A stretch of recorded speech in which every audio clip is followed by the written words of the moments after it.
baseball now from the desert Southwest and Chase Field here in downtown Phoenix. Today we've got a good matchup ahead between the New York Mets and the Arizona Diamondbacks. Major League Baseball on the show is 2021 Arizona Diamondbacks.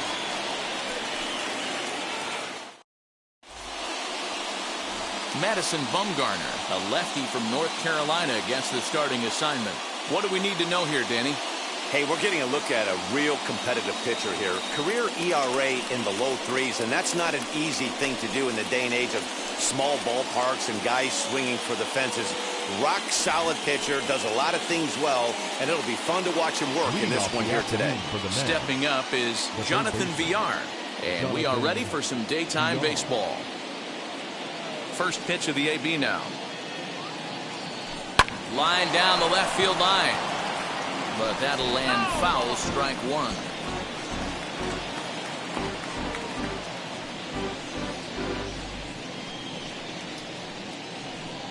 First pitch, 1 o'clock. 0-1, here's the pitch. Hit on the ground to third. He's got it. Throw on to first, and one third baseman grounds out to the other, one away. And now a chance to meet the Mets. Dan, who do we keep an eye on? Well, Michael Conforto has been a big piece for them. He hit over 320 last year, and that will get any pitcher's attention. They knew it when he was coming up, and they knew it when he was on the on-deck circle. Really impressive hitter. And here's the former first-round draft choice, Brandon Nimmo. Hit in the air down the right field line. On the move is Calhoun, but he won't get to it. It drops in behind him, but he can't get there, and it bounces over the wall. It's a ground rule double. Man, this guy is a blur on the base paths, Danny. He was really motoring around the bases. I think he had every intention of stretching that one into a triple. He definitely has the wheels, but the ball bouncing over for an automatic double put an end to any of those kind of thoughts. Into the corner and slicing foul. Lindor, who fittingly goes by Mr. Smiles sometimes. He was a first-round pick back in 2011. Yeah, Matty, they certainly got it right when they drafted this guy. He has turned himself into an absolute superstar. Everybody knows this guy's name, and kids are buying his jerseys. Peralta comes on and makes the catch in shallow left for out number 2. Batting fourth, the first baseman, Pete Alonso. Up next, the power bat of Pete Alonso. Lifetime numbers against Bumgarner. He's a .333 hitter. He also has 1 home run.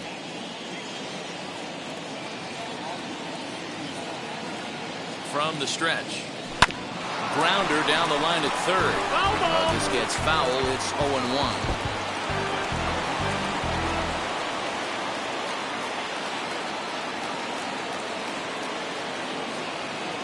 Ready with the 0-1.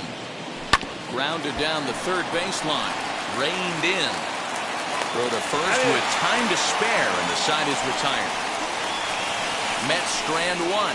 And now Arizona gets its first opportunity in a scoreless ball game.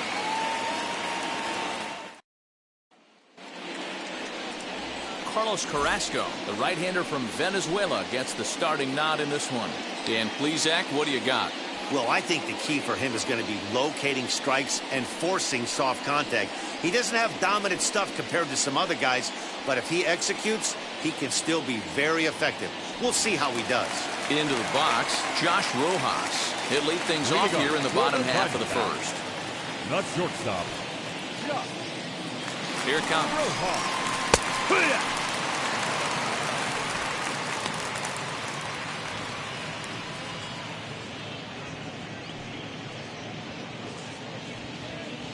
The 0-1. Now a big fastball, and he's well behind it with the swing. Fouled off. Hey, I don't blame him for fouling that one away. His eyes lit up right there. He did not expect a changeup up in the zone with 2 strikes. Got to regroup. Fastball called, strike 3, and there's the first out of the inning. Batting second. One out, base is Second empty, baseman. and that'll bring up the infielder Tyler Marcotte. Marquez. First pitch coming, here it is. And that's inside for a ball, 1-0. There's the fastball that gets the lower part of the zone, called for a strike. Time for a look at our umpires in this one. Behind the plate is Earl Hendricks. Hey, D-Roll, Earl Hendricks, he's not a guy that gets a lot of complaints by either players or pitchers. He's a pretty good umpire. Yeah, Dan, Earl's got a great track record in the sport. He's pretty consistent, and overall, he's been a fair umpire. Bases are empty, one man out. Oh, and he can't catch up to the fastball as he swings and misses for the second out. The main job of the number 1 and 2 hitters is to set the middle of the order up with an opportunity to do some damage. So when you strike both of them out, you're putting yourself in a pretty good position to make it through the teeth of the lineup without a whole lot of stress. Cole Calhoun will stand in now as he takes a cold strike at the knees. It's 0-1. Looking to get on base and keep this first inning alive. That's taken. Now it's 0-2. Going to be a long day if he executes like this, punching tickets right out of the gate. Fielded cleanly, and he'll step on the bag himself, and the inning is over. I think a few of these folks need to get out of the sun. We're off to the second, scoreless on the show.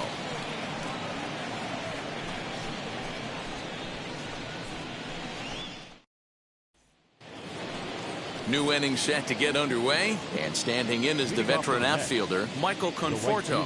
Number 30, Michael Conforto.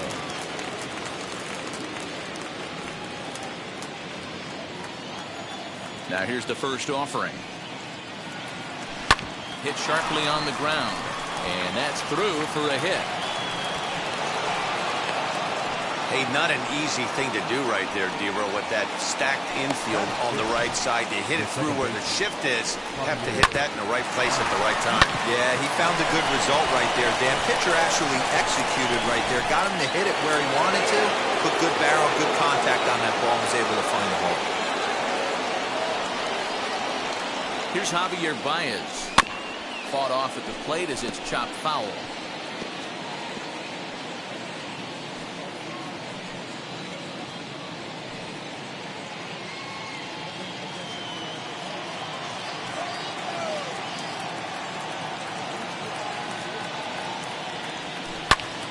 Popped high in the air. Smith is there, one away. Batting seven. The left All right, here's the defensive alignment for the Arizona Diamondbacks. And let's focus on Cole Calhoun. I feel one of the most underrated ball players in all the game. Gold Glove winner, makes some real highlight plays out there. Just got a nice feel for the game.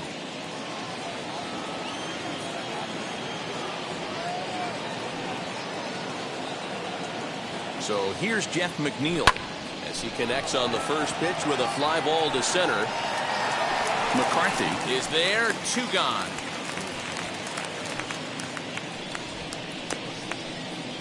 Batting eighth. The catcher, number 33, James McCann. Now to the plate, James McCann. He takes his first cuts in this one with a man at first and 2 away.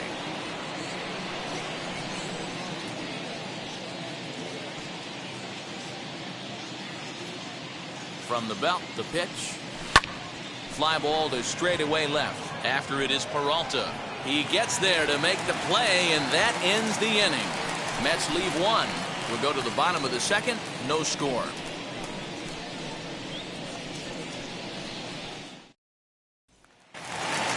Bottom of the inning now. And up next, the outfielder David Peralta. Here's the first pitch to him. Curveball, one strike.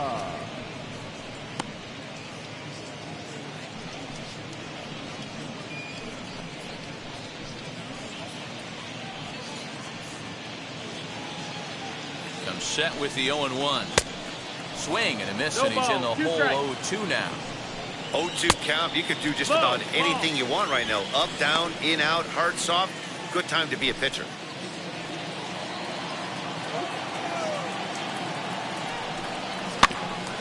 and this will be fouled away. Now another 1-2. Struck him out. Good job of making him chase a pitch for the strikeout there. Yeah, Matt, that's the advantage of getting ahead in the count. You can really force hitters to expand their zone and protect. And when they're in that mode, getting them to go after a pitch they can't do much with becomes a lot easier. That gets down, and he's got himself a base hit. Boy, so frustrating as a pitcher. You make a quality pitch on the inside half of the plate right there. Try to bust him in, D-Row, and he fights it off the other way. Yeah, you tip your hat to the pitcher right there. He executed his pitch, but nice job by the offensive player fighting. It doesn't matter what it looks like. A knock's a knock. Into the box now, Carson Kelly. Ball. A fastball here as he'll take a look at ball 1-0. First shot for him here with a runner at first now and one away. That evens it up 1-1. Smith leads off first with one away. A swing and a ground ball to third. And that's the second out. Batting seventh, the center fielder, Jake McCarthy. So now here is Jake McCarthy looking to put them ahead early with this at-bat.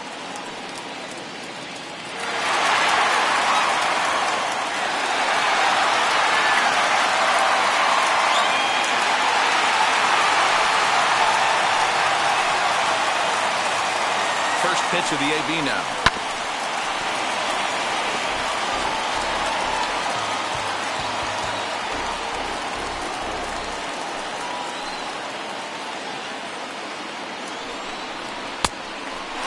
That's the ball.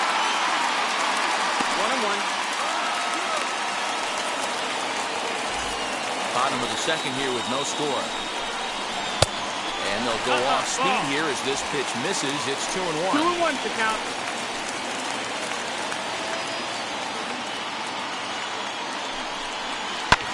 Fouled away.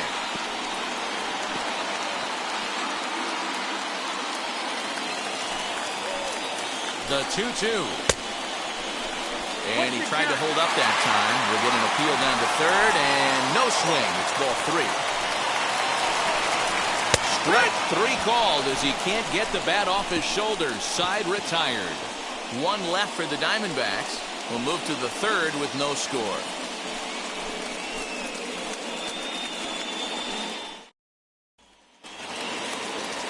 Now it'll be Carlos Carrasco. 9-1-2 due up. The pitcher, Carlos Carrasco. Here's the first pitch. Heading out towards shallow right. Calhoun has to come in a few steps, but he has it for route number 1. The third baseman, number 1, Jonathan. So one man gone for the Mets in the third, and the switch hitter Jonathan VR will be the next to bat. Ready with the first pitch. Here it comes. Skied in the air to straightaway left. Peralta's under it. He's got it, and there are 2 down now.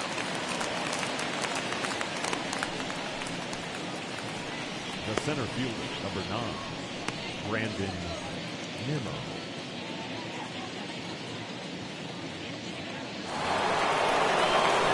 Base is empty, 2 away, and ready to bat next, the Wyoming native Brandon Nimmo.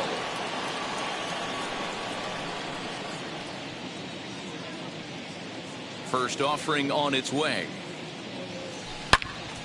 Turned on that one and crushed it. Just pulled it a little foul. 2-out lightning definitely applies to this offense. If this 2-hole hitter can get on, they could start something serious.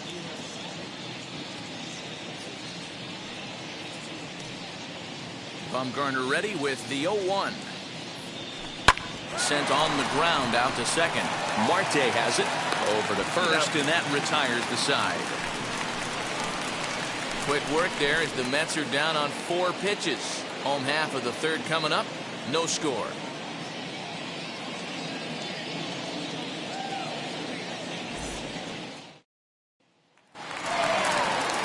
Ready to go for the last half of the inning, and set to go as the third baseman, Josh Van Meter. Van Wheels and deals. Here's the first pitch.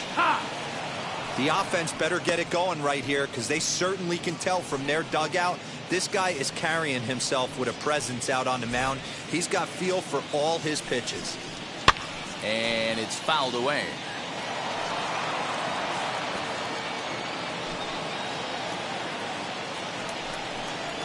Swinging a ball hit on the ground. The next 0-2.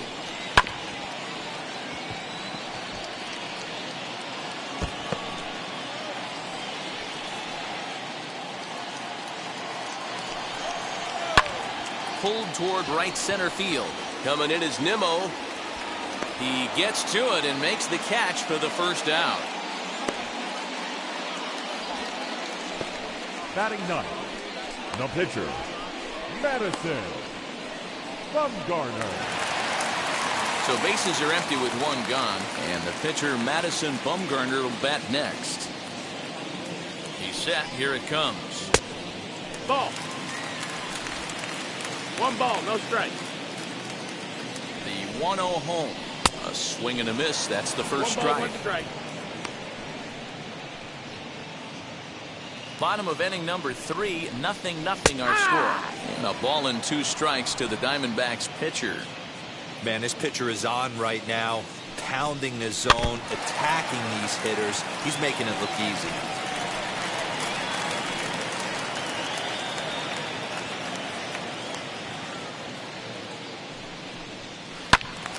Still 1-2.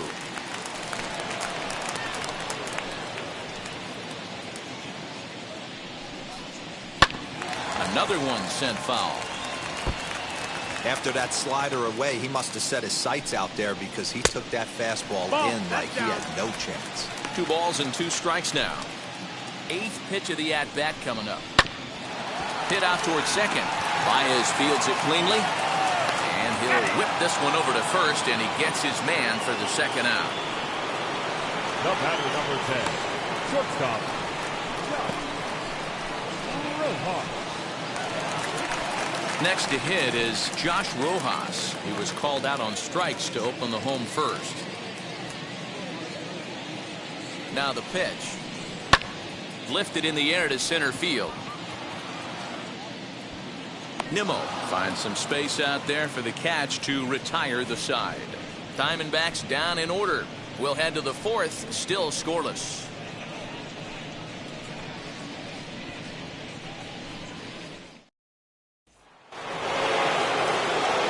With Mark DeRosa and Dan Plesac, Matt Vasgersian here as Francisco Lindor gets ready to kick off the inning.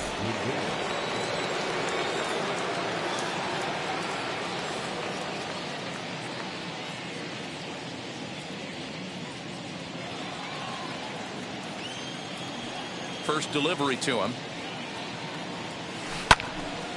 To the left side, but it's well foul.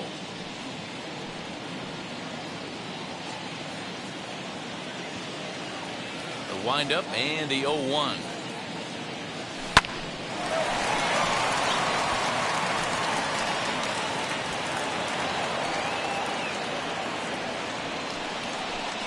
Now batting, the first baseman,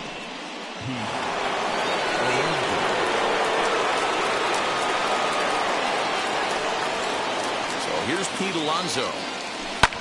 And he fouls this one off. He's 0 for 1 after grounding out in his only trip to the plate so far.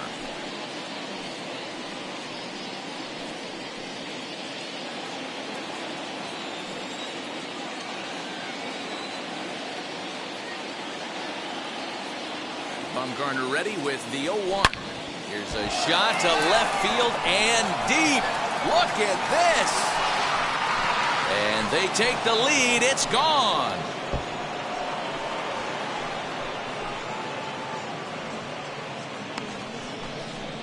It's a 2-run shot to straightaway left as the Mets are out in front now 2-0. Hey, that's the price you pay right there when you try and sneak a fastball past this guy. Power hitter, and every power hitter in the league knows you got to start with the numero uno, number one, man. You got to get on the heater and adjust to everything else, and he did just that.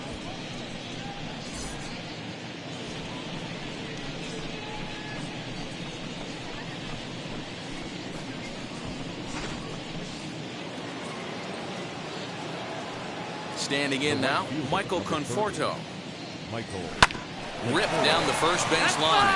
And a heck of an effort over there at first, but it'll be for naught as this is a foul ball. Christian Walker is going to come in now and take over following the injury. Defensively for the D-backs. Now playing first base. 2 runs, 4 hits, and no errors on the Mets line score so far. Swung on, and this one's driven in the air as well to deep right field. Gone! Back-to-back homers.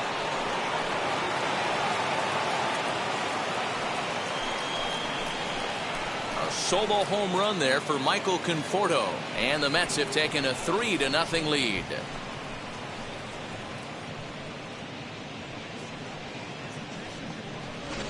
Another excellent swing right there. That's multiple home runs in the same inning. Watch yourself. You're missing over the heart of the plate.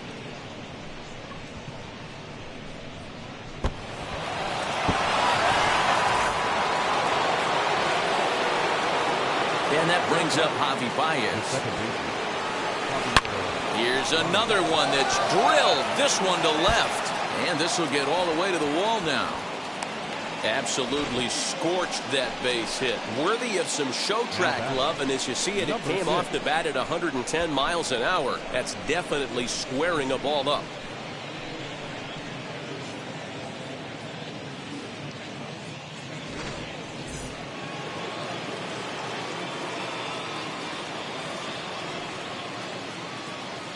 Jeff McNeil will be the next to take a turn. And he puts it on the ground to second. That's through for a base hit, and he's 1 for 2 now. And that runner will hold up at second with 2 aboard now.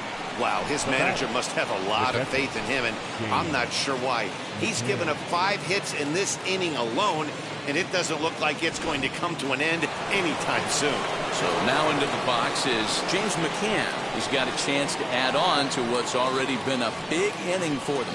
Yeah, 2 on here and 3 on the board already. They've absolutely come out and forced the issue of this inning. Matt, a hit here could really fire up that dugout.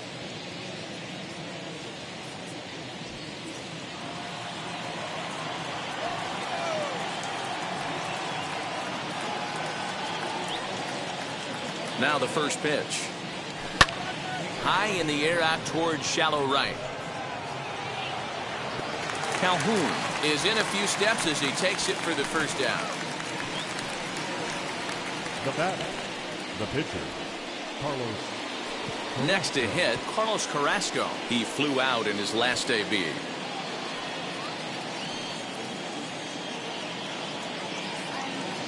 He's set and the pitch. And there's a base hit on the line. And they'll hold that runner at third as everybody moves up a base, and they're loaded with 1 away. There's no way to sugarcoat it. It's been pretty bad for 3 1/3 innings so far. That's the 8th hit he's given up, and if he doesn't get his mind straight, he's going to be heading to the showers early.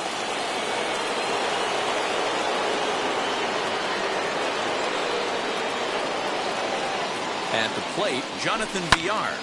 Line drive to center field, and that's in there. Base hit, and another runs across as this is now a 4-0 ball game. And they'll put the brakes on the runner at third, so the bases will remain loaded here with still only 1 away.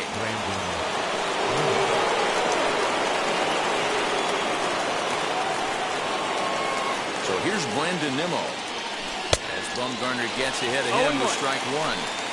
Sometimes it's all about the stuff you have on a particular day. You take a look inside the numbers. 100% of his first pitches to batters have been for strikes, but the quality hasn't been there. He's going to have to make some changes to turn this one around. Weekly hit towards first. There's one. Relay to first in time, and just like that, the side is retired. 9 men come to the plate, 4 score. On now to the bottom half of inning number 4. The Mets are out on top, 4-0. Digging in, the switch hitter, Tyler Marcotte, struck out in his first at-bat. Yeah, kind of shocked he got blown away with a fastball. You could tell he was late on that one. And we'll see if he tries to cheat to something this AB. Throws in time, and that's out number 1. Now batting, the right fielder, Cole Calhoun. And stepping in, Cole Calhoun. 0 for 1 for him here in this one.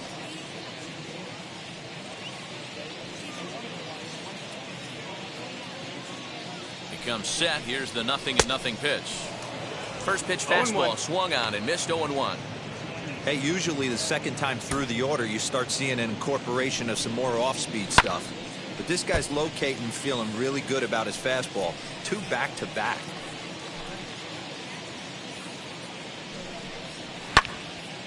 Again, another foul ball. Another 0-2 home. On the ground and right at the shifted infielders. There's Baez. Throw gets him. 2 down.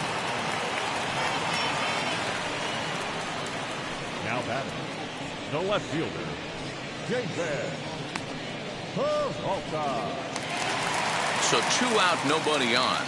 And up next, the outfielder, David Peralta. First pitch on its way. Ball 1. Hey, I hope that call doesn't throw him off his game right here. He's been pitching one heck of a game, and I'd hate to see the umpire get in his head right now.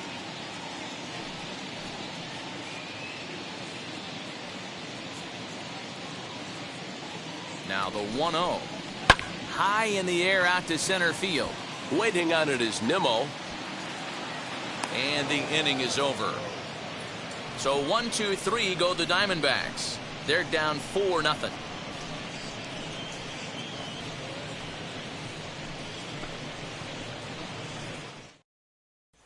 So here's Francisco Lindor now. And Dan, I'm sure the starter on the mound would like to hit the rewind button on that last inning. No doubt about that, Mac. That was a really rocky frame, but clearly not enough to chase him from this game. We'll see if he's still shaking a bit or if he's able to put this behind him.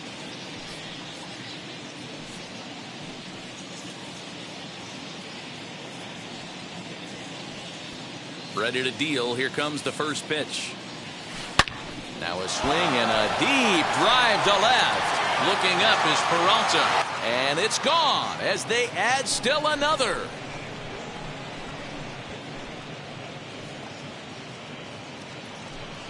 It's a solo shot for Frankie Lindor. And the Mets have got it up to a 5-0 game now.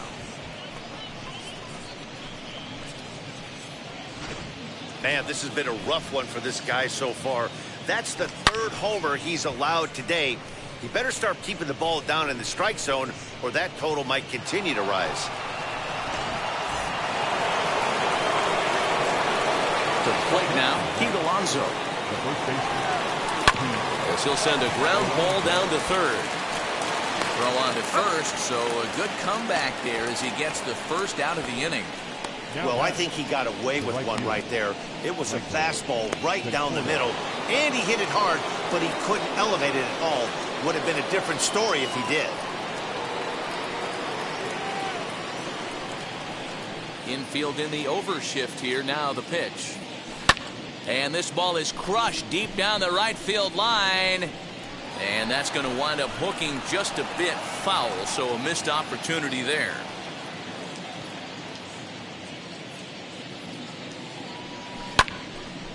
And that one yanked just foul.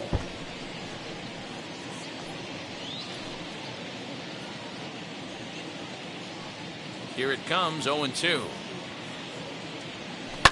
As anticipated, here's a ground ball now to the right side. Throw in time at first for out number 2.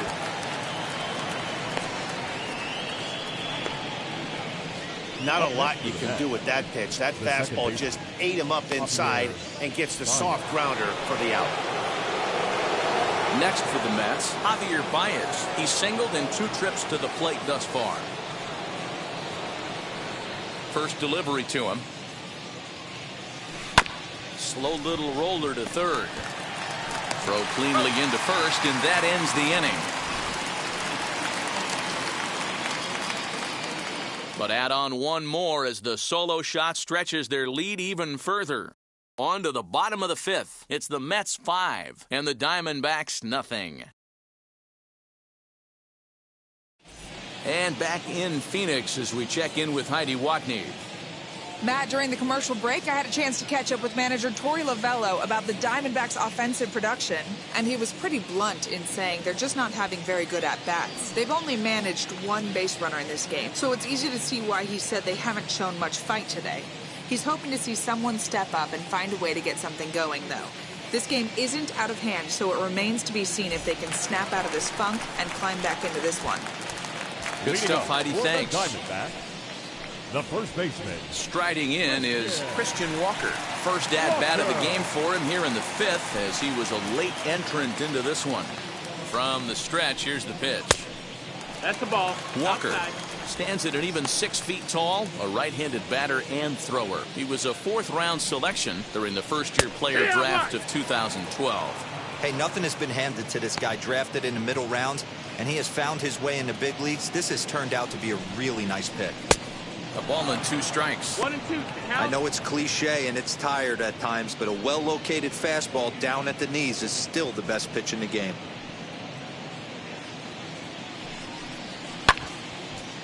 And now a pitch hit sharply on the ground.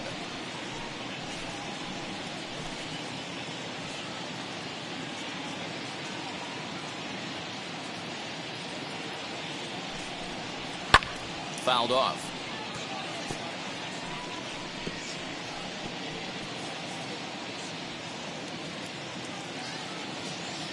The next 1-2 pitch. Hard hit ball to second. Oh, this will be taken in at second base. Good positioning for the first out. Now batting, catcher, Carson Kelly. Up next, Carson Kelly.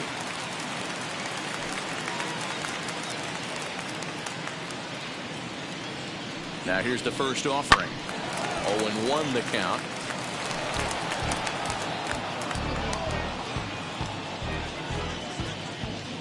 Now the pitch.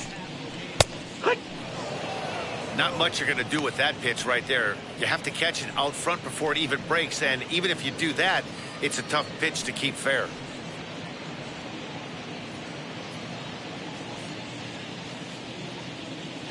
Carrasco pauses. Here it is on 0-2.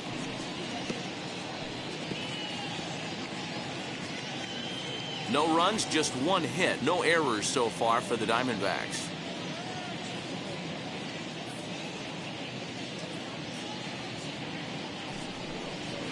Bouncer to the left side. Throw just in time, and oh, that was awfully close. Now batting, center fielder, Jake McCarthy. And now in the box, Jake McCarthy. 0 for 1, went down looking his first time up. Yeah, in today's game, certainly don't get completely reprimanded for too many strikeouts, but no one likes to go down looking. Expect him to be a little bit more aggressive at the dish this AB. First pitch on the way. No, that's the ball. Boy, they've been just getting shut down One right and here. out. Been a while since they've Yeehaw. even had a runner on. So I think it's time to start looking for ways to make some things happen. Drop a bunt, get up on the plate, something. Good fastball down around the One ball, knees there, 2 strikes. taken for a strike.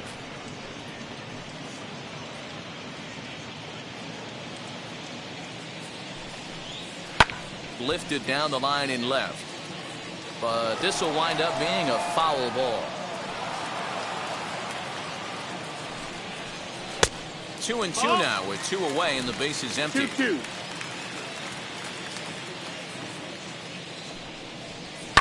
Did a good job to shorten up and protect the plate, and he'll have another shot at it here.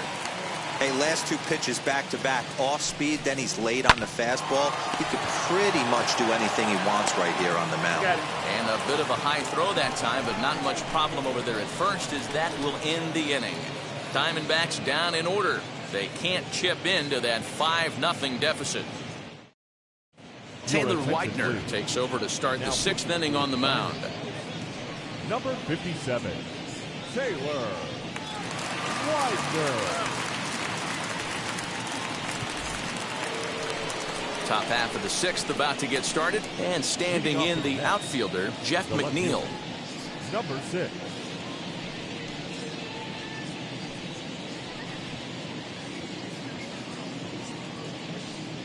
And now a pitch on the way. Line drive, base hit. So with that, the Mets have a runner aboard to get the inning underway. Dan, he took that right back at his face right there. Exactly what you're trying to do. Middle cut, though. Are you a little concerned? Yeah, that's a case of a ball being right down the middle. As a pitcher, you want to work the corners and stay out of that middle part of the zone, and he paid for it right there with a solid base hit. So now to the plate, James McCann. Liner towards second. But this is hauled in by the second baseman.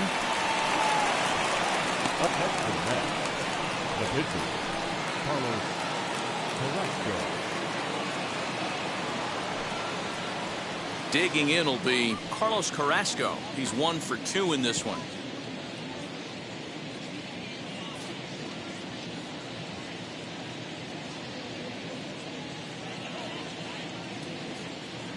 Ready with the first pitch. Here it comes. Now this is slowly hit to short. Probably too slowly to get to. Marte for 1. On to first as they get the double play to get him out of the inning. Nothing doing for the Metropolitans. But that'll bring up Josh Van Meter to start things out in their half of the sixth as they look to shake things up here for a lineup that, quite frankly, has been non-existent today. Yeah, I think if I'm the hitting coach right here, Matty, I'm telling the offense to get aggressive. Just seems like we've been going too deep in counts, and this guy has got exploding stuff on the mound. So I would tell them get overly aggressive on a heater in the middle of the plate early. Henry Ramos steps into the on-deck circle now, looking to start something here with 1 gone in the inning. First delivery to him. And this is on the outside corner for strike 1.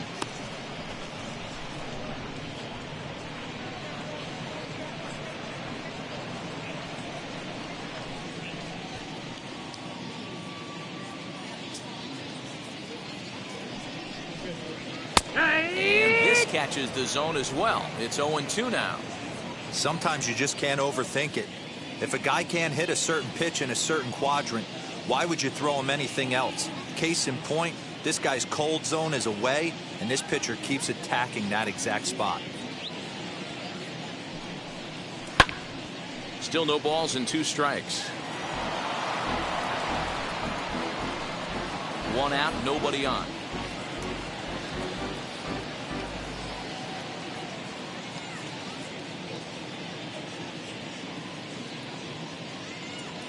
Carrasco pauses, looking for the strikeout here on 0-2. Swing and a miss on the fastball that time, out number 2. The batter, number 10. Back to the top spot in the Arizona lineup now, and stepping in, Josh Rojas. He comes in 0 for 2 thus far. From the stretch. No, that's ball 1 ball. as he lays off below the zone.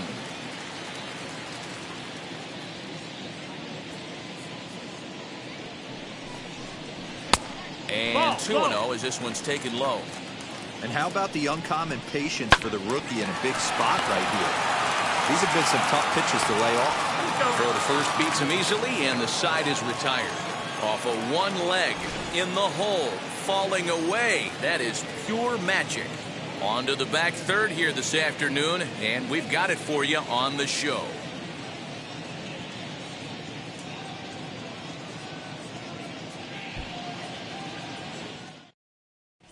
Caleb Smith is on to pitch from the bullpen now to start inning number 7.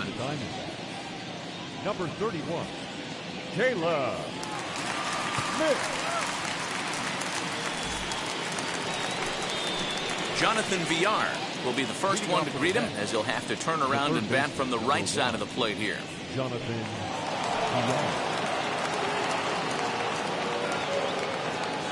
Here it comes. And this is lined hard to deep left. And that'll get down out there for extra bases. And this one will bounce into the wall. And the Mets have something going with nobody out. It's a leadoff double. The fans didn't even get a chance to settle in their seats for the beginning of the inning. And he just blistered that ball down the line on the first pitch he saw. It stayed fair, and he's safely on second with the leadoff double. That's the way you lead off an inning. At the plate now, Brandon Nimmo, as he will take strike one on the fastball here. No balls and a strike. He's got a hit in 3 at-bats to this point.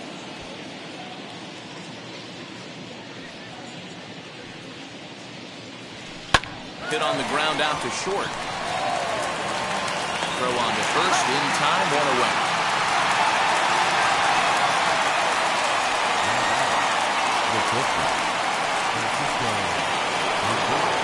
At the plate now is Francisco Lindor. Prior history in this matchup, he's a .333 hitter. First pitch of the AB on its way. Hard on the ground towards short. Scooped up in time to first, and there are 2 away. The batter, the first baseman, Pete Alonso. Next up from New York, Pete Alonso, runner in scoring position with 2 gone.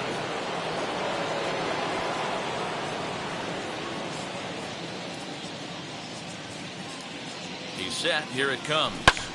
Hit in the air down the right field line. On the move is Calhoun. He tracks it down. 1 as they're unable to add to their 5-0 lead.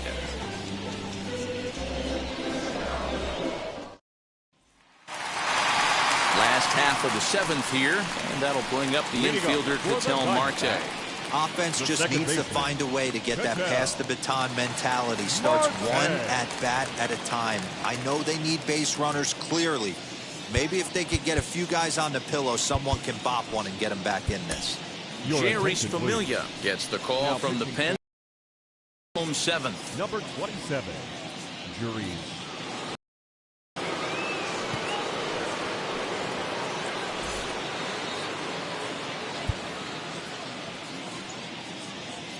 First pitch on the way. You know, some guys just don't like pulling the trigger in a 0-0 count. They don't like the ambush tactic. They like to calibrate the speed, maybe pick up the brake. They want to know everything your ball does before they pull the trigger. There to make the catch is McNeil, and there's 1 away.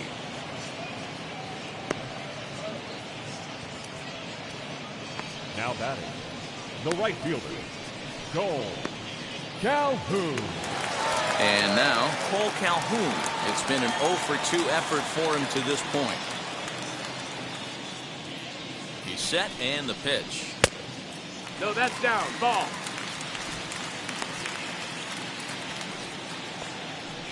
Bases are empty, 1 man out. Can't sit back long enough, and the count evens up at 1-1.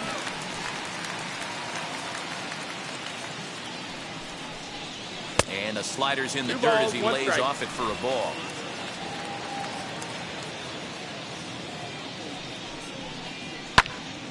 Popped him up.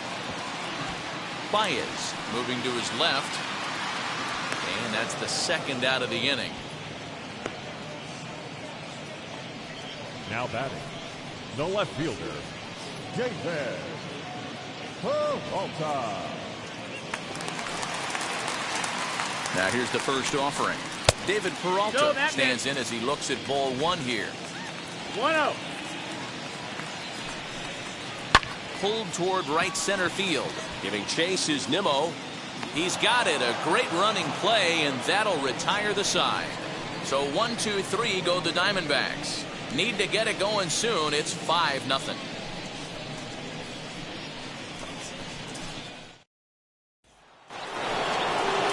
Now at the plate is Michael Conforto. He'll lead things off as they look to perhaps build on an already sizable lead.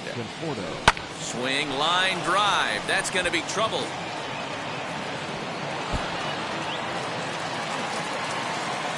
And a nice job to get the ball in quickly. He'll be held to a single here with nobody out. Hey, there's a bullet off the wall. The outfielder does a really good job of getting that one in quickly, but I think they had a play there at second base. Yeah, I'm not sure what's going on there, Dan. I got to believe you're busting it out of the box thinking 2 until somebody tells you no. I know it would have been a close play, but I think you got to err on the aggressive side right there. And he'll stay with it here as he puts the squeeze on it for out number 1. Now batting. Time to bring you up to date on the numbers for our two starters. It's our starter comparison, and the hometown nine have had trouble generating much by way of hits, as you can see by the left side of your screen.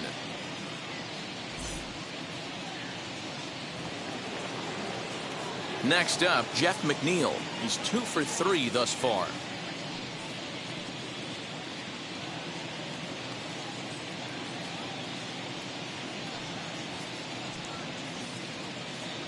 First pitch of the AB on its way. Skied in the air to straightaway left. Peralta's under it. 2 gone.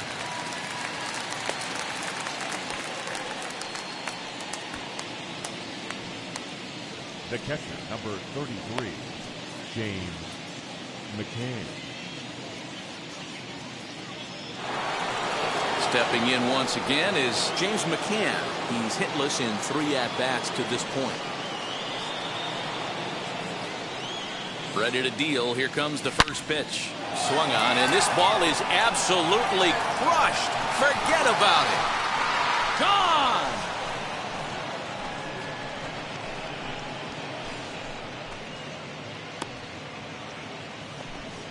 So a 2-run shot to left center as this lead swells to 7-0.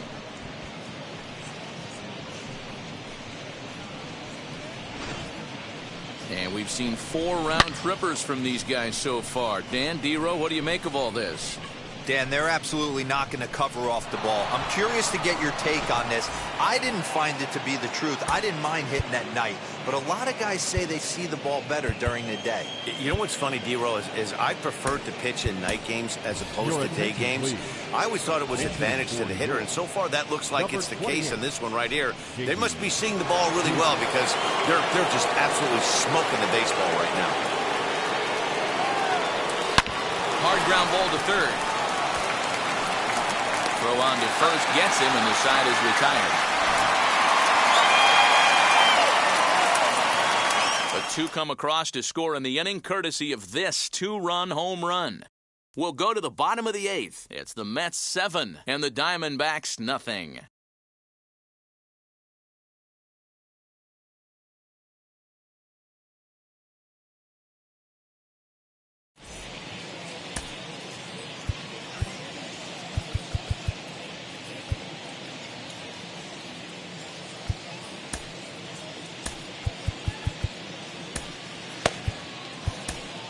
Robert Gesellman is on to pitch out of the bullpen in the bottom half of the 8th. The New York Mets, number 44, Robert Gesellman.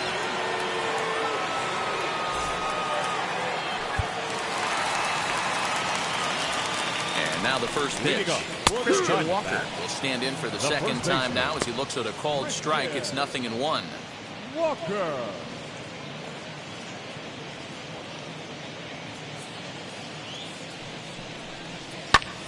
A little quick on that swing, and he finds himself behind 0-2. 0-2 count, and the pitch. That's the The ball. next 0-2 pitch to him misses outside.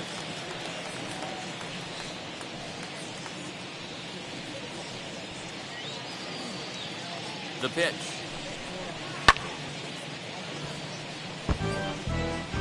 Interesting pitch selection right there, in off the plate. Not too many pitchers in the game want to go in there and risk hitting the guy and letting him get on first base free of charge.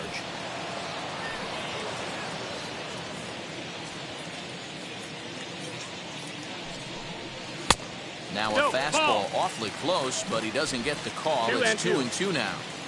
I know he missed with a fastball right there, but this guy's arsenal, you can't figure out what he's trying to do. He's got a lot of different directions he could go in right here. Now batting, catcher, Carson Kelly. Up next for Arizona, Carson Kelly. He was retired via the ground ball last time up. First offering. That's the ball. 1 ball, no strike.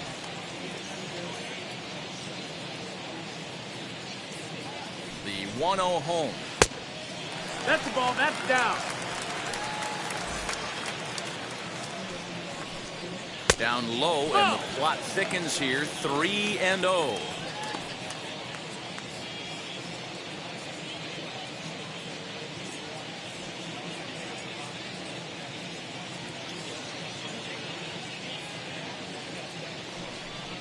3 balls and a strike to Carson Kelly.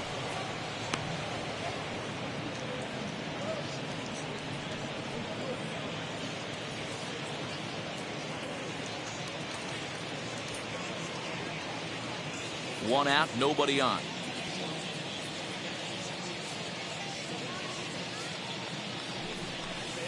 There's ball 4. Take your bait. Wow, if that's not a strike, I don't know what is. I know these subs have a tough job. I get it. We'll see if he gets the next borderline call or if there are any makeup calls coming up. Next to dig in, Jake McCarthy grounded out in his last at-bat. Yeah, I understand that, Matty, but this guy's got burner wheels down the first base line.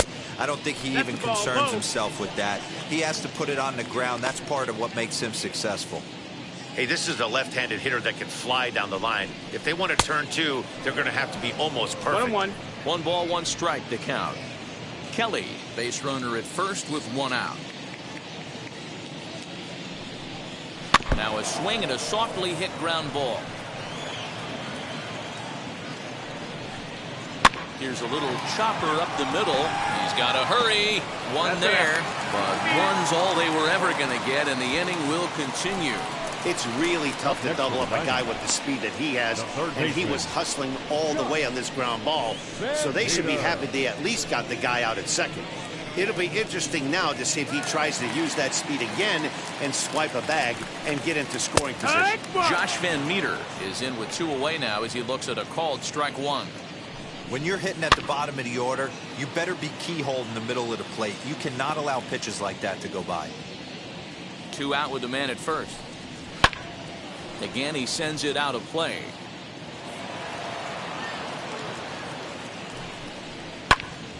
Stays alive, still 0-2. From the stretch.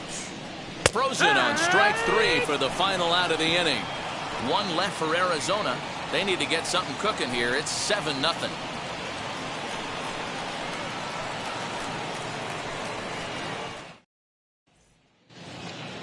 All set for the start of the inning, and the switch hitter Jonathan VR will be the next to bat. First pitch on its way. This one's down to third. Throw on to first for the out, and that is how the 9th inning gets underway. Now batting, the center fielder, Brandon Nimmo. So next to hit is Brandon Nimmo. He's got 1 hit in 4 at-bats. First pitch of the AB now. Liner toward right center.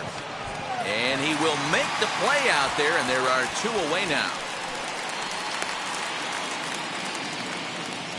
The batter, the shortstop, Francisco Lindor. Now into the box, Francisco Lindor. He's got 2 hits in 4 at-bats. First pitch on the way. Now here's a swing and a little bouncer out to the left of the mound. On to first, and they don't come any easier than that. A 3-pitch inning, and the side is retired.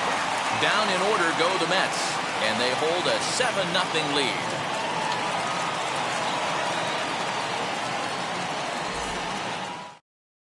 Geraldo Perdomo will get up off the bench to lead off the home half of the ninth, and they've certainly got their work cut out for them here, so he'll just need to work on getting aboard. Edwin Diaz takes the mound here. Not a safe situation, of course, because of the big lead, but he'll try to finish it out nonetheless. Comes set. Here's the 0-0 pitch. Watches a fastball right there for strike 1. Diaz is exactly what you want out of a bullpen arm. It's a rare occasion that anyone squares him up. He doesn't give up a lot of hits, and when he does, they're almost always kept in the yard. Matty V, there are 2 keys to being a good relief pitcher, and always remember these. 1, limit the base on balls. 2, keep the ball in the ballpark. You can't defend a walk, and you can't defend a round tripper, and he does both. Last pitch was a fastball, tries to double up with the same piece of cheese, and it gets turned around. Nice piece of hitting. Josh Rojas is in now as he watches a pitch for ball 1. He could really use a knock here. 0 for 3 in the game so far. Can't get around quick enough, and that'll move the count to 1-1. We're going to see him throw that hard fastball early and often. Back. He tracks it down. Nice play for the first down.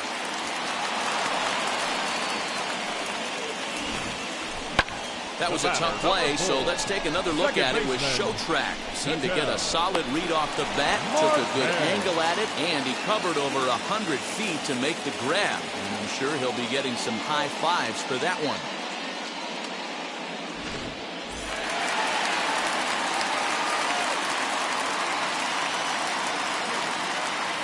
And that'll bring in the middle infielder, Tyler Marcotte. 1 ball, no strikes to count. 1-0 pitch on the way. Looked like he was going to wait him out, see if he was going to come over the heart of the plate. Well, newsflash, he is, and this hitter's going to adjust his batting gloves, and he better be ready in the box. 1-2 now as that one's fouled off. From the stretch.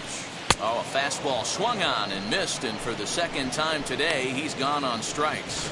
Well, that's just a quality pitch right there. The location was excellent because if it's put in play, there's a fly ball well hit. Right fielder looking up for the track to the wall, and it's gone.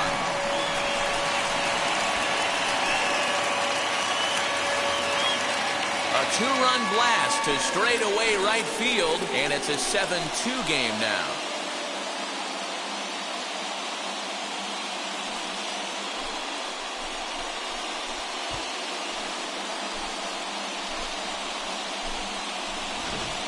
What a great feeling right there as he circles the pillows, finally able to get this offense potentially going with one swing of the bat, being shut out all game, but not anymore.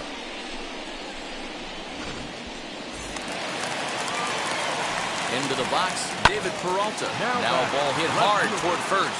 A leaping try, but it's out of his reach and into the outfield.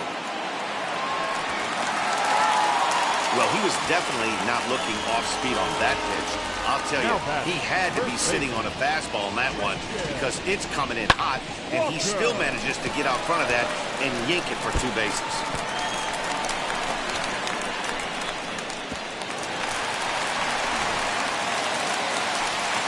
In now, Christian Walker, as he will take a fastball in there at the knees for strike 1. No hits to this point.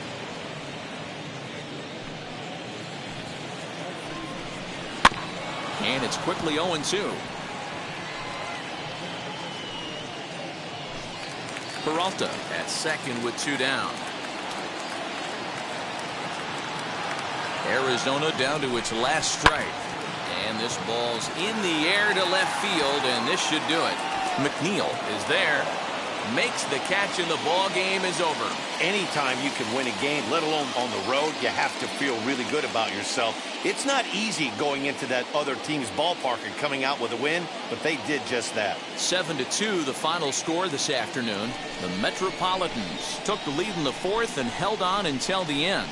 Carlos Carrasco gets the W on the mound. So that'll do it for us. For Mark DeRosa, Dan Plesac, Heidi Watney, and our entire crew, I'm Matt Vasgersian. You've been watching MLB The Show. For more, make your way over to the new website, theshow.com.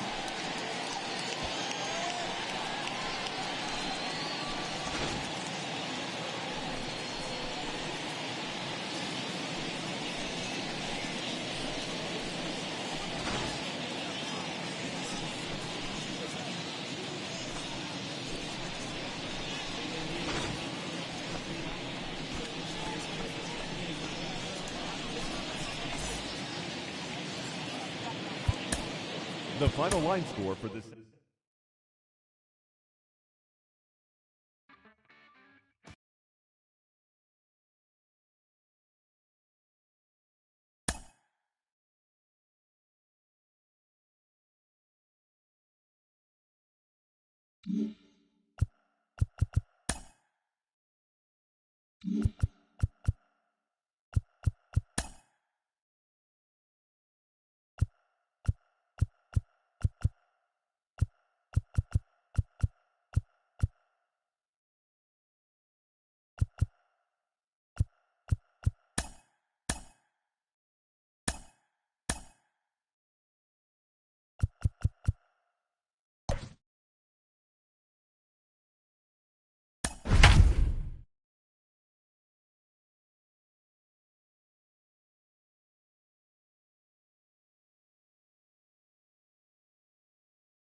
afternoon baseball now from the home of the Mets, Citi Field in New Dodgers York. versus A good one on Yankees. tap for you this afternoon between the Arizona Diamondbacks and the New York Mets. We've got baseball on the show, and it's coming up next.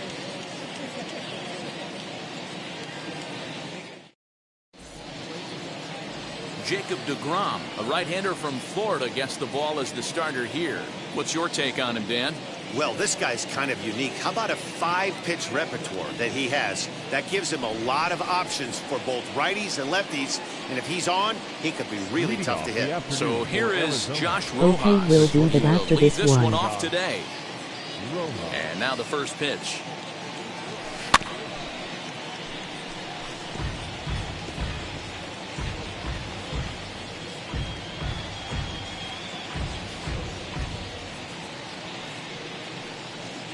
First pitch, 1 o'clock.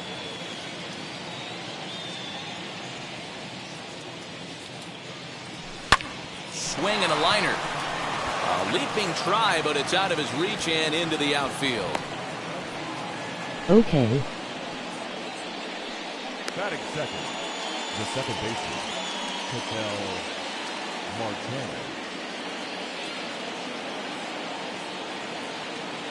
And that'll bring in the middle infielder, Tyler Marcotte. And he'll promptly send it in the air out to center field. Nimmo is there, and he has it for the first out. Time now to look at the Diamondbacks starting lineup. Who are you focused on, Dan Plesac? Yeah, one guy to watch is Cole Calhoun. The guy is in the middle of the lineup, and when he's in the middle, things just happen. Guys in front of him get on, he drives them in, and if not, he has the ability to get things started and set the guys up behind him. He's a force. So here is the aforementioned outfielder. He swings and sends a bullet to right field. And that's in there, base hit. He'll hold at second, and there are 2 aboard now. That base hit was screaming off the bat, and our show track technology more than confirms it. 111 miles an hour was the exit velocity of that line drive.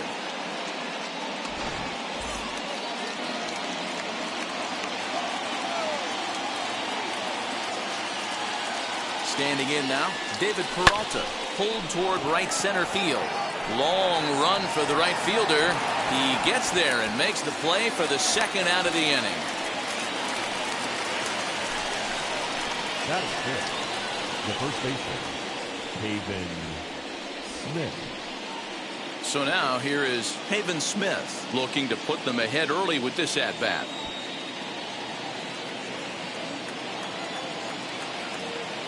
Trying to hang a 0.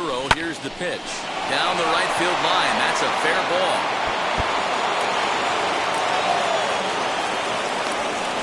The relay, but he'll get in there with an RBI double. Definitely a solid way to start the game offensively. It always feels great to jump out to a 1-0 lead in the first inning, but now they've got a chance to really set the tone. 2 more runners in scoring position that they obviously don't want to leave out there.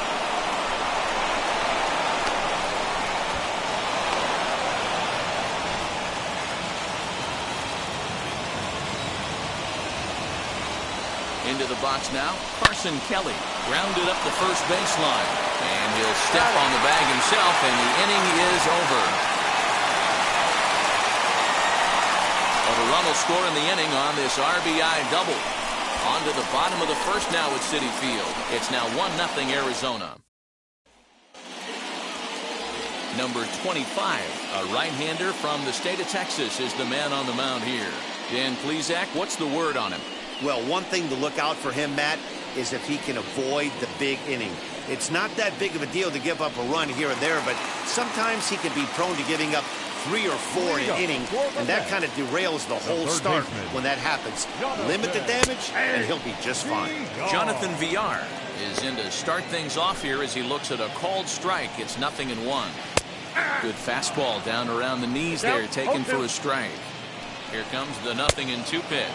Fastball swung on and missed for the first out. If you've got a good fastball going and they're not handling, keep throwing it. Right there, 3 fastballs in a row. He gone. Nimmo.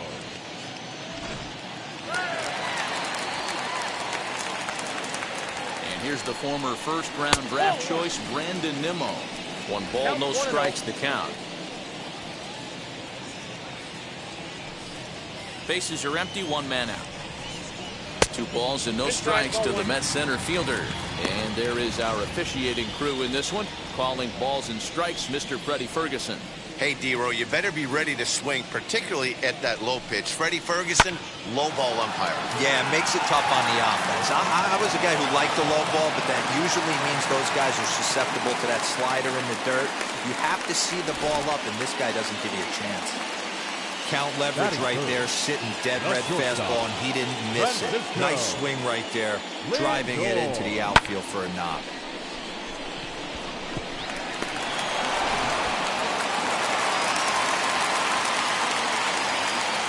So here's Francisco Lindor now. As the first pitch misses to him, it's ball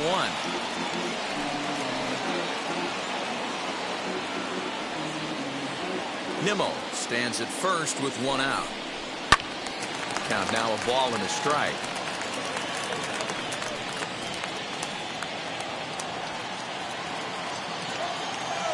Now the 1-1 pitch.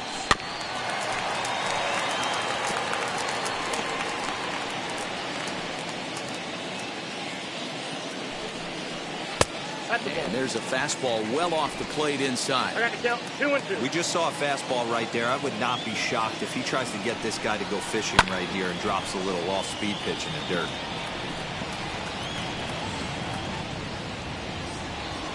Hoping to send him packing. Pitch on its way.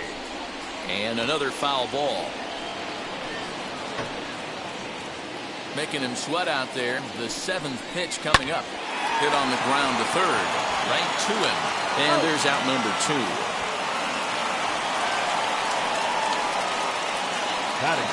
With a moment here in Flushing Meadows, let's meet the Mets. Mark DeRosa, tell us about this lineup in a daytime home contest. Yeah, Matty, a lot of professional at-bats up and down this lineup. I know they're behind right now, but it only takes one guy to set the tone and get the boys going. Up next, the power bat of Pete Alonso, as he'll go after the first pitch and bounce it into foul territory. Opportunity for him here to pick up that runner from second with 2 away.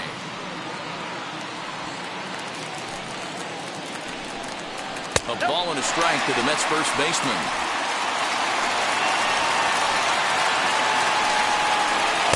Hit the target, but this is low. 2-1. Gets the sign, the 2-1. And he popped him up. And this is going to get down. It's a foul ball. 2 out here and a runner at second.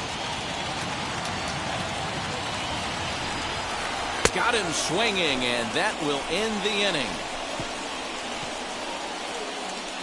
Mets leave 1. They still trail 1-0.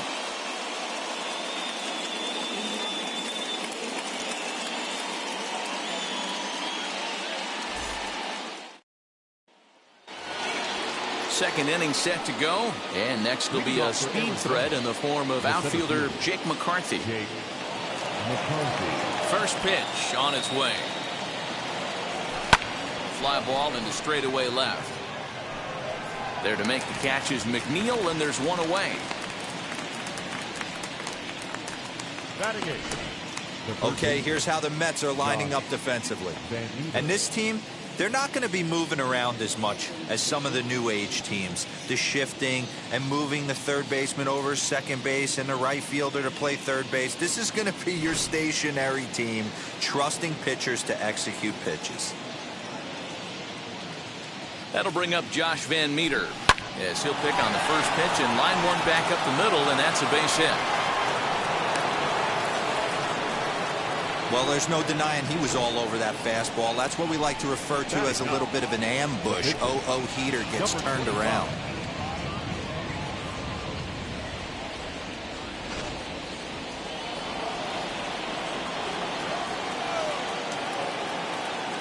To the plate now, number 25, as the first pitch to him is swung on and missed for strike 1.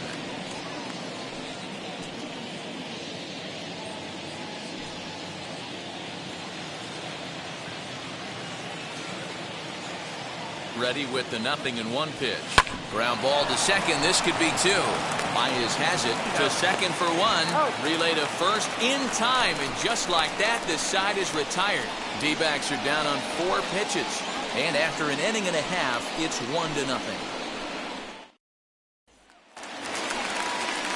Last half of the second set to go. Coming forward, the veteran outfielder, Michael Conforto. Michael Conforto.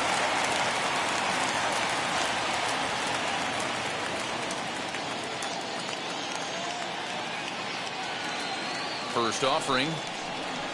Pitch taken several inches below the zone, in fact.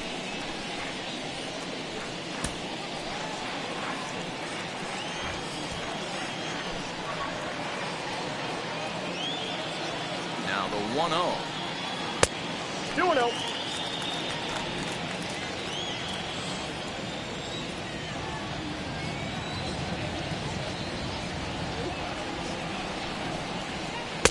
And that's in there, 2-1. That is a pro pitch right there. 2-0 curveball for a strike. Make those kind of pitches, you'll be around for a long time.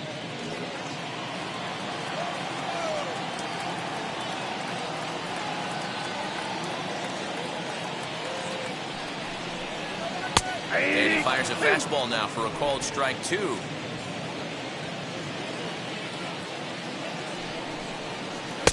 And that's taken high for a ball that's full now, 3-2. That hook stayed up in the zone. You can see he struggled with that curveball early. He's trying to find that release point with his off-speed pitches. Love to see if he can find a feel for that thing moving forward. Here comes the payoff pitch. I know that fastball registered at about 92, 93, but I guarantee you it looked about 4 to 5 miles an hour faster than that for this offensive player. After coming off a curveball, the old push the throttle and pull it is being used. Now a swing and a hard hit grounder.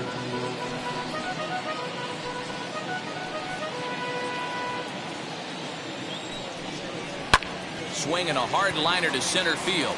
McCarthy is right there, 1 down. Batting 6. The second baseman. All right, here's the defensive alignment for the Arizona Diamondbacks. And let's take a look at David Peralta. Bazooka arm in the outfield. Obviously, he was originally signed as a pitcher. Didn't work out. Reset the battery and came back as a big league outfielder. Impressive. And that brings up Javi Baez as he looks at a fastball that's in there for strike 1.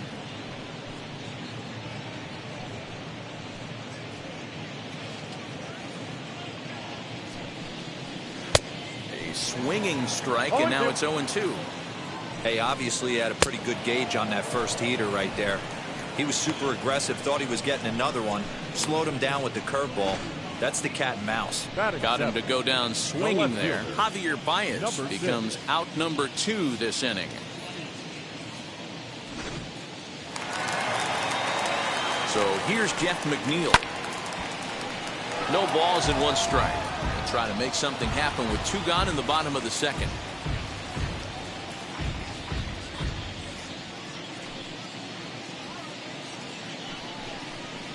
That's a ball. Ball and a strike. Down the third baseline, but this will get fouled. It's a ball and 2 strikes.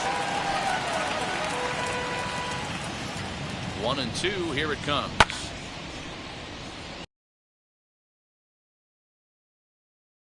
With 2 men out. Just a bit low. Tough call, but it's 2-2. Now a fastball swung on and missed, and that is out number 3. Mets go down 1-2-3. They're down 1-0.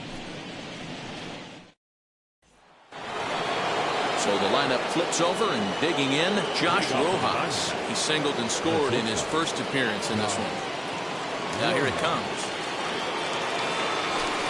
Swing and a liner. Nimmo is in his tracks now, and very quickly 1 gone. Jumped all over that first pitch of the inning, and he didn't miss it. Just wasn't able to steer it in a direction that resulted in a leadoff hit.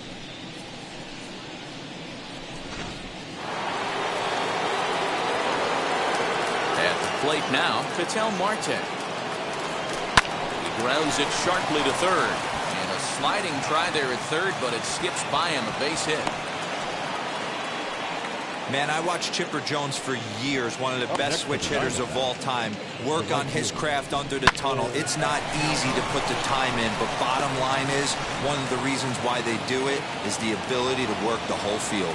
Clearly, he's been putting in that work, and it paid off right there. Hard hit toward the hole, and that gets through for a one-out base hit. I mean, there's no secret right now. There's a fight at the bat rack. Everybody wants up at the plate right now. They're feeling frisky. They're all pulling the trigger early, and it's working.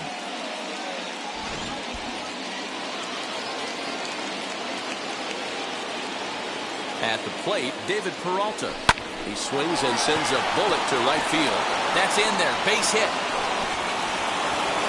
And they will hold that runner over at third as he'll move up only 90 feet, but the bases are loaded with one away. Well, this looked like it could have been a quick inning, get the first out, and then boom, boom, boom, 3 singles. All of a sudden, they're loaded with 1 out. Yeah, this is execution at its best right here. 1 out. He's still got double play in order. If he can make a pitch, he can get out of it. If he doesn't, crooked number goes up.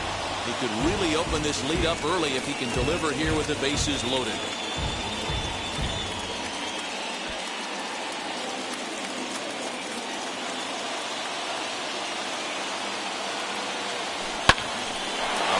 Shot to third base. Now that's Ketel.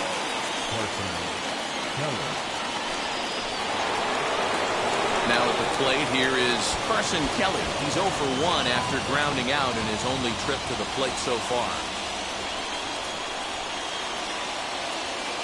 He's ready. Here's the first pitch. Hit hard up the middle. And that's through into center field, base hit. And they'll extend their lead even further as the run from third is in to score. Up next to the Diamondbacks. So now time will be called as we're going to get a visit from the pitching coach here as he'll hope to settle his guy down.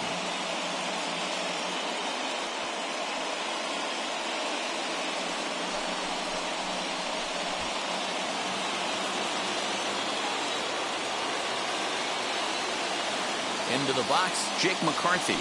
As he'll take a look at a slider here that finds the zone for strike 1. Given the situation, he's got an opportunity to break this game wide open.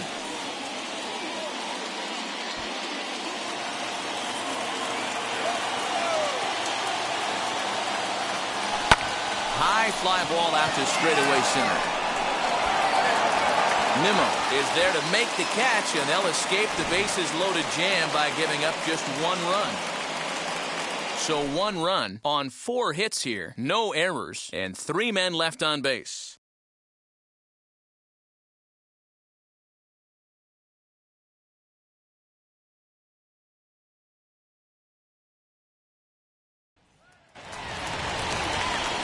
Bottom of the third now, and next to hit is the catcher, James McCann. You know, these next couple innings are really important for these guys. I know they're only down by a couple, but they need to get something going on offense to keep pace, even though it's early. Now here's the first offering. To third. And there's 1 down now. Batting ninth. The pitcher, Jacob DeGrom. Now to the plate, the pitcher, Jacob DeGrom. From the stretch, here's the pitch. I love everything this pitcher's got working right now.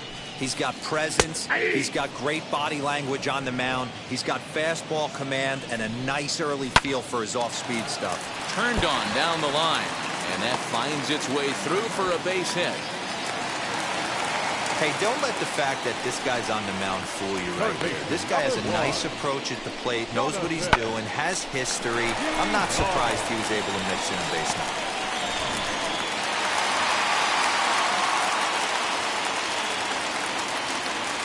So now to the plate, Jonathan Villar.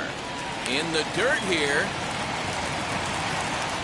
And forget about the double play now as he'll move up to second here on the wild pitch. Wow, one pitch ago he had only given up a single, but that wild pitch, that single essentially turns into a double. Those kind of things can absolutely kill you. A 1-0 delivery. Swing and a miss as he ramps up on the fastball. 1-1. DeGrom, the runner at second with one away. That's right there at the belt. 1-2 now.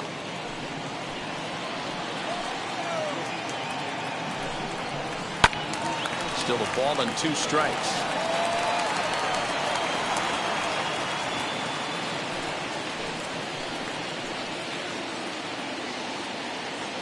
Again, a 1-2. Fastball at the knees, maybe even below the knees, but it's strike 3 called, and there are 2 away. Well, that call looked like it was a little in the pitcher's favor, but it wasn't outrageous. Hey, listen, calling balls and strikes is a really tough job, and even the best are going to miss some from time to time, especially when they're sort of borderline like that last one. Not sure the hitter would want to hear that, though. So here's Brandon Nimmo. As the first pitch to him is in there for a called strike 1. 1 for 1 with a single so far.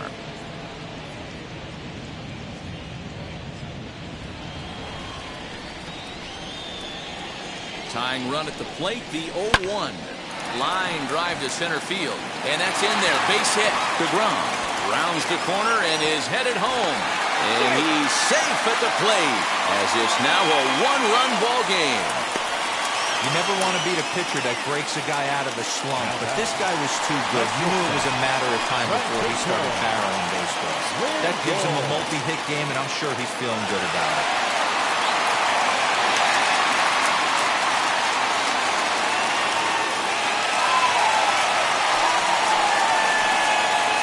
First pitch of the AB on its way. And usually the second time through the order, you start seeing an incorporation of some more off-speed stuff. But this guy's locating.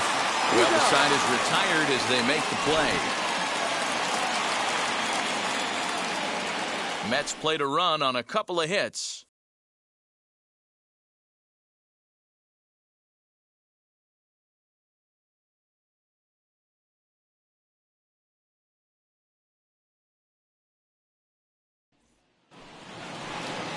All set for the start of the 4th, and that'll give way to the third baseman, Josh Van Meter. Josh Van Meter.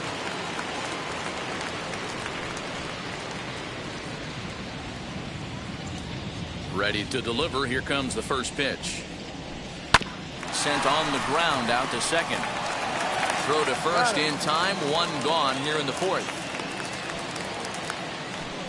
Now batting, number 25.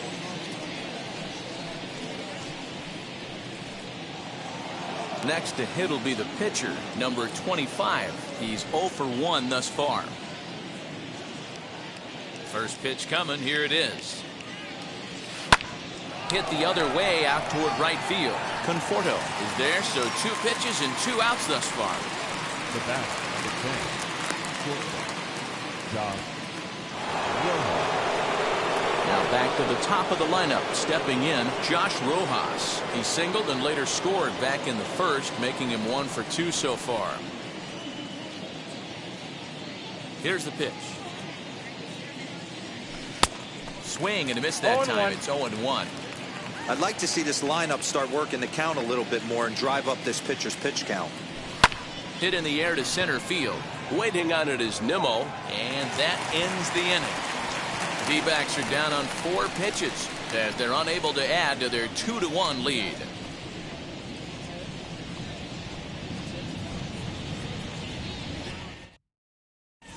Welcome back to Flushing, Queens. Before we get back to baseball, let's check in with Heidi.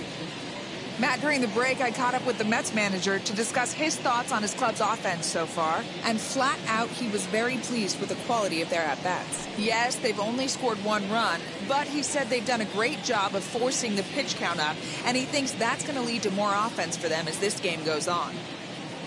All right, thanks, Heidi. Ready to go in the bottom of the 4th. Ready to go. And here comes the first baseman, Pete Alonso. Pete Alonso. Now the pitch.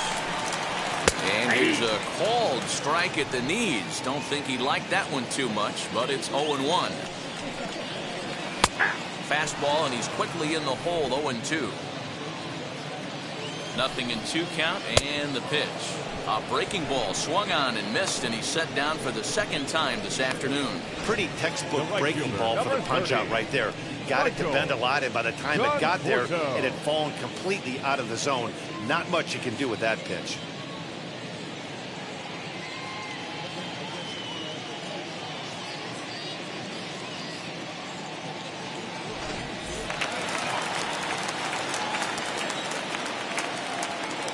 Stepping in now, Michael Conforto, as he takes a cold strike at the knees. It's 0-1. Hit it hard, but lined out in his first at-bat.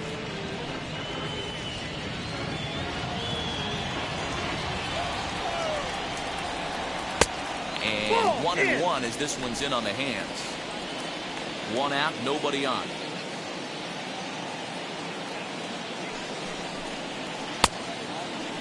Started to chase there. They'll appeal it down to third, and no swing. It's ball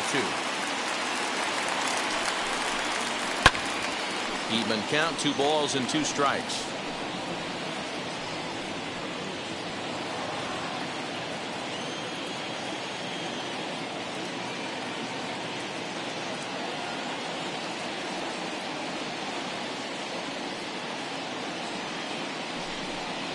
Fastball, strike 3 called as he couldn't pull the trigger, and there are 2 away. Well, you could tell by their approach that they're going to go up there and try to be aggressive off this guy, but he's taking full advantage of that. He's pounding the zone with strikes, and right now we're seeing a lot of swings and misses and a lot of strikeouts and no walks either. Javier Baez will stand in for the second time now as he looks at a called strike. It's 0-1. Fastball just misses. That's ball 1. Now the 1-1 pitch is taken for ball 2. Here's a big swing and a miss on the fastball. 2-2.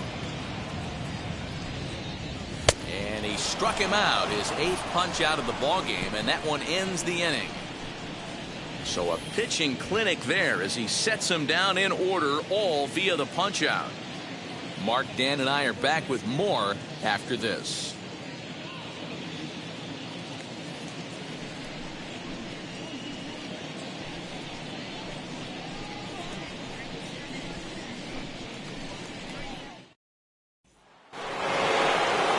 And now here is Tyler Marcotte, a hit in 2 tries so far. Second baseman, Tyler Marcotte.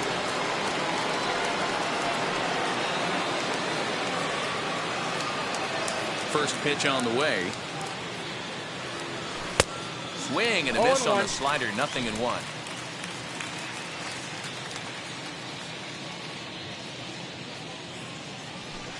In there, strike 2. Ooh, that was some gas. Triple digits on the radar gun.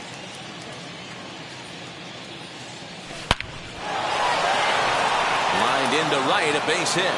So with a man aboard now, the RBI men will have an opportunity with nobody out in the inning. The right fielder. Well, you know what? Good hitters are good hitters for a reason, D-Roll. You can be able to hang in there on an 0-2 pitch and still be able to get a base hit. This guy's about as good as it gets. Yeah, I'm blown away by this guy, Dan. You wouldn't know if you showed up. You wouldn't know if it's 2-0, 3-1, 0-2. Counts do not matter. This guy trusts in his craft. And he will whip this one over to first in time for the out. Now batting, the left fielder, David Peralta.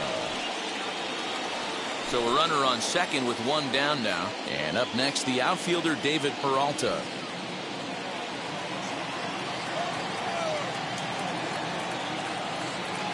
First pitch on its way. No balls and a strike to count. Marte leads off second with 1 gone in the inning. Rolled slowly down the third baseline. And there are 2 away now.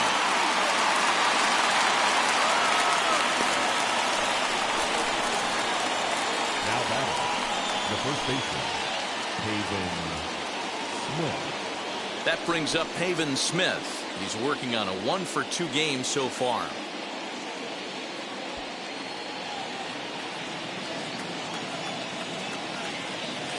Looking to keep this a 1-run game. The pitch. 0-1 the count.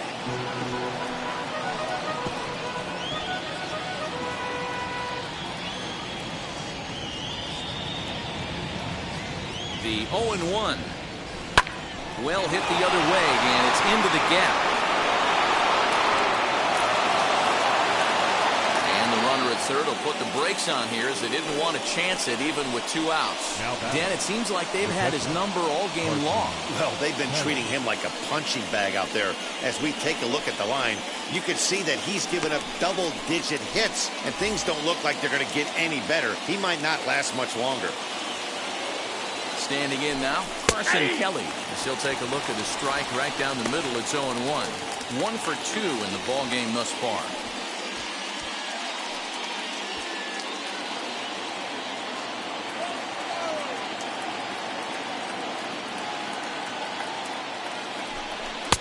Swing and a miss, and he's in trouble now.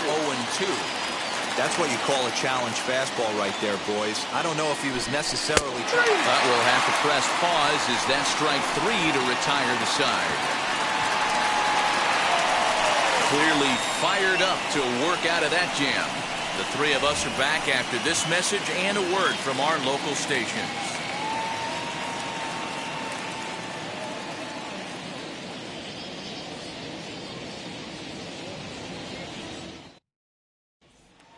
Jeff McNeil will be the next to take a turn. He starts off the inning against a guy who struck out the side last inning. How did they get to him here?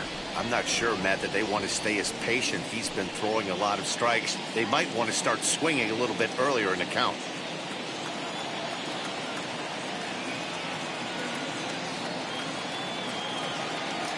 Ready to deal. Here comes the first pitch. 1-0.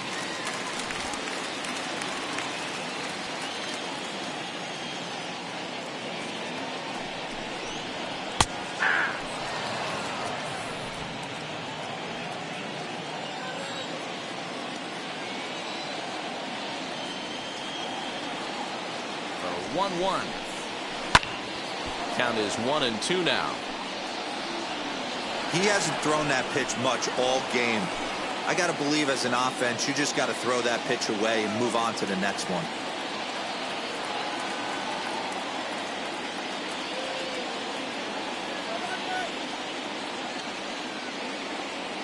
The 1-2 pitch. Look out. That one almost got away from him. 2-2 now.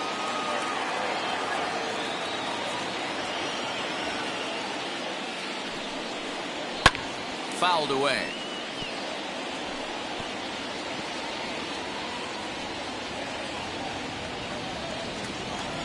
Here now the 2-2.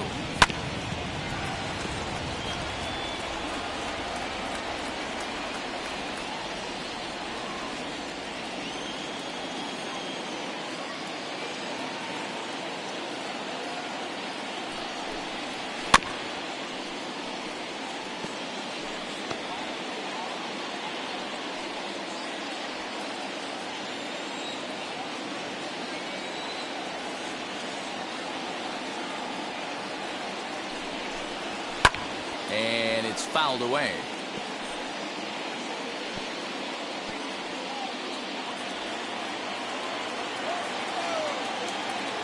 The 2-2 one more time. Hard liner, but picked up on a hop. And that's the first down. Oh, man, you can't hit a ball any harder than that. I mean, this ball gets on him in a heartbeat. Nice job to stay with it, though, and then make the out at first. Next, it'll be James McCann. Comes into this at-bat 0 for 1 in the ballgame. First offering. And a good pitch on the inside corner for strike 1.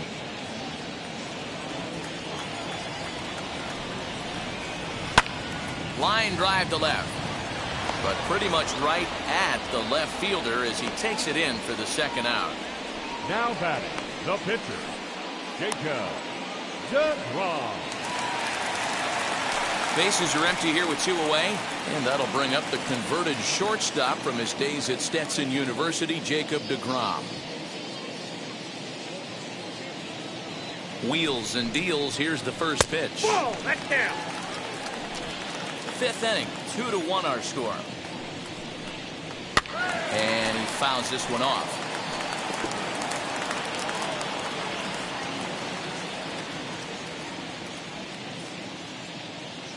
The 1-1. Lifted the other way down the left field line. Peralta's after it. He gets there to make the play, and that ends the inning. So no runs, no hits, no errors, and no one left. We're through 5 here at the ballpark. Diamondbacks lead this one 2-1. New inning set to get underway, and at the plate will be the speedy outfielder, Jake McCarthy. First pitch on the way. Lifted in the air to center field. Nimmo is right there. 1 pitch, 1 away. Now batting, the third baseman, John Van Meter. Ready now for Van Meter. He bounced out last time up. Hit in the air down the right field line. Right fielder giving chase. For out number 2. Number 25.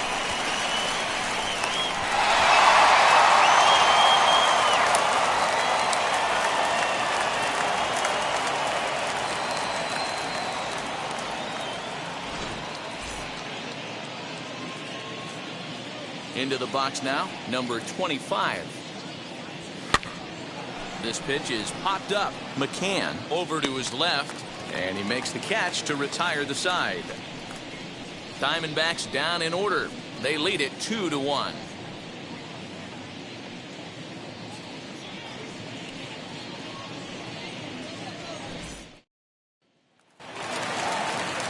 Bottom of the 6th inning now, and the switch hitter Jonathan VR will be the next to bat. Baseman, Jonathan VR. Now here's the first offering.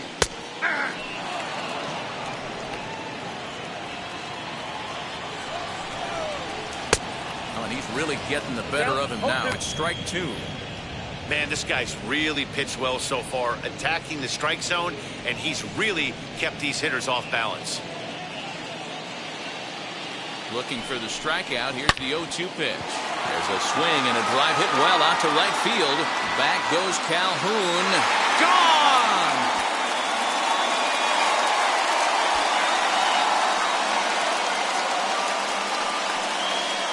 A solo shot here to straightaway right field. And the Mets have come back to tie this one at 2.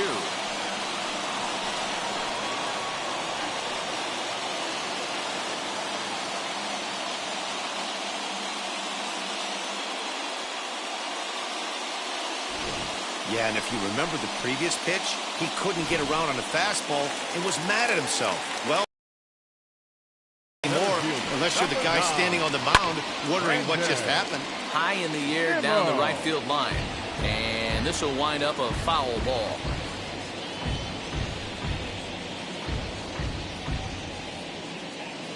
Two runs, 4 hits, and no errors on the Mets line score so far. Off the plate, 1 ball, 1 strike. All the makings of a big inning right here. One already left the yard, and the power hitters are coming up. Tried to bunt his way on base here, but this will roll foul.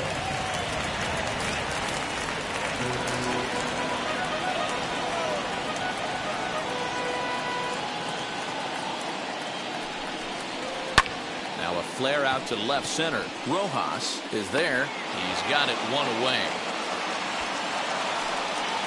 Now batting, shortstop, Francisco Lindor. Next to stand in is Francisco Lindor, grounded out in his last at-bat. Ready with the first pitch. Here it comes.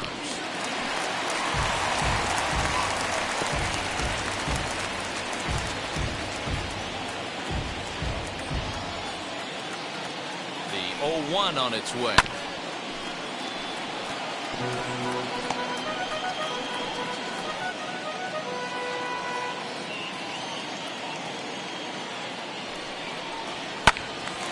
And he popped him up. And this is going to be a foul ball.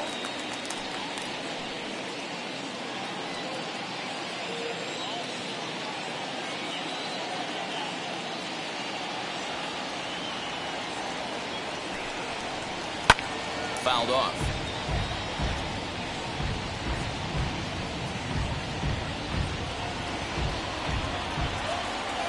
Here it comes on 0-2.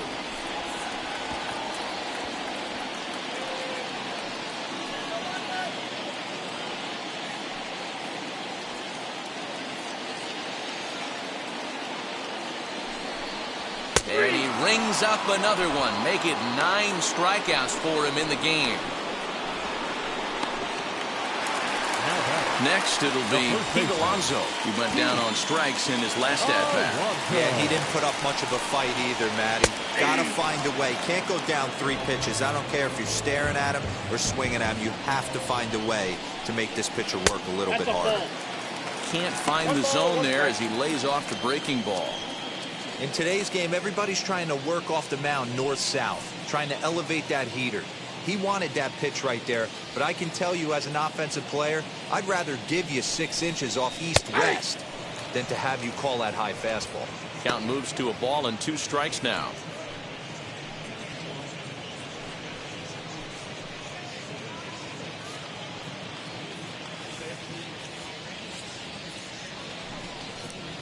Hit down the third baseline. A dive, but it's off his glove. And he won't risk the long throw across. He'll hang on to it. It's an infield single. Number 30, Michael. So it's a runner at first with 2 men out. And up next, the left-handed hitting Michael Conforto.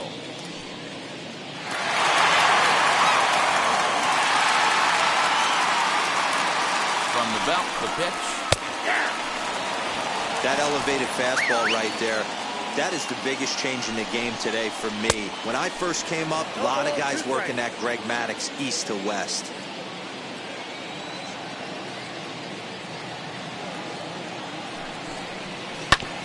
Protecting on 0-2, so we'll do it again. 0-2 count and the pitch. Liner towards second. Leaps and makes a terrific catch. And with that, the side is retired. A ball ticketed for right center, but the ticket is revoked as he goes up to pull this one down. On to the back third here this afternoon, and we've got it for you on the show.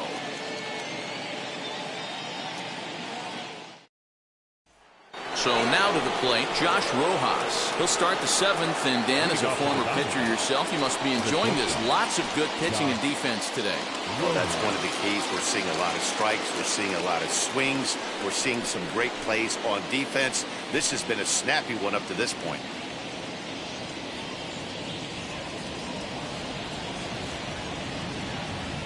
Wheels and deals. Here's the first pitch.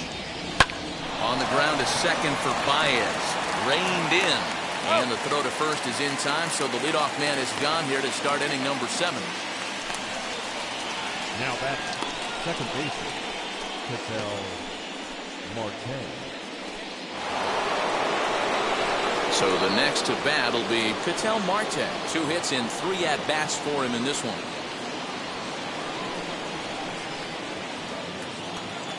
First pitch on its way.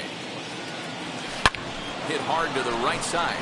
And that'll find its way into right field for a 1-out single. Hey, Dero, not a bad night. 3 singles, but hey, you'll take 3 for 4 every day of the week. Yeah, in today's day and age, Dan, where everything's a homer, a walk, or a strikeout, it's refreshing to see this guy throw out 3 base hits.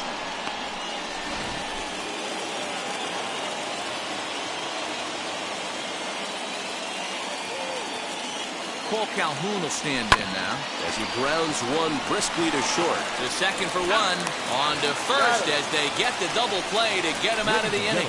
Diamondbacks down without much of a fight. And this game is still tied at 2-2.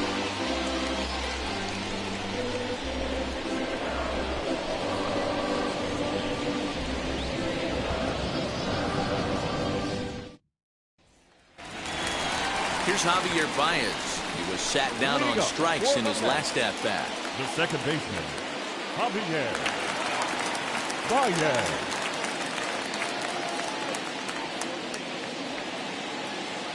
Here's the first pitch to him. And he throws the fastball by him here. 0-1. I really like how he's been attacking hitters early in these ABs. He's thrown strikes on the first pitch to over 70% of the guys he's faced so far.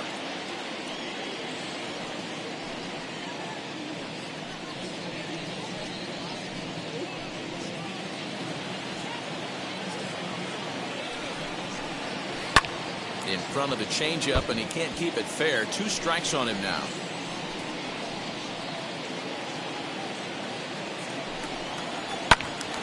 Again, he sends it out of play.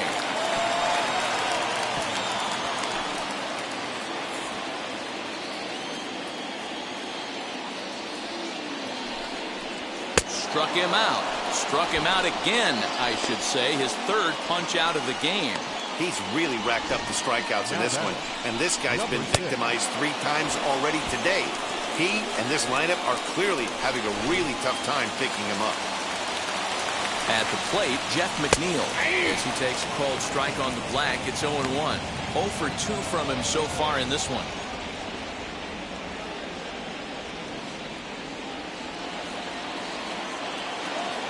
He's set. Here's the 0-1. Now a ball lined hard toward right center. And he will run this one down. A good read off the bat for the 2nd out. I know they say sometimes that these things even out, but that was a bullet line drive that gets caught. He would have represented the go-ahead run.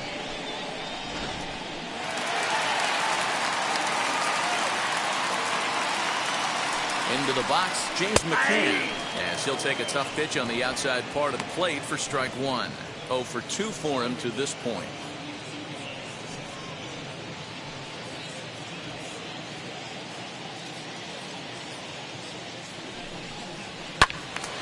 Behind 0-2 now. 2 out, nobody on.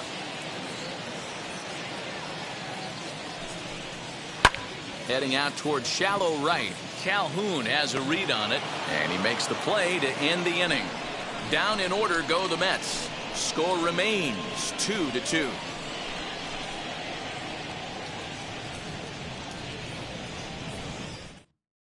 Now the skipper's on his way out toward the home plate area, and I believe that means we're going to have a double switch here. Carlos Carrasco will come on now, and he'll slide into the 7 spot in the lineup following the double switch. Kevin Pillar is into the ballgame as well, as he'll slide into the pitcher's spot, hitting 9th now on the double switch.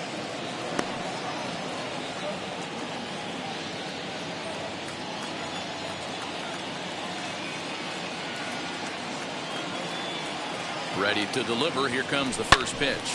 Yanked on the ground down the line. And he'll step on first himself for the out.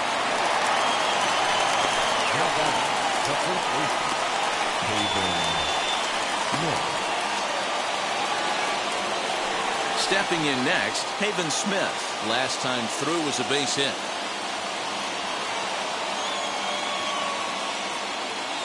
Ready with the first pitch. Here it comes. This is pulled into right, so he'll add 1 to his total as that falls in. He's got 3 hits in this one.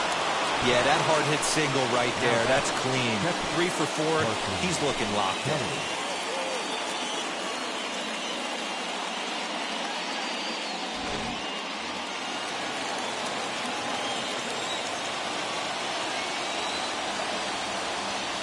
At the plate now, Carson Kelly fouled away. He's working on a 1 for 3 thus far.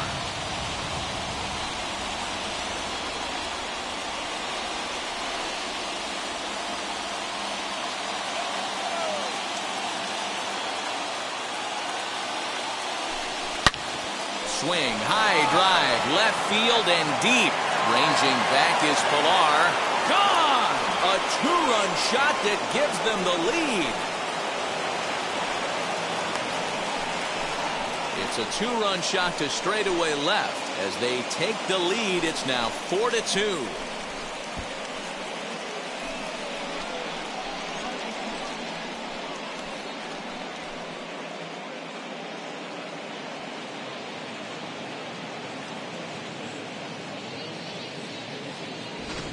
What a great piece of clutch hitting right there to give his boys the lead. Going to put a lot of pressure on the opposition after score with only 6 outs to go.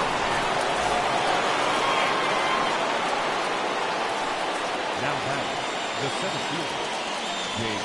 In now, Jake McCarthy. And he hits it hard to the right side. And that's through for his first base hit in this one. Nice execution right there. Ball was down below the knees. He stayed through it and was able to drive it for a base hit.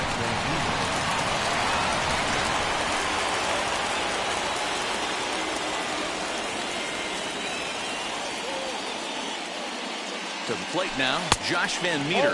And a pitch out, nothing doing though, and that's ball 1. McCarthy leads off first with 1 away.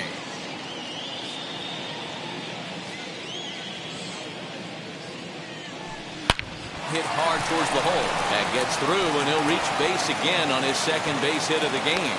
And that runner will hold up at second with 2 aboard now. Yeah, batting averages are much better 1-0 in a count than they are when the count is even. They opted to go with a pitch out to lead off the at-bat, and it obviously cost them.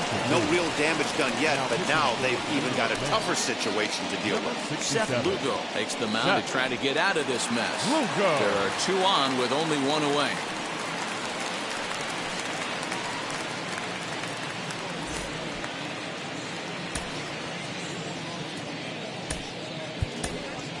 Christian Walker will grab a bat and hit for the pitcher here.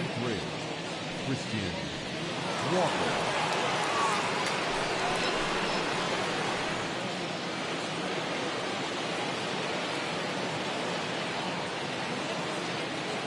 First pitch on its way. A swing and a ball to left field. That's going to get down for a base hit. And a good throw is going to hold that runner at third, so they're loaded now with only 1 away. Boy, there's a long drive bullet off the wall right there, but the outfielder does a really good job, D-Row, of getting that one quickly and getting it back in to keep him at first for a long single. Yeah, and also a nice job by the base runner not there. Not putting his head down, being over-aggressive and getting thrown out at second base. He saw the play happening in front of him and put the brakes on and got back to the base. Yeah, D-Row, I think he would have been toast if he tried to stretch that one into a double. But they won't get 2 as he beats the relay to first. They couldn't turn the inning-ending double play. They just get the force out at second, and the runner scores from third. So stepping in is Tyler Marcotte, and their runners at the corners now.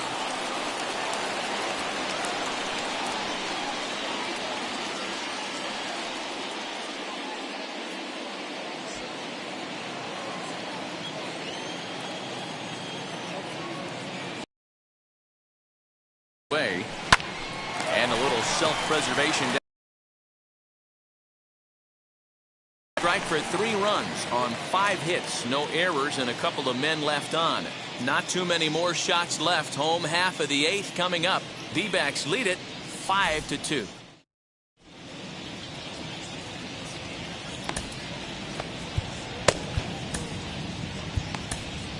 Joe Mantiply is on to pitch out of the bullpen in the bottom half of the 8th. Number 35, Joe Mantiply.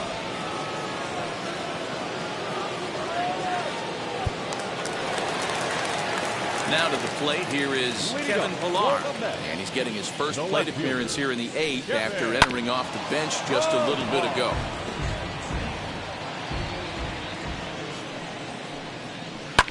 Hit sharply on the ground. And a reach, but it's by him as he couldn't quite get to that ball. Hey, excellent job right there, leading off the inning with a base hit. We got to keep this line moving. We cannot stop. Nobody can make an out. We have to find a way to put 2 men, maybe 3 men, put some pressure on this defense.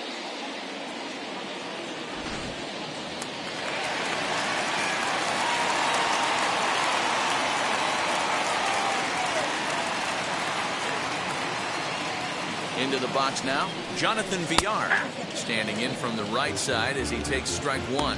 He's got a hit in 3 at-bats to this point.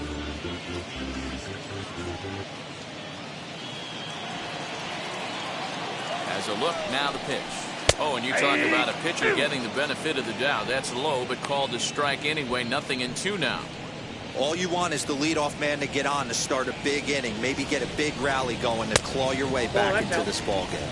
1 ball and 2 strikes to count.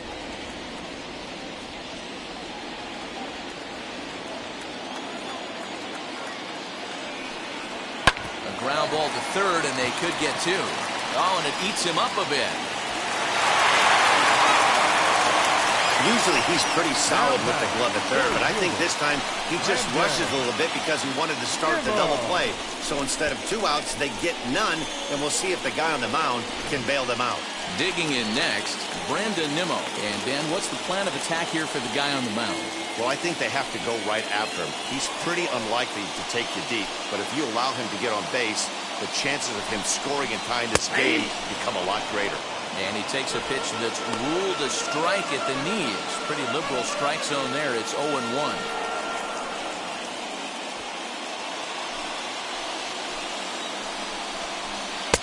A swinging strike, and now it's 0-2. We're in the 8th inning now of a 5-2 ball game. Hit on the ground down the first baseline, but a foul ball, and the count holds at 0-2. I mean, he's coming right after him, Matty. 3 fastballs in a row.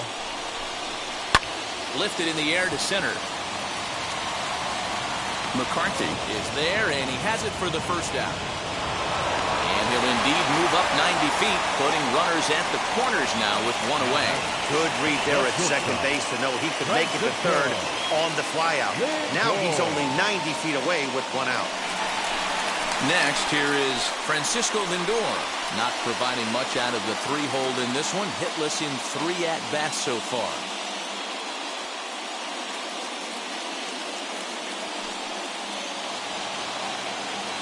First offering on its way.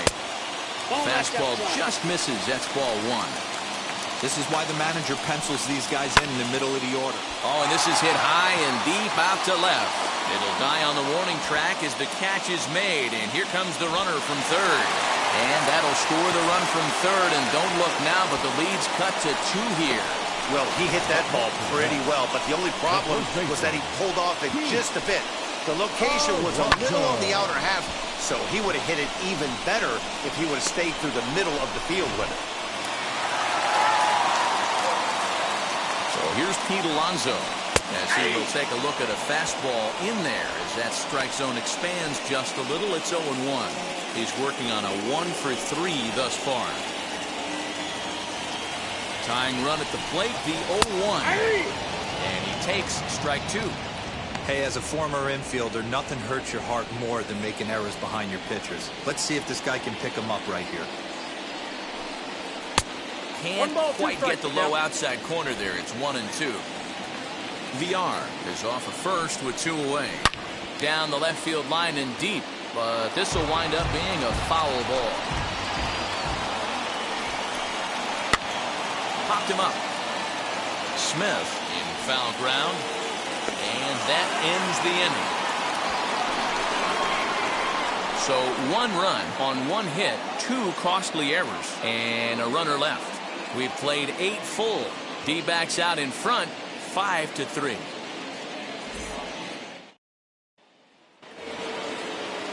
Ready now is Cole Calhoun. A couple of singles for him in 4 trips for him this afternoon. Outfield shaded toward right center. Here's the first pitch. Swing and a line drive, but quick reactions at the hot corner take away a hit, and there's 1 gone. Up next for the Diamondbacks, the left fielder, David Peralta. So here's the cleanup hitter, David Peralta. Past matchups against Seth Lugo. He's a .333 hitter. First delivery to him. Line hard, deep into left.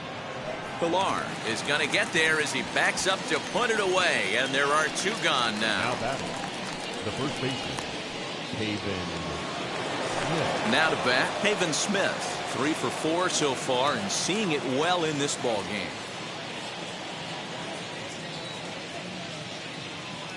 Ready to deal. Here comes the first pitch.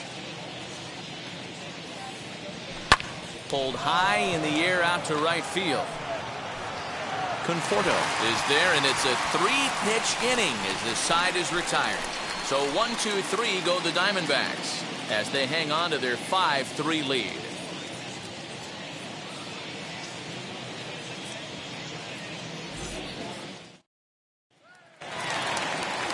Stepping up is Michael Conforto. He's hitless in 3 at-bats to this point. Michael Conforto.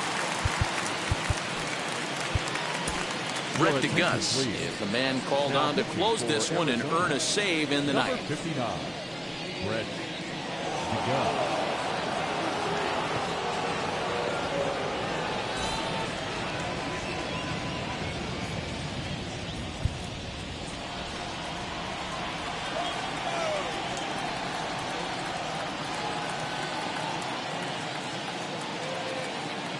Infield shifted well to the right. Here's the first pitch.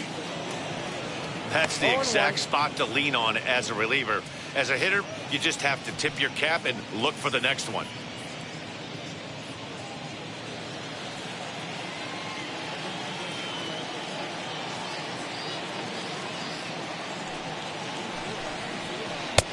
Inside, ball 1.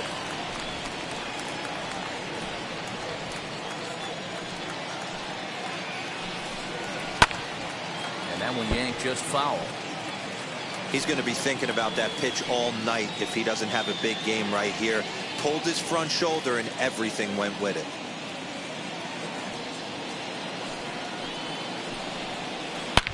Now a ball hit hard toward first, but this is gloved over there at first as he was in the right spot at the right time. One away. Here's a look at the final line for the Arizona. For every time you go out there. So I think he'll feel pretty good about the effort he put forth in this one. At the plate, Javier Baez. As he'll send a ground ball down to third. And he'll reach first as they can't make the play on it. Man, I don't know how, but they've been moving the ball all over the yard, and they still have the lead. Sometimes you win despite your defense instead of because of it. But they can't keep doing this and expect to be successful. J.D. Davis will be called upon here to hit with the game on the line.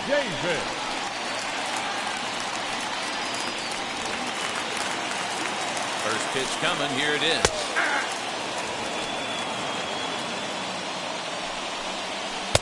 Swung on and missed. That strike 2. That was a great hack right there. Timing was on point. Just sometimes you have bad bat barrel accuracy. Only play to the pitcher covering, and the runner moves into second on the play. Not sure the spin throw was necessary there, but it sure looked good. Would have been questionable if he threw it away, but he put it right on the money for the out.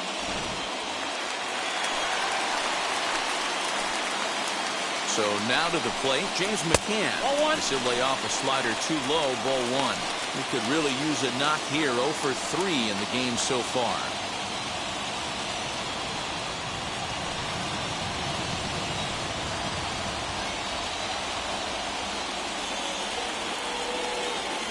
The 1-0. And this is in the air to right, and this should do it. Calhoun is there to make the catch, and with that, the ball game is over. Hey, this was a pretty tightly played game. Got a little bit of everything in this one. Some timely hitting, runs on the board, key pitching, and defense in certain spots. This one was a fun one to watch. 5-3, the final score in this afternoon's game. The Arizona Diamondbacks came through late, taking the lead in the 8th to secure the victory. Number 25 takes home the win. So that will wrap things up. For Mark DeRosa, Dan Plesac, Heidi Watney, and our whole crew, I'm Matt Vasgersian. You've been watching MLB The Show. For more, head to theshow.com.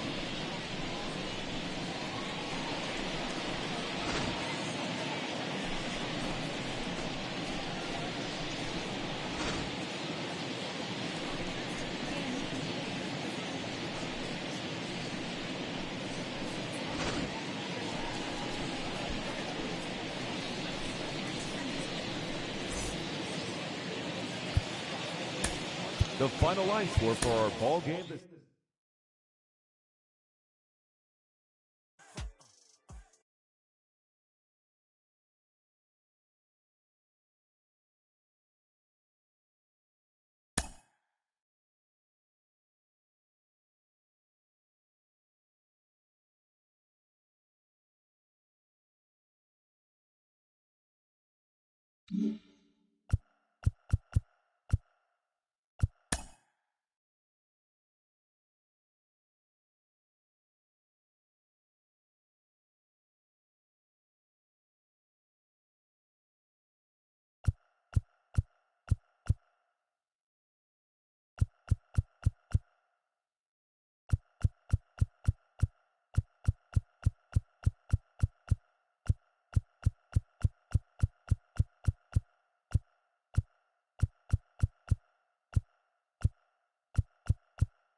Well, the Santa Ana winds are kicking, leaving us nothing but clear skies over Dodger Stadium in L.A. Today, we've got a good matchup in store between the New York Yankees and the Los Angeles Dodgers.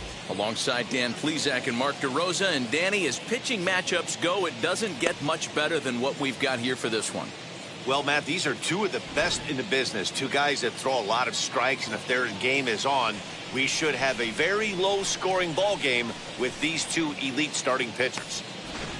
It's Dodger baseball, and it's next on the show. Max Scherzer gets the start for Los Angeles in this one. Dan, any thoughts? Max Scherzer. Hello, Chief. It's Max, and it's not Agent 99. This is one of the best pitchers in the game of baseball. Upper to mid-90s fastball, powerhouse slider, and a great changeup. If he brings his A game, it's lights out for the opposing team. Here's the second baseman, DJ LeMahieu, and we are ready for some daytime baseball. No balls and one strike.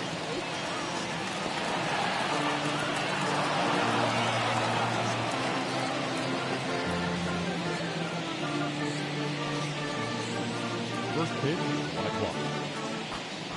Into the windup, here comes the 0-1.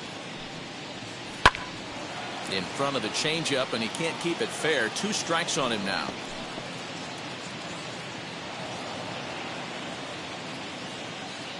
Here comes Scherzer on 0-2.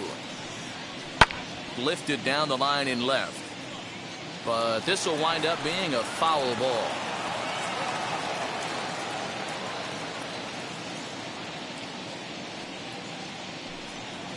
And he wasn't going to hit that one with an or. The strikeout, and there's one gone. It's so hard to hit when you're behind the count 0-2, right? You have to protect for the fastball. You have to look for the soft stuff down and away.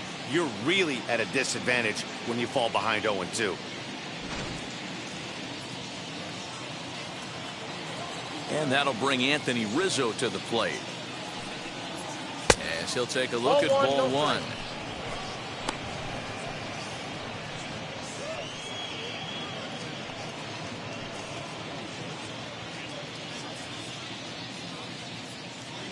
Windup and the 1-0 pitch.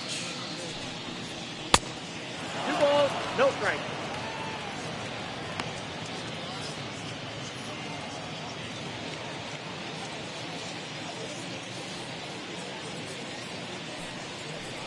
Yeah.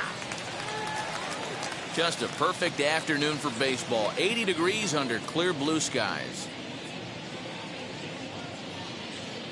Bases are empty, 1 man out.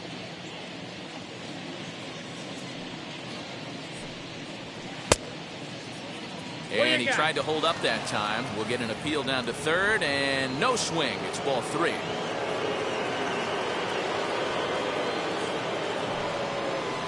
And the good fastball there finds the zone as the count goes full now, 3-2.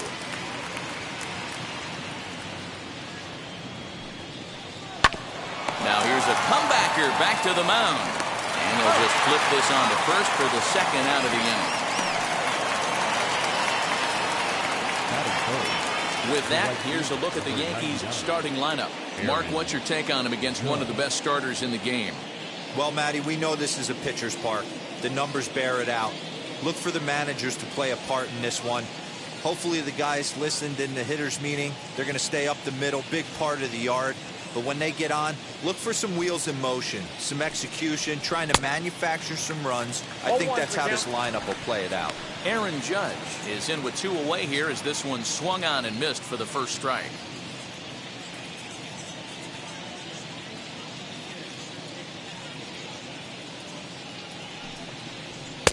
That misses wide. 1 ball and 1 strike.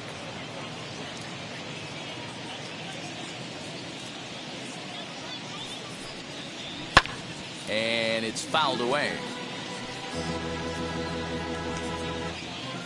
Just underway here in Southern California. Got him swinging, and that's the 3rd out. 1, 2, 3 go the Bombers. The Dodgers coming up, and we are scoreless.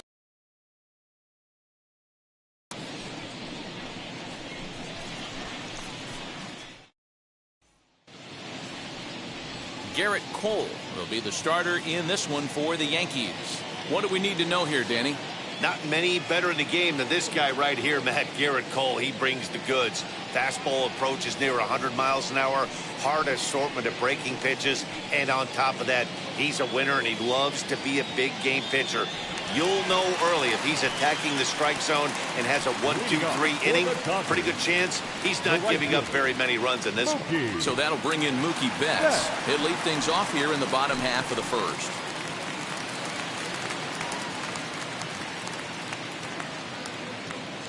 Infield in the overshift here. Now the pitch. Swing and a ball lifted in the air toward the line and right. And he is going to have extra bases here to start the home first. And now it'll kick around in the corner. And he'll pull into second here with nobody out. Batting second, the shortstop, Corey Seager. Here's Corey Seager. Now Corey with a swing and a deep drive to right. And out of here. And I mean by plenty. That ball was crushed. So it's a 2-run homer for Corey Seager. And the Dodgers move in front now 2-0.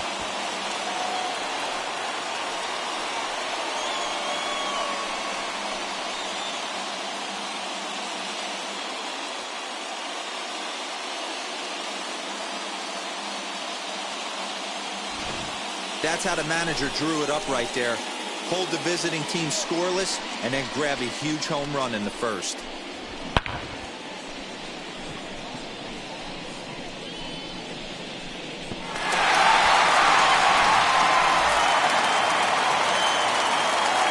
The speedy Trey Turner digs in now. The second baseman. The swing and lift the ball foul off to the left and out of play.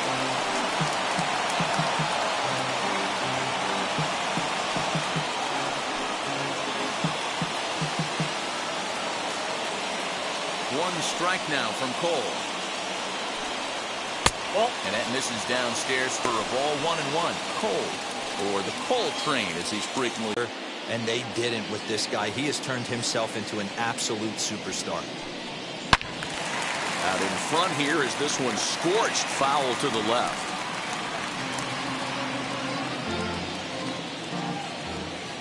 Here he comes on a ball and 2 strikes. Swing and a liner. That gets down, and he's got himself a base hit.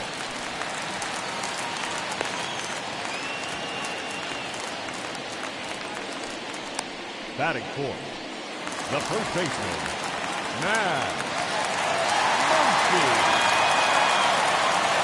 Next up is Max Muncy as he will look at a first pitch fastball for ball 1.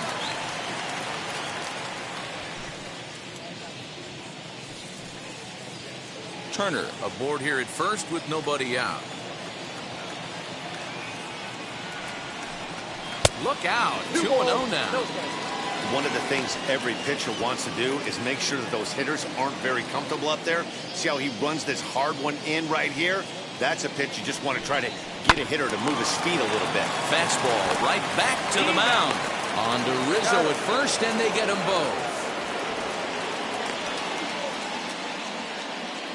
Batting fifth. Time now to check out how the hometown Dodgers line up in this one. Who do you have your eye on, Dan? Well, one thing's for sure, they love what Mookie Betts brings to their offense. This guy was one of 3 silver sluggers in the National League for outfielders. He can flat out rake. You get in that category, only 3 guys of all the outfielders in that league, that's pretty impressive. Here now is Will Smith. Little tardy on that swing as it's well wide at first. Looking to get on base and keep this first inning alive.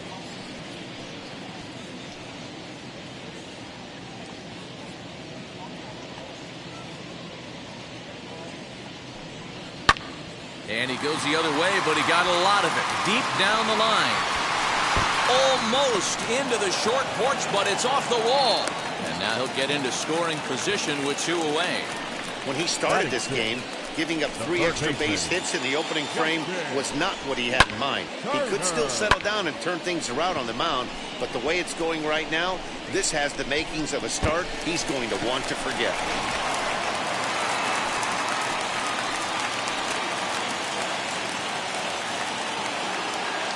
Standing in now, Justin Turner, as he will take strike 1 on the fastball here. No balls and a strike. Opportunity for him here to pick up that runner from second with 2 away.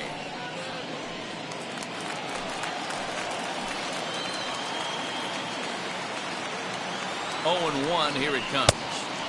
Swung on and missed. That strike 2.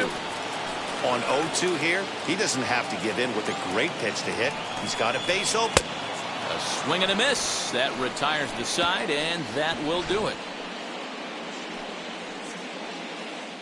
But the Dodgers do strike for 2 coming on this 2-run home run.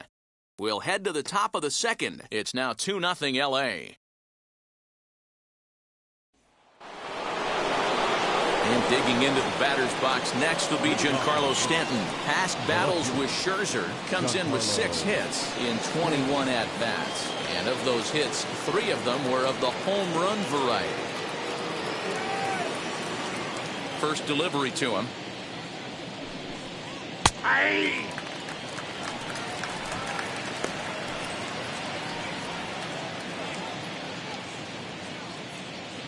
Set to deliver the 0-1. Nope, that's a ball. And there are the umpires assigned to this one. Calling balls and strikes is Mr. Carl Dixon. Hey, D-Roll, one of the things you have to be aware of as a hitter from Carl Dixon, he'll call that high strike. Yeah, he will. So you better be on top of your game with 2 strikes, because if they elevate, good chance Carl Dixon's punching your ticket. 1 and 2. A ball and 2 strikes now.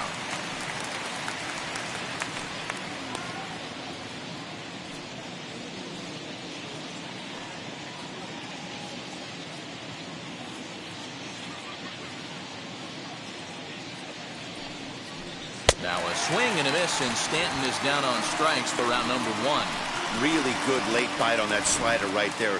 The best ones have that late action that just darts at the last minute. They're so tough to get the bat on, and when you've got that good slider going, it's a great strikeout pitch.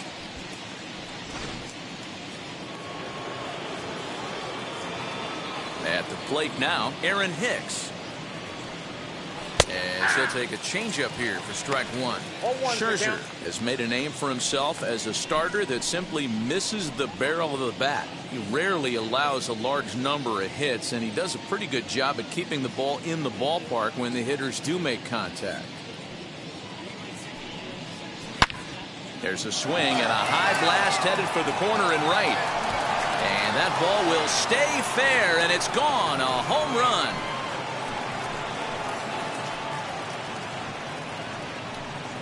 A solo shot down the line in right, and the Yankees are on the board. It's now a 2-1 ball game.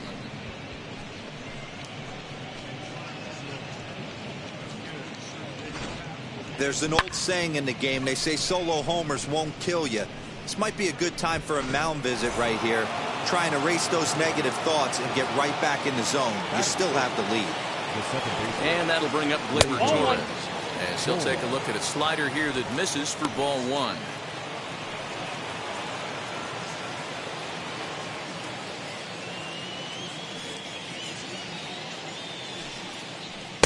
Just a bit high with the fastball, but didn't get the call. 2-0. Like to see him be looking to the opposite field with this next swing.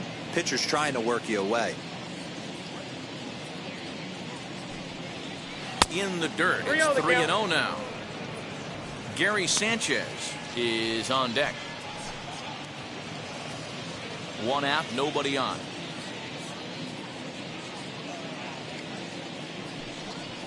And that's outside. He lost him, ball 4. Batting 7. The catcher, Digging in now for the Yankees, Gary Sanchez. 1 in, 1 out, and 1 on here in the inning.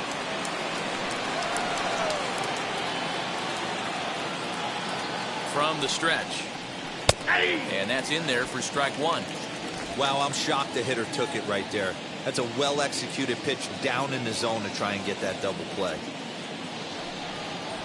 And it's 0-2 to Sanchez.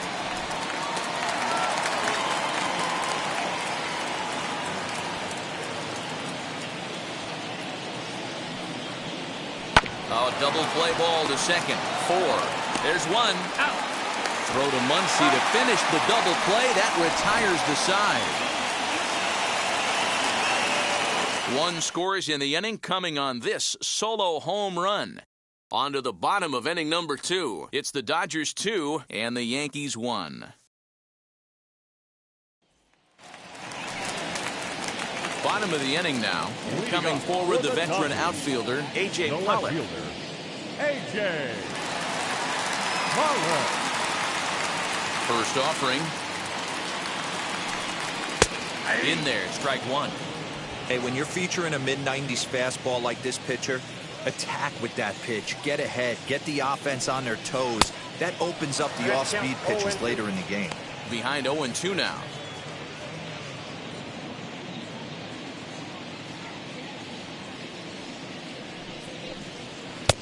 Lays off that time, and it's 1-2.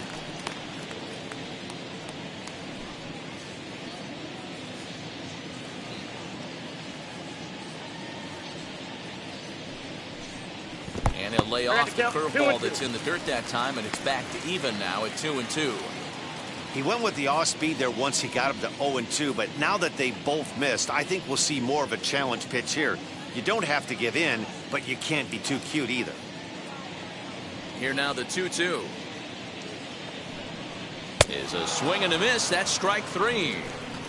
What I like about that strikeout, guys, is that he came back with a fastball on 2-2. He was heading to count 0-2 earlier, but instead of continuing to nibble a little bit, he decided to get aggressive again and to challenge with his hard stuff.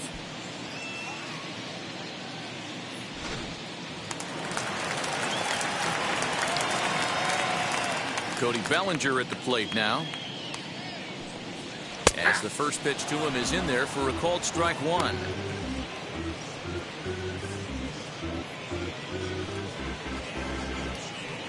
Bases are empty, 1 man out.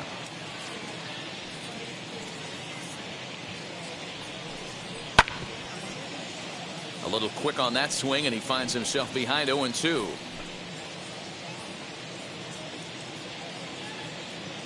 Cole into the windup. Here's his offering. And a fastball blew it right by him, and they're 2 down. 2 up, 2 down on strikes in this inning. He looks really sharp out there, guys. The pitcher, Max Scherzer.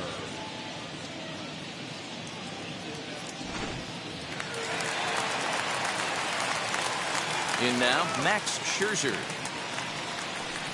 As he'll take a look at a pitch too low, it's ball 1. He'll attempt to put the ball in play for a change here with the first 2 guys going down on strikes to start the inning.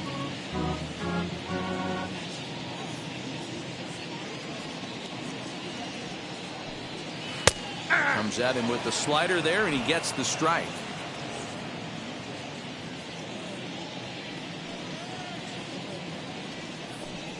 Dodgers pitcher trying to deal with a 1-2 count at the plate. Hey, I got to really commend this pitcher right here. Was able to regroup in between innings. Something happened in the dugout because he's on point coming out for the second.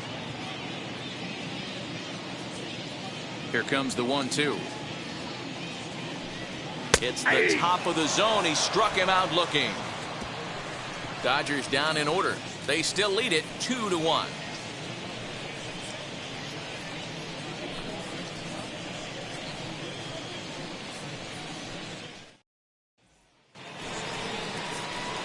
Top of the third set to get underway, and coming forward now is the shortstop, Gio Urshela.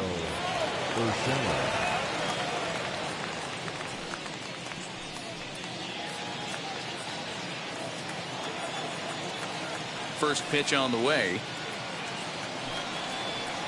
And he starts the number 8 hitter with a strike, 0-1. He'll take that first pitch strike all day long. If they're going to take 0-0, he's going to pound that zone and get ahead. Much more susceptible down 0-1 than 1-0. 1-1 the count.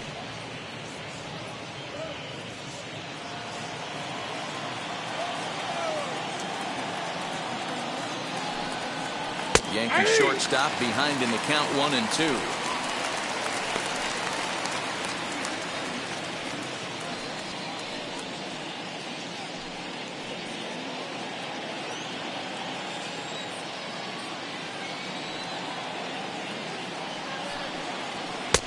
Lays off 2-2 now. I know he missed with a fastball right there, but this guy's arsenal, you can't figure out what he's trying to do. He's got a lot of different directions he could go in right here. And he fouls this one off.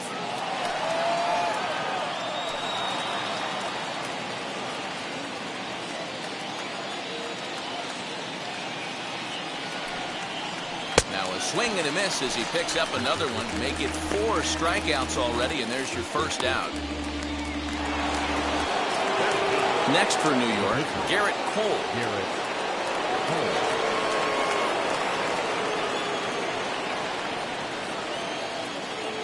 First pitch coming. Here it is.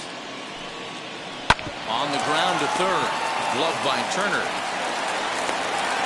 And the throw is wide as it pulls the first baseman off the bag. So you can mark that one down as an E5, and I'd bet he'd like to have that one over. So the batting order turns over now and set to go DJ LeMahieu. He was a strikeout victim to open up the ball game. He's set. Here it comes. Line toward right center. That's his first base hit, making 1 for 2 now. They'll hold at second, and there are 2 aboard now. Now's a good time for your pitcher to take a deep breath. He still has the lead, although it probably doesn't feel like it. So he can't worry about how he got into this mess. He just has to figure out how to get out of this mess.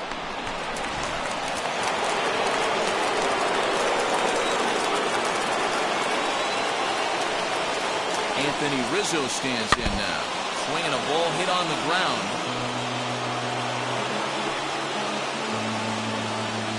Cole over at second. LeMahieu is over at first with 1 away. And that's a called strike at the letters. Though that looked high from here, it's 0-2 now. You could clearly see that the hitter didn't like that strike call.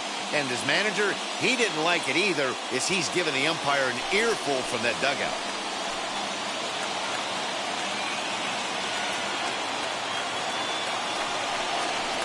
Ball and 2 strikes to Anthony Rizzo. If I'm in the box, you take a step out right here. Take a deep breath after that high fastball. You've got to be leery of him burying something in the dirt. And this is swung on and missed. His 5th strikeout already. And there are 2 gone in the inning. Got him with a good high fastball there. Danny, we see a lot of that pitch in strikeout situations these days. What makes it so effective? I think, Matt, what makes it such a tough pitch is you're changing eye levels. That fastball up looks so enticing to hit that you see that ball as a hitter, you think you can drive it, but it's really hard to get on top of that good high hard fastball. Here's big Aaron Judge as he'll swing and send a chopper out to second. Throw on to first, and the Yankee threat goes by the boards as the inning is over. Yanks strand a pair. They still trail it here 2-1.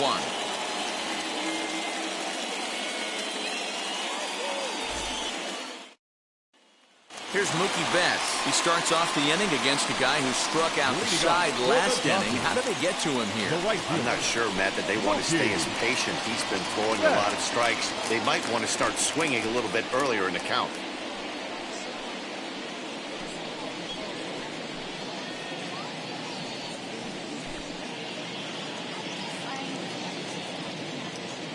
Ready to deliver. Here comes the first pitch.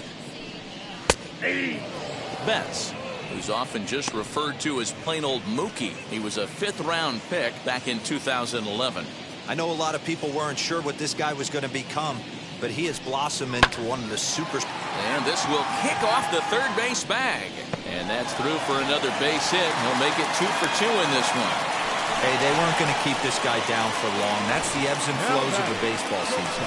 Bottom line is this guy has bat-to-ball skills. You knew he was going to get hot eventually. MOG Trophy, MOG Trophy. Prior to the at-bat, a check on first.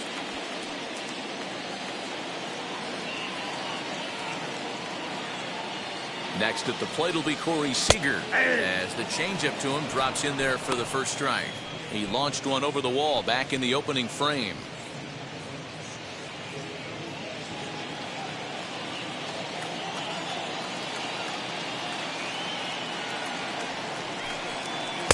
In there, and it's 0-2 now. You got to go into battle mode after falling down 0-2 and find a way to work yourself back to even. Hoping to send him packing. Pitch on its way.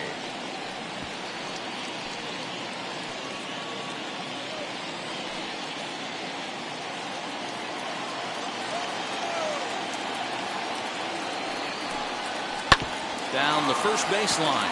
Oh, and he can't come up with it. Only play to the pitcher covering, and the runner moves into second on the play. Up next to the Dodgers, the second baseman. Next for the Dodgers, Trey Turner, who collected a base hit his first time up. Yeah, and they take another single right here. That third base coach is dying to wave his arms. I wouldn't be surprised if anything hit hard through the infield. He's going to wave them. A ball and no strikes. A 2-1 score here as we play inning number 3.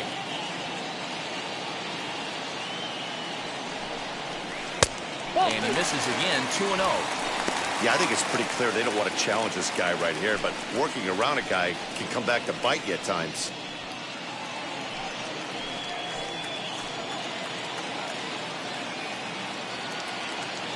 Full sets. Here's the 2-0 pitch. Oh, that's too high. Not a good spot to be in right now. Pitchers fall behind in the count with a guy up that hits really well with runners in scoring position.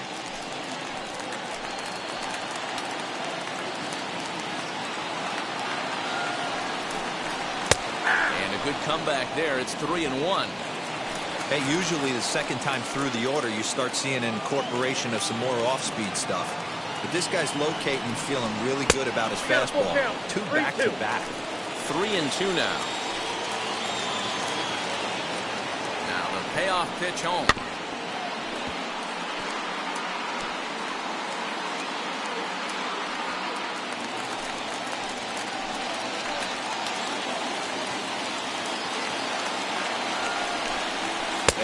Misses ball 4, so it's first and second now with only 1 away. And with first base open, the last thing he wanted to do was give him something to hit in the heart of the zone. So no harm done. Force out anywhere now. So now it'll be the 4-hole hitter, Max Muncy. 0 for 1 for him here in this one.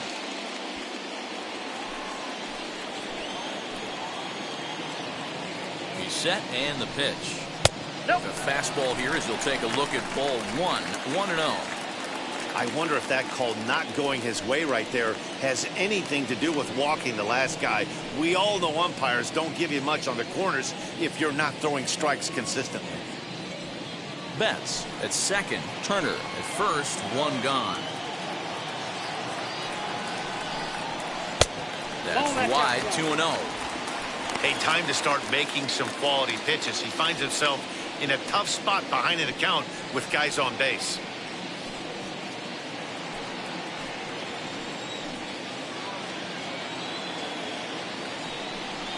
Three and 0 now. If he concedes the walk here, he's in real trouble of giving up a big inning.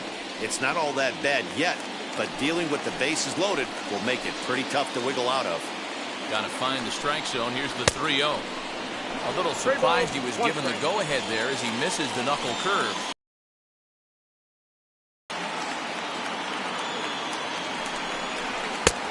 And a called strike on the outside corner there. It's full now, 3-2. What a well-executed fastball right there, down and away. If you're going to do any damage with that pitch, you have to think up the middle the other way, and you have to be diving and leaning out over that thing. Now a double play ball here as this is on the ground to third. Torres hit the bag. On to Rizzo, and it's a double play. Side retired. That's how you roll it. 5-4-3. A double play sends us to break. More ahead from Dodger Stadium right after this.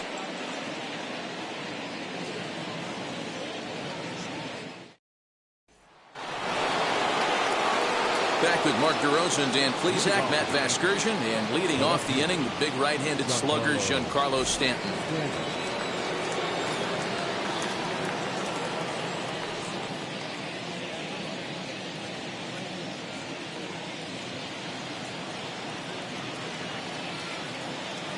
He's ready. Here's the first pitch.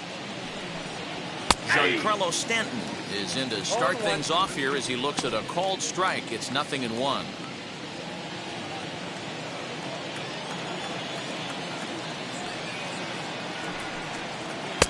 Sets the target low here, and it misses 1-1.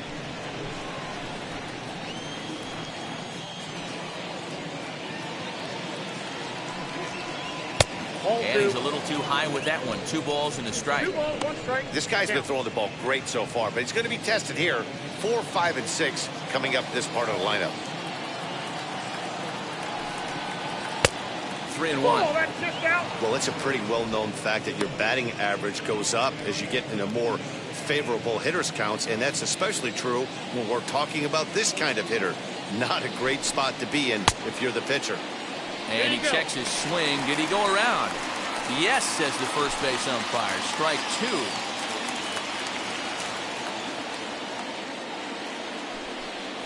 And he takes strike 3 called on the fastball. 1 gone. Pretty clear he didn't like the call there on the outside part of the plate, but probably too good to take. And he's down on strikes for the second time. Yeah, that pitch was right on the black. Beautiful pitch. And even if we had robot umps, he'd still be out. But the only difference would be he wouldn't be able to complain about it. Into the box, Aaron Hicks. As Scherzer's able to move ahead of him with strike 1. One of the biggest factors on how long you're going to go with a start is how many first pitch strikes you throw. 80% usually means you're going to have a pretty good day, and that's on the menu so far. The 0-1. Ball. That was a tempting pitch to swing at right there. A big power guy like this really wants something that he can elevate and drive out of the ballpark. Change up just off the black, and it's 2-1.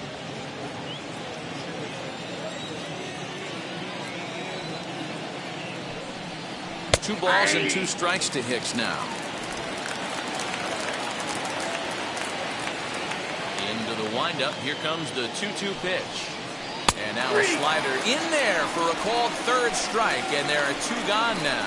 Beautiful backdoor slider for the punch out right there, guys. When it's tight like this one was, it looks like a fastball off the plate, then darts back at the corner at the last second. Locked him up completely with that one. Next up will be Gleyber Torres. Check swing, too close to call, so the appeal goes down to Eric Summersgill, who says he did go around. That's strike 1. The windup and the 0-1. A swinging strike, and now it's 0-2. He's attacking this hitter a lot more aggressively than he did the first time when he faced him and issued a walk. Coming right after him here. 4th inning of a 2-1 ball game. And he struck him out, his 8th punch out of the ball game, and that one ends the inning. So the Yanks go 1-2-3. They're down 2-1.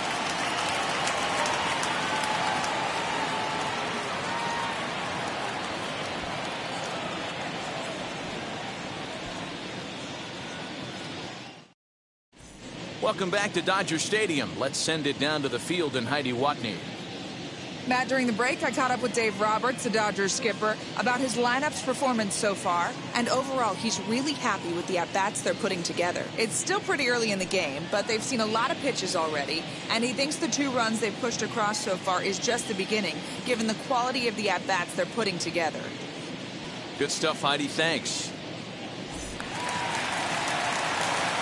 Ready to go for the last half of the inning. And next will be the speedy catcher, Will Smith.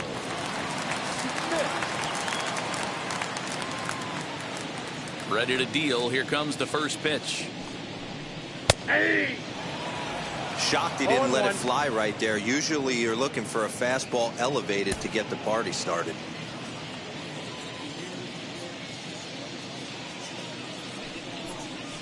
And here's a curveball in the dirt that time for a ball.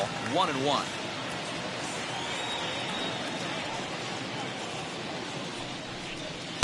Outside, 2-1. Hey, after the double in his first at-bat, looks like he's trying to pitch around this guy a little bit.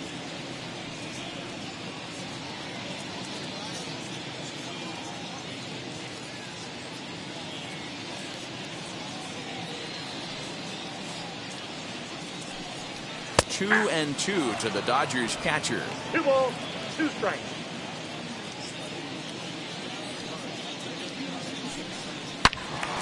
Turned on that one and crushed it. Just pulled it a little foul. You can definitely tell with that foul off right there that he's picking up spin on this pitcher's off-speed stuff. Maybe expect a fastball on this next one. Just off the end of the bat, it's a foul ball, and he'll stick around.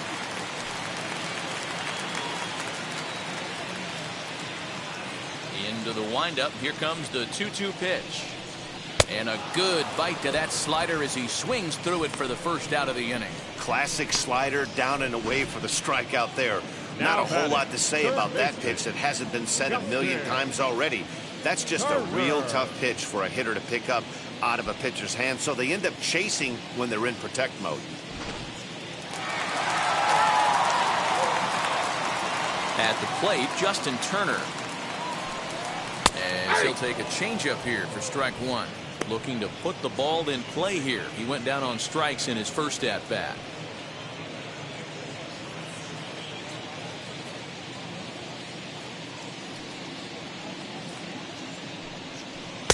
Outside for a ball, 1-1. 2 runs, 5 hits, 1 error in the ballgame for the Dodgers to this point. Fouled off.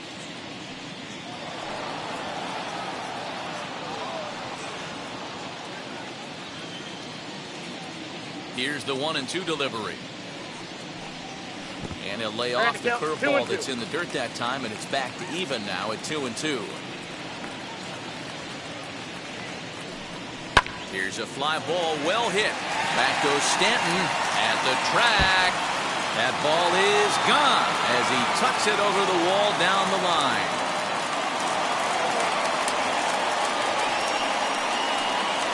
So a solo shot down the line in left, and it gives the Dodgers a 3-1 lead.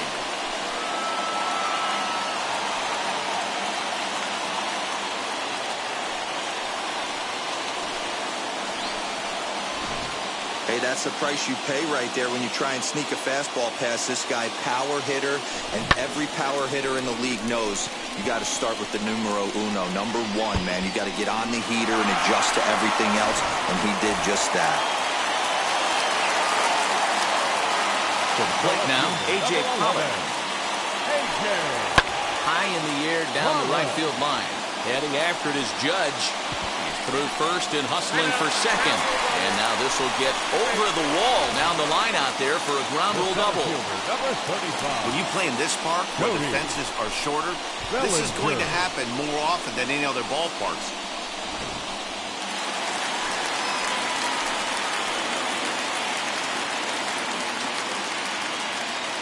So here's Cody Bellinger as he takes a fastball off the plate for a ball 1-0. Comes into this at-bat 0 for 1 in the ballgame.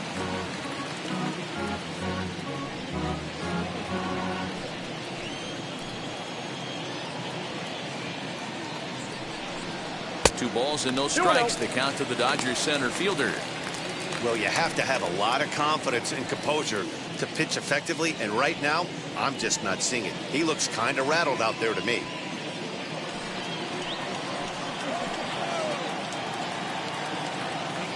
Now Cole's delivery, 2-0. 2 balls and a strike. Nasty 2-0 slider right there for a strike. No shame in tipping your hat.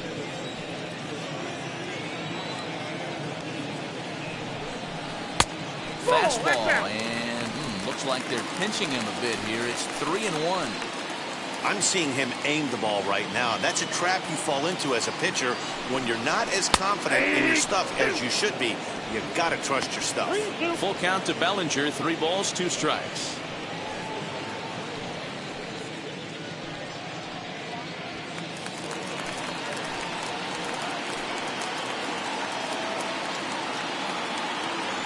Payoff pitch home, and he loses him on a breaking ball. Yeah, the pitching coach would hate to go to the bullpen this early in the game, but sometimes you have no choice. On the flip side, he might just get in his face a little bit out there, try to challenge him, wake him up from his funk. Either way, we'll see how it works.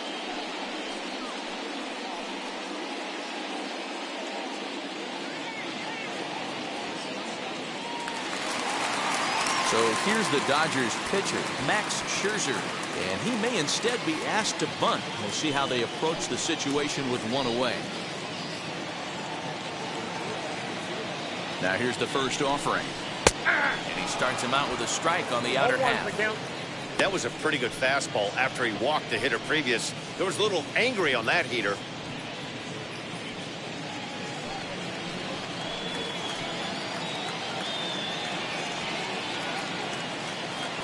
1 strike now from Cole. Sometimes you just can't overthink it. If a guy can't hit a certain pitch in a certain quadrant, why would you throw him anything else? Case in point, this guy's cold zone is away, and this pitcher keeps attacking that exact spot.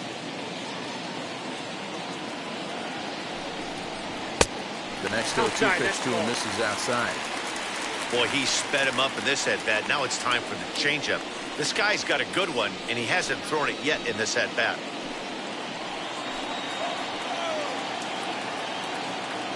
Cole sets. Here's the 1-2. Hit back up the middle.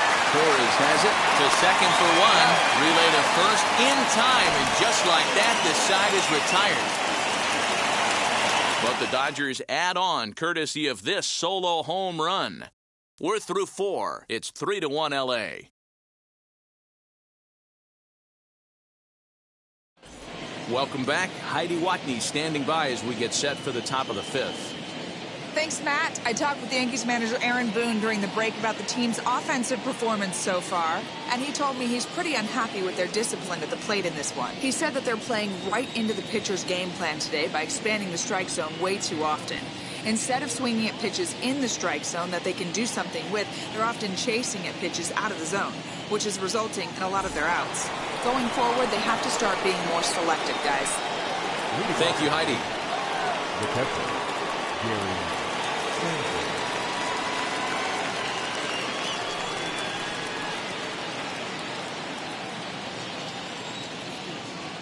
First pitch coming. Here it is.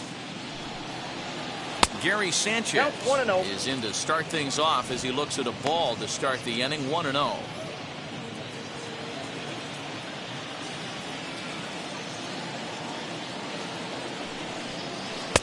First 2 pitches off the mark here. It's 2-0.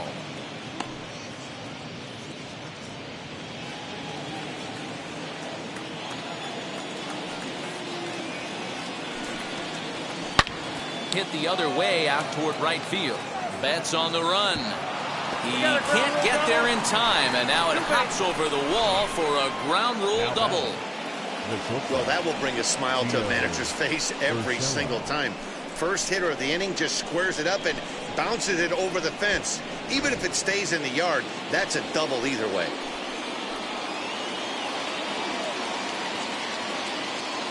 That'll bring in Giovanni Urshela as Scherzer's able to move ahead of him with strike 1. Runner in scoring position here already following the ground rule double.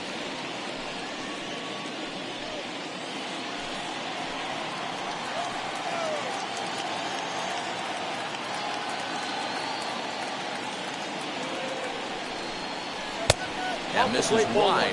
1 ball and 1 strike. No one out with a runner at second.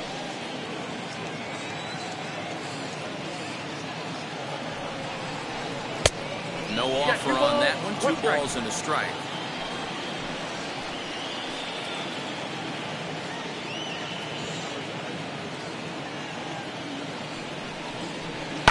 Hit in the air down the right field line. But this is just going to wind up being a foul ball. Put that in the memory bank. First time he breaks out a curveball right there, and it's a pretty good one. Here now the 2-2. Hit to short. He's got it. Throw on to first, and one shortstop grounds out to the other, 1 away. Up next to the pitcher, Garrett. So next to bat will be Garrett Cole.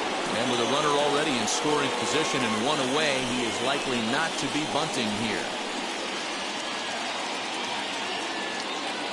Here's the first pitch. 1-0.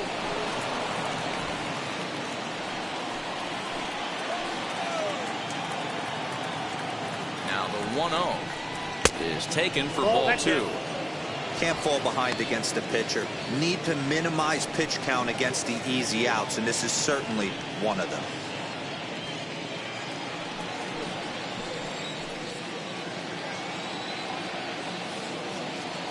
The 2-0 on the way. Inside, ball 1. It's amazing how guys can lose focus sometimes when the weaker hitters come up, especially the pitchers. You got to stay on the attack and minimize pitches and get these guys out in a hurry.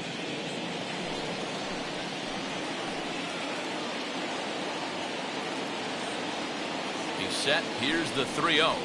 And this misses as well. Ball 4. And he's walked the opposing pitcher on 4 pitches. It was obvious when the count ran to 2-0 that they were not going to give this guy anything to hit. Sometimes you have to pick your battles, and they're going to try their luck with the next hitter. Now at the plate, DJ LeMahieu. He's 1 for 2 in the ball game.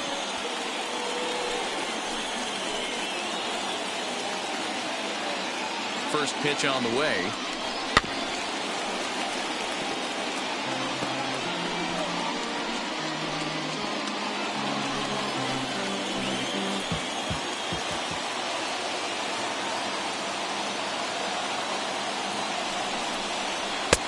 One ball, 1 strike.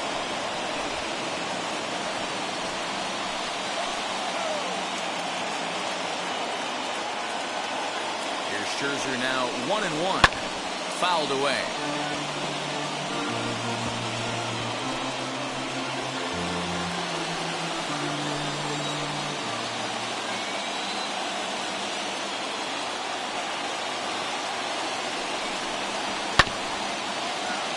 And another foul ball. There's a pitch we haven't seen in a while. It's going to be tough on the hitters if they have to incorporate that into their mindset. Here he comes again, 1-2. Now a swing, and he pops him up. And I believe, yes, the umpire signaling for the infield fly rule. Now batting, the first baseman, Anthony Rizzo. Into the box, Anthony Rizzo, 0 for 2 on his line thus far.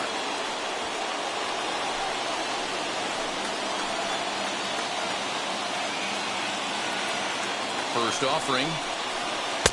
He'll hold off on the slider to start the at-bat. It's ball 1. Hey, there's not a lot you can do with a slider breaking down and in unless you catch it way out front. I like the idea of taking it and making the pitcher bring you something a little more hittable. And it's fouled away. Sanchez on second. Cole at first. 2 out in the inning.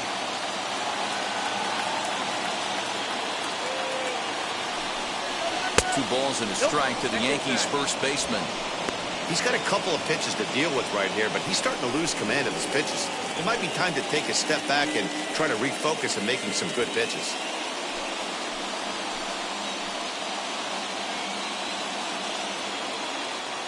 The 2-1.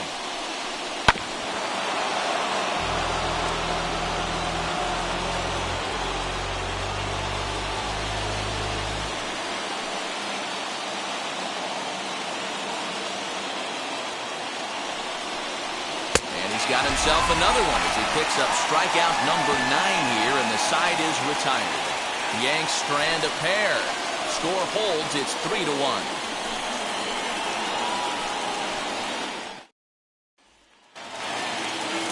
Now back to the top of the Dodgers order. Digging in, Mookie Betts. He'll lead things off against Garrett Cole. First pitch of the AB now. And he lays off there, 1-0.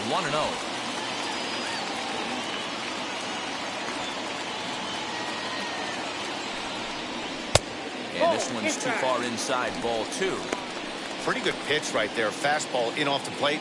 One of the things you want to do as a pitcher, try to stand those hitters up. The pitch.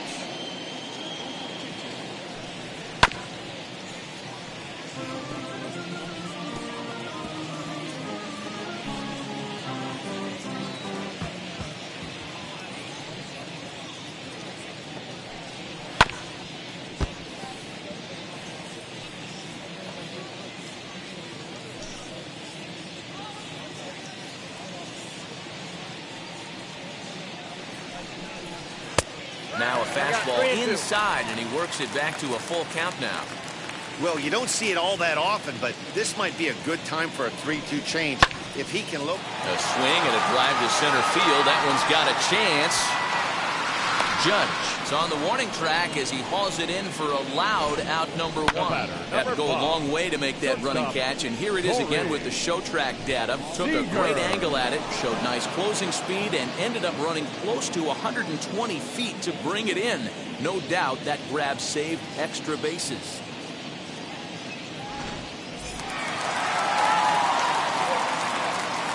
Here's Corey Seager. As the first pitch to him is off the plate for a ball, 1-0. A hit in 2 tries for him so far.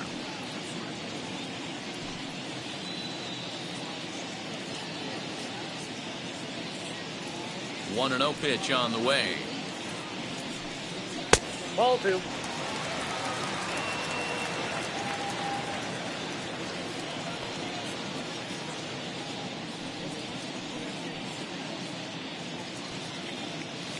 Three to 1 our score as we play inning number 5.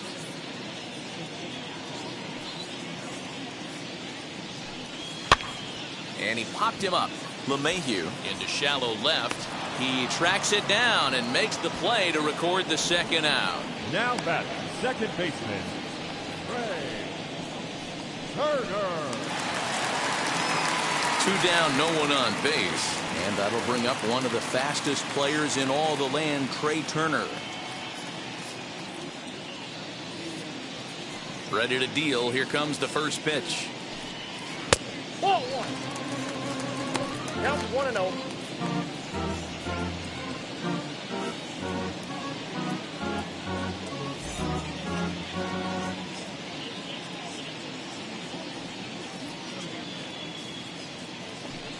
Started to go around, but it's ruled strike 1 anyway. 1-1.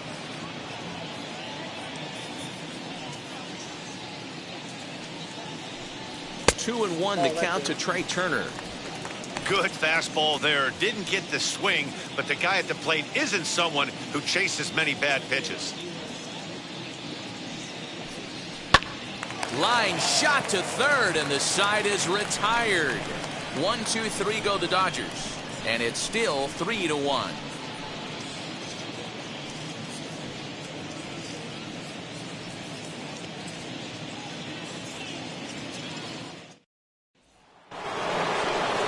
Top half of the 6th about to get started, and next it'll be the outfielder, Aaron Judge.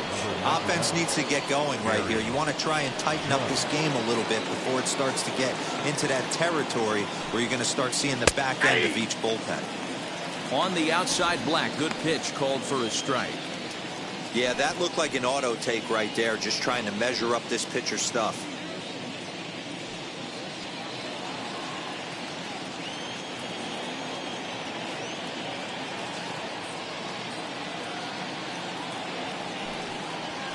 Swing, line drive. That's going to be trouble.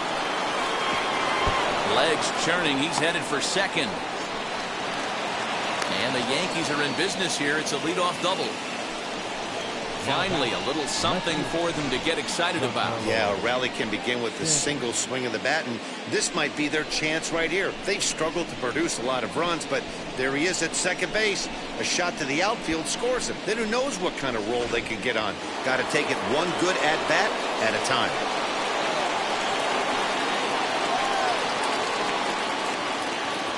Giancarlo Stanton now. As the first pitch misses to him, it's ball one. He's 0 for 2 in the ballgame so far.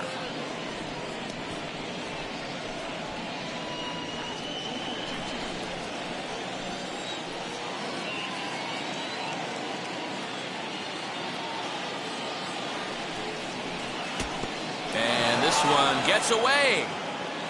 And over to third now is the runner.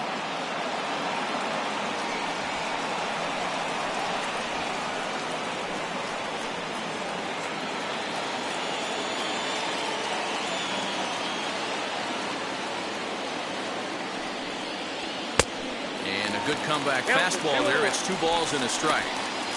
This is going to be an interesting at bat. I think he has to be pitching for a strikeout here, so we'll see what kind of sequence he uses. Now the 2-1 will not catch the zone. Ball 3. Time to wake up the offense right here. 3-1 count, all in on something over the heart of the plate.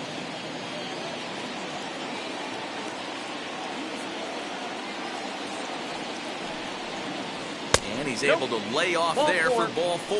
And that'll put runners at the corners now with still nobody out. The batter, the center fielder, So runners at the corners now. Nobody out. And that'll bring in the switch hitter, Aaron Hicks.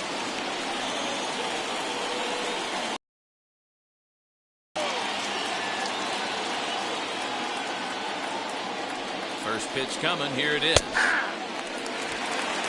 Well, the Yankees have been searching for that big hit pretty much all game. It remains to see if they can get it, but now it sure would be a good time. The 0-1 pitch.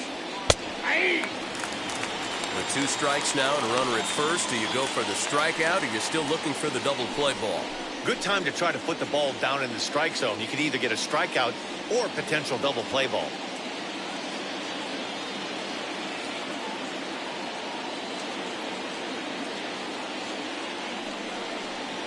And he struck him out. The 10th victim set down on strikes thus far.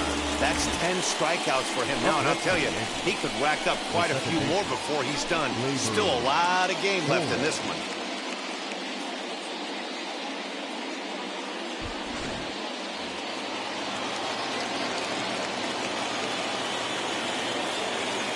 Standing in now, Gleyber Torres, as he will take a look at strike 1 on a fastball right down the pipe. He's 0 for 1 thus far.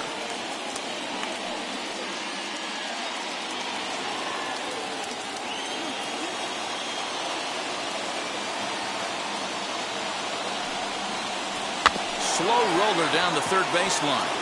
The tag gets 1, but 1's all they were ever going to get, and the inning will continue.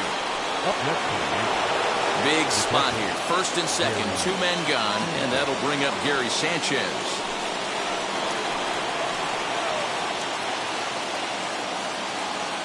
From the belt, kicks and deals.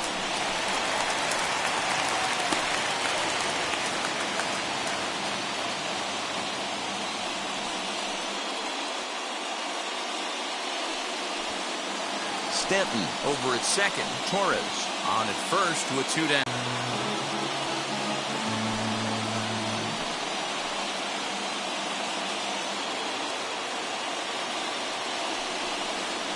And yet another strikeout here. His 11th of the ball game, and this one ends the inning. Clearly fired up to work out of that jam. We'll come right back with more from Dodger Stadium in just a moment.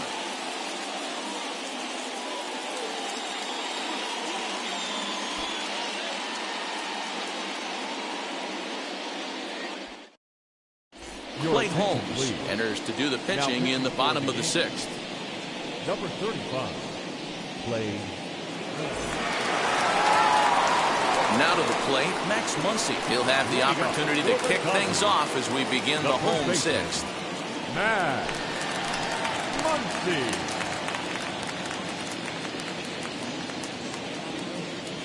Infield shifted well to the right. Here's the first pitch. That's the ball. He'll start him with a breaking ball. Too low that time. It's ball one. Holmes, a 27-year-old. He was a 9th-round pick back in 2011. I know this guy wouldn't go into the category of superstar, but to grind out the career he has being drafted where he was, my hat's off to him. Now a check swing, but it's strike one anyway, says the home plate umpire. Double-barreled action in the Yankee bullpen now. A lefty and a right-hander start to get loose. Even at a ball and a strike, here's the pitch.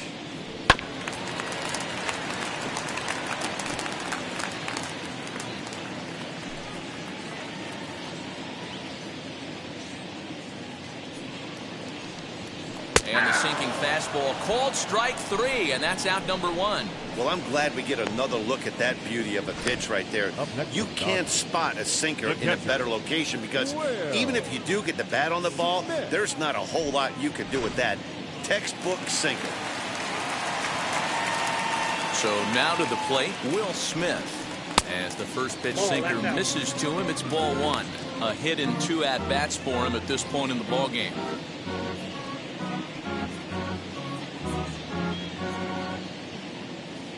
Here comes the 1-0.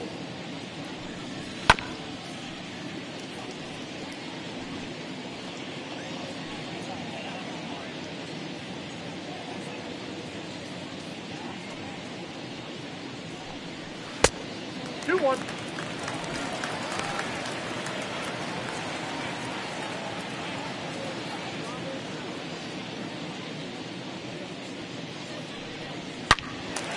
Turned on, but that's ripped foul down the third baseline.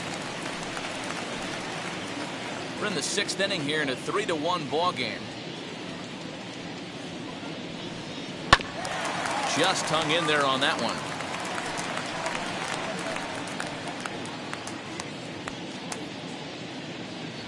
The 2-2 one more time. Account full. 3-2 counts are usually a time to challenge the hitter, but I think he'll be careful here. Shoot for the corner, and if you miss and you walk him, so what? That's better than him putting one in the seats. Now the payoff pitch home. There's a swing and a missile sent out to center field. Hicks going back. See you later. Over the wall, a home run.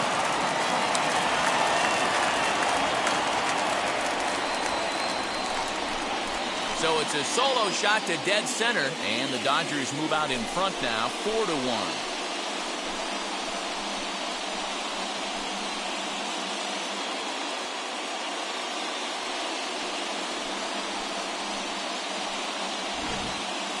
Man, you could see the center fielder tracking the ball the entire way.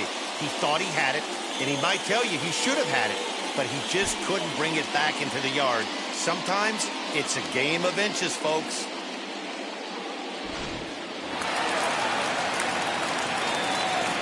Stepping in now, Justin Turner. As he'll look at a breaking ball that misses for ball one. He's 1 for 2 in this one.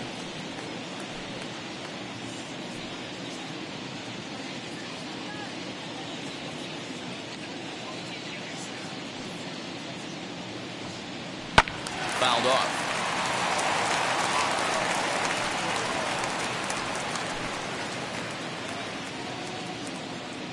Here's the 1-1 delivery. They'll run this one in on him, and he can't connect, so he finds himself down 1-2 now.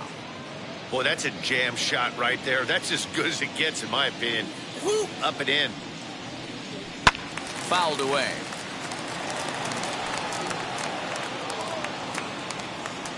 One out, nobody on.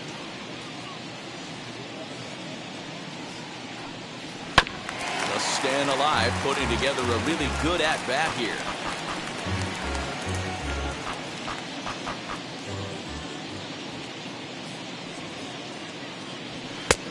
Trying to pick up that outside corner, but this misses, and it's back to even at 2 balls and 2 strikes.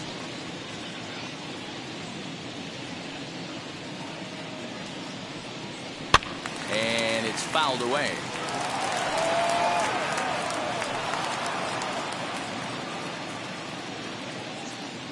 Here's another 2-2.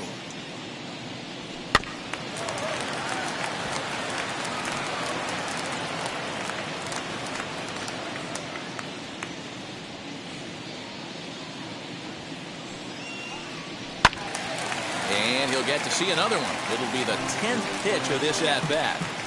You can visibly see the body language of this guy on the mound is completely changed during this at-bat. 6 foul balls has to be completely frustrating him that he can't put him away. So he sets him down swinging. Justin Turner becomes out number 2 this inning. Left fielder, A.J.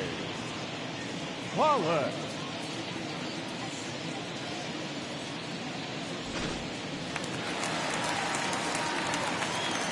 Into the box now, A.J. Pollock. As he'll watch a sinker here that misses, it's ball 1. He's working on a 1-for-2 game so far.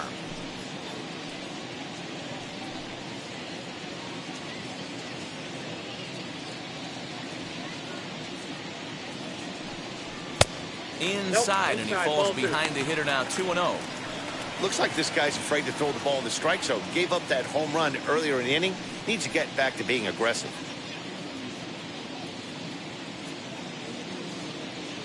From the windup, the 2-0 pitch. Fastball catches the black there for a called strike. Don't expect too many more high fastballs in this one. He is known for his sinker, keeping the ball on the ground. Bases are empty here with 2 men out. Grounded up the first baseline, but the inning will continue as that's through for a 2-out hit. And he'll make it to second base now with 2 gone. He just smoked this ball right down the line. Take a look here. Hard to tell if it was fair or foul in real time, but you can see it flies right over the bag. Ump was all over it and made a great call.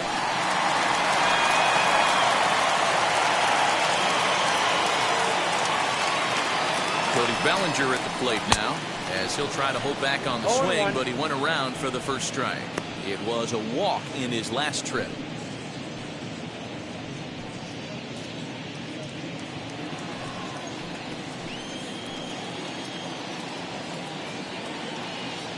Set to deliver the 0-1.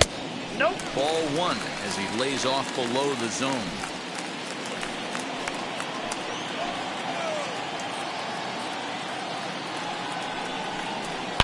Hard hit ball to second, and that's through for a base hit. And the run will score from second to make this a 5-1 game now. You know what I like right there, Dan, is the batter's approach. Not trying to do too much, just taking it right back up the chute again, staying within himself, and just knowing that anything to the outfield gets him an RBI. Now, that's a good piece of hitting. That's a great point, Dero. I think a lot of times hitters go up there trying to do a little bit too much. Sometimes you just have to go ahead and hit the ball where it's pitched, and a good job, and a run batted in. Into the box, Max Scherzer, as he'll watch a first pitch curveball drop in there for strike 1. He's hitless in his 2 at-bats so far.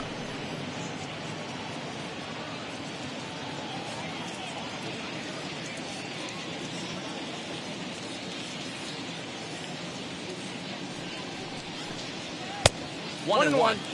That's a great call right there. Fastball away with a guy who's got some jets on first base. Almost like a hybrid pitch out. Great for a catcher if that guy's running. Easy transfer throw to second base.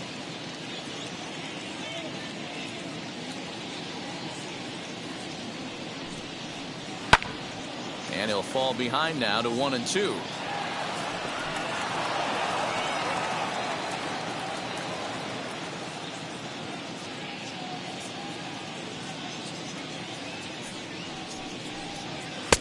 Hard sinker misses, 2-2. You certainly know he's not trying to work around the pitcher. But sometimes the hardest thing to do is to throw a strike to a guy that you know won't swing the bat.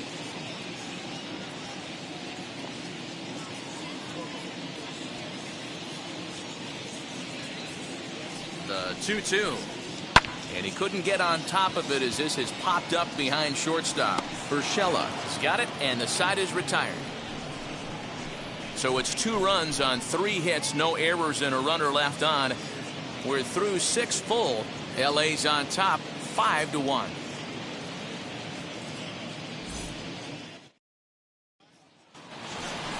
Seventh inning ready to roll, and stepping up as the shortstop, Gio Urshela. Gio Urshela.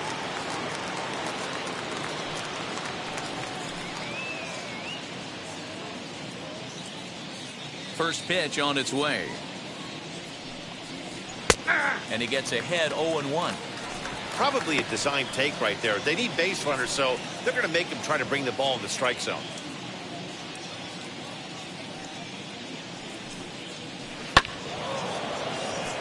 Chopped up the line to first. Wow, this guy has been on top of it today, pushing the throttle and pulling it when he needs to.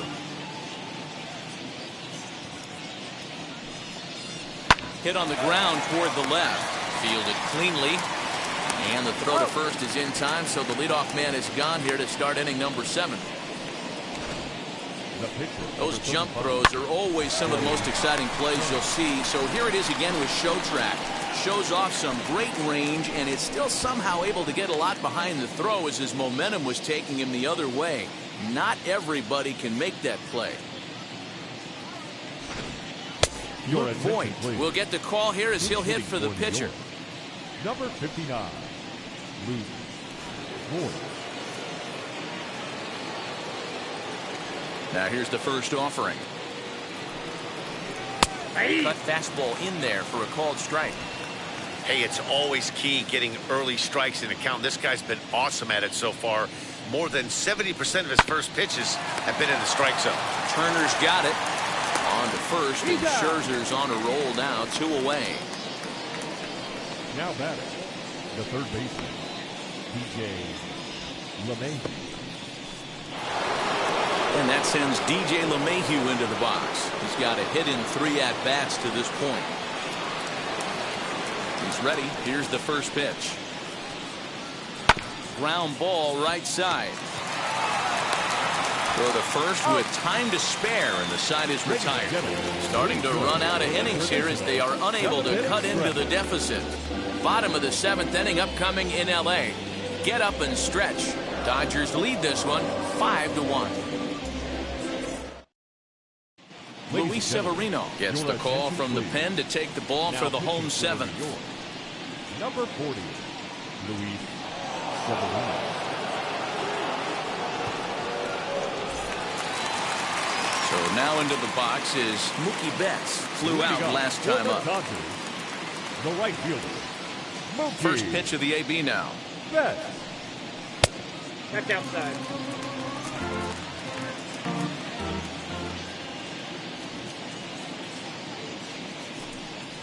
Hard hit towards center. Hicks is right there, 1 down.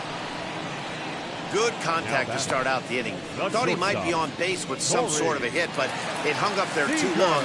Just unlucky that time.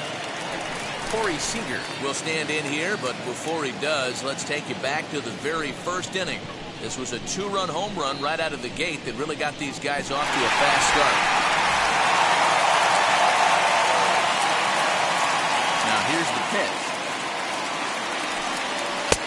Comes at him with the slider there, and he gets the strike. Wow, I can't believe the hitter took that one. The pitcher absolutely got away with a hanger. Now a changeup in on the hands that evens it at 1-1. Here's the pitch. Count 2-1.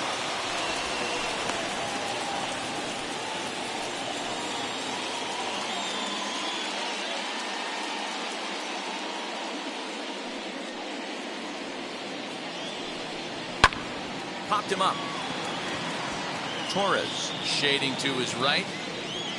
And he brings it in for the second out of the inning. The batter. That's exactly what they wanted out of that pitch up in the zone. They took him up the ladder, and he couldn't get up to it. So that was an easy pop-out. Well-executed pitch there.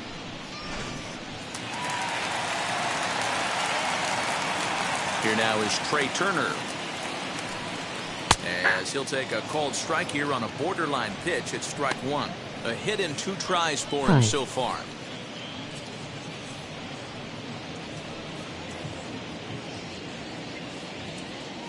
A windup and the 0-1.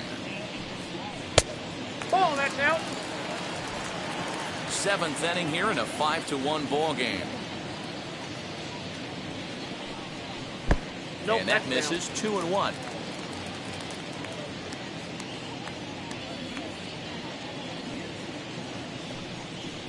Fastball is looked at for strike 2.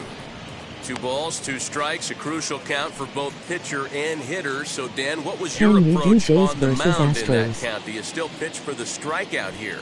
Action pitch right here, 2-2. The last thing you want to do is to fall behind the count 3-2. Max Muncy would be next.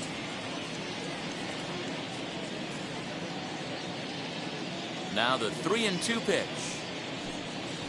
Grounded back up the middle. Scooped up. And a low throw to first that bounces as he can't hang on. Now back, first baseman, Matt. And that's what speed does for you. He made the play, but in the back of his mind, he knew he was dealing with the speedster, so he rushed the throw, and he had more time than he thought, too.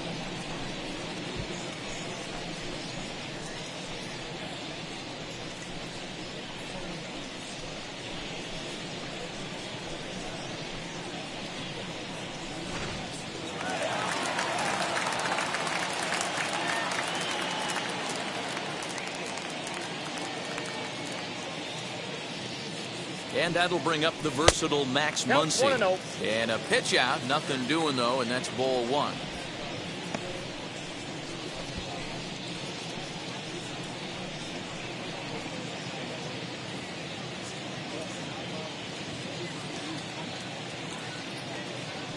Now a throw over. And the runner back.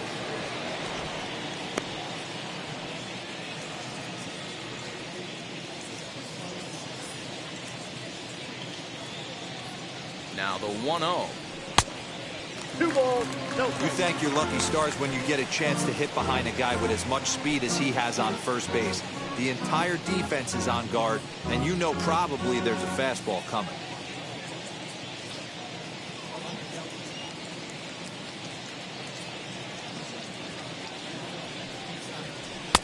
Two and one.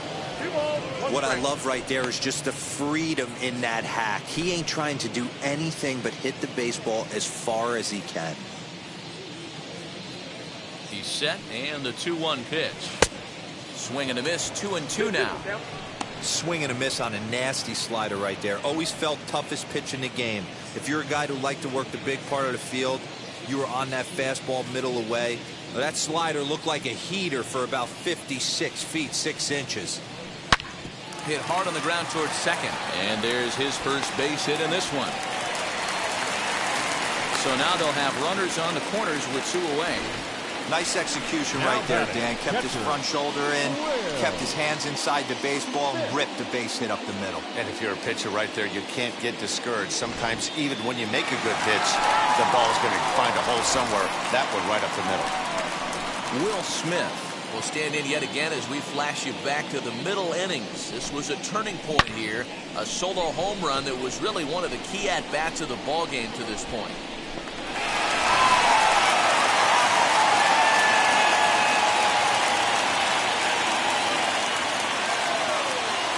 Wheels and deals. Here's the first pitch.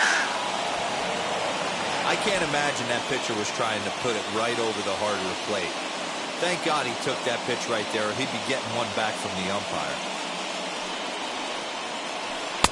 Now a fastball here, not close, and it's 1-1 now.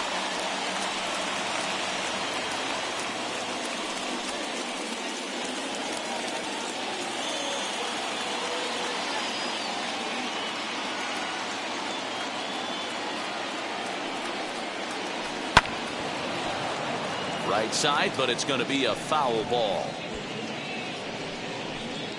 Runners at the corners, 2 men out.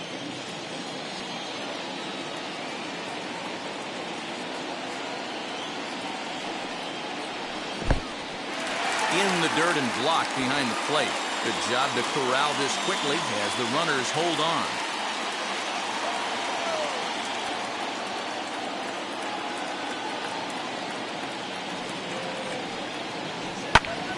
fly ball out to straightaway right field.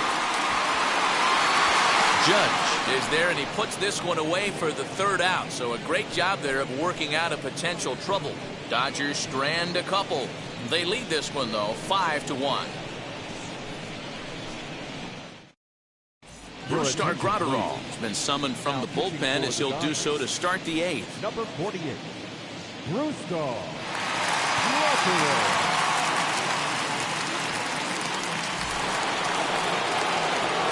Ready to begin the 8th, and set to go is the veteran first baseman, Anthony Rizzo.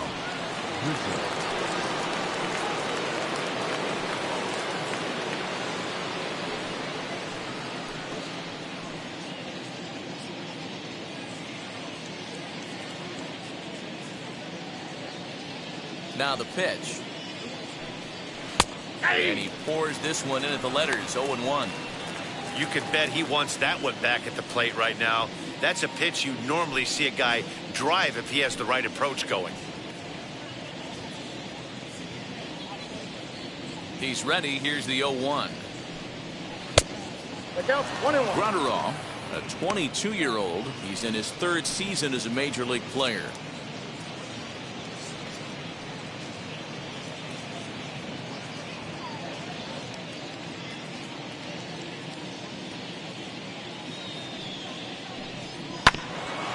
A foul ball left side, and that'll move it to 1-2.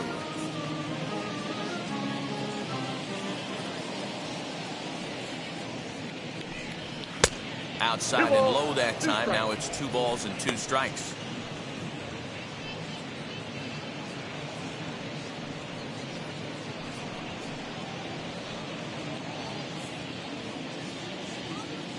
Two balls and 2 strikes to Rizzo. Got him. And that's the 3rd time we've written a K next to his name in this one. Final line there for the Dodgers starting pitcher. It was a really nice day on the mound for him. Hey, Matty V, you know when you've got really good stuff, you look down at that strikeout total. Double-digit strikeouts in this one. He had swing and miss stuff right from the beginning. And that'll bring up Aaron Judge. As the first pitch to him runs a bit inside for ball 1. He's working on a 1-for-3 thus far.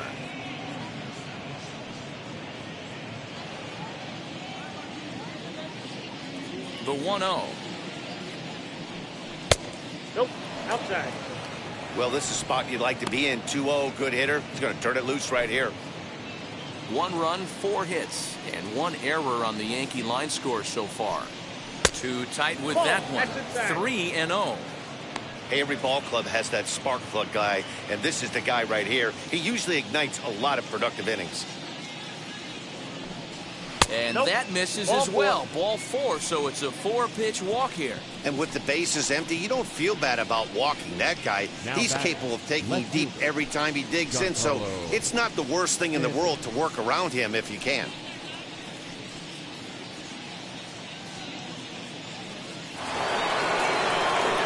Next up is Giancarlo Stanton, and he's likely just trying to put one in play here. 0-for-2 with a pair of strikeouts thus far.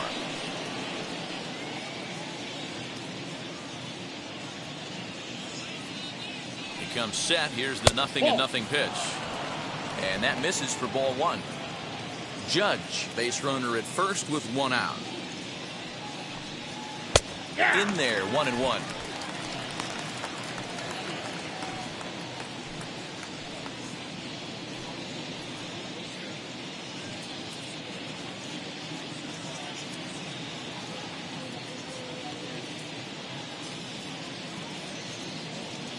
As a look, now the pitch.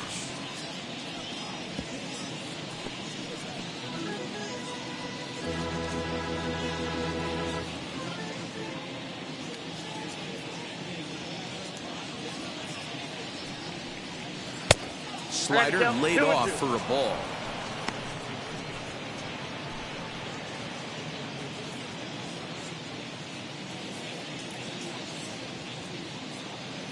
The 2-2 is a wave and a miss. He struck him out.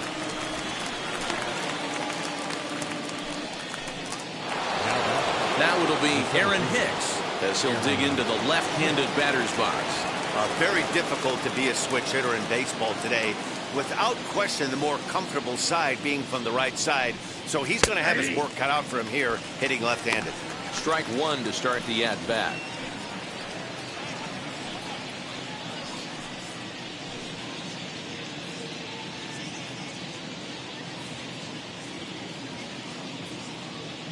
Here's the 0-1. Soft grounder left side. He's got it, and over the short way to retire the side. One left for the Yankees. They're down 5-1.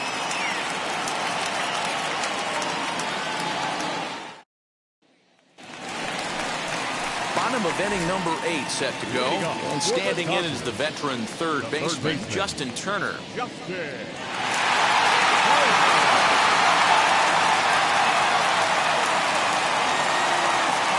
Ready with the first pitch. Here it comes.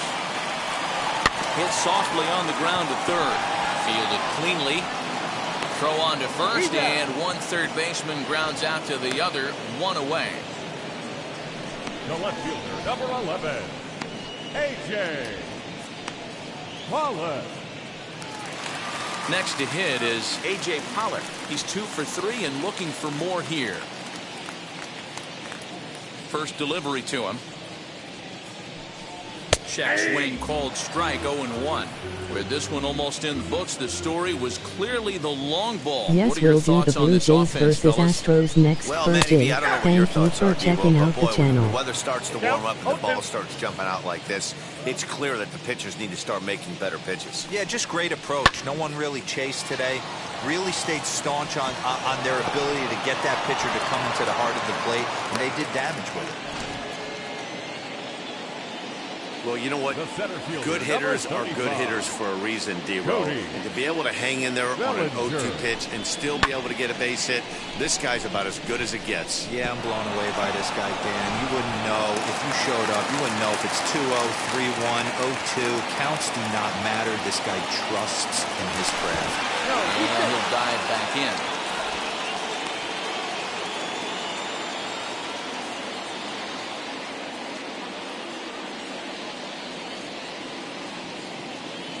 At the plate now, Cody Bellinger, as he'll take one up in the zone, but indeed in the strike zone for the first strike. A hit in 2 at-bats for him at this point in the ballgame.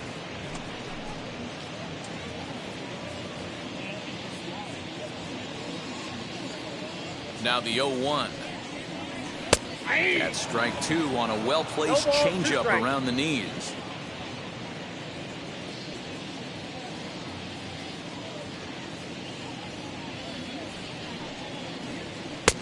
Down and away, it's a ball and 2 strikes. Hey, he threw that pitch with a purpose to get a double play. Good job to let it go by, though, as a hitter.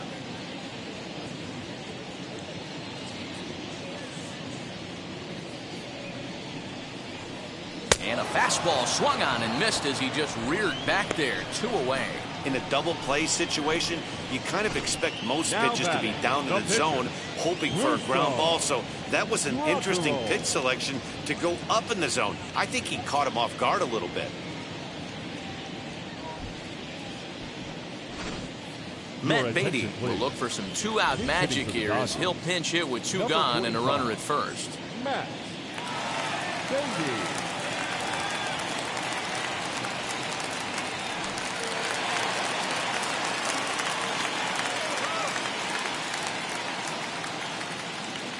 From the belt, kicks and deals. In there, and it's 0-1.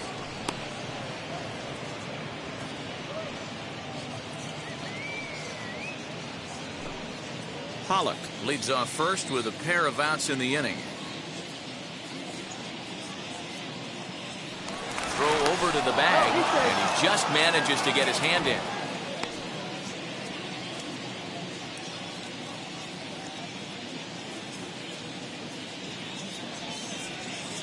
The 0-1 on its way. Boy, this is one of those ABs you like to hit the rewind button on. Put himself in a tough spot now, hitting with 2 strikes.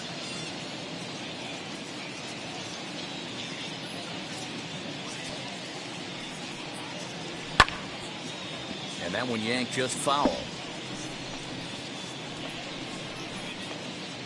5-1 our score as we play the 8th.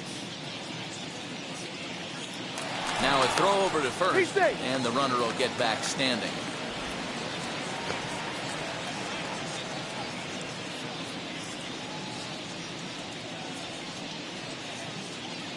Ready with another 0-2.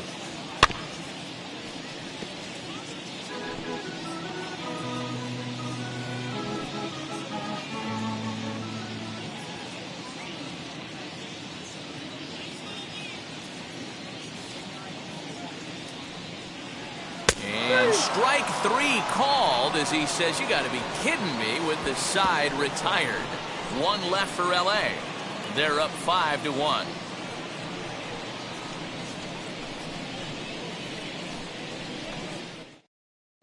Corey Knebel comes on from the pen, hoping to finish this one off here in the top of the 9th. Number 46, Corey Knebel. All set to start the 9th in this one, and set to go is the second baseman, Gleyber Torres.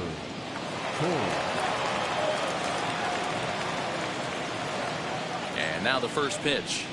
9th inning underway now as the first pitch is taken for a called strike. He'll be fine coming out of the bullpen in this one if he can keep the ball around the knees like that.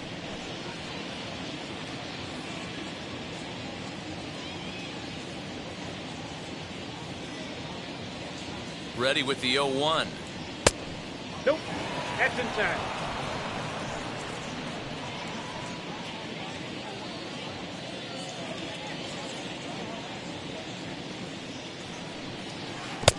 I got 2-1 to count. Knebel playing here in his age 29 season. He was a first-round pick back in the draft of 2013. Yeah, Matty, they certainly got it right when they drafted this guy. He has turned himself into an absolute superstar. Everybody knows this guy's name, and kids are buying his jerseys. On a good pitch there, had him stretch him to get out there, and it's 2-2 now. Man, that pitch had the look of a fastball. Straight changeup, the bottom fell out of it.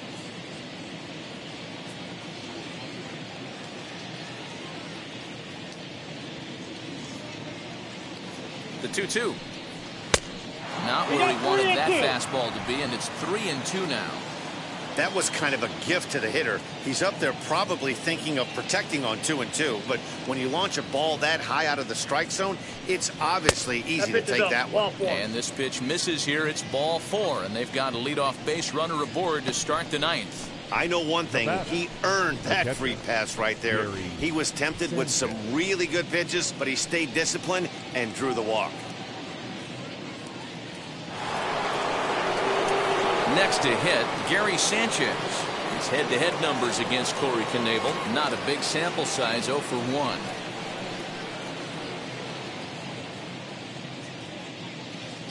First offering. And now some action in that Dodger bullpen as a left-hander has begun to get loose.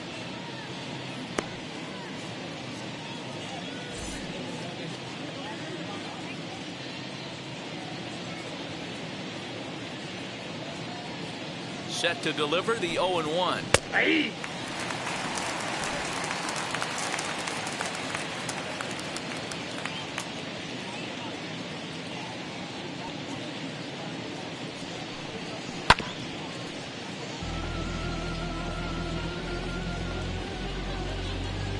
A runner at first with no outs here.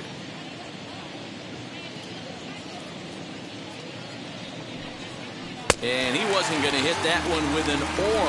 The strikeout, and there's one gone. That was some nice execution on that pitch.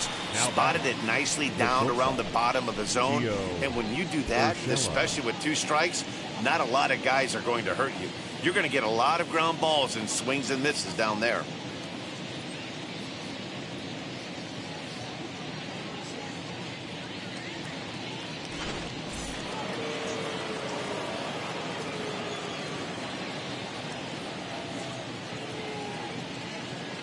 To the plate now, Gio Urshela, as the first pitch to him is taken low and away for ball 1. Max Scherzer in line for the victory, barring a late collapse here. Runner at first here, 1 man out.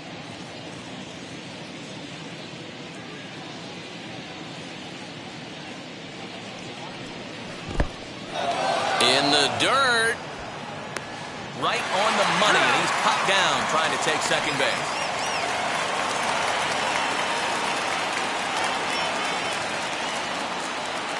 The 2-0 on the way. Well, that's off the plate. Well, he knows it, but this is the kind of guy you just have to go right after. He's not the biggest threat with the bat, so it's time to challenge him right here. Now the 3-0 offering. Great job of doubling up with a fastball inside. A lot of times you'll see a pitcher go in there, but they won't go back in there a second time. This guy's not afraid to pitch inside. 2 out, nobody on.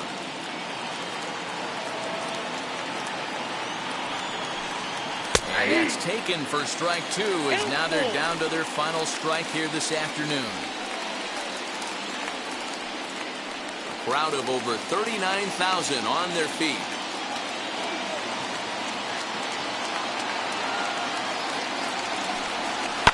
Liner towards second.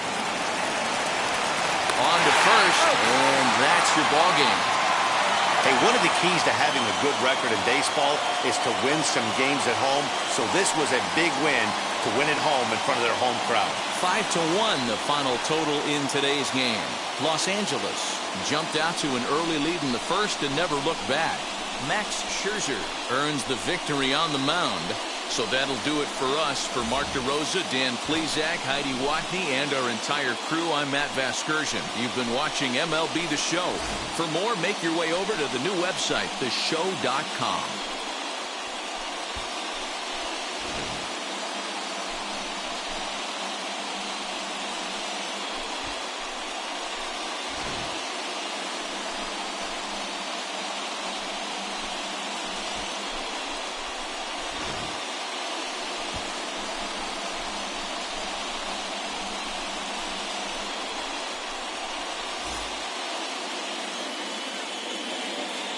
Here now is our final line score this afternoon.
From Southeast Texas, we welcome you inside Minute Maid Park here in downtown Houston. Coming up, we've got a good matchup in store between the Toronto Blue Jays and the Houston Astros. Alongside Dan Plesac and Mark DeRosa. So it doesn't get much better than what we've got here for this one. Well, Matt, these are two of the best in the business. Two guys that throw a lot of strikes, and if their game is on, we should have a very low-scoring ball game with these two elite starting pitchers. It's Astros baseball, and it's next on the show. Lance McCullers will be on the mound for the Stros. What do you have for us on him, Danny? Hey, Matt, Lance McCullers might have the best right-handed breaking ball in the game of baseball. Has the kind of hard slider that he could throw 4 or 5 times in a row and still get swings and misses.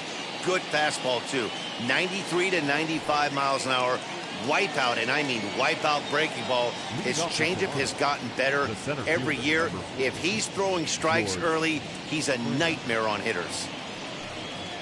George Springer is at the plate as he watches ball 1.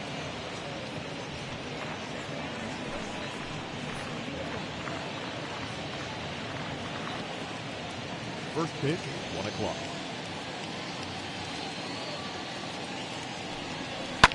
That evens it up 1-1. And we should see some 90s as we go forward. 88 degrees our game time temperature.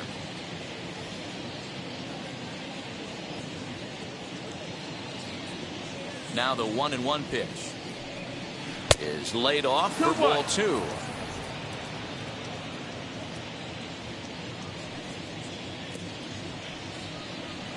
The 2-1 pitch is a sinker swung on and missed. 2-2. You can really tell they're trying to keep the ball in on this big slugger right here. Is that an effort to keep him from getting extended, do you think? Yeah, I think that's the idea, Matt. But he might spin to win if he starts looking for it in there. And a full count to George Springer. It's 3-2. Well, you don't see it all that often, but this might be a good time for a 3-2 change. If he can locate it, it's nearly impossible to hit. Spoils another one, and this is exactly what you're looking for out of your leadoff hitter.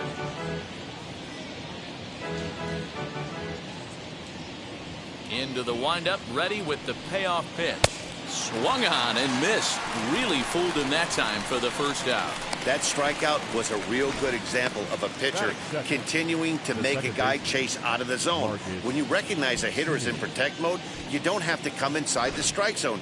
You can just expand further and further until he literally can't touch it. So now to the plate, Marcus Semien. As he'll lay off a slider too low, ball 1. Past meetings against Lance McCullers, he has 7 hits in 19 tries.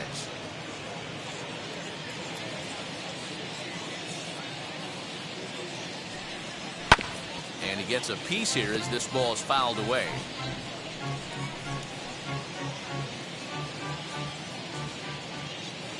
Now the 1-1 pitch is offered at and missed. He chased it for strike 2. Man, I really don't know how you swing at that.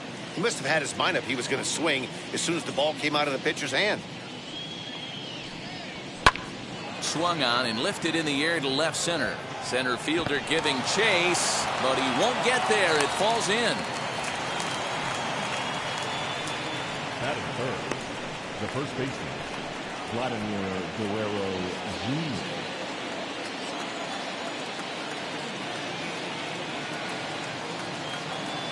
At the plate, Vladimir Guerrero Jr. As he'll look at a changeup that drops below the knees for ball 1.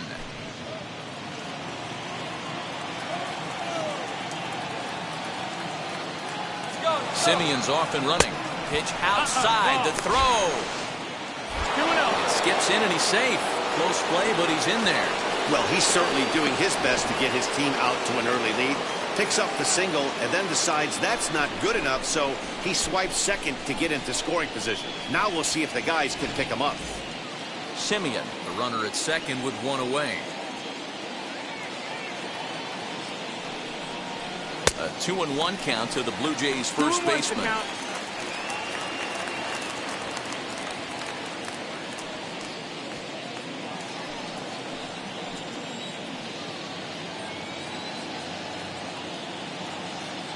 From the stretch. And a sinker dips too low there. Into the dirt, in fact. They know the threat this guy poses at the plate. I know it's a 3-1 in this situation right here, but I cannot believe for the life of me this pitcher is going to come anywhere near the middle of the zone.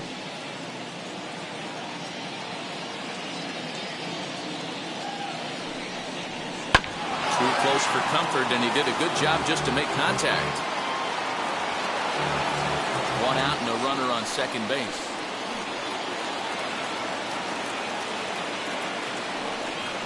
And that misses ball 4. So with 1 out, that'll at least set up the double play possibility here that could get them out of the inning.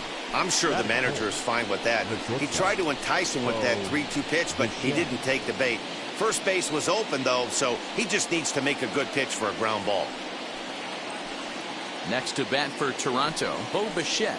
Great chance to drive in a run here in the early going. First pitch on its way. Looked like a sinker there, but he got under it anyway. This is lifted out to left. Brent comes on now and puts it away for the second out of the inning. Now a moment as we take a look at the Jays starting 9 for this one. Mark DeRosa, what's your take on him this afternoon on the road? Matty, I know this team can swing the bat. But one thing I'm focused on, and I think a huge key for this team, is base running. And I'm not necessarily saying stolen bases. Just being aggressive on the base pass, putting the defense on their heels, taking the extra base, Maybe that send from first to home. That's what I'm hoping to see. Teoscar Hernandez is in with 2 away as he takes a ball 1-0. 2 down, runners at first and second.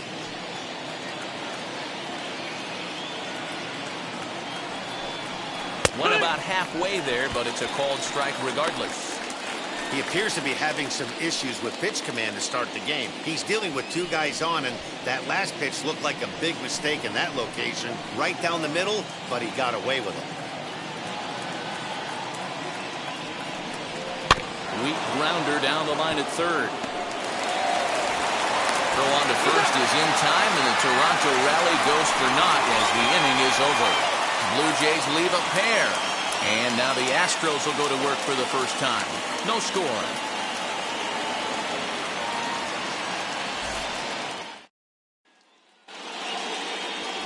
Robbie Ray, a southpaw from Tennessee, is the man on the mound. What's your take on him, Dan? Pretty good stuff from the left side. He's gone through a couple of different deliveries. He used to have that long flowing delivery, then went to that short pocket path delivery. One thing he can do, Matt, when he's on, he can strike some people out. That good hard fastball, that hard slider. You'll know early if he's on. If he has a quick 1, 2, 3 inning, you'll know right away that Robbie Ray's brought his A game.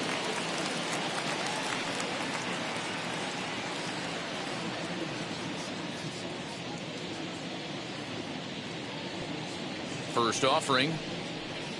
Jose Altuve is in to start things off as he looks at a ball to start the inning 1-0.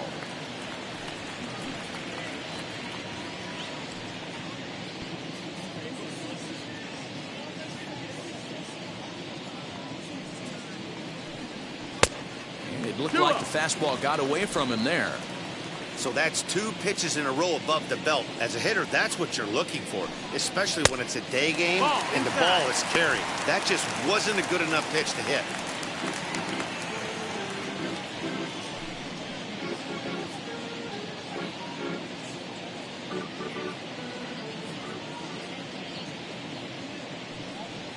That one bends into the zone. A strike on the breaking ball.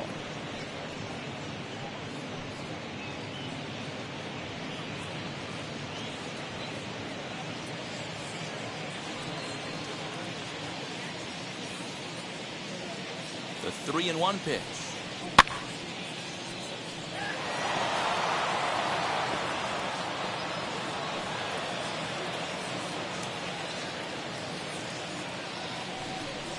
And he takes ball 4.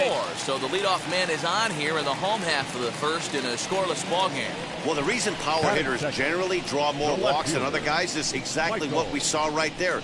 Pitchers work around them and nibble the corners a lot more so they don't get burnt. He made some good pitches, but he just couldn't get him to chase enough out of the zone. Striding in for Houston, Michael Brantley.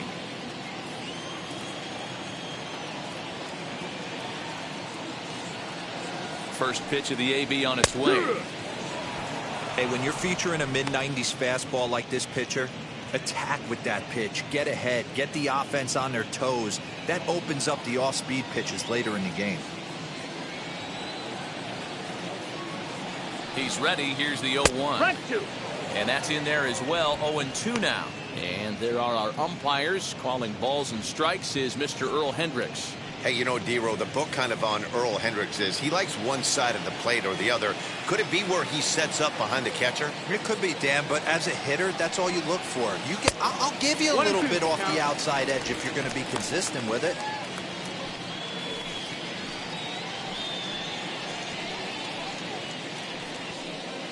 Nobody out, runner on first.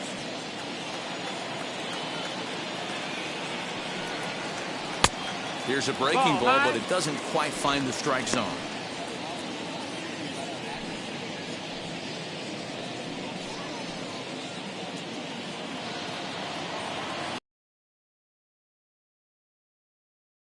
The 2-2. We got a full count. Wow, from 0-2 to 3-2, and that last pitch on 2-2 wasn't even close. He had this guy in the ropes, but now he let him right back into this at bat.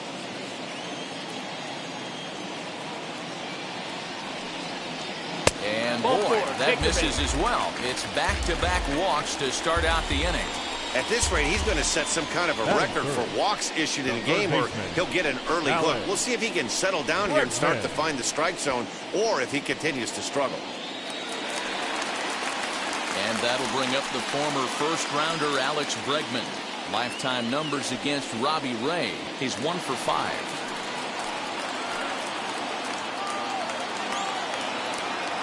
From the stretch, here's the pitch. Ball. Hey, after those 2 breaking balls missed, you have to be sitting on a fastball right here.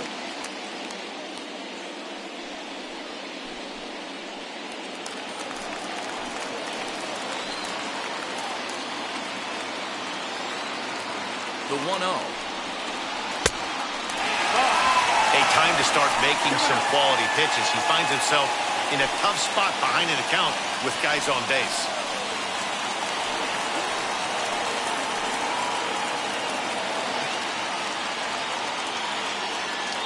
Hitter's count. Here's the 2-0 pitch.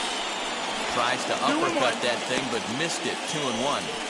I'm not going to lie, I thought he lost it right there. He had no feel for the baseball, missing wildly several balls in a row, but able to attack the zone right now. Let's see if he gets back into it. The 2-1 home is laid off of the ball number 3. 3-1 here. You have to make a good pitch on the mound. Grooving one here rarely works in your favor unless the hitter tries to do too much with it. Hitter's count all the way. Here it comes. Full count. And a good pitch there as they come after him, and the count goes full. Looked like he swung at ball 4 right there. Clearly he saw something in that pitch that he liked out of the pitcher's hand, but that wasn't a pitch he was going to do a whole lot with.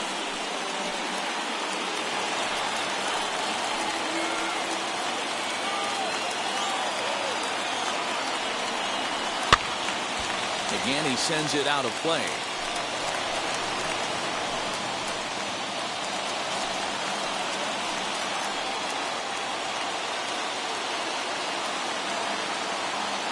Working for the punch out and the offering.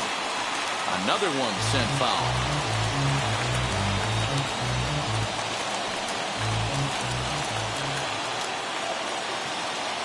The next 3-2. Fly ball to straightaway left. Gurriel has him played perfectly as he puts it away for out number 1. Time now for a quick look at the hometown Astros starting lineup. Anybody catch your eye, Dan? Well, I'm watching the guy they call Dr. Smooth, Michael Brantley. This guy hit over 300 last year, and man, it was impressive. Just hitting over 300 is really something special to look at. He's a consistent hitter. I love watching his approach. He doesn't make a lot of mistakes. He'll be there again this year if he continues to stay within himself. Yordan Alvarez is in with 1 away now as he swings and misses here at strike 1.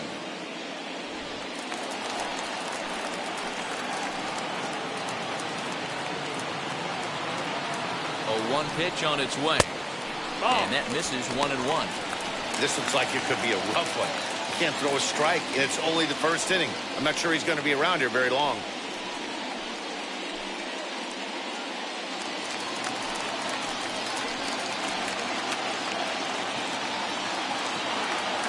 The 1-1. Strike 2 swinging.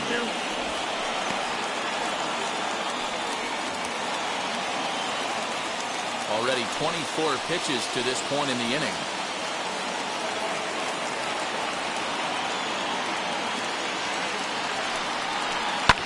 And he fouls this one off.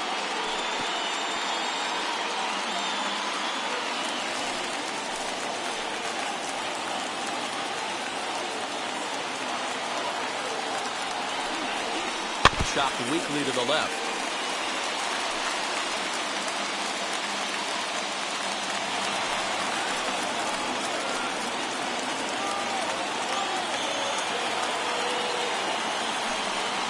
And a fastball in the dirt that's taken for a ball. I love these grinder at-bats right here. Kind of a la Wade Boggs in the early 80s, where he would just foul off strikes that he didn't want to hit and wait for that pitch he was certainly sitting on and drive it off the monster. Here's the pitch on 2-2. Lined into right, a base hit.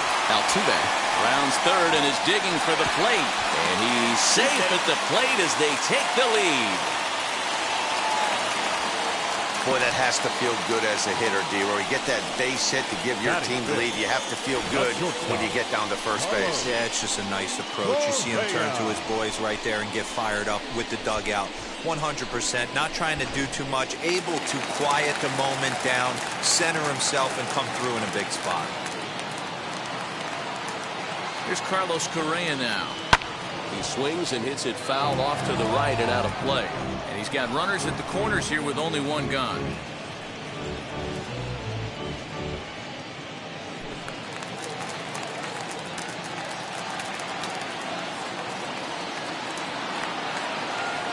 The 0-1. 1-1.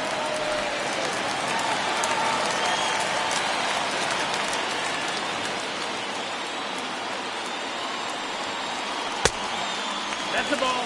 Hey, lots of guys get too aggressive in a spot like this, but he's done a nice job of gaining some count leverage.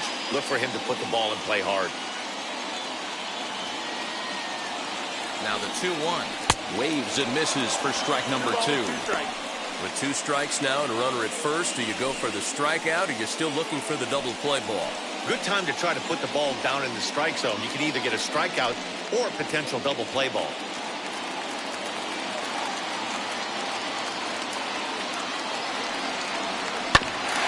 Curveball that time, but he's able to make a little contact to keep this at-bat going.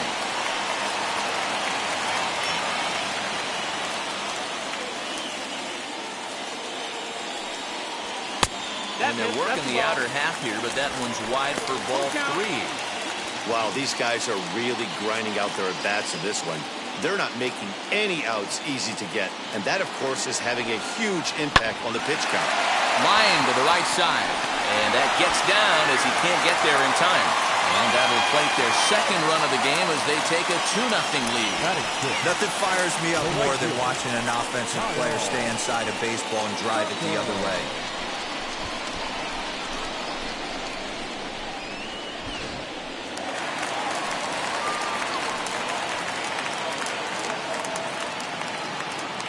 Into the box now, Kyle Tucker.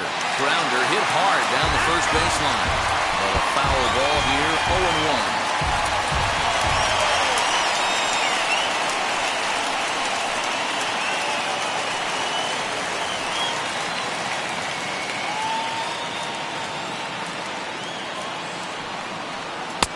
And he lays off for ball 1.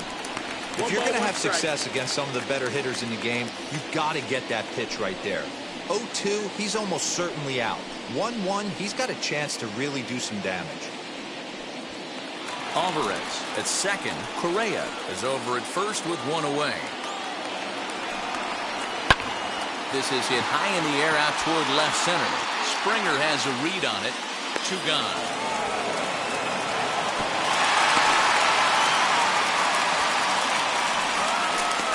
Batting 7, the first baseman, Next up for the Stros, Yuli Gurriel. And Houston looking for more here in just the opening frame of the game.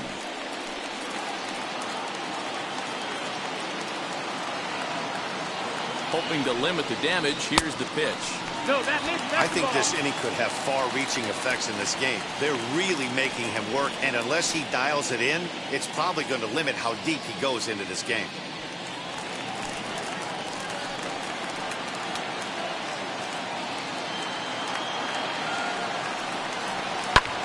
High in the air out to center field. Springer able to track it down for the 3rd out. So it's 2 runs on 2 base hits, no errors, and 2 men left on base. On to the 2nd inning now from Minute Maid Park. Astros lead this one 2-0. All set for the start of the inning, and next to hit is the catcher, Alejandro Kirk. Hey, Matty, they need to get some offense going in this one. Getting a run back in this inning, give them a little bit of confidence that they can keep up in this game. 1-0 the count. Now the pitch. Swinging a blooper to the right side. Altuve ranging into the outfield. And he tracks it down. Nice play for the first out. Time for a look at the Houston Astros on D. And guys, what I want you to focus on today is this is one of the new age teams in the game that really rely on statistics and the numbers. And the numbers tell them that they're a better team defensively, moving guys around and shifting as much as they can. I had him guessing that time as he's barely able to foul it away.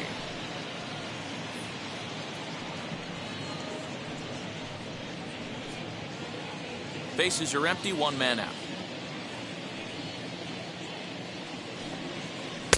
That's over, but low. It's a ball and a strike. Past meetings against Lance McCullers, he's hitless in 3 at-bats.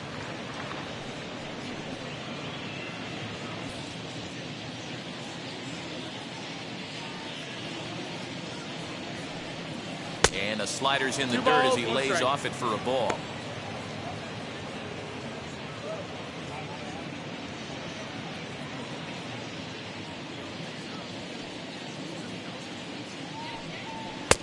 Can't connect there. It's 2-2. 2-2.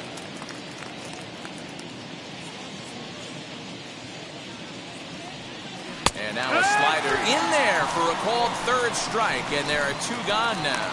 Beautiful backdoor slider for the punch out right there, guys. When it's tight like this one was, it looks like a fastball off the plate, then darts back at the corner at the last second. Locked them up completely with that one. Stepping in now, Lourdes Gurriel. As he'll take a look at ball 1. He'll work on keeping this top of the second alive.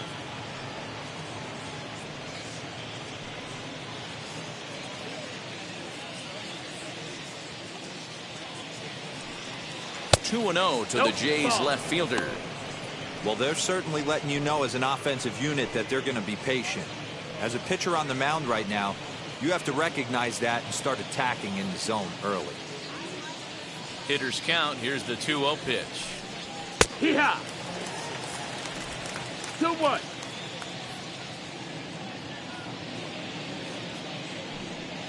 Swing and a ball hit softly on the ground. Onto the first baseman Gurriel, and that will end the inning. Nothing across here this half. On now to the bottom of the second. It's the Astros 2, the Jays nothing.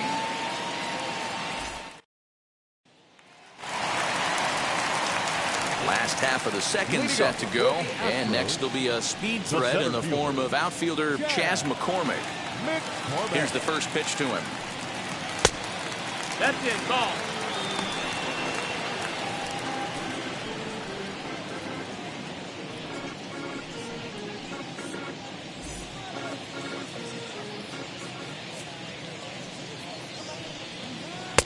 In for a strike. It's 1-1. 1-1.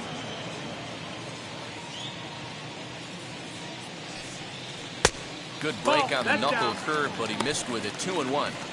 Yeah, he just isn't that sharp on the mound right now. Had a rough start in the first inning, and now he's falling behind out of the gate here in the second. Some adjustments need to be made, and fast. Now the 2-1 is swung on and missed for strike number 2. Hey, I'd like to see a little bit more discipline in that. You get a count in your favor, and he's swinging a pitch that bad? Not good. Hit to third. And that's out number 1.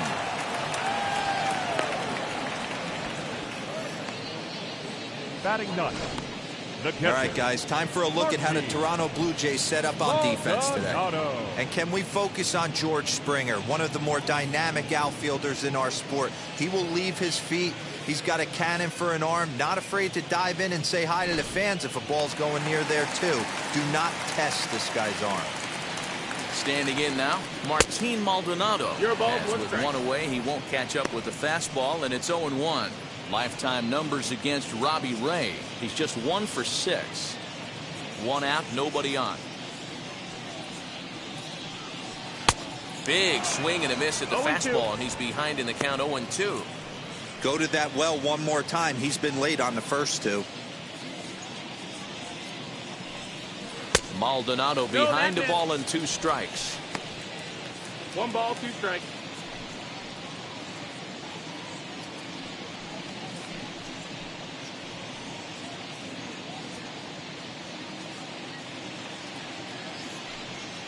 And they'll try to get him fishing there, but he won't offer in the dirt, and it's back to even at 2-2.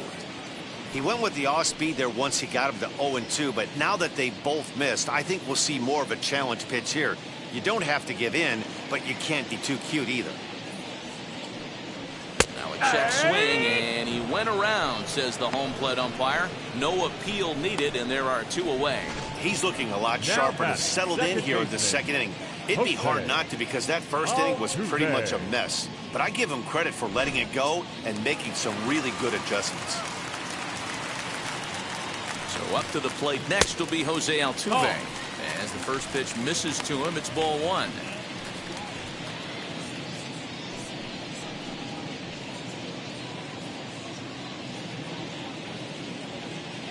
The 1-0. A swing and a miss, strike 1. 1-1.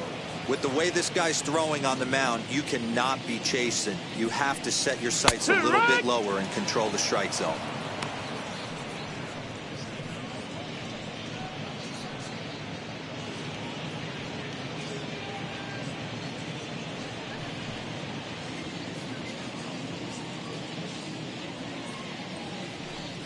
And that one got a piece of him. Take your bait. And I'm sure that one stings a little bit. The best revenge he can get for his pain is to find a way to come around to score. We'll see if his guys can move him around the bases. Striding in is Michael Brantley. No official at bat for him, but he has scored a run in this one.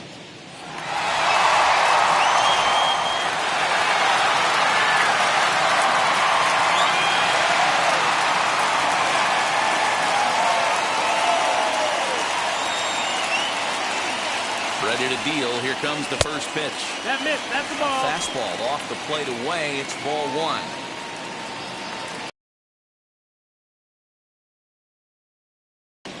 Two and 0 to Brantley. Ball outside. That's a great call right there. Fastball away with a guy who's got some jets on first base. Almost like a hybrid pitch out. Great for a catcher if that guy's running. Easy transfer throw to second base.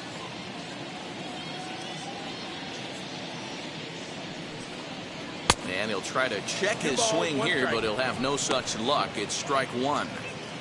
Hey, usually the second time through the order, you start seeing an incorporation of some more off-speed stuff. But this guy's locating, feeling really good about his fastball. 2 back-to-back. Fouled off.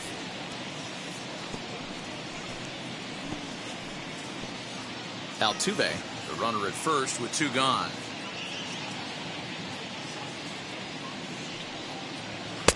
So a full count now. Good spot for an RBI. Put the ball in play with the runner in motion. He could score all the way from first. Oh, and he breaks, and they've got him picked off. The tag, and he is safe on a very close play at the bag. You know the defense wants that play back. They had him totally picked off when he took off early, but they just couldn't finish him off. We'll see if that comes back to bite him here.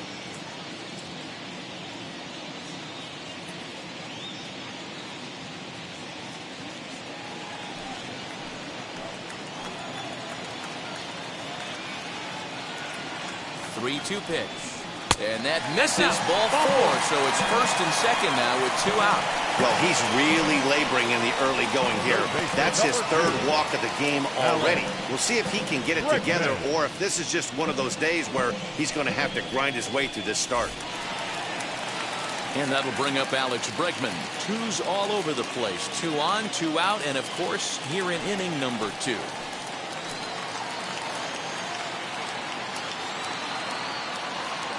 From the stretch. And he takes a cold strike. 0-1.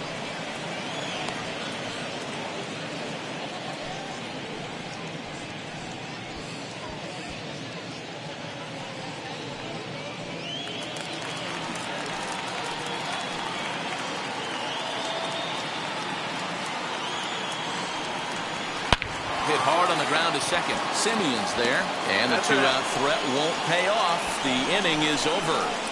2 left for the Astros. After 2, it's a 2-0 ball game.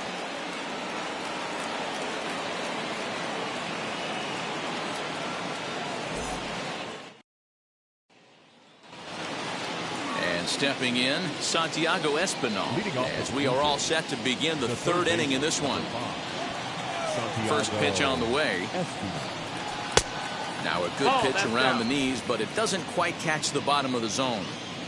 The offense better get it going right here, because they certainly can tell from their dugout this guy is carrying himself with a presence out on the mound. He's got feel for all his pitches.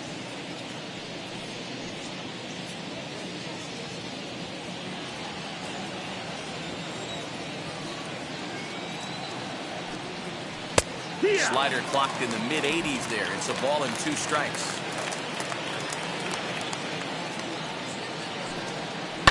High and deep down the left field line. And this will wind up a foul ball. Can we be honest here? That was a terrible pitch. That was right over the heart of the plate. 2 strikes on the guy. He is lucky he's getting this pitch back. Still hanging with him. Another good swing to keep it going. He'll try again, 1-2. Swing and a miss on the slider, and that's out number 1. He put up a pretty good battle at the plate right there. They finally get him on a 1-2 pitch, but you could see that he wasn't laying down without a fight. He really made the pitcher earn that strikeout.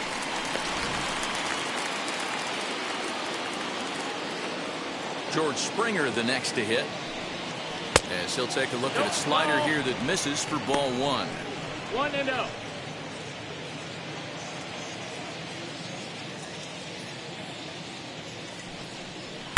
Runs outside, so it goes to 2-0 now. 2-0's the count.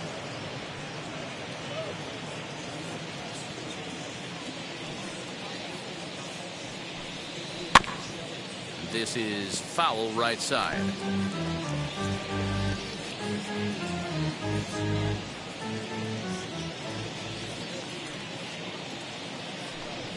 On a good pitch there, had him stretching to get out there, and it's 2-2 now. Man, that's another ugly swing right there. This team is just struggling so mightily to get on base. They've looked off balance all game. 3 balls and 2 strikes to the Blue Jays center fielder. Hey, that's a nice take by the batter right there, but that's a non-competitive off-speed pitch. Got to do better to at least entice a swing. Into the corner and slicing foul.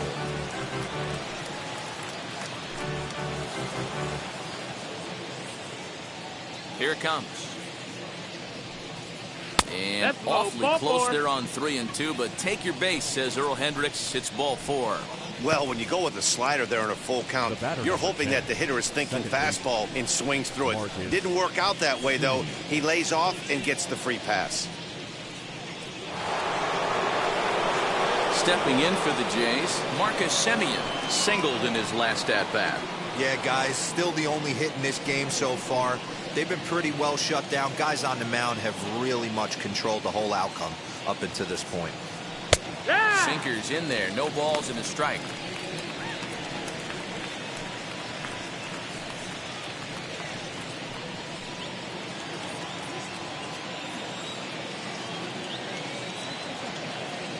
Here comes the 0-1. Ball.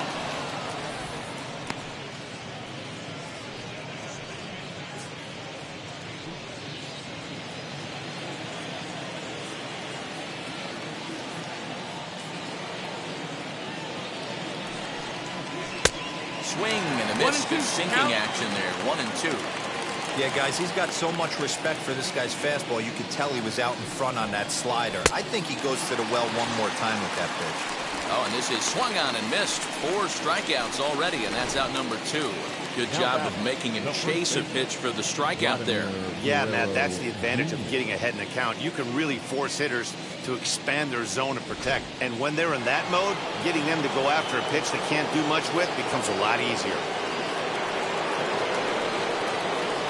In now, Vladimir Guerrero Jr. 1 ball, as he'll no take strike. a look at an off-speed pitch here that misses for ball 1.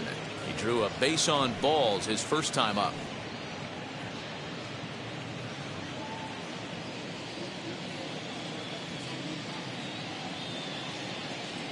The 1-0 home. Fouled away.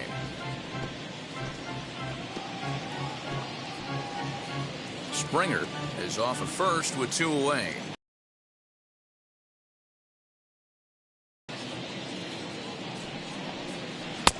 2 balls and a 2 and strike. 1's the count. Big sweeping breaking ball right there. A good pitch. But if he wants to get him to swing at it, he'll have to bring it in a little bit closer to the strike zone.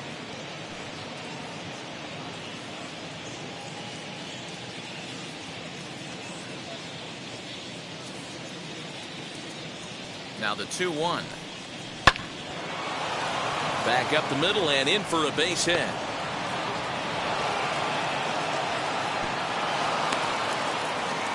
Dan, he took that right back at his face right there. Exactly what you're trying to do. Middle cut, though. Are you a little concerned? Yeah, that's a case of a ball being right down the middle. As a pitcher, you want to work the corners and stay out of that middle part of the zone, and he paid for it right there with a solid base hit.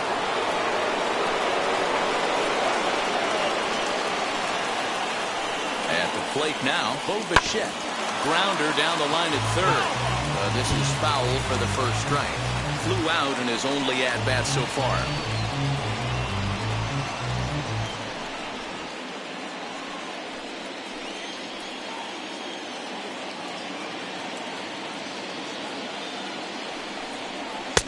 Lays off the sinker here, a ball and a strike. 2 men are on with 2 men out.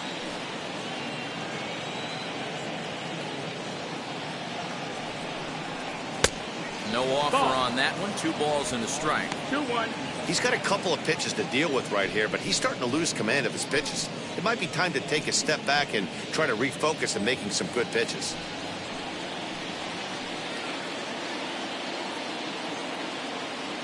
Now the 2-1 pitch is a ball below the zone. Not a good spot to be in right now. A pitcher's falling behind in the count with a guy up that hits really well with runners in scoring position.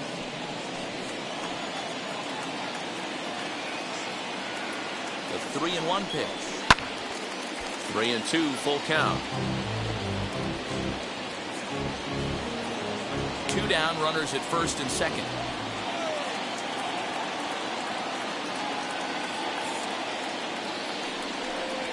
Now he turns and smokes this one into deep center field. And what an effort on the running play to end the inning. Blue Jays leave a pair. They trail it here 2-0. And we're back for the bottom of the third. Let's check in with Heidi Watney. Thanks, Matt. During the commercial break, I discussed the Astros offense with Houston's manager. And flat out, he was very pleased with the quality of their at-bats. They've already worked out 3 walks, so he feels as though that kind of willingness to let the opposition work themselves into trouble will continue to result in good things for them on the scoreboard. Thank you, Heidi. Bottom of the third now, and that'll bring up Yordan Alvarez. The designated hitter, Yordan Alvarez.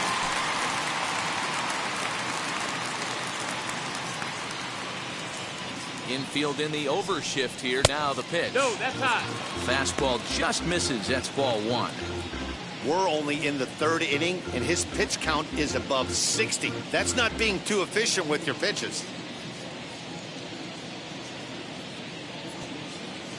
The windup and the 1-0 pitch. Oh, yeah. Fastball, and that thing got up there at 95 miles an hour. A ball and a strike.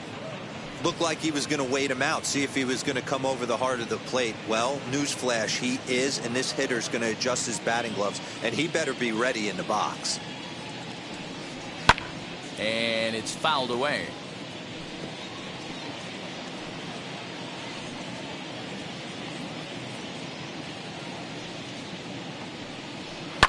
Swinging a soft liner.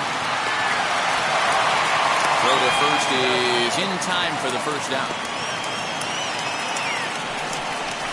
The batter, number 1, shortstop, Carlos Correa. So next to swing the bat will be Carlos Correa.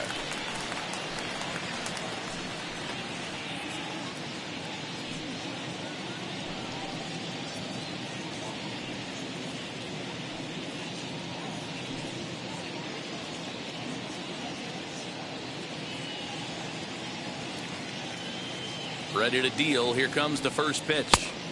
Ball, low. Bases are empty. 1 man out.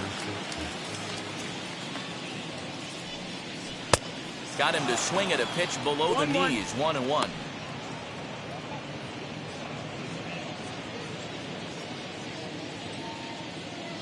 Pitch on the way. Hit.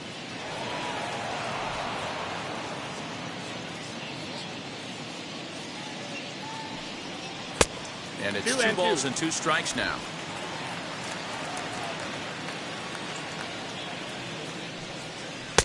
And that one never threatened the zone. It's gone full now to 3-2.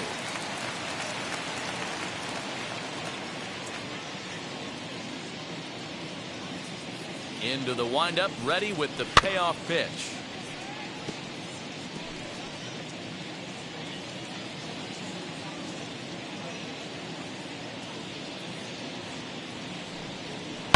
Hit down the line at first. Scooped up. And he'll take it to the bag himself for the out. The right fielder, number 30, Tyler Marcotte. Base is empty, 2 away. And in to hit next will be the outfielder Kyle Tucker.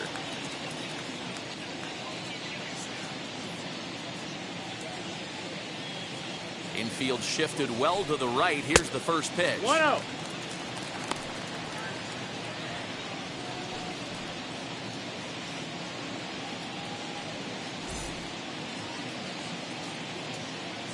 The 1-0. And he fouls this one off.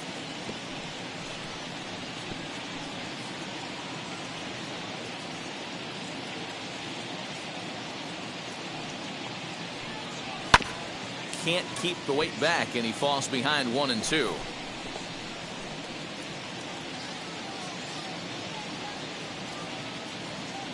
Into the windup and the pitch. He got him. Lively fastball that time, and it puts an end to the inning. 1-2-3 go the Astros. They're up 2-0.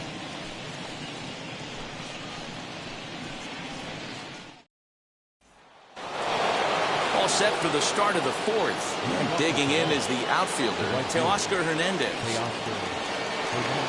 First offering on its way. 1-0.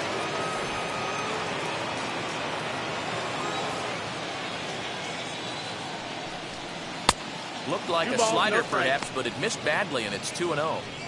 You know, sometimes it takes a pitcher a few pitches to get going, but those 2 pitches weren't even close. Falls behind at a count, 2-0. It's time to start getting locked in. The 2-0 on the way. It's laid off, but in there for strike 1.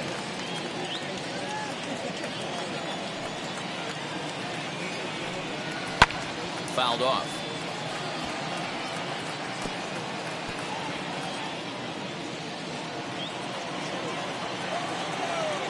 Here now the 2-2. You got a full count. Great AB up until this point. A walk right here could really just infuse some confidence into this lineup.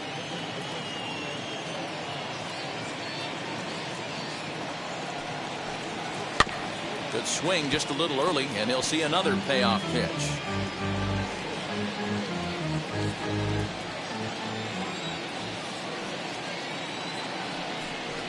And a good bite to that slider as he swings through it for the first out of the inning. I'll tell you right now, this guy has a shutout going, and it's been all business. He's not messing around trying to pick at corners. He's being aggressive in the zone, and he's attacking each and every one of these hitters up to this point. The batter will be Alejandro Kirk, as he'll take a look at a slider here that finds the zone for strike 1. He's 0 for 1 thus far.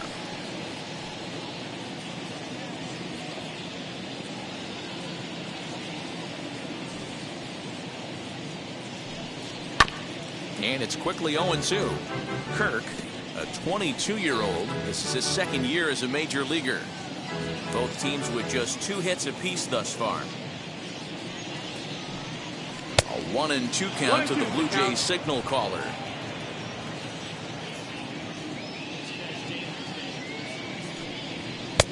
Misses. 2-2.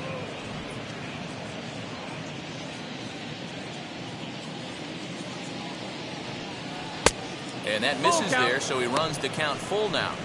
Boy, went from being in the driver's seat to now being in some trouble. Had the count 0-2, started nipping at the corners, and the next thing you know, this count stands at 3-2.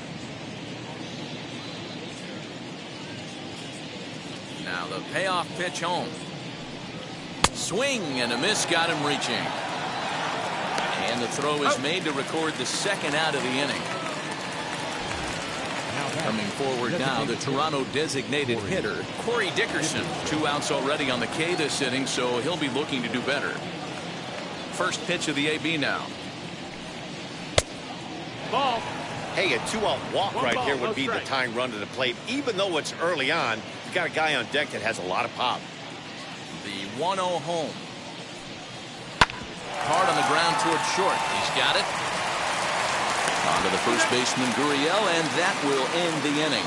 So they go quietly here in this half inning. To the bottom of inning number 4 we go. It's the Astros 2, the Jays nothing.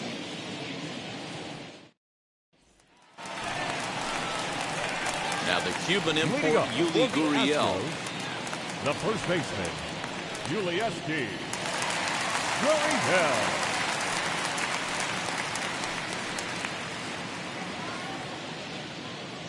First pitch coming. Here it is.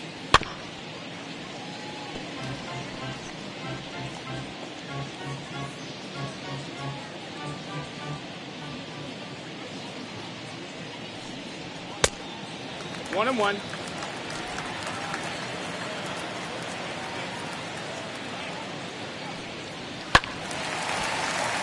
Little tardy on that swing as it's well wide of first. The 1-2. It's the top of the zone. He struck him out looking. That's a pretty unique pitch sequence, guys. Usually pitching is all about mixing Now pitches batting, and location, center fielder. but he threw that all out the window to get that strikeout. He offered the same pitch 3 times in a row, so I guess he sort of used that reverse psychology to outthink his opponent.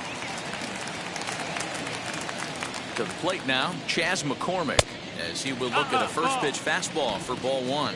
0 for 1 for him here in this one.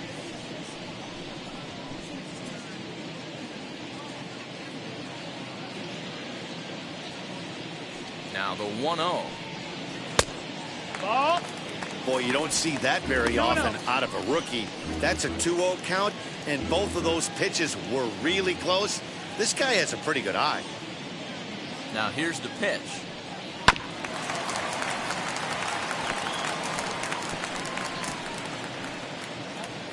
One out, nobody on. Can't find the zone there, and it's 3-1.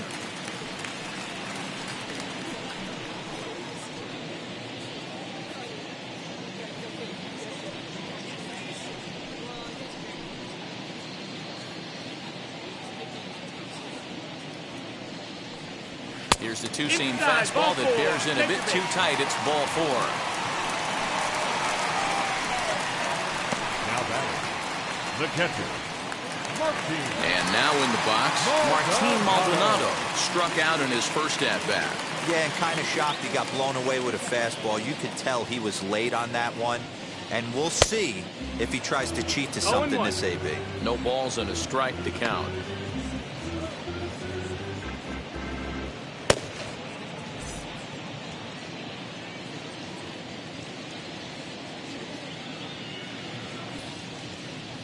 The 0-1 delivery. That's taken. Now it's 0-2.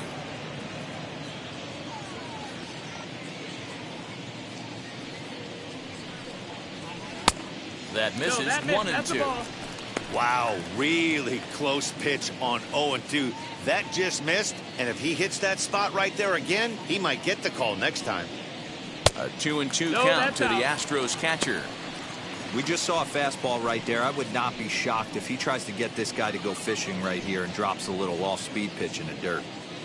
McCormick, a runner at first with 1 gone in the inning. Swing and a miss on the changeup, and there are 2 gone.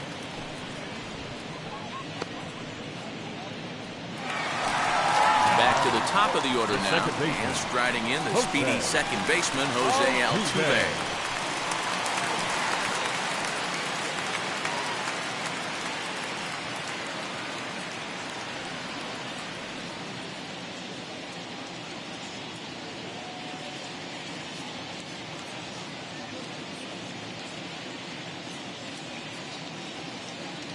Now here's the first offering. Popped him up. Kirk waits on it. And he's got it for the final out of the frame. One left for Houston, but they hold a 2-0 lead.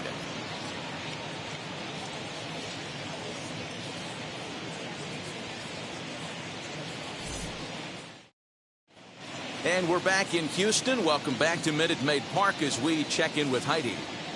Thanks, Matt. In between innings, I was able to catch up with the manager of the Blue Jays to discuss his thoughts on his team's lineup so far. And overall, he's really happy with the at-bats they're putting together. No, they have not scored yet, but they have been successful in running up the pitch count, something they feel will eventually pay dividends on the scoreboard as the starter gets tired and they are forced to go to the bullpen.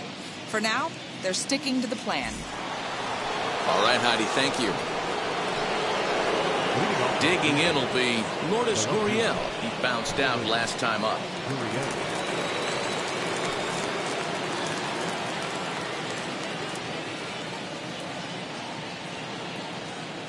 On its way is pitch number 75. And he'll start the inning with a pitch that misses off the plate. It's ball one. Some action out in the bullpen. Couple of right-handers starting to loosen up.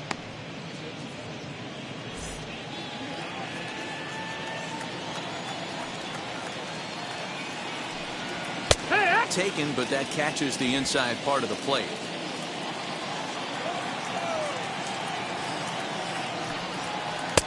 Lays off the slider that time. 2-1.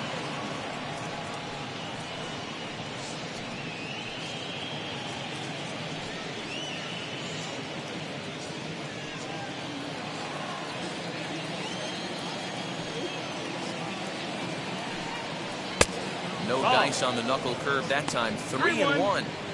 A 3-1 count, tying run on deck. Good spot to be a hitter right now. You have to look for something middle in.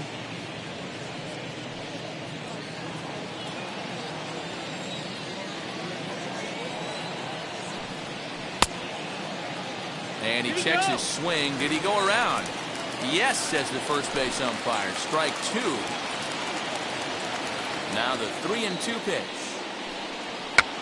Fouled away.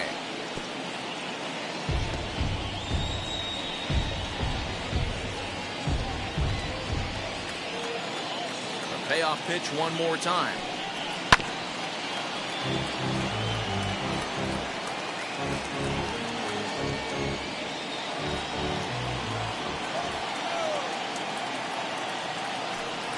And he'll finally just wear him down as this one swung on and missed for the first out. Really good late bite on that slider right there. The best ones have that late action that just darts at the last minute. They're so tough to get the bat on, and when you've got that good slider going, it's a great strikeout pitch.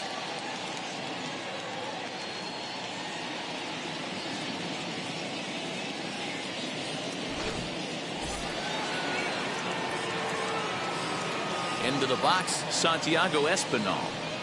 As the first pitch to him is off the plate for a ball, 1-0. Comes into this at bat 0 for 1 in the ball game.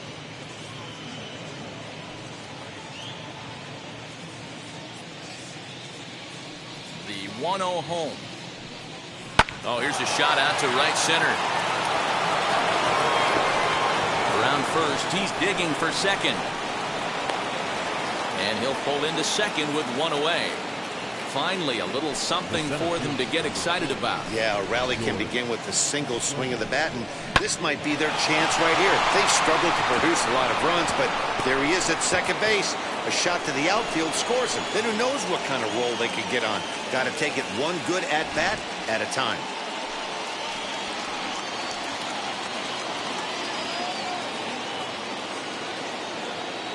Here's George Springer as he'll watch a slider that runs out of the strike zone away for ball one. It was a walk in his last trip.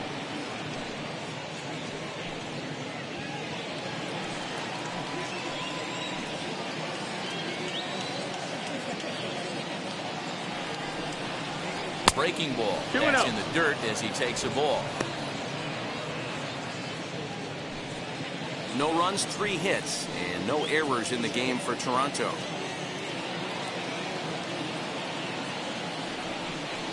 And it's 2 balls and a strike to the Jays leadoff batter. What I love right there is just the freedom in that hack. He ain't trying to do anything but hit the baseball as far as he can. Now the 2-1. The count now at 2-2.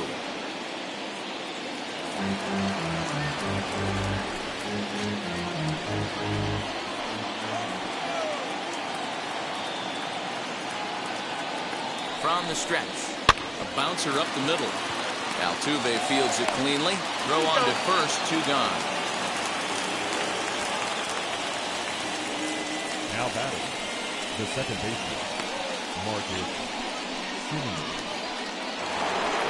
At the plate now is Marcus Semien, runner in scoring position with 2 gone.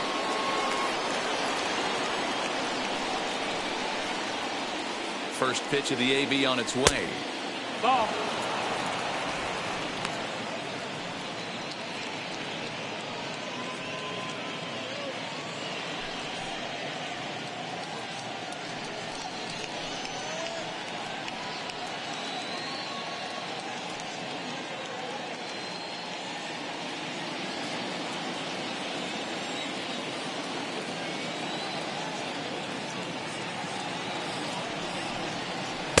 Perhaps a little low there. It's 2-0.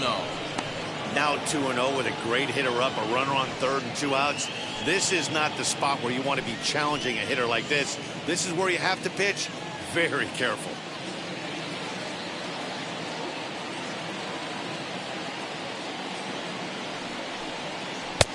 Over the outside half, and it's 2-1. Nasty 2-0 slider right there for a strike. No shame in tipping your hat. Now the 2-1 pitch. Back up the middle. And that's through into center field. Base hit. In to score, the runner from third. You know what I like right there, Dan, is the batter's approach. Not trying to do too much, just taking it right back up to shoot again, staying within himself, and just knowing that anything to the outfield gets him an RBI. Now that's a good piece of hitting. That's a great point, D-Roy. I think a lot of times hitters go up there trying to do a little bit too much. Sometimes you just have to go ahead and hit the ball where it's pitched, and a good job, and a run batted in. So now to the plate, Vladimir Guerrero Jr. 0-1 the count.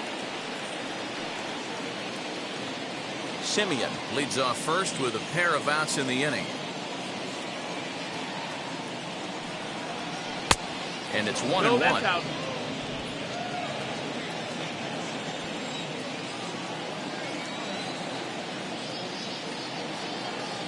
Semien's off and running.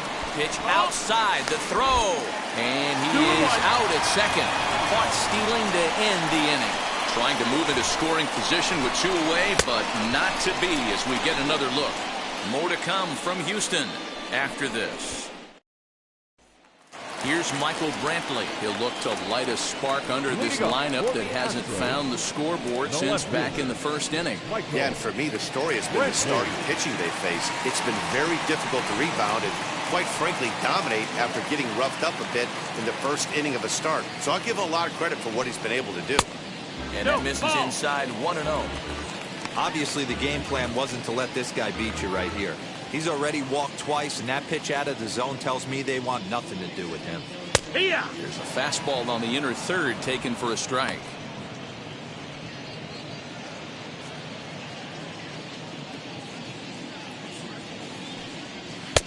And it's 1-2. 1-2.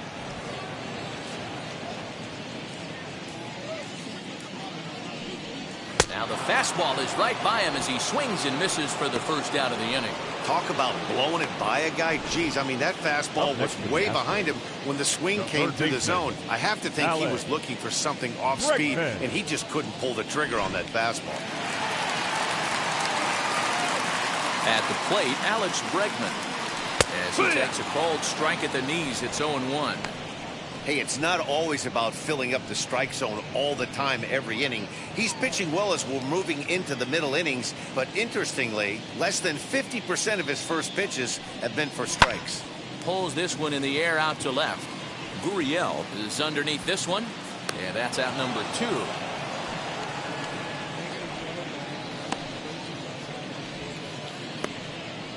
The batter, number 44, designated hitter, So 2 are gone for the Astros in the 5th, and that'll bring up Yordan Alvarez. First pitch on its way. And here's a called strike at the knees. Don't think he liked that one too much, but it's 0-1.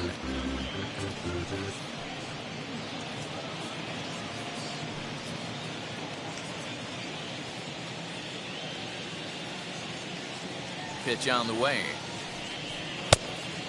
No, that missed. That's a ball. 2 runs on 2 hits. No errors in the ballgame for the Astros to this point. No offer on that one. 2 balls and a strike.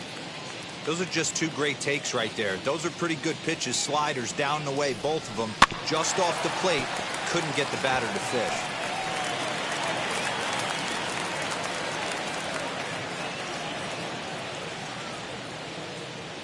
The 2-2 is laid off, and the count runs full. One of the things you want to do with a starter, get that pitch count up. Here's another productive at bat as this count now gets to 3 balls and 2 strikes.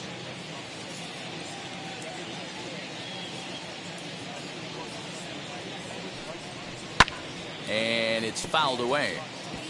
Well, somebody's sitting off speed right here. Only way he was late on that heater is he was expecting another changeup. And awfully close there on 3 and 2, but take your base, says Earl Hendricks. It's ball 4. The batter, number 1, shortstop, Carlos. Here comes a Toronto skipper out toward the pitcher's mound, and it would appear he's seen enough of his starter this afternoon. So he'll depart here in the 5th after working just 4 2/3, and he's on the hook for the L unless this one turns around. Nate Pearson takes over here with a runner at first and 2 gone in the inning. Number 24, Nate Pearson.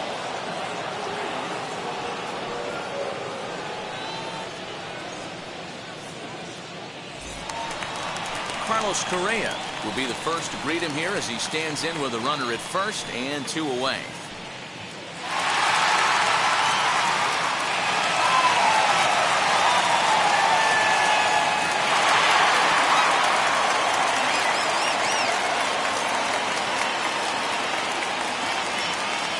He's set. Here it comes. Now the slider gets the call in the bottom part of the zone. He'll be fine coming out of the bullpen in this one if he can keep the ball around the knees like that.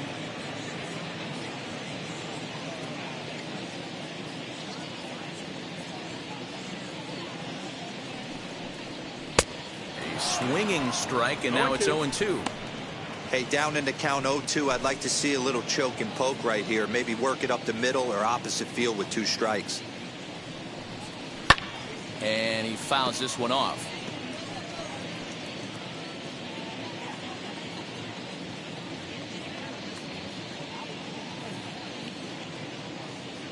The 0-2 once more. And a breaking ball swung on and missed, and the side is retired. Astros leave 1 as they're unable to add to their 2-1 lead.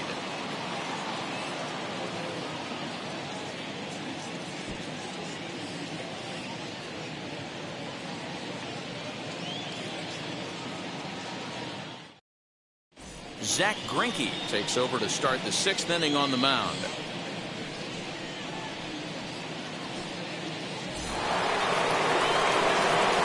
And now Vladimir Guerrero Jr.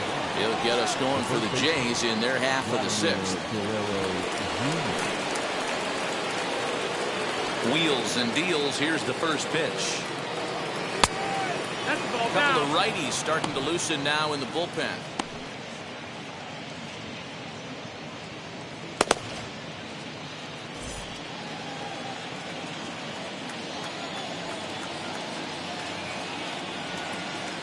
Now a half swing here as he wanted to pull it back, but he does so too late. It's strike 1.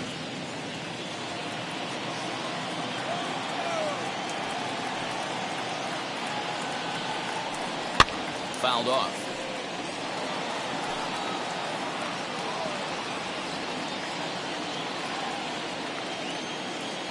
Ready to deliver the 1-2. And they'll try to get him fishing there, but he won't offer in dirt, and it's back to even at 2-2. That's the ball. And that's ball 3 now as it just misses below the zone.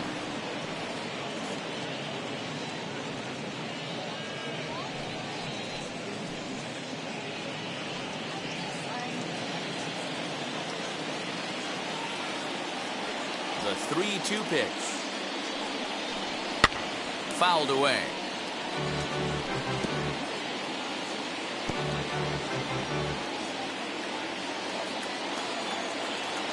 Payoff pitch one more time. Fly ball right down the line in left. Brantley is under it, and he hauls it in for the first out of the inning. The bat, number 11. Shortstop, Bo Bichette. Next will be the cleanup hitter, Bo Bichette. No hits to this point. First pitch of the AB now. On the ground to the right side. Gurriel scoops it up, and he'll flip this on to Greinke covering for the out. Not a lot you can do with that pitch. That fastball just ate him up inside and gets the soft grounder for the out. Up next, Teoscar Hernandez. 0 for 2 for him to this point.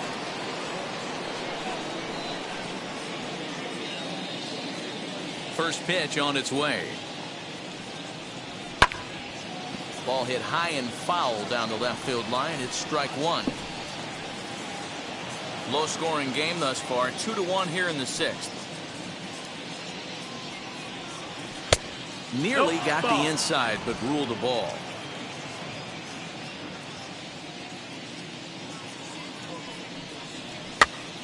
Pitch is popped up, and no one will get this one.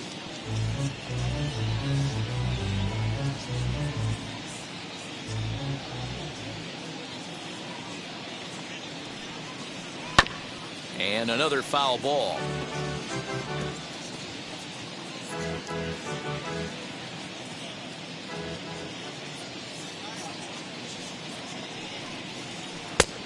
Trying to pick up that outside corner, but this misses, and it's back to even at 2 balls and 2 strikes.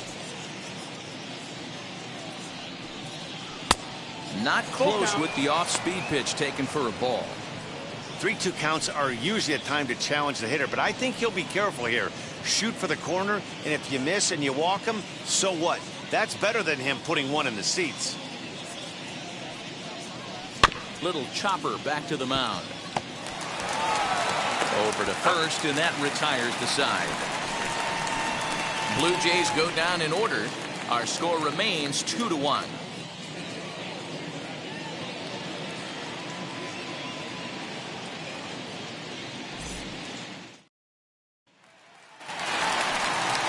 Bottom of the 6th inning now, and in to hit next will be the outfielder Kyle Tucker. Kyle Tucker. First pitch on its way. The fastball here as he'll take a look at ball 1. 1-0. Pearson is at least partially known for his big power slider. A lot of break on that pitch, but what makes it unique is how hard he's able to throw it. The 1-0.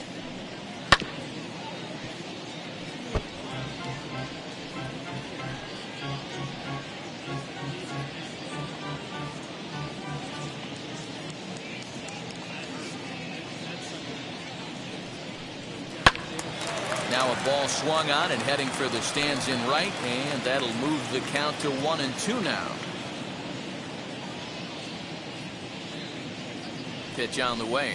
Swing and a miss on the fastball, and that's the first out. Well, you gotta love a live young arm. He's got an electric fastball, and if he can learn to harness that and work in his solid secondary stuff, he's gonna have a really nice career on the mound. Not everyone is gifted with a fastball like that.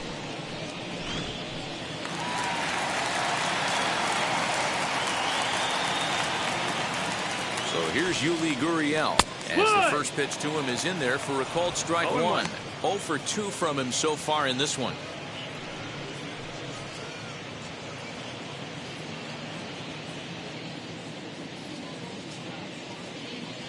Now the pitch. Fastball, and that ran in and drilled him. Now Now at the plate is Chas McCormick. It was a walk in his last trip.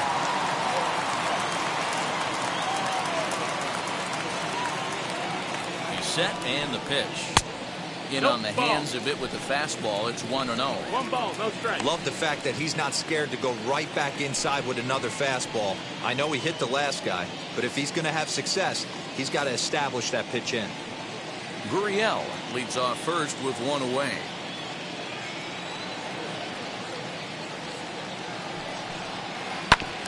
Just lucky to make contact on that one as it's chopped foul.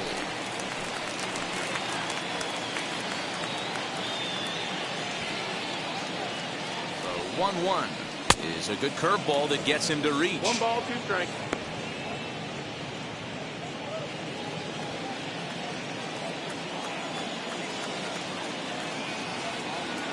The 1-2 is swung on and missed. He got him on strikes. Boy, that's really disappointing for a guy that has wheels, right? All he wants to do is get on base and take advantage of the strength of his game, which is his speed. But with a strikeout right there, you can't get on first base if you strike out.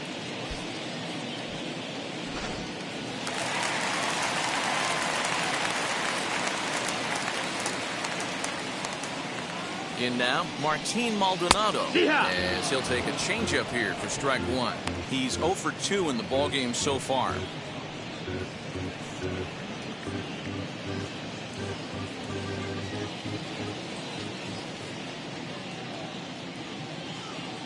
Here's the 0-1 pitch, and he takes this one high, 1-1.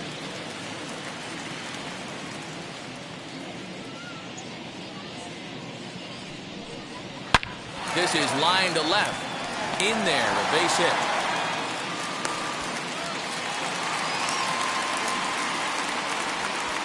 You'll only see about 10 of these pitches a year. The changeup on a tee in the middle of the plate. But tip your hat to the batter right there. He did not come unglued, stayed within himself, and drove it for a base hit.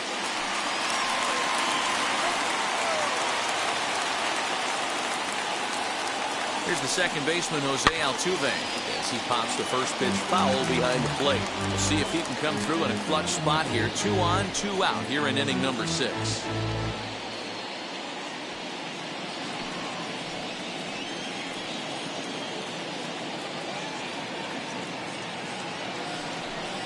A ball and a strike to Houston's leadoff batter. 1-1. 2 men are on with 2 men out.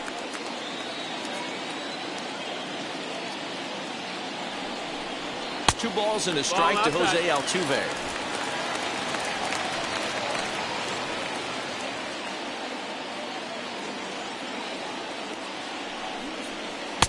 And he lays off again, ball 3. 2 on, 2 out with the base open here as a pitcher. You have to be awful careful. You just don't want to groove something here and give this guy a pitch and he can hit one out of the park on. Looking to keep this a 1-run game. The pitch gets him to swing and miss there. 3-2. Okay, if you're in this lineup right here, game on, boys. I know he's got power stuff, but if he's going to come middle of the plate, you better be ready to pull the trigger.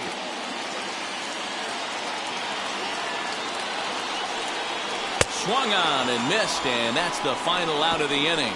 2 left for the Astros. They lead it 2-1.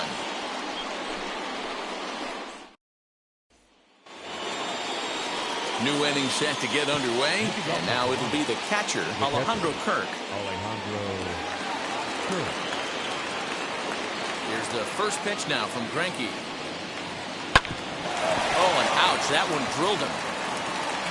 But he is able to recover as he gets the out at first. 1 away now. Now batting, designated hitter, Corey Dickerson. Next will be the designated hitter, Corey Dickerson. He's hitless in his 2 at-bats so far. Greinke steps into his windup. Here's the first pitch. That's inside ball. You know, because this is just a 1-run game, this doesn't strike me as a situation where he's going to be working around a guy. I think he's going to challenge him right here.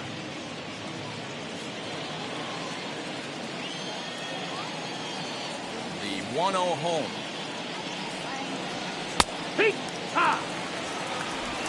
We're in the 7th inning now of a pitcher's duel. 2-1 our score. Swing and a little tapper.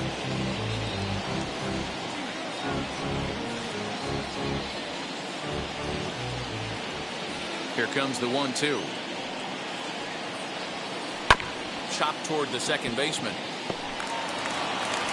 Throw on to first is in time, and Greinke's got himself 2 outs.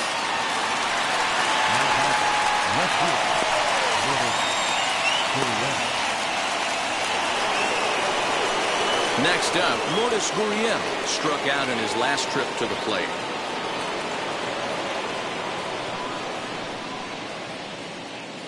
Here's the first pitch now from Greinke.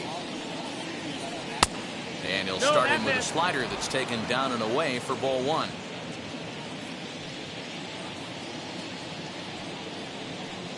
Swung on, missed. 1-1. You could tell by the hitter's balance after that swing that he's seeing the ball really good. His timing is right there, and I expect him to catch something clean. No contact there, and it's 1-2.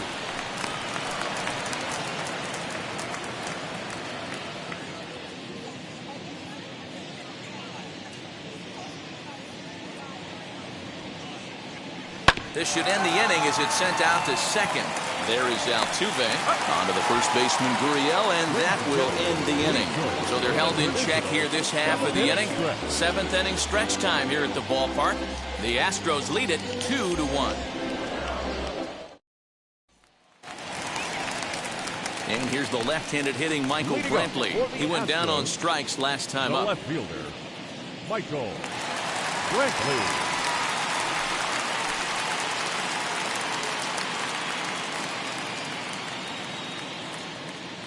He's ready. Here's the first pitch.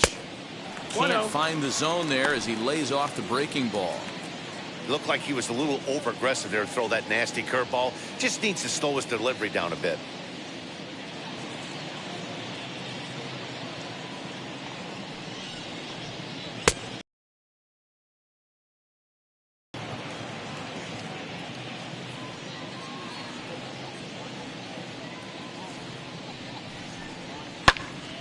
Early swing there as he pulls it foul to the right side. He's going to be thinking about that pitch all night if he doesn't have a big game right here. Pulled his front shoulder and everything went with it. Hit out towards second. And there's one down now. Third baseman number 2, Alex Bregman. Stepping in once again is Alex Bregman, not providing much out of the 3-hole in this one. Hitless in 3 at-bats so far. First pitch of the AB now. A little tardy there. No balls and a strike. Hey, either this hitter needs a cup of coffee or he was sitting off speed right there. Counts even 1-1 to Alex Bregman. Hey, they tried to tie him up on that last pitch, so I like that they went away with this one. The execution didn't work, but I like the idea behind it.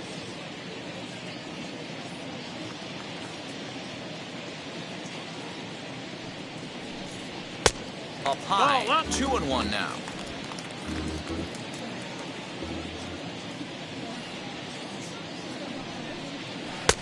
Lays off the changeup, and he's ahead in the count now, 3-1. 3-1. Every base runner in a close game like this really matters, so you can't afford to be giving out free passes this late. The 3-1. And it's fouled away.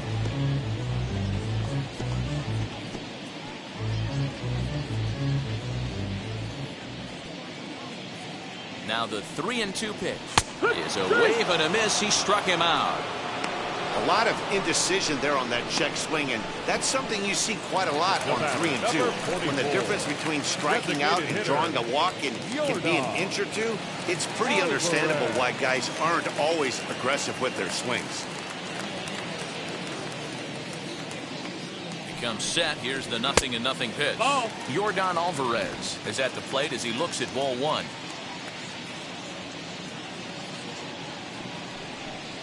A 2-0 count to the Astros DH. 2-0 the count. Bases are empty here with 2 men out.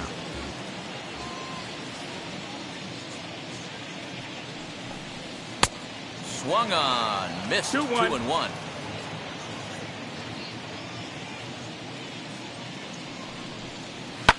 Hard hit to first. And that will conclude matters here in the 7th. So they go down without a whimper here. 8th inning coming up. The Astros on top, 2-1. Kendall Graveman has been summoned from the bullpen as he'll do so to start the 8th. Number 31, Kendall Graveman. So here is Santiago Espinal. He came across to score after doubling in his last at-bat. Well, he got a good pitch to hit last time up. Looked for it up in the zone and didn't miss it. Those are the pitches you only get.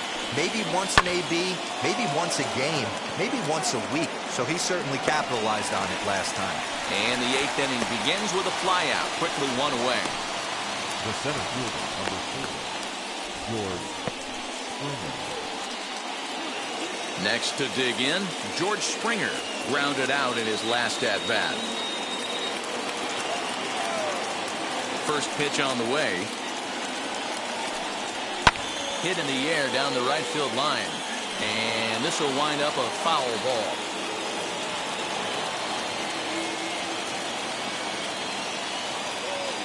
Into the windup. Here comes the 0-1. This one's outside. Quite a bit off the plate that time. Now action in the bullpen as their closer starts to get loose out there.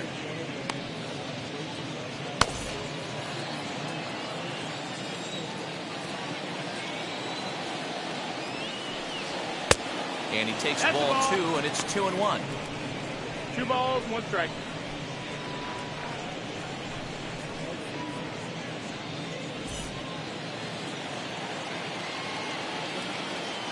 Into the windup and the pitch. There's a drive high in the air and deep to left center field. That one is out of here. This game is tied. So it's a solo shot to dead center as we are all knotted up at 2.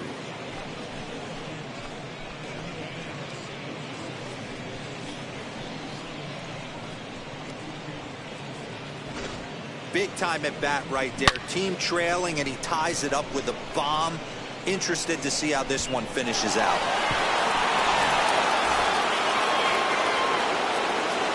Stepping in now, Marcus Semien. As the first pitch sinker misses to him, it's ball 1. So far, 2 for 3 in this one.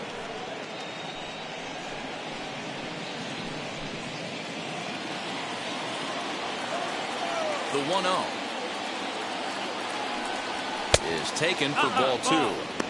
Most good pitchers know that they have to work inside and sometimes even come off the plate to keep hitters from getting comfortable up there. I think that was part of the intent with that last pitch. Now the 2-0.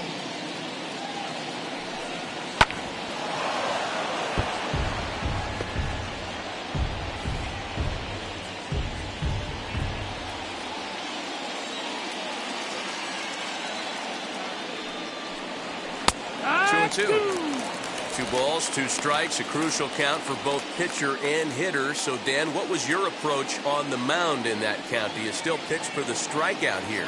Action pitch right here, 2-2. The last thing you want to do is to fall behind the count 3-2.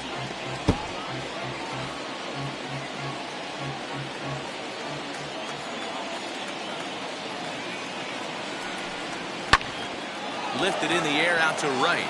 Tucker waits on it. Play, and there are 2 gone now.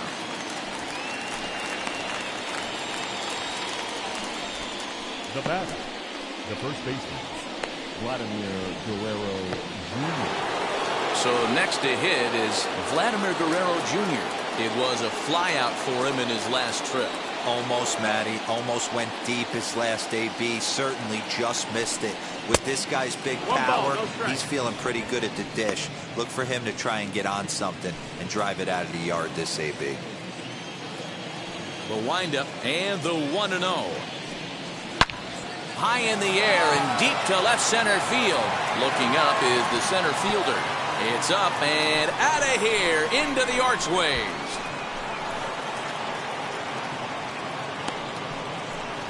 So a solo shot here to left center field, and it's now a one-run ball game.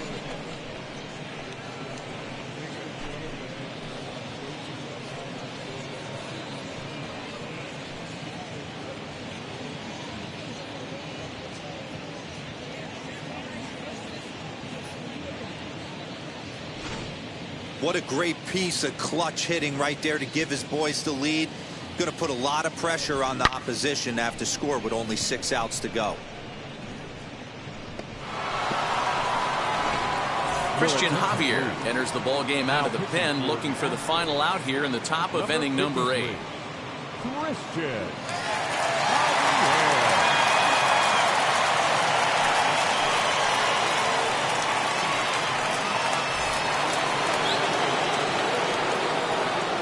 Plate now, Bo Bichette. He'll lay off a curveball in the dirt for ball 1. He's hitless in 3 at-bats to this point.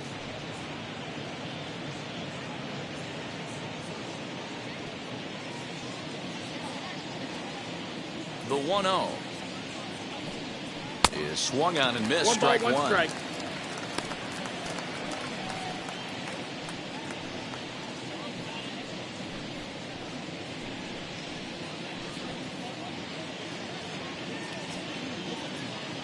The 1-1 down the first baseline, and the throw to first is in time, but the damage has been done as the side is retired. So they get a couple of runs on 2 hits, no errors, and no one left aboard. Not too many more shots left. Home half of the 8th coming up. Toronto leads this one 3-2. Kirby Yates is on to pitch out of the bullpen in the bottom half of the 8th.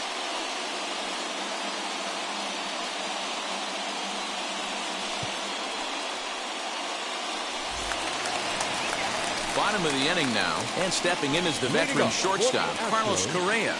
The shortstop, Carlos Correa.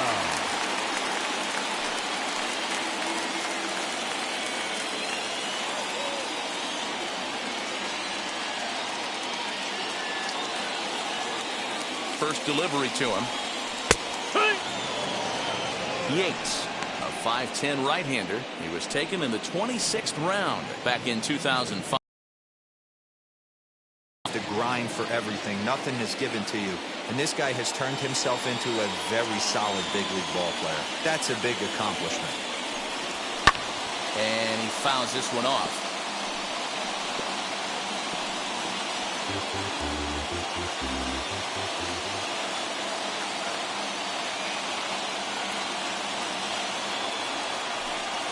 And he wasn't going to hit that one with an or.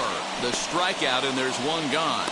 People always talk about how important getting the leadoff man on base is, and it's true. So in the 8th inning of a 1-run game, that's a really nice job of attacking a hitter and sending him packing.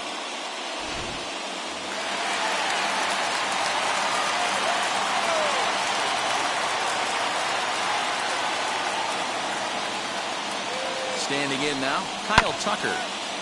Fastball there to start him out. This is bounced foul for the first strike. 3 in the game so far.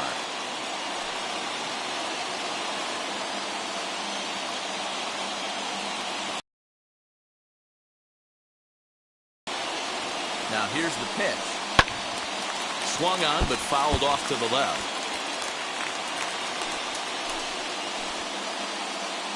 Bases are empty, 1 man out.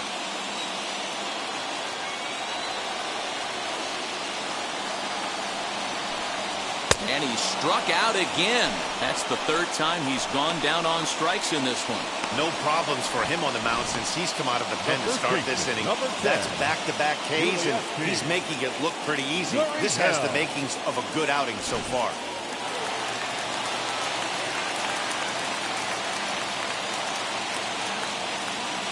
So now to the plate, Yuli Gurriel.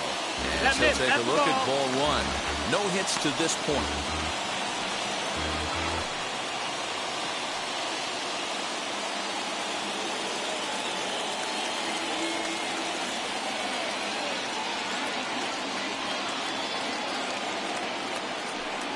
A ball and a strike to count to the Astros first baseman.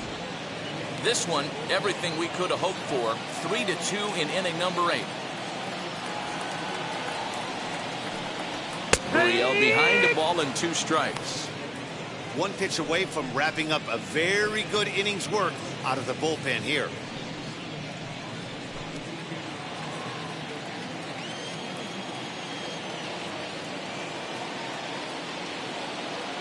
Here comes the 1-2. Grounded down the third baseline. Reined in. And 8 innings have come and gone now as the inning is over. Astros go down 1-2-3. Still a 3-2 ball game.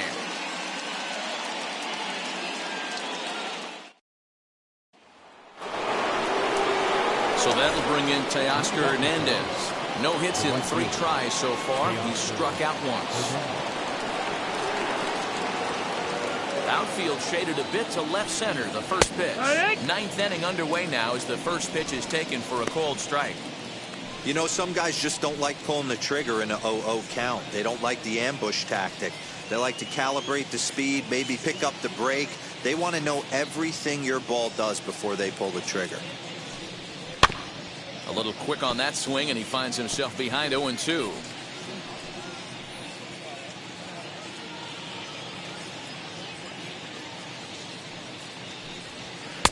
Good waist pitch, 1-2. Now the Astros have somebody up in the bullpen as a right-hander has started to warm up out there.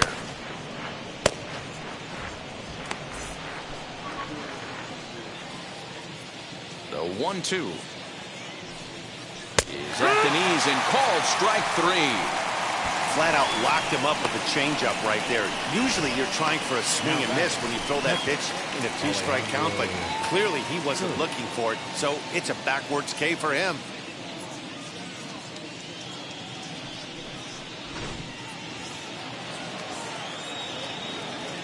At the plate, Alejandro Kirk. First pitch has him dancing to avoid it. It's ball 1. He grounded out last time up.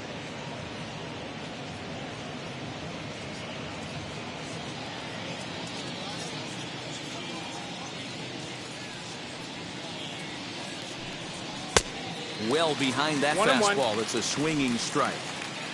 1-run game here in the top of the 9th. And here's a fastball not close as he runs it to 2-1 now.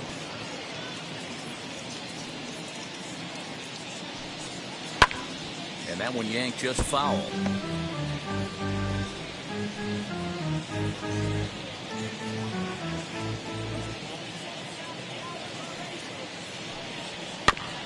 Two pitch is fouled away.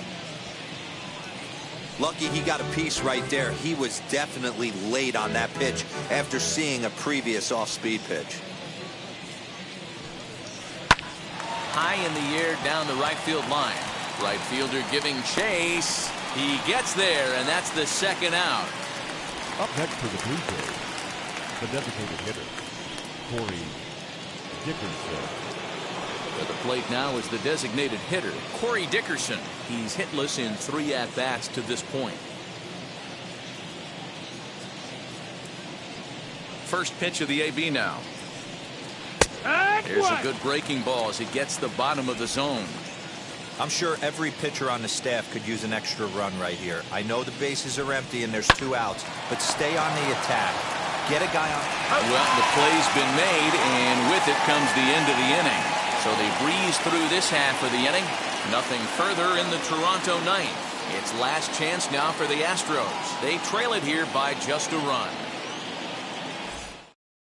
Jordan Romano comes on looking for a save here in the bottom of the 9th inning. Number 68, Jordan Romano. All set for the bottom of the 9th. And at the plate will be the speedy outfielder, Chas McCormick. The center fielder, Chas McCormick. From the stretch, here's the pitch.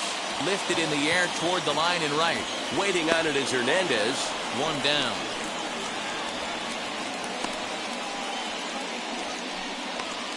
Now batting, catcher, Martin Maldonado. Now into the box, Martin Maldonado. These two have not faced each other at the major league level.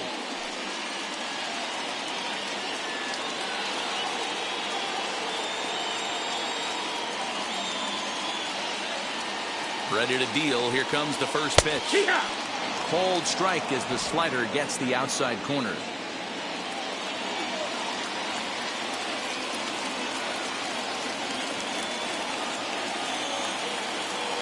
0-1 count and the pitch. 1-1. And a fastball way off target here, and it's even at 1.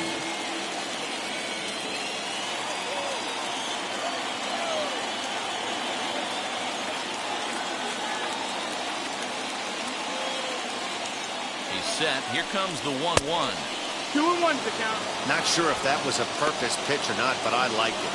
As a pitcher, sometimes you've got to be willing to back the guy off the plate by running something hard inside. You can't just let guys be comfortable standing in the batter's box against you. The 2-1 is a slider that gets him to chase off the plate. Look at the radar gun on that slider. Off-speed pitch, 91 miles an hour. That's just pure filth.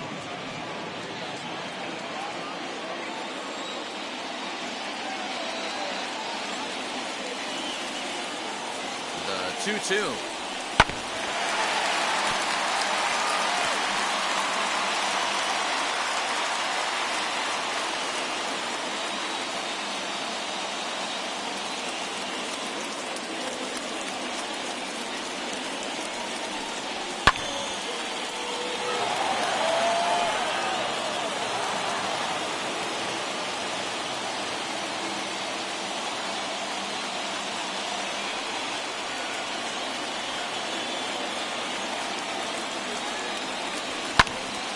Spoils another one, and we'll do it again. 1 out, nobody on.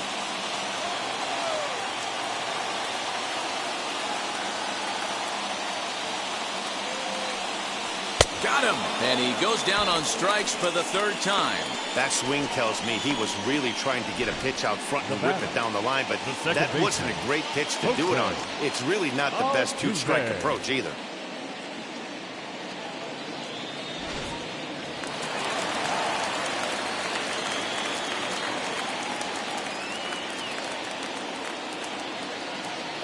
Into the box, Jose Altuve. As the first pitch misses to him, it's ball 1. 0 for 2 for him to this point.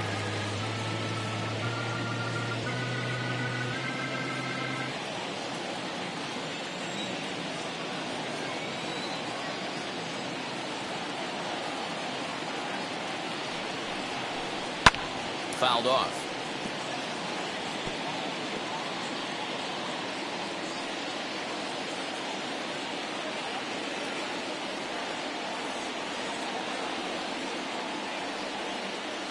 The 1-1 pitch.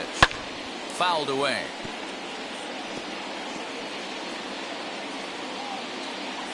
Fans on their feet in a 1-run ball game in the last of the 9th. Last strike now for Houston. And that one misses badly. It's ball 2. 2-2.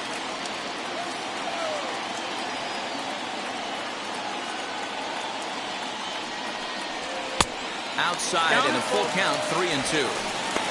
Great take right there, but the last thing you want to do is be called out on strikes to end the game.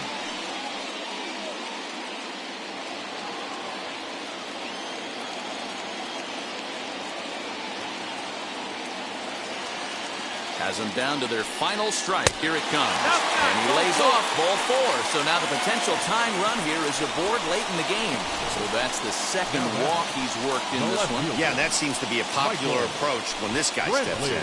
He can really hurt you with one swing. So I think the idea is mostly not to let this one guy beat you, Matt.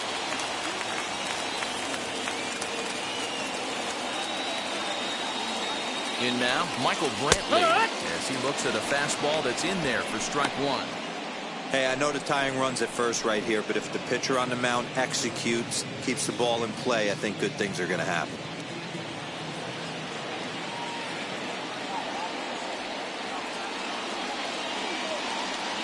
On its way, the 0-1 pitch. And look out as that one ran in and got him. And this is the case of a guy taking one for the team. I think he could have gotten out of the way of this one, but he leans into it and puts himself on board. Now he represents the winning run, so it's a good move. Jake Myers will be summoned now to be the pinch runner. Now running at first for the Astros.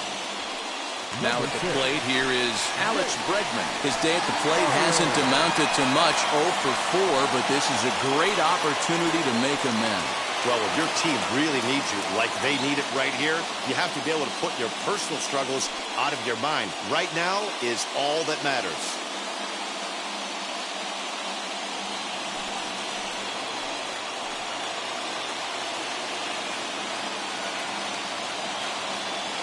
Trying to hold the lead. Here's the delivery.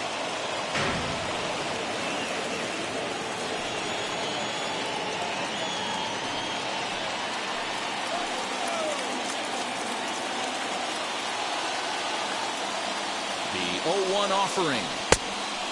No, that's low. Ball.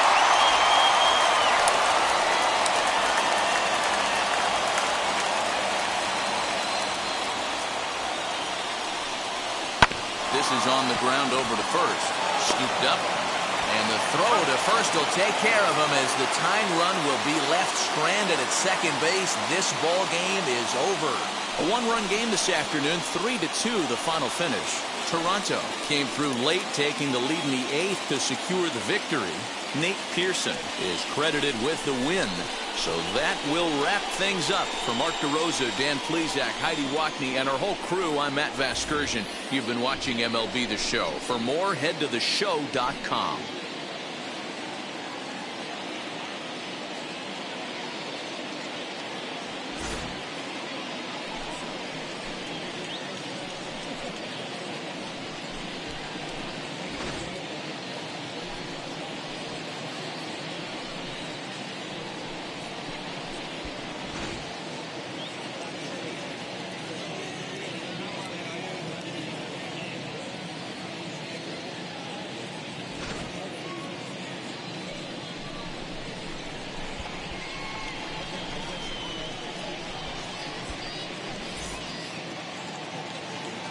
Fans, our final line score this afternoon.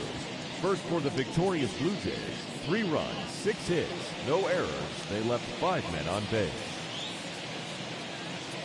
For the Astros, 2 runs on 3 hits, no errors. They left 10 men on base. Time of the ball game, 2 hours and 52 minutes.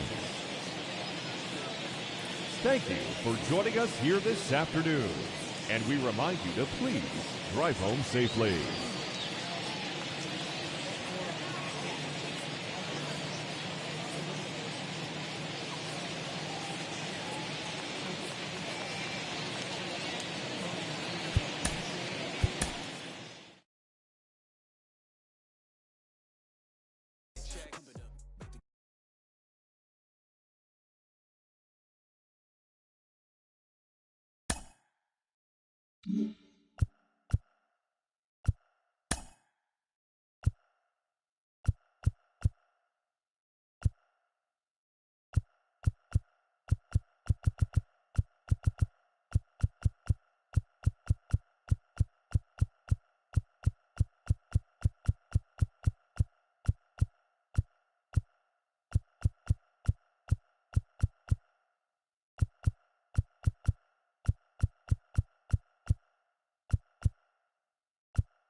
Afternoon baseball here on the show. Today we've got a good matchup ahead between the Cleveland Indians and the Atlanta Braves. It's Braves baseball next.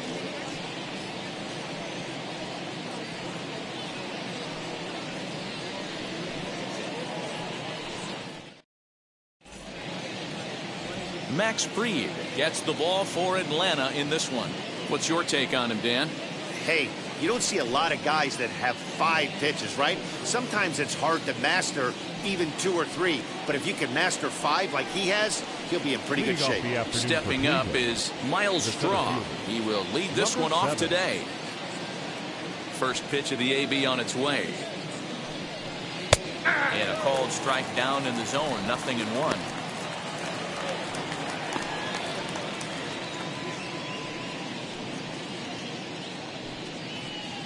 First pitch, 1 o'clock. Into the windup. Here comes the 0-1.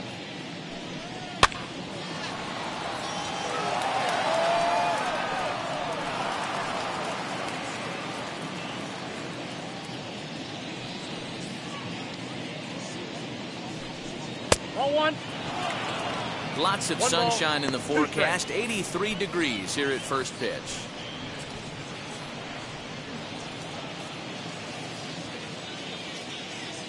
The 1-2. And it's fouled away.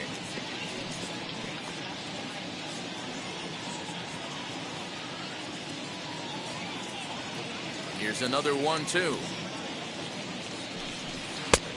Whoa, that's inside.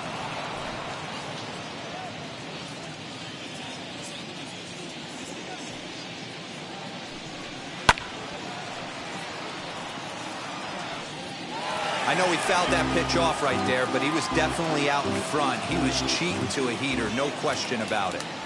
The 2-2 one more time.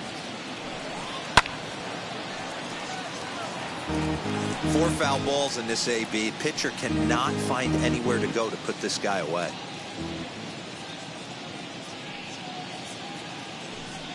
Three and 2 to the Indian center fielder. What an amazing AB right here, and what a message it sends to your entire lineup. This guy knows out on the mound he's going to have to battle today. On the line, that's a base hit. I know in today's game everybody's trying to go yard, but can you look at having a better at bat as a leadoff hitter? You take it full count, you make the pitcher work, and then you come through with a knock. Great start.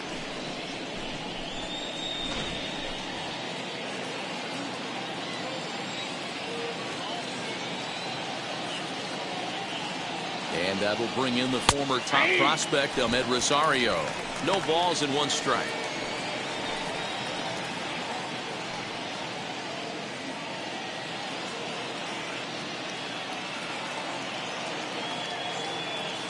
Prior to the 0-1, here's a look to first, but the runner's back easily. Strong gets his lead at first, nobody out.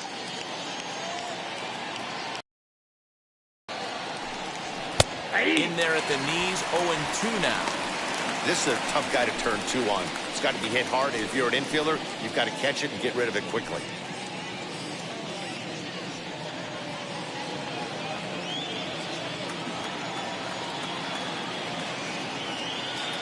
Working for the punch out and the offering. And he'll try to get him to chase the fastball there, but he lays off. 1-2.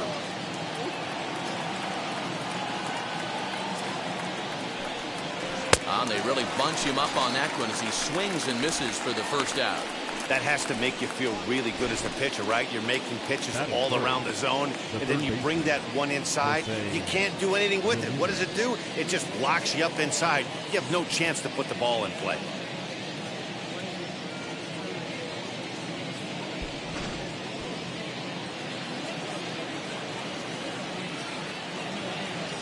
Now a move over to first, and the runner back safely.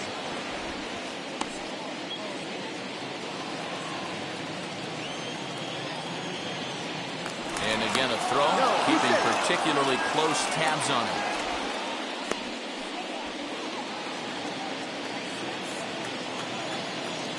Once more a throw over, being especially careful here.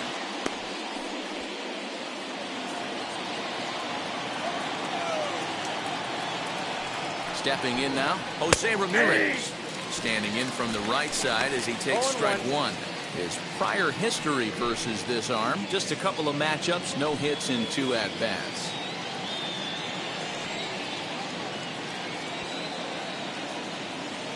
0-1 delivery. And a pitch out. Nothing doing, though, and that's ball one. So let's take a look at our umpiring crew in this one. Behind the plate is Joe McDonald. You know, you got to take your time and feel Joe McDonald out behind the dish a little bit. He has a tendency to move his zone around, usually settling in those middle innings. You know, all you ask for an umpire is to be consistent. At times, Joe Mack is a little bit too inconsistent, particularly from a pitcher standpoint.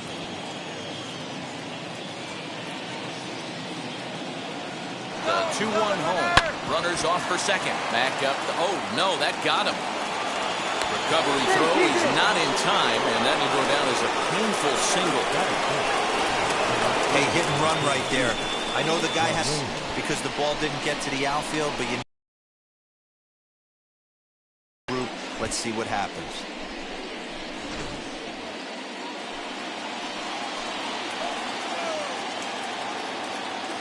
And that'll bring in Franmil Reyes. He'll take a look at a pitch too low. It's ball one.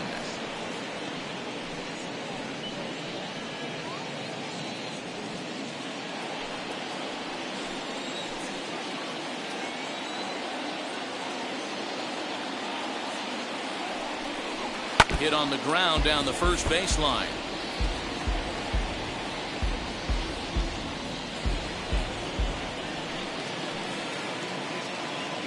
Here's the 1-1. Swing and a miss on the fastball, and it's 1-2. Can't come out of his game plan right here. He knows he's a known sinker baller. I know it was a four-seamer right there, but get back to that two-seam. It's what his MO is. Hoping to send him packing. Pitch on its way. Good swing on a tough pitch, and he'll stick around to see another one. First and second now, one man out.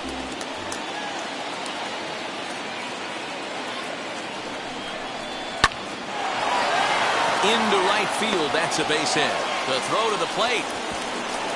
And this will not be close, and the run will score easily.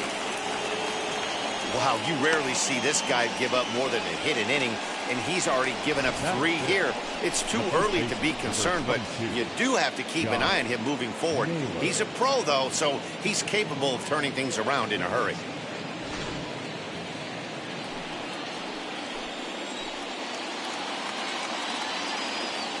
Now that brings up Josh Naylor as he'll take a look at his strike on the outside corner. It's 0-1. This is exactly the situation you drew up from an offensive standpoint. Good pitcher on the mound, but you got a chance to bury him early in this one.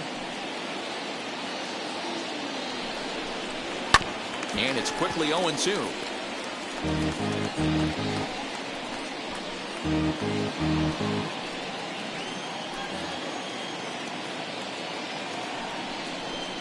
And a slider's in the dirt as he lays off it for a ball.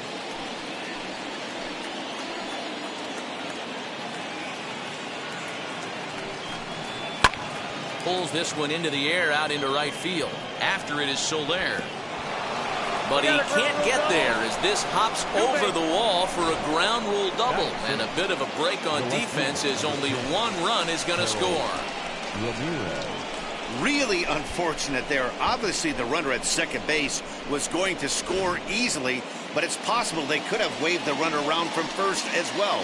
We'll never know, though, as he's forced to hold the runner at third because of the ground rule double. Harold Ramirez comes on with one gone here as he looks at a called strike one. I think this inning could have far-reaching effects in this game. They're really making him work, and unless he dials it in, it's probably going to limit how deep he goes into this game.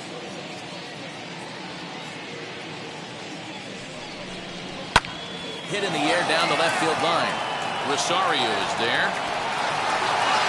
And the play is made, but this should be good enough for an RBI as the runner from third tags up. And he'll make it in to score. It's a sac fly and an RBI, and it's now a 3-0 ball game. One of the things you want to do as an offense, right, is stay fundamental and keep pushing. A great job there. Sac fly pushes the third run across in this inning. Striding in for the Indians, Roberto Perez, and the Tribe with an opportunity for still more damage here in the first. As a look, now the pitch. Swung on and missed that time. It's 0-1. That was a great hack right there. Timing was on point. Just sometimes you have bad bat barrel accuracy. Runner in scoring position at second with 2 down. And he falls behind 0-2. On 0-2 here, he doesn't have to give in with a great pitch to hit. He's got a base open, so he has to focus on making a good pitch right here. 0-2 count and the pitch. And this one's in the dirt, and he'll rein it in as the count moves to 1-2. Naylor stands at second with 2 gone.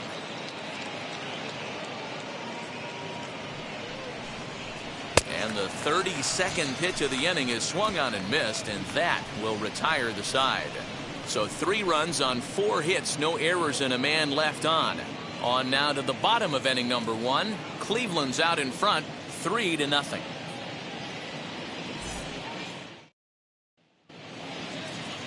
Shane Bieber, the California-born right-hander, is on the mound. Dan Plesac, what's the word on him? Hey, Matty V, this ought to be a lot of fun. This guy won the Cy Young Award last year in the AL, so he knows how to pitch. And one of the things he does effectively, he attacks the strike zone. And if he does that, he should be fun to watch in this one. And now here is Eddie Rosario. He'll lead things off here in the bottom half of the first. The left fielder, Eddie Rosario. Infield in the overshift here. Now the pitch. Well above the letters with the fastball that time.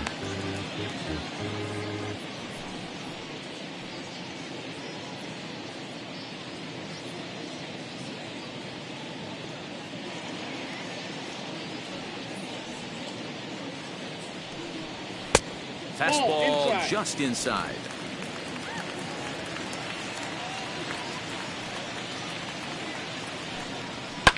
Lifted down the line in left. And it's a foul ball.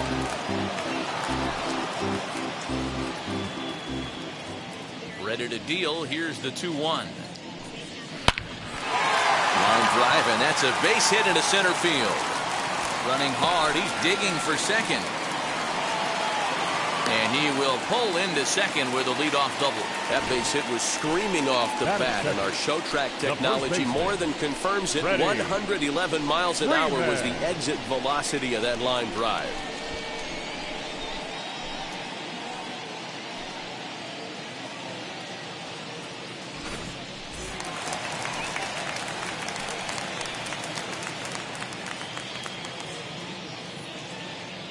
Here's the first baseman, Freddie Freeman. As he'll take a look at ball 1. This is what fires me up right here. You don't get a chance to see this every day of the week. You got the reigning Cy Young Award winner squaring off against the reigning MVP. That's why you pay the price of admission.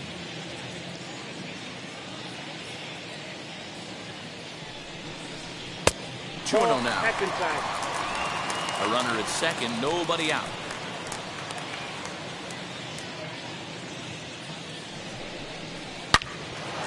And that's into the corner, a foul ball and right.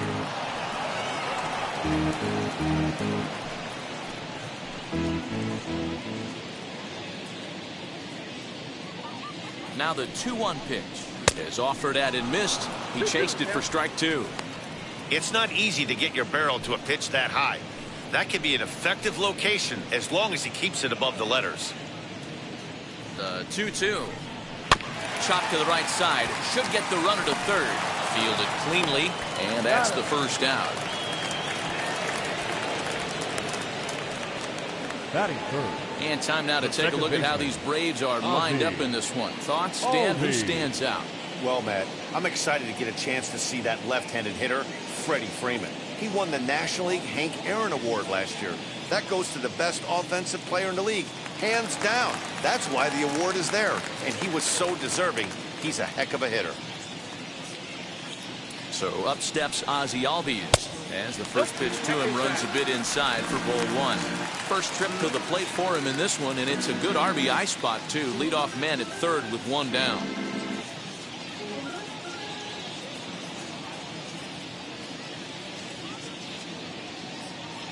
The 1-0 is a fastball down below the knees. That's a pretty tough spot for him to deal with in the first inning. Runner in scoring position already, and now he's got the 3-hitter salivating in a good hitter's count. A man at third with 1 away.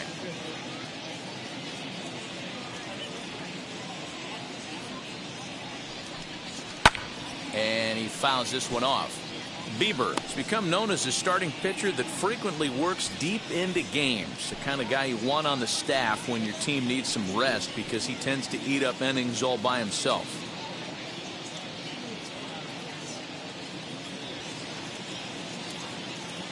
And the pitch on 2-1 to 2-2 now.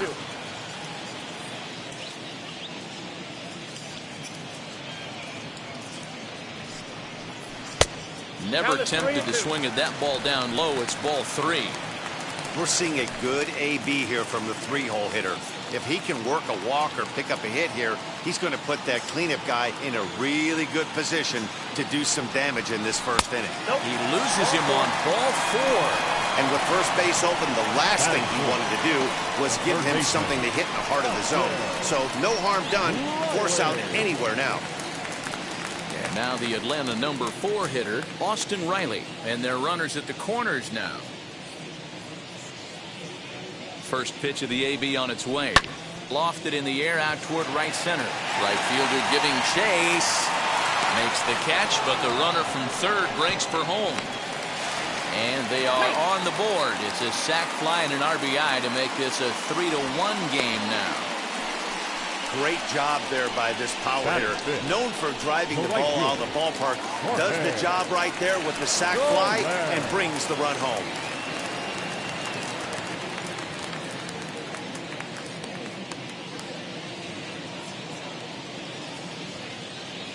From the stretch, Jorge Soler is in with 2 away as he takes a ball 1-0.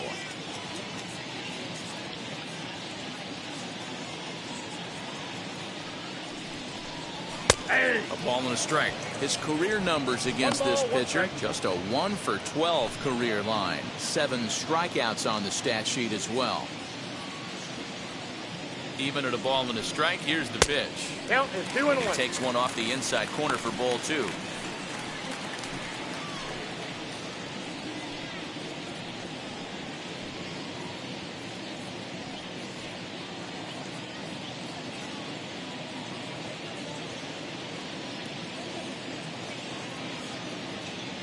Now the 2-1.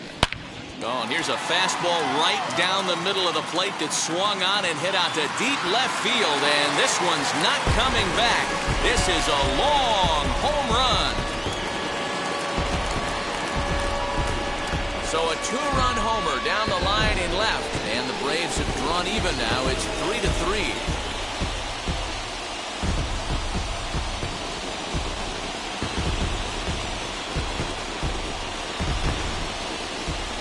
That one just kept going and going. You won't see many long balls hit farther than that this season, and as Showtrack tells us, it carried a projected 460 feet.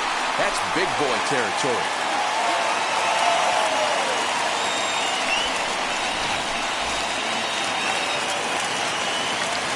Into the box now, Adam Duvall. The 7th fielder. He pops the first pitch foul behind the plate. Looking to get on base and keep this first inning alive.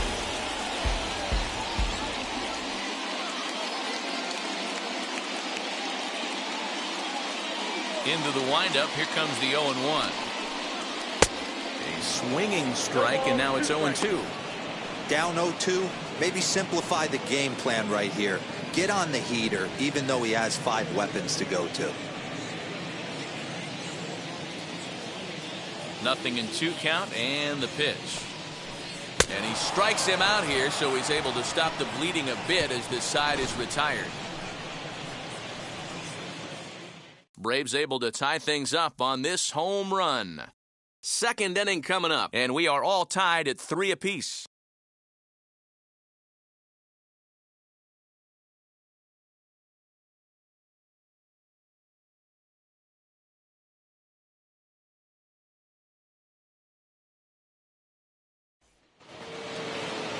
Second inning set to go, and that'll bring Andres Jimenez into bat. The second baseman, Andres Jimenez. First pitch of the AB now. Well hit to right. But this lands foul for the first strike. Here's the 0-1 pitch. Ball one. The count 1-1.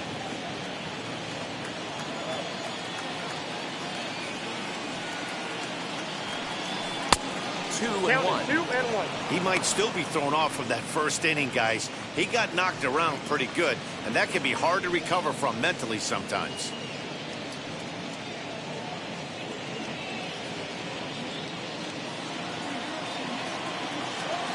Now the 2-1 pitch. Ball that count.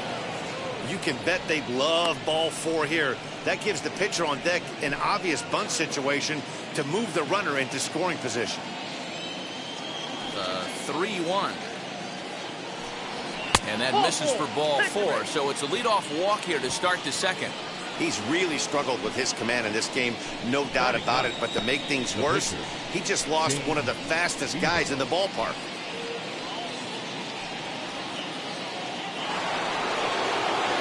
So now the pitcher, Shane Bieber. This is a textbook sacrifice situation, so let's see if that's the call. First pitch on its way. Tries to get the bunt down here, but this is foul, and we'll see if he tries it again. Here's a look over to first. Throw is up the line as it gets away. And now, in fact, they'll tag him out at second base, trying to advance on the bad throw. What a break there. Set to deliver the 0-1. Popped him up. Albies will wait on it. 2 gone. Now batting, number 7.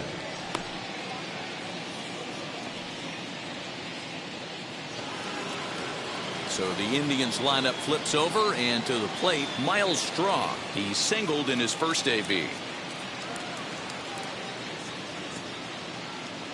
And the pitch. Hey, I got to really commend this pitcher right here. Was able to regroup in between innings. Something happened in the dugout because he's on point coming out for the second.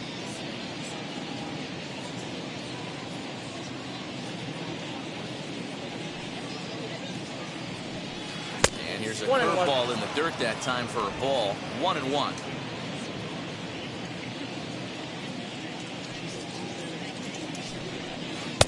A ball and 2 strikes now. 1-2.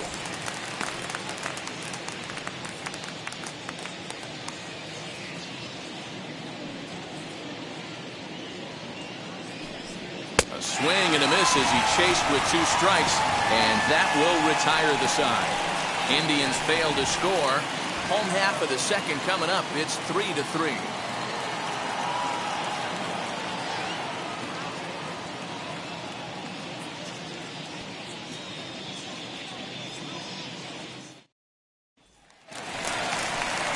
Here's the catcher, Travis d'Arnaud. Leading up for the Braves, the catcher, Travis d'Arnaud.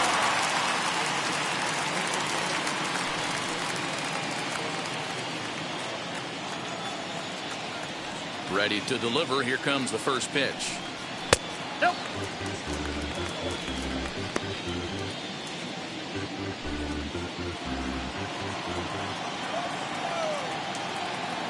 The 1-0. And a fastball swung on and hit to second. He's got it. And there's one away. Batting in, the shortstop. Here's how the Indians are setting up on D. And I'm locking in on Ahmed Rosario today, fielding the shortstop position for his team. This is a guy that's still a work in progress, a young ball player on both the offensive and defensive side, but he can wow you. This guy can go in the hole, and he's got a plus arm from shortstop. And next will be Dansby Swanson digging in. As he takes a cold strike at the knees, it's 0-1.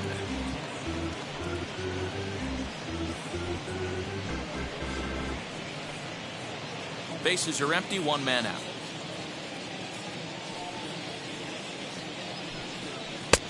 And there's ball 1.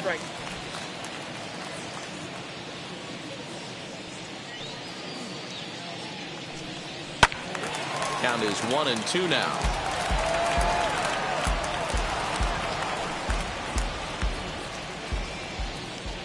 Into the windup and the pitch. Swing and a miss. Looked like the knuckle curve there, and that's out number 2. He's looking a lot sharper and has settled in here in the second inning. It'd be hard not to, because that first inning was pretty much a mess. But I give him credit for letting it go and making some really good adjustments.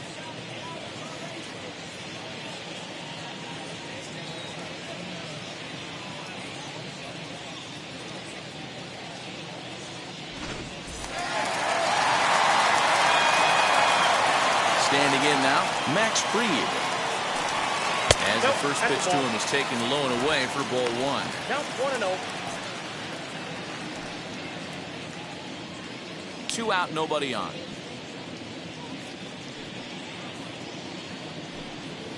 Yeah. Ball and a strike.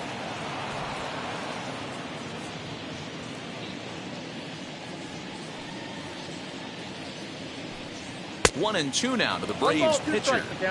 Yeah, he just wasn't on time right there. Front foot not down in time. Nothing happens before the front foot can get down. Now he drops a changeup on him. Strike 3 called, and a great pitch there to retire the side.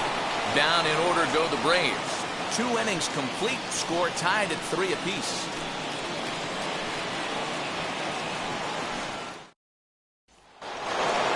Top of the 3rd set to get underway, and coming forward now is the shortstop, Ahmed Rosario.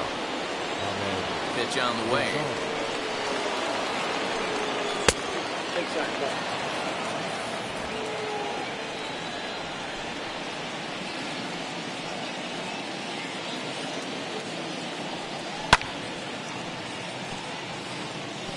Hey, usually the second time through the order, you start seeing an incorporation of some more off-speed stuff. But this guy's locating, feeling really good about his fastball. 2 back-to-back.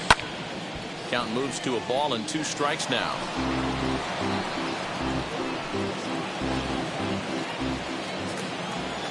Trying to send him packing for the second time. Breaking ball called just a bit low. He might have to look for a different way to put this guy away on 2-2. He's already seen the curveball a couple of times, so he might be looking for it.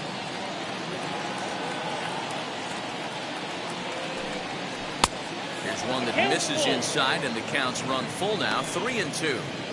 Well, you don't see it all that often, but this might be a good time for a 3-2 change. If he can locate it, it's nearly impossible to hit.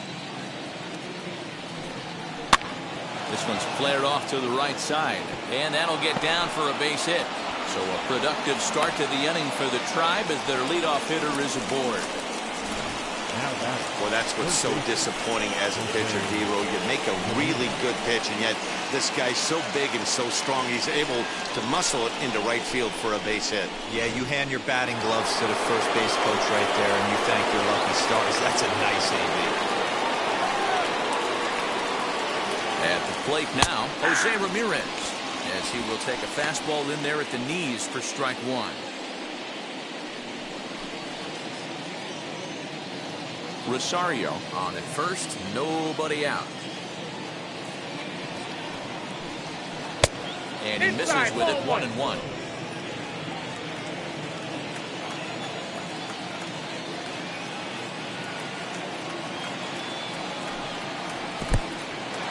In the dirt, and now let's see. And it's not in time as he's in well ahead of the throw. And forget about the double play now as he'll move up to second here on the wild pitch. Well, when you throw a breaking ball in the dirt, that's the danger. You have to trust your catcher, but this one skips away, and the open base takes the double opportunity away with it. Might prove to be costly.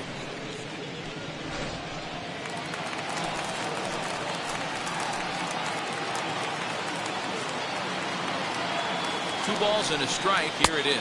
Nope. Just off the outside that time, laid off for a ball. This is where you cash your checks right here. 3-1. You're one of the best hitters in the game.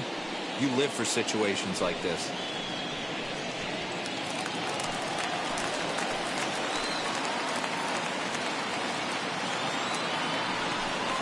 And this misses for ball 4. The second walk he surrendered here in the first 3 innings. Always tough to issue a free pass, but especially troublesome when you give up a single right before that to start the inning. We'll see if he can figure out a way to wiggle out of this. In now for Cleveland, Franmil Reyes, looking to follow up the RBI single from his first at-bat. Yeah, and they take another single right here. That third base coach is dying to wave his arms. I wouldn't be surprised if anything hit hard through the infield. He's going to wave them. No balls and a strike to count.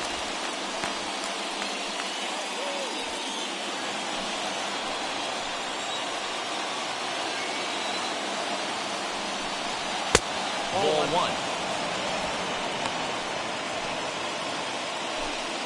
First and second here with nobody out.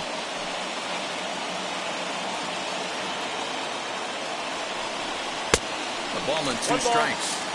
You have to find a way to lay off that low sinker. There is just no way to do any damage. You're just looking at either a bruised shin or a ground out to the left side. To 2 balls and 2 strikes now. You know, I think he's having a hard time with that curveball right now, and that's part of the reason why he struggled early on in the start. It's so important to have command of those secondary pitches, or hitters just start sitting on the hard stuff. The 2-2 doesn't get the zone. Count full now. I don't think he can afford another base runner here, so whatever pitch he feels best about, whichever one he feels most comfortable with, that's the one I expect him to turn to.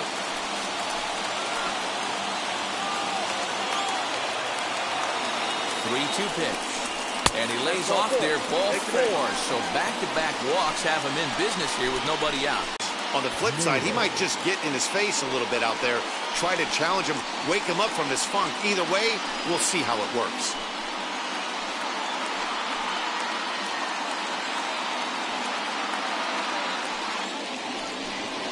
So now here is Josh Naylor. He doubled his last time up. Yeah, he did a great job to go down and get that one his last at bat. But I got to think they're going to pitch him up, maybe elevate something in the zone. Interested to see how he approaches this next AB. And a sinker dips too low there. Into the dirt, in fact.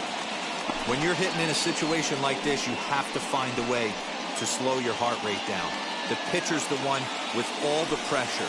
You're looking to keyhole something middle of the plate and drive some runs in. And this winds up inside for a ball. 2-0 now. Nowhere to put anybody. 2-0 count, not a good spot to be in as a pitcher.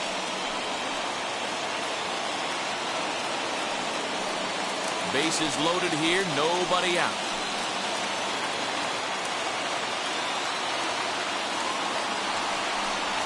Two and 1 to the Indians' first baseman.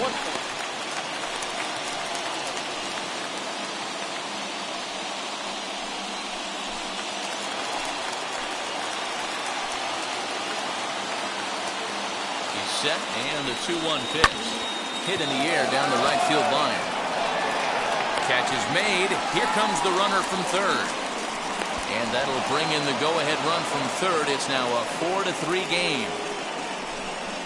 Man, this is a spot where you really want to get greedy as a hitter. Bases loaded, nobody out. You're hoping for that big swing of the bat. What does he get? A sacrifice fly, and only 1 run scores. I'm sure he wanted more, but he's not going to complain about the RBI.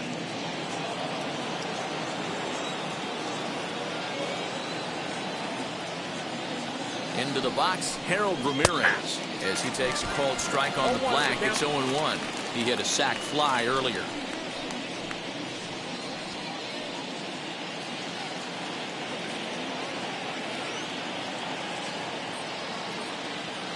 Comes set and the 0-1.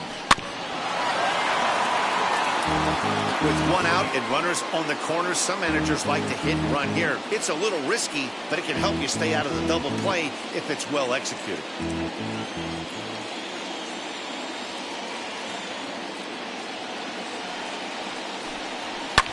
Fouled off.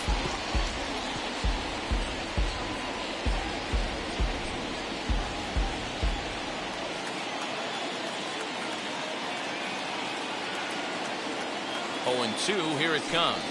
Oh, and this is swung on and missed. 4 strikeouts already, and that's out number 2. Boy, there's the perfect pitch right there, the straight changeup. He hadn't used it yet in this at-bat, and what does he do? He uses it, pulls the string, and gets the big strikeout.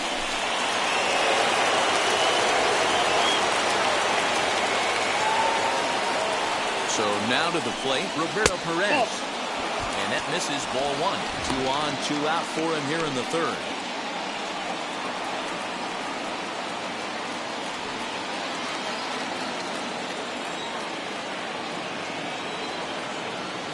Ready with the 1-0.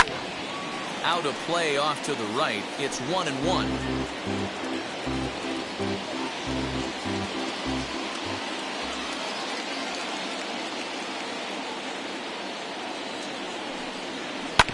Hit on the ground out to short.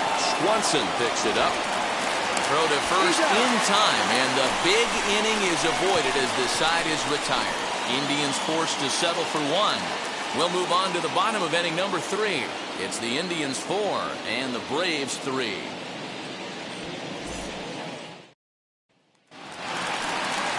And now back to the leadoff spot in the Braves lineup. Stepping in, Eddie Rosario. He'll get us going in the home half of inning number 3.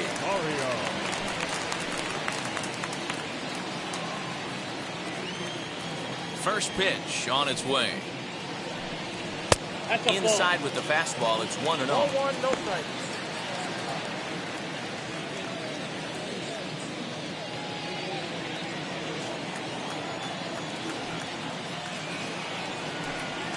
Now he goes the other way, and he got a lot of it high and deep to left center field. And this will bang up against the wall. And he's going to get to second now with nobody out. Man, that's got to sting for the pitcher and his teammates. They just get on the board and are feeling good about themselves, looking for a shutdown inning so that they can get some more runs on the board. But instead, this guy blasts a leadoff double. Getting that shutdown inning is going to be a lot tougher now.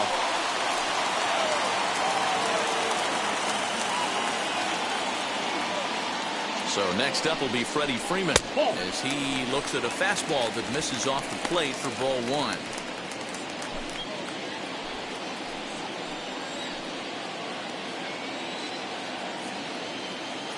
The 1-0 is looked at for ball number 2. 2-0.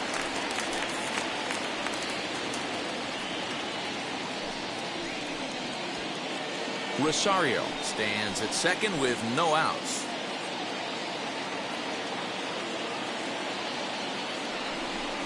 Outside, 3-0 now. Count 3-0.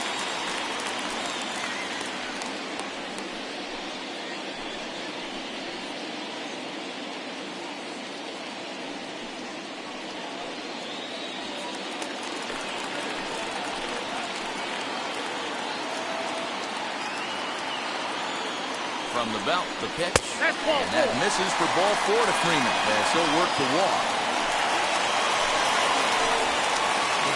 Number 1, second baseman, Ozzie. And that'll bring in the former top prospect, Ozzie Albies, trying here to plate the tying run from second.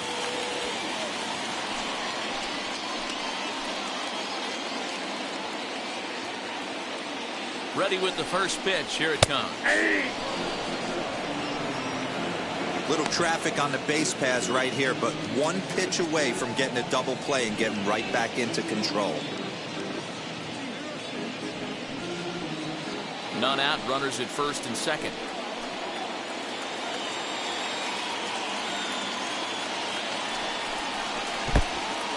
In the dirt here.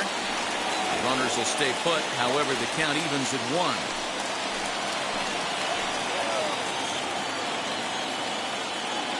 The 1-1. Right side, fair ball down the line. Rosario is on his way home. And a relay to the plate. And not in time as the second run scores. And this is a dream start of an inning for the guys at the plate and a nightmare for the pitcher and the defense. No outs, runner at first and second, and he just ropes a triple to start what could be a huge inning. Already a rough frame, and there are still no outs.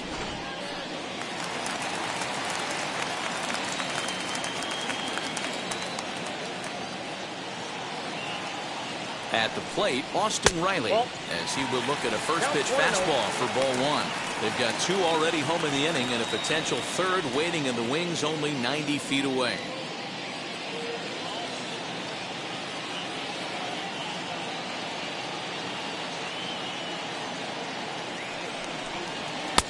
And this one's too far inside, ball 2. Well, this is a spot you'd like to be in. 2-0, good hitter. He's going to turn it loose right here.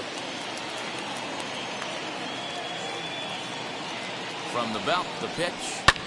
Fouled away.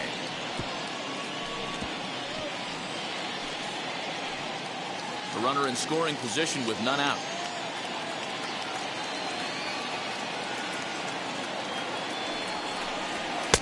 A little too tall that time. 3-1 now. That's a good take on a fastball out of the zone. Hey, I get it. He's looking for a ball to drive, but that ball was a little bit too far up in the zone. That's one you normally pop right up.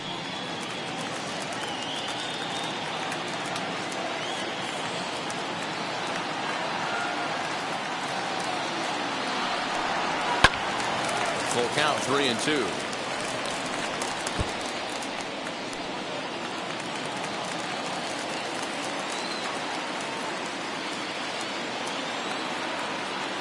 Payoff pitch home is swung on and missed. He got him.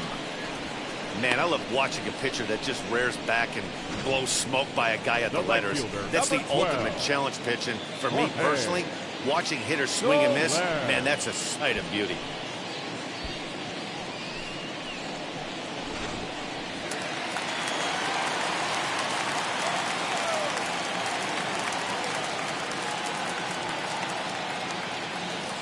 In is Jorge Soler, as he'll fall behind here as he goes after a fastball that might have been out of the zone. It's strike 1. A couple of RBIs for him already, and a chance for more here.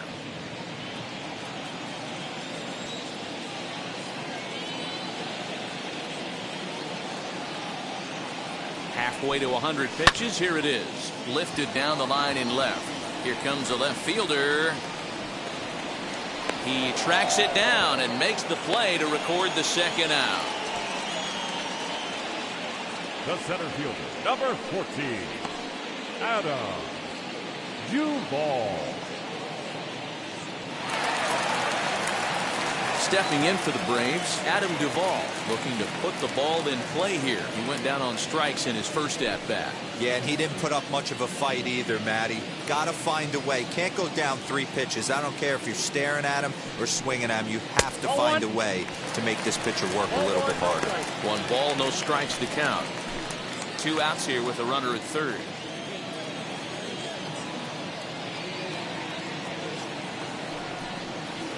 Smoked on the ground left side, and that's through into left, a base hit, and they'll extend their lead even further as the run from third is in to score.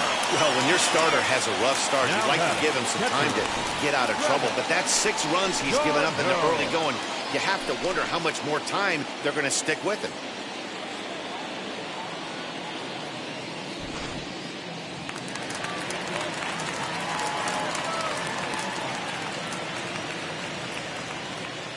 Into the box now, Travis d'Arnaud, as the first pitch to him is off the plate for a ball, 1-0.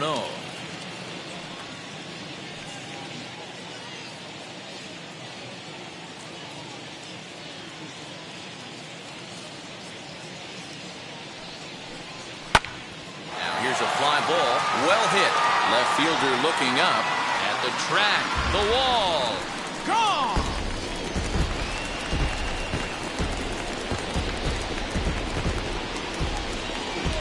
So a 2-run homer down the line in left, and they double him up. It's 8-4. You don't see this very often off of this starting pitcher.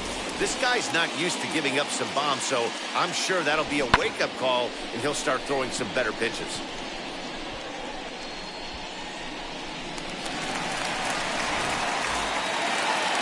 Now here comes the Cleveland skipper up out of the dugout on his way to the mound. And a change is in the offing, as that'll be all for his starter this afternoon. Probably wishes he could have gone a little longer, but the move's already been made, and he's off to the showers. Kristen McKenzie is going to come on to pitch here, and in just the 3rd inning, you have to think he'll be asked to eat some innings. Number 24, Kristen McKenzie.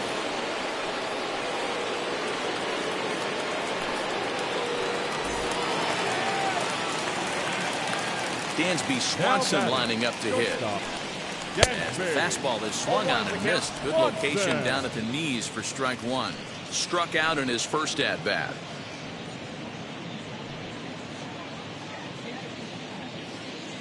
The windup and the 0-1. And he pumps the fastball by him at 94. It's 0-2. Action going on now in the Indians bullpen as they have a left-hander up and getting loose. Bases are empty here with 2 men out. And on 0-2 he misses with a fastball.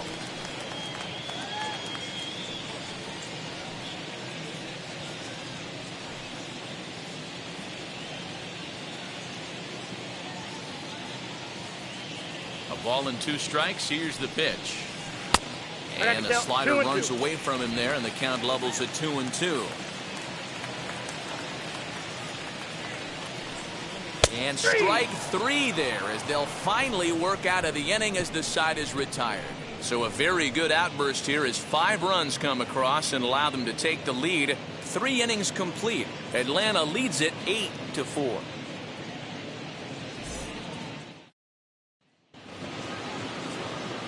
All set for the start of the inning, and that'll bring in the second baseman, Andres Jimenez. If you look at their win percentage or something like that right now, got to be honest, the odds are obviously stacked against them. But I'm looking for them to show me something right here. Maybe they get back in this game, maybe they don't. But I want to see what kind of at-bats they put together. This is where you have to lock in as a team. Every guy has to go up to the plate and have a good, productive AB to get this team going. That's taken. Now it's 0-2. He's attacking this hitter a lot more aggressively than he did the first time when he faced him and issued a walk, coming right after him here. The windup and the 0-2 pitch.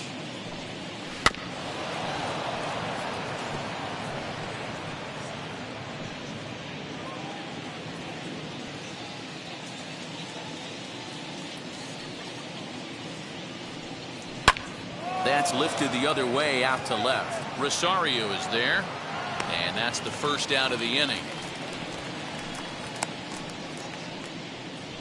Up next for Cleveland, the pitcher, Tristan McKenzie. Into the box now, the Indians pitcher, Tristan McKenzie. First offering on its way. Off the plate and away there. 1 ball, no strikes.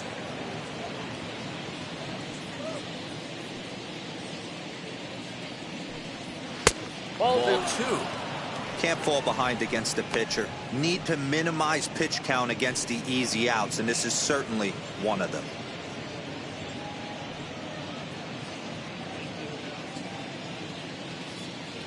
The 2-0. Grounded up the first baseline, but a foul ball, and it's 2-1 now.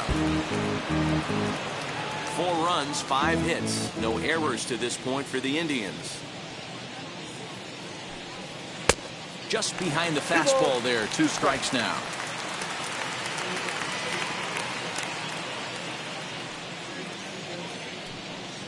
And good patience to hold back on the curveball in the dirt. It's full now. 3-2. Well, he really needs to make this guy swing the bat right here. He's not the type of hitter you want to dance around with.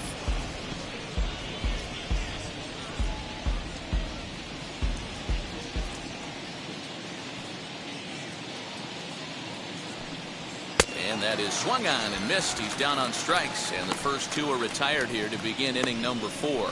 Now, I know he struck out there, but for a pitcher, that's a pretty solid at bat.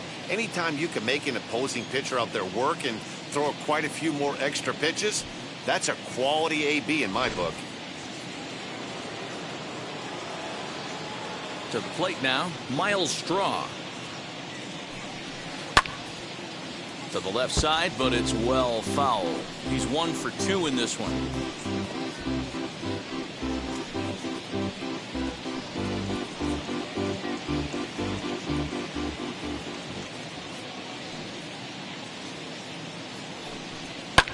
Lifted down the line in left. And this will wind up a foul ball. Looking to punch him out again. The pitch. Tries the slider to ring him up, but he lays off 1-2. Man, that's one of those. How could you not swing at that one? A good take there on that pitch. And a good fastball swung on and missed for strike 3, and the inning is over. Down in order go the Tribe. They're unable to make a dent in an 8-4 deficit. So in now is the Atlanta pitcher, Max Fried. Comes into this at-bat 0 for 1 in the ballgame. Ready with the first pitch. Here it comes. Right side, but it's well foul.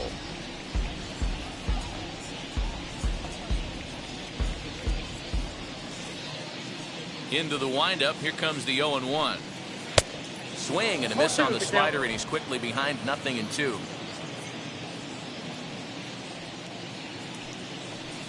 A swing and a miss on a ball way out of the zone, and there's one away. And there are the final numbers for the Indian starter. Not what he had in mind before. Was in a heap of trouble right from the beginning.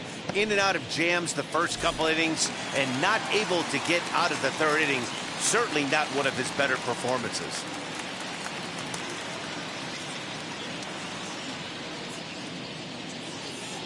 Here's the pitch. Eddie Rosario stands in as he checks his swing here for strike 1.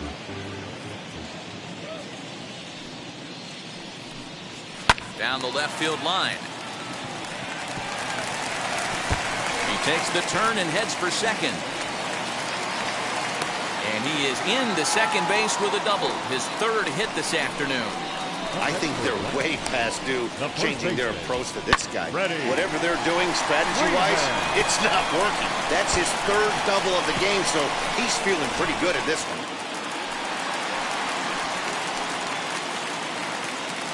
At the plate now, Freddie Freeman. As the first pitch misses to him, it's ball 1. 0 for 1 for him here in this one.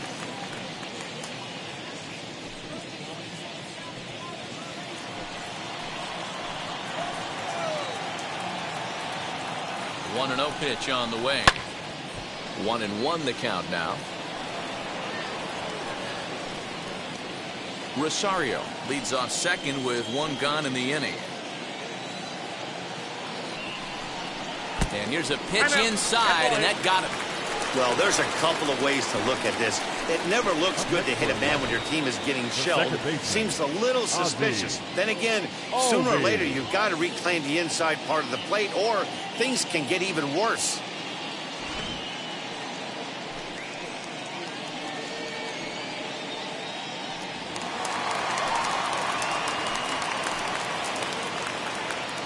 Into the box, Ozzie Albies. As he'll take a look at ball 1. He made it to third on a triple in his previous appearance.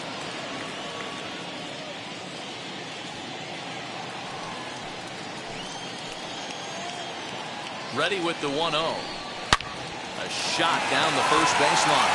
And that is past him at first. It's a fair ball. Just a great at-bat there. That one-out double gets a run across, and now they've got runners at second and third, and are one solid swing away from making this a real big inning.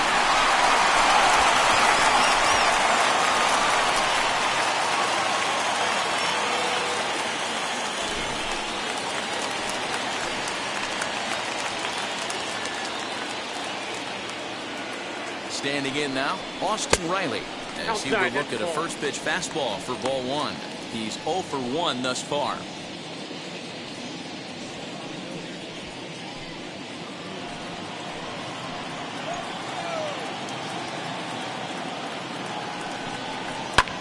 High in the air down the right field line. Catch is made here in right, and here comes the runner from third. He will get in to score, and it's a run batted in on the sacrifice fly. Always productive to score runs when you can, and that sacrifice fly right there drives home the second run of the inning. The next to bat for Atlanta, Jorge Soler, flew out last time up. Almost, Matty. Almost went deep his last AB. Certainly just missed it. With this guy's big power, he's feeling pretty good at the dish. Look for him to try and get on something and drive it out of the yard this AB.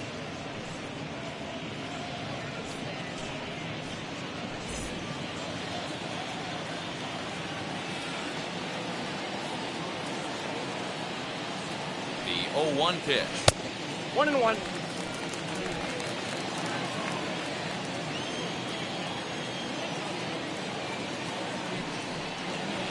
All 2. Hey, after those 2 breaking balls missed, you have to be sitting on a fastball right here.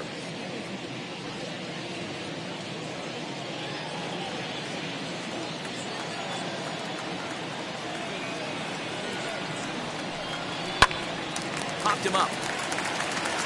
Ramirez is under it.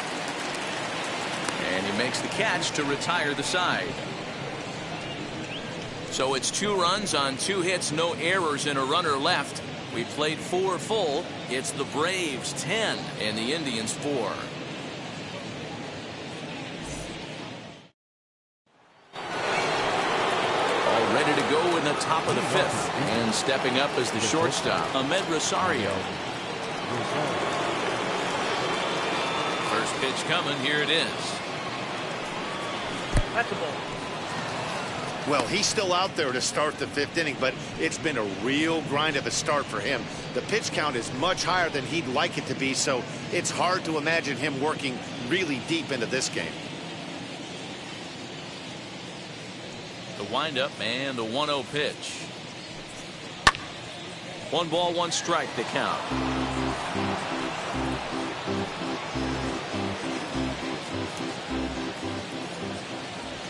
From the windup, the 1-1 pitch. To 1-2 now. You're lucky if you get 1 pitch a night right down the middle. Cannot be late on that fastball. Here comes the 1-2. All 2. I know he missed with a fastball right there, but this guy's arsenal, you can't figure out what he's trying to do. He's got a lot of different directions he could go in right here. Hit in the air out to straightaway left. On the move is Rosario. He gets there and makes the play for the first out. Now batting, the third baseman, Jose Ramirez. Next, it'll be Jose Ramirez. It was a walk in his last trip.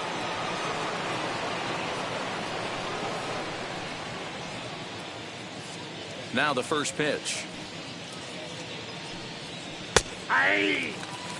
Although he doesn't use that pitch too much, if he's able to steal some strikes early in the count, could be something they have to think about.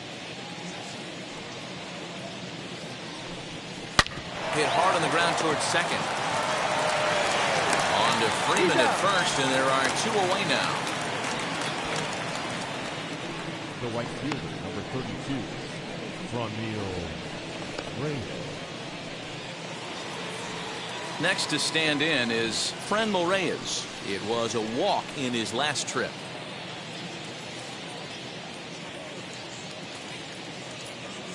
First pitch of the AB now. Ball 1.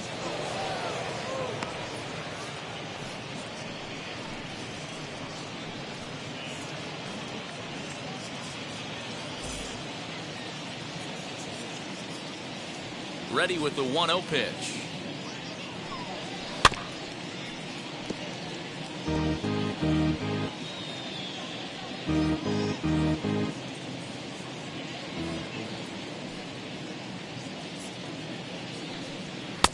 A ball and 2 strikes. The count now with the bases empty and 2 away. 2 out, nobody on. Swung on in the dirt, strike 3. And that ends the inning. Pretty painless half of the inning all told. Home half of the 5th coming up. Braves lead this one 10-4. Set now for the bottom of the 5th, and that'll bring forth the veteran outfielder, Adam Duvall. Adam Duvall.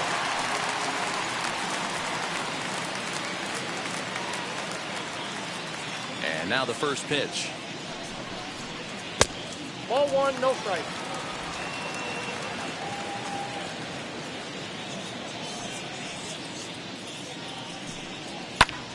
Swing, high drive, left field and deep. And this one is gone, a home run.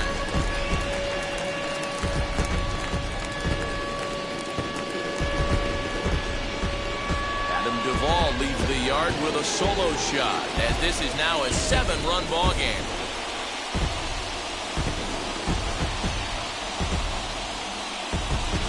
Hey, that's the price you pay right there when you try and sneak a fastball past this guy. Power hitter, and every power hitter in the league knows you got to start with the numero uno, number 1, man. You got to get on the heater and adjust to everything else, and he did just that.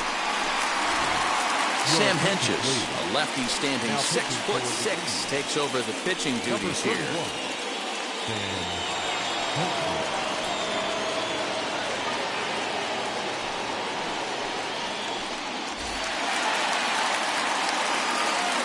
So now to the plate, Travis d'Arnaud. As the first pitch to him is in there for a called strike 1.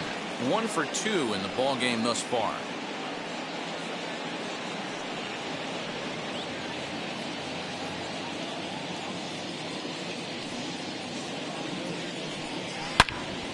Now a shot sent off to the right side, but foul. Hey, if he's going to execute that curveball, and that's the first one of the day, if he's going to execute it like that, be on the lookout for that one. That's going to be a big pitch for him today. And another foul ball. No outs, nobody on.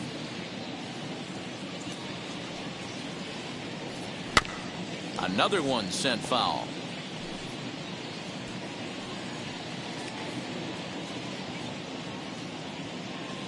Here comes another 0-2.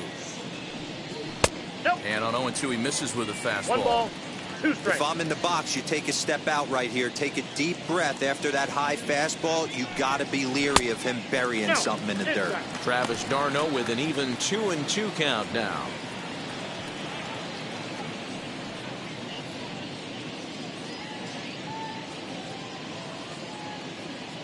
The 2-2. Hit down the third baseline. But this is going to be a foul ball as that keeps things at 2-2.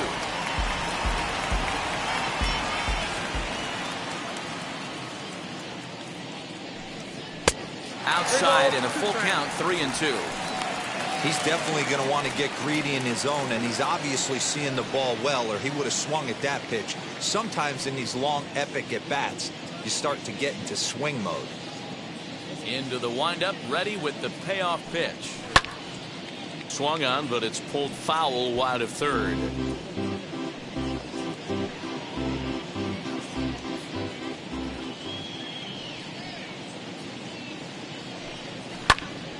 Neither guy willing to give in, and the at-bat will continue.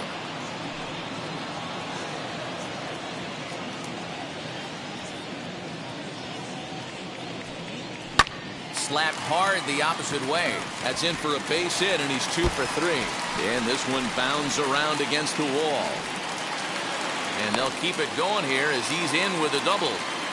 Take a look at this right here. He didn't get jumpy and try and pull it down the left field line. Stayed in there, fought hard, and grinded out a nice knock the other way.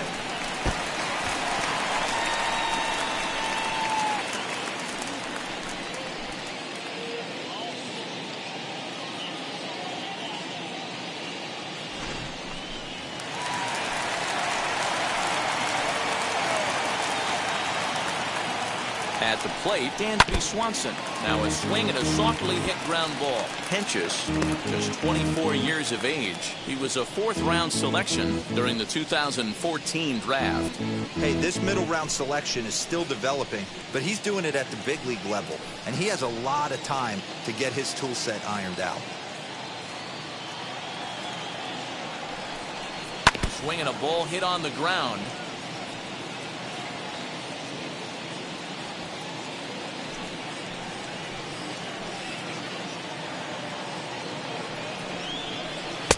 Inside, as that perhaps will back him off a bit. 1-2.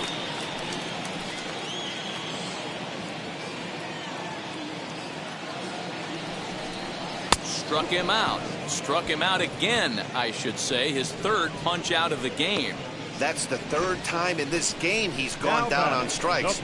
Not the game he was hoping to have when he was taking batting practice, but at least his guys are ahead.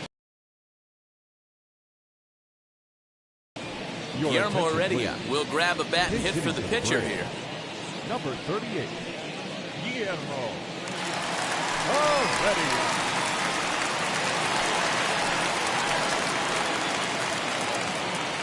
First offering. And a cut fastball in there for a strike. It's 0-1.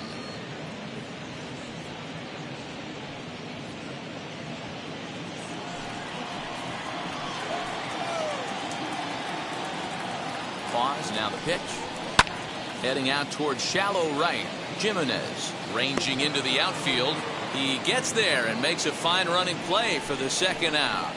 The left fielder, number 8, Eddie Rosario. Now back to the top of the lineup. Stepping in, Eddie Rosario. 3 hits in 3 trips to the plate for him so far.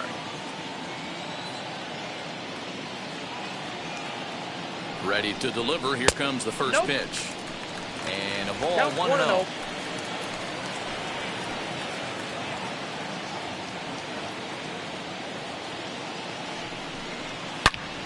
Hold hard, but it's foul down the first base side.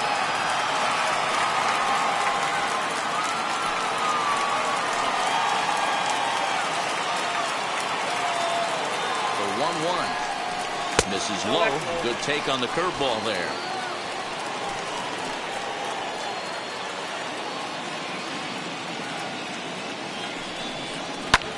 And he squares up on this one. Deep to straightaway right. And goodbye. This one ain't coming back.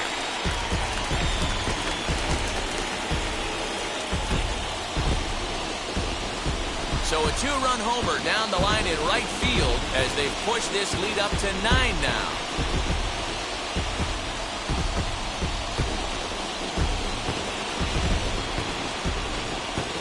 Well, they've got the elevate and celebrate thing working in this one, guys. That was their 4th big fly of the game. Matty V, D-Row, I don't know what you think, but this is like crazy. 4th round tripper of the game so far. They're missing over the heart of the plate, not using the quadrants. In the hitters meeting, they focused on this stuff. They thought these guys could miss middle, and that's exactly what's happening. Hey, just a nice piece of hitting right there. He's able to keep his hands inside that ball, stay square as long as possible, and feed it into the opposite field for a base hit.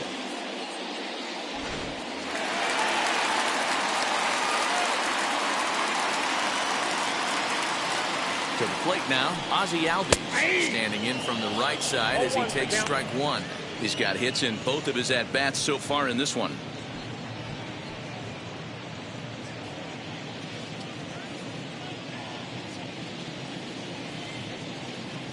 Comes set with the 0-1.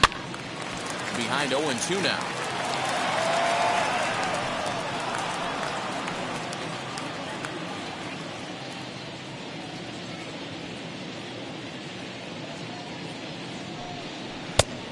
And he looks at a ball, 1-2. Freeman, the runner at first with 2 gone. And he lays off it to even the count 2-2.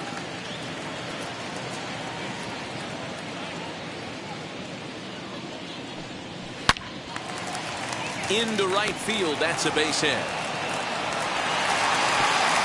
that runner will hold up at second with 2 aboard now. Well, with that base hit, D-Row, he's 3/4 of the way to the cycle. The only one he needs now is the home run, and he should get another AB in this one. Yeah, 100%, Dan. People are like to downplay the cycle a little bit. I'm a huge fan of it myself. If he can mix in this homer right here, not only hits for the cycle, but 4 knocks in the game. Austin Riley is in with 2 away here as this one swung on and missed for the first strike.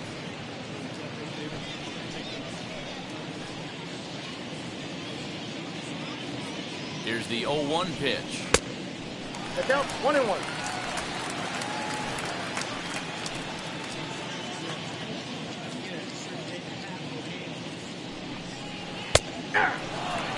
He He dropped that curveball in for a strike right there. But don't kid yourself, that's a dangerous pitch. He needs to start thinking about maybe working that back door, or that could get some serious damage done to it. Looking for the strikeout. Here's the 1-2. Swing and a line drive. That's in there. Base hit. He'll come home with it. And he's out. Beautiful throw home to cut down the run. An absolute dime to the plate for the final out. Certainly worth another look. Back to the former home of the Braves following this.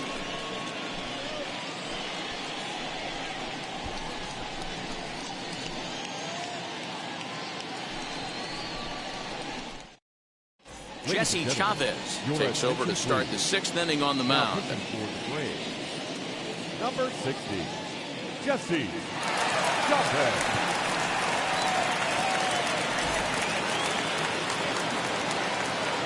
Leading off with the at the plate now, Josh Naylor, as he will take strike 1 on the fastball here. No balls and a strike.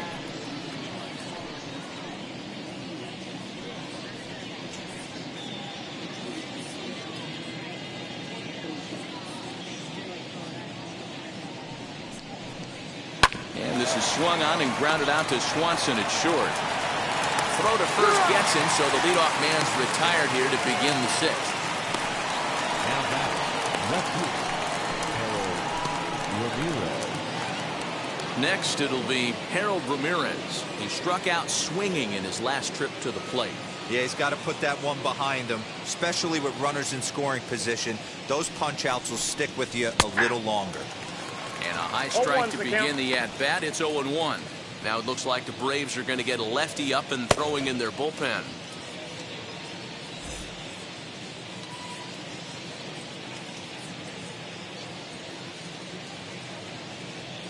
Oh and 1, here it comes.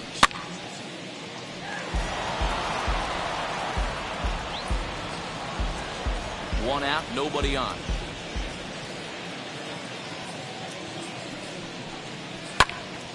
Count remains at 0-2.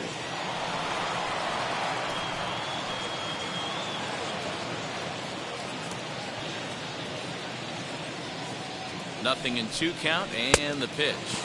And this is swung out and missed, so it's 2 up, 2 down to start the 6th inning. So the next to bat will be Roberto Perez. No hits in 2 trips to the plate for him in the ballgame.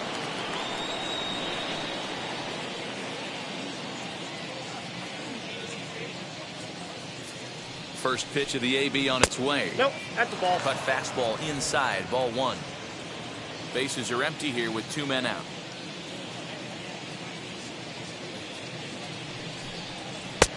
Maybe a little jumpy there as he swings through the fastball. Man, you don't see this in today's game that much. A guy who's willing to work east-west consistently with a great cutter 2-seamer combo. A 1-2 count to the Indians catcher.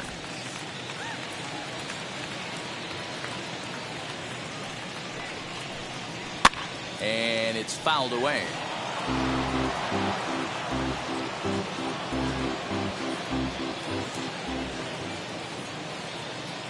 Now another 1-2. Chopped weakly to the left. 2 out, nobody on.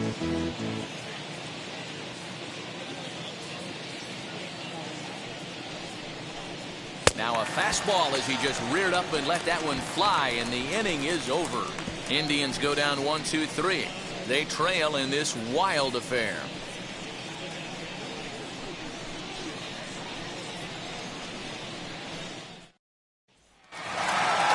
Ready to go for the last half of the inning, and that'll bring up Jorge Soler to hit next. The right fielder, Jorge. First pitch on its way. High strike there, 0-1.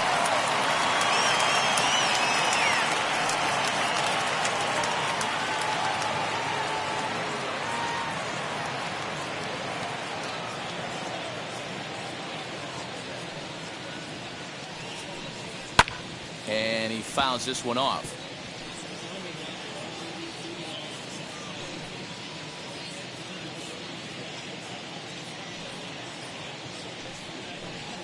Lined into right field for a leadoff single.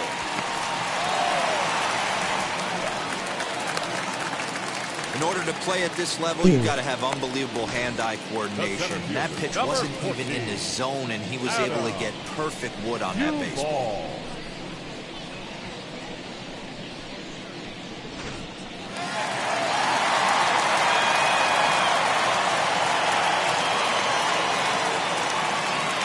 In now, Adam Duvall, as he lays off a fastball too low for ball one. He's 2 for 3 and looking for more here.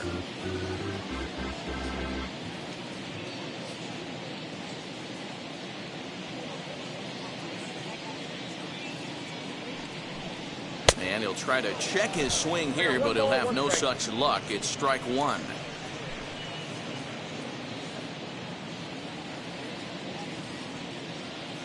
The 1-1 home. Ball.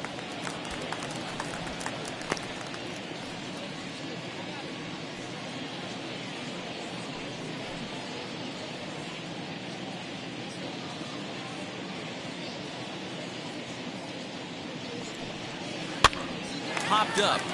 He dives, but he can't make the catch. It's a foul ball. Soler aboard here at first with nobody out.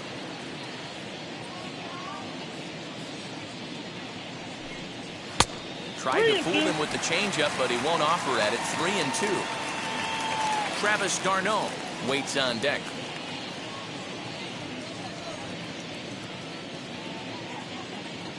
Here's the payoff pitch. Full count still.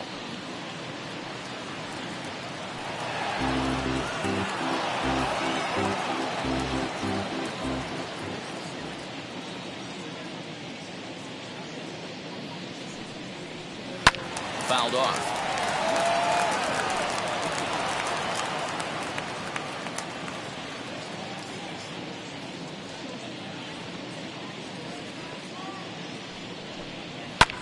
Fly ball out toward left center field.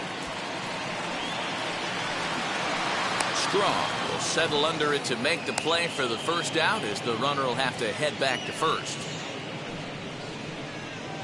Now batting, catcher, Travis d'Arnaud. So now to the plate, Travis d'Arnaud. He homered back in the third inning in this one.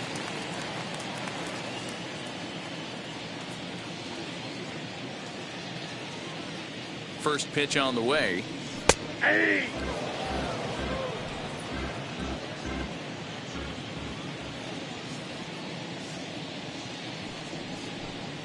Ball.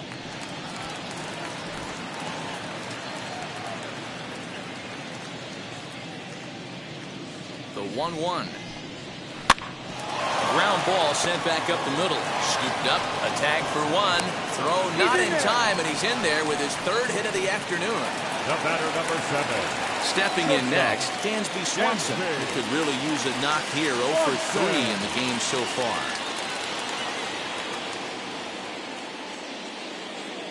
He's set. Here it comes. Hey!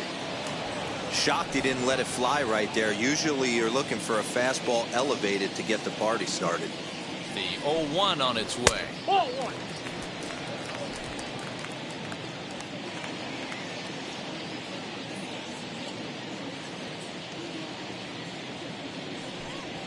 That's ball And there's two. ball 2 now. The count 2-1.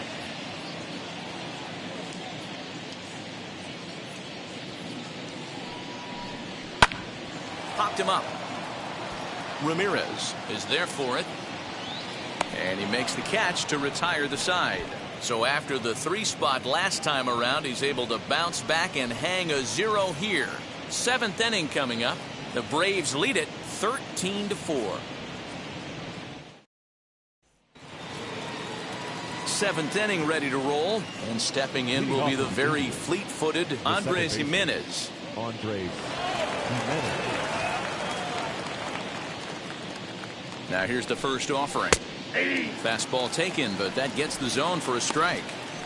Probably a design take right there. They need base runners, so they're going to make them try to bring the ball in the strike zone.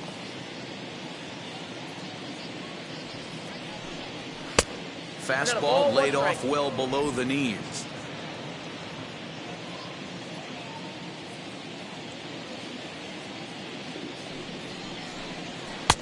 Very high, 2-1.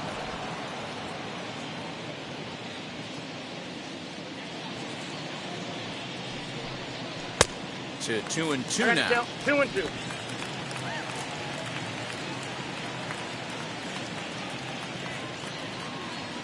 Now the pitch. Swing and a miss as he ran the fastball right by him for the first out. Bradley Zimmer will get the call here as he'll hit for the pitcher. Number 4, Bradley Zimmer.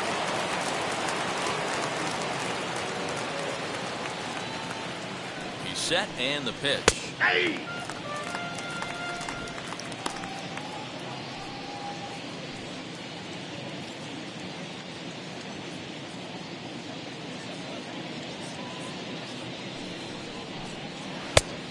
One and one. Bases are empty, one man out.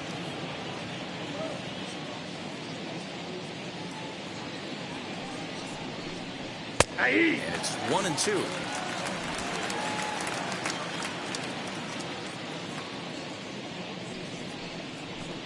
Two balls and two strikes to Bradley Zimmer.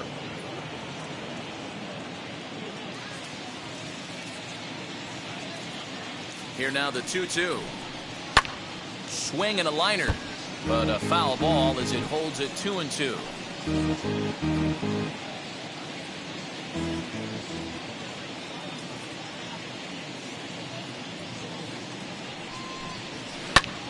Again, he sends it out of play. One out, nobody on.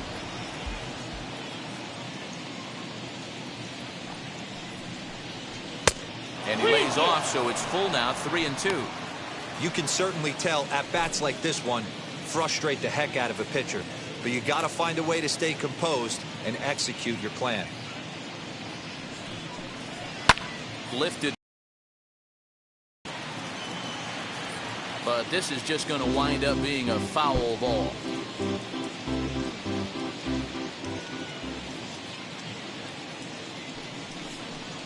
And he lays off, ball 4, so he comes right off the bench and works the walk. Usually easier said than done. Man, that's just painful for a pitcher right there. A 3-2 offering that was right on the corner, but he couldn't get him to chase, and he doesn't get the call. Can't beat yourself up about that one too much. Standing in now, Miles Straw, as he takes a fastball off the plate for a ball 1-0. He's got a hit in 3 at-bats to this point.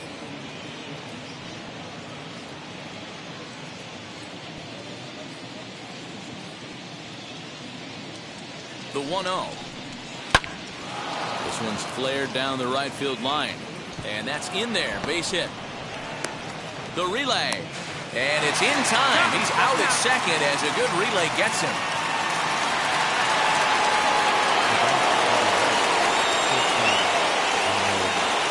Stepping in now, Ahmed Rosario. And he gets him to pop it up on the right side of the infield. Freeman is there, and he puts this one away for the 3rd out. So a great job there of working out a potential trouble. One left for the Tribe. They trail by a bunch.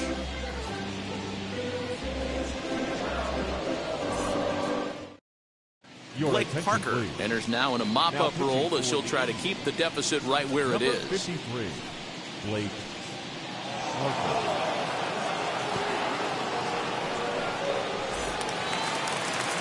Now to the plate, the pitcher, Jesse Chavez. He's newly entered into the ballgame, so this will be his first trip to the plate here in inning number 7.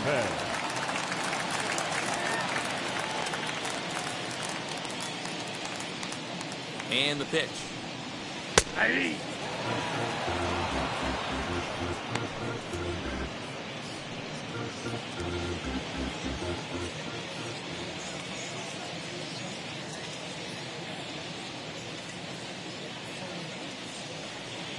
The 0-1 pitch. And he gets him to swing through that one. He's in control, 0-2. Now some movement in the Tribe bullpen as a right-hander starts to loosen up.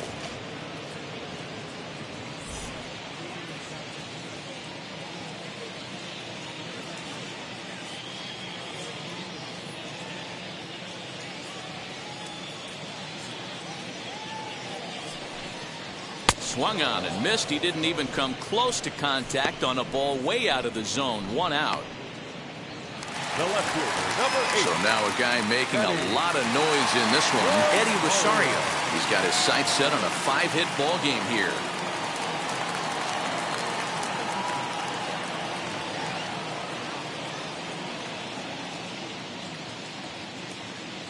Ready with the first pitch. Here it comes. 0-1. Clearly off with his timing on that one. A swinging strike.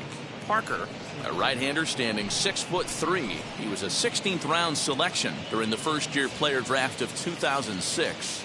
I know this guy wouldn't go into the category of superstar, but to grind out the career he has being drafted where he was, my hat's off to him. He's set. Here's the 0-1. Fouled away.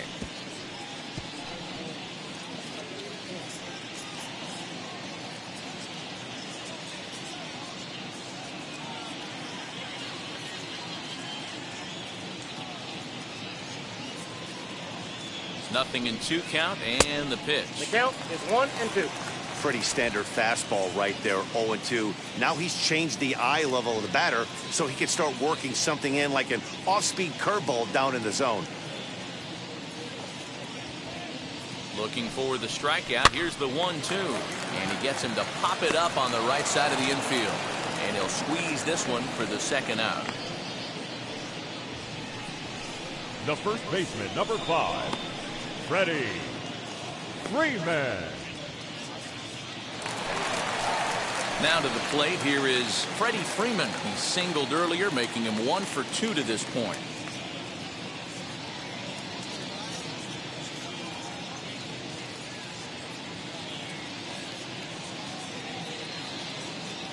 Here's the first pitch to him.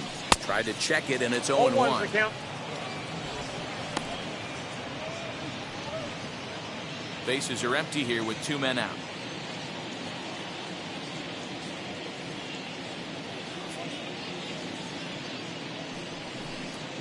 A ball and a strike now to the Braves first baseman.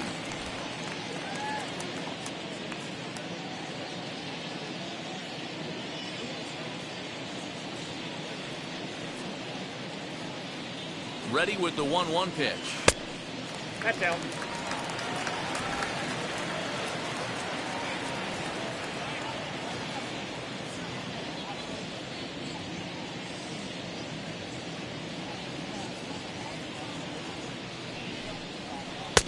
Three and one now as that misses down and in.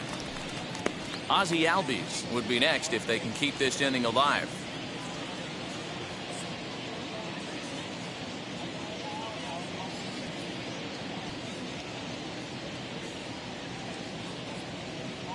Here it comes. And it's up to a 3-2 full count now. Thank you.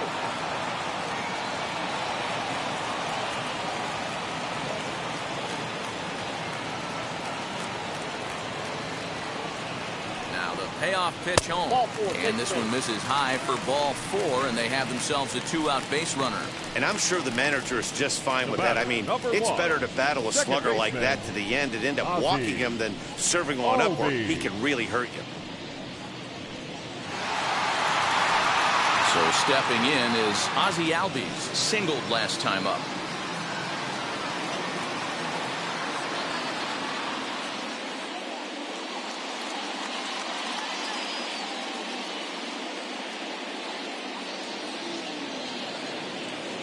Ready with the first pitch. Here it comes.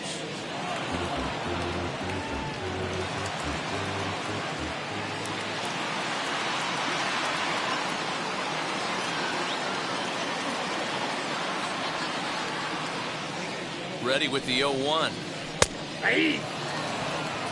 Well, you can see he's coming right at this guy, just pounding the ball in the strike zone.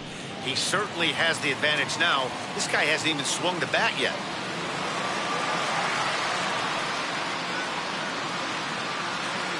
Here comes the 0-2 pitch. Swing and a miss, and that's out number 3. 1 left for Atlanta, but they still hold a relatively sizable lead.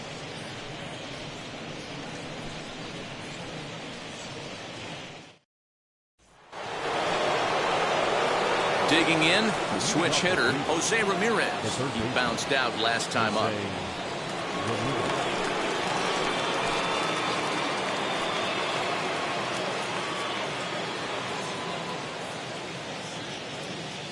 Wheels and deals. Here's the first pitch. Ball, that's off the plate. There's a fastball well off the plate for a ball.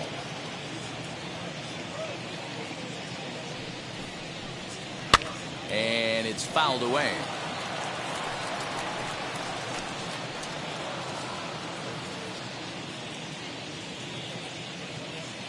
The 1-1. And he turns this one around high and deep to center field. A ball that's carrying. On the warning track, he makes the catch. Well, this has been a bullpen game for some time now, but let's go back and review the performances of the two starters, neither of whom turned in an outing to remember.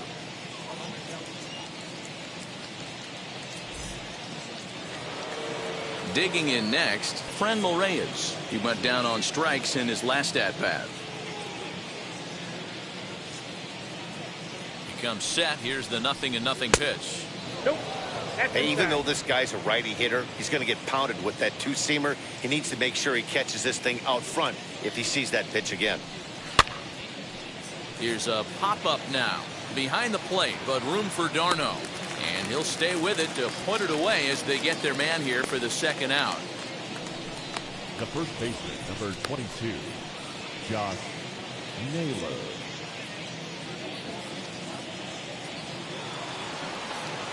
Next, here is Josh Naylor. They're quickly down to their final 4 outs here tonight.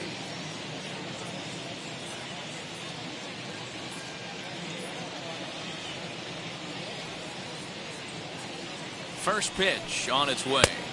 Yep, that ball went out. 2 out, nobody on.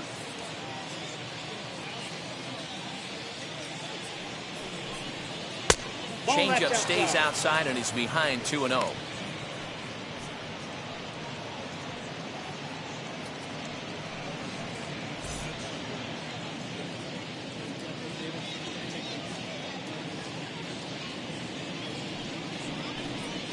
And he watches this one in there for a high strike.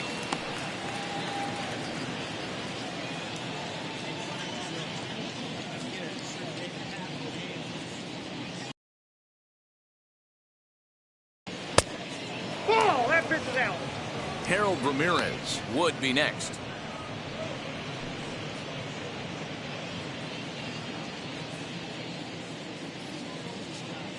The 3-1 pitch. 8-2. Full count. 3-2.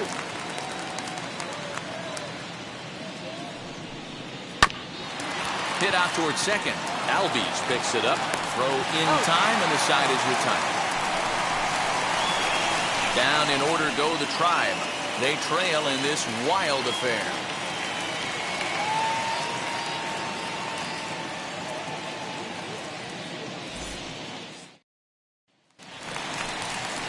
Ready now is Austin Riley. Singled in his last at-bat. The third baseman, Austin Riley.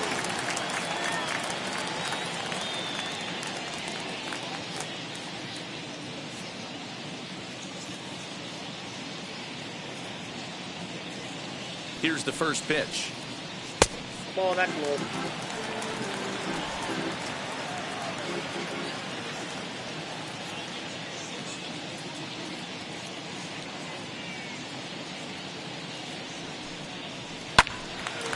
Right side, but it's going to be a foul ball.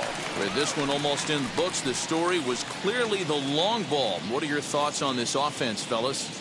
Well, Matty V, I don't know what your thoughts are, D-Roll, but boy, when the weather starts to warm up and the ball starts jumping out like this, it's clear that the pitchers need to start making better pitches. Yeah, just great approach. No one really chased today. Really stayed staunch on their ability to get that pitcher to come into the heart of the plate, and they did damage with it. The 1-2. This is hit high in the air out toward left center. Ramirez is camped under this one, and he's got it for out number 1. Up next for Atlanta, the right fielder, Jorge. One away for the Braves here in inning number 8, and that'll bring up Jorge Soler to hit next.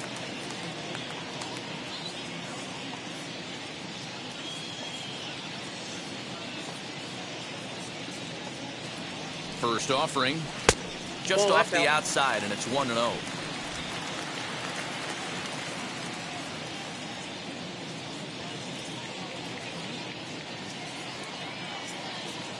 Now here it comes.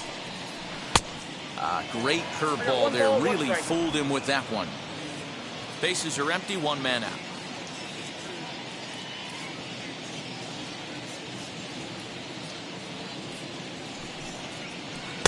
A ball and 2 strikes now. 1 ball, 2 strikes.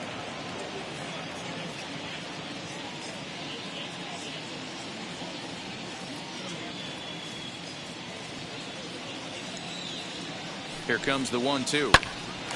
Popped up. And there's out number 2.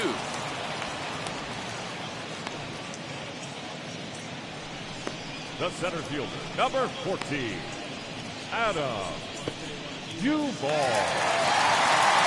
So next to bat will be Adam Duvall. He's 2 for 4 in this one.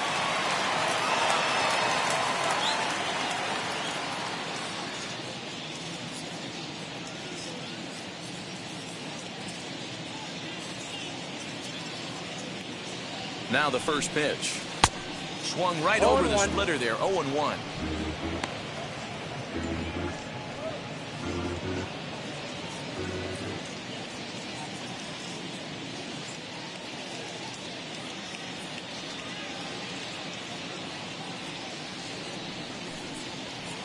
Gets the fastball by him here, and he's in control. 0-2. Bases are empty here with 2 men out.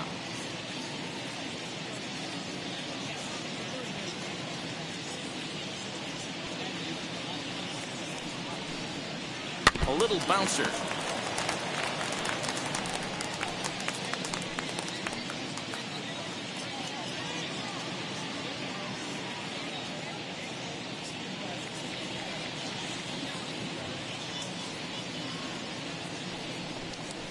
Got him swinging as he runs the fastball by him to end the inning. Braves are set down 1-2-3. They still lead this one by a comfortable margin.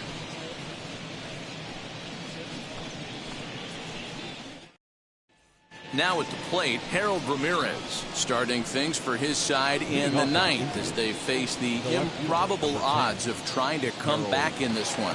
Yeah, not a lot of hope for them at this point. But these guys know these bats still count, at least for their own stats. You can't mill in your chances as a professional.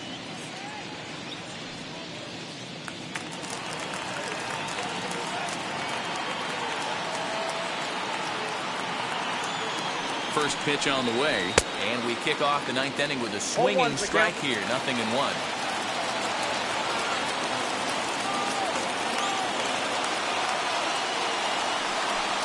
Now a swing and a miss, and things are not looking real promising here. Down 0-2. Oh, I love that pitch right there. Up and in, jam, sandwich. Here's the 0-2. Got him. And that's the 3rd time we've written a K next to his name in this one. It's been a rough game for him at the plate. Couldn't get the bat off his shoulder right there, and he struck out twice before that one. So he's going to have a lot to think about when he leaves the ballpark tonight.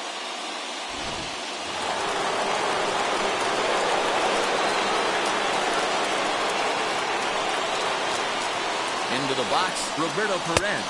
As the first pitch to him is taken low and away for ball 1. He's hitless in 3 at-bats to this point.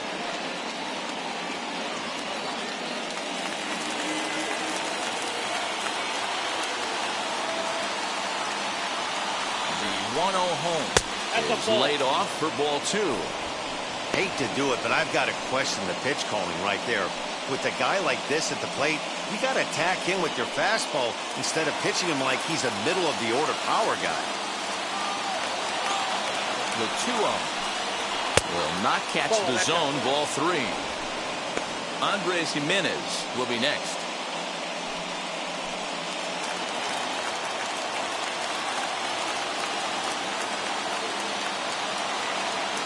The 3-0 pitch finds the zone. Strike 1. 4-seam heater right down the middle. I would have thought he popped the clutch on that pitch. Full count now, 3-2.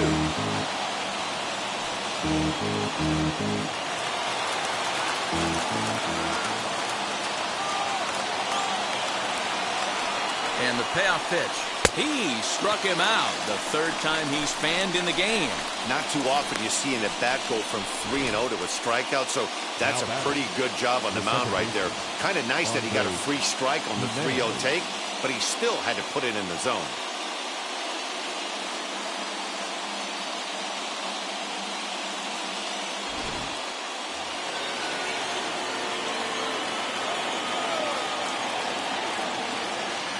Andres Gimenez the next to bat. As he looks at a fastball on the inside corner for strike one. 0 for 2 from him so far in this one.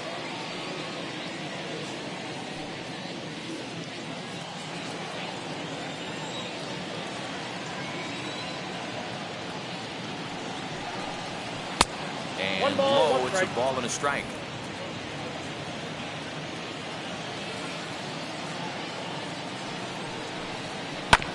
One and two now as that one's fouled off. Now what's left of this crowd this afternoon gets to their feet. 2 and 2 now with 2 out here in the ninth. 2 out, nobody on. Last strike now for Cleveland. And he comes back with 1 down and in for ball 3.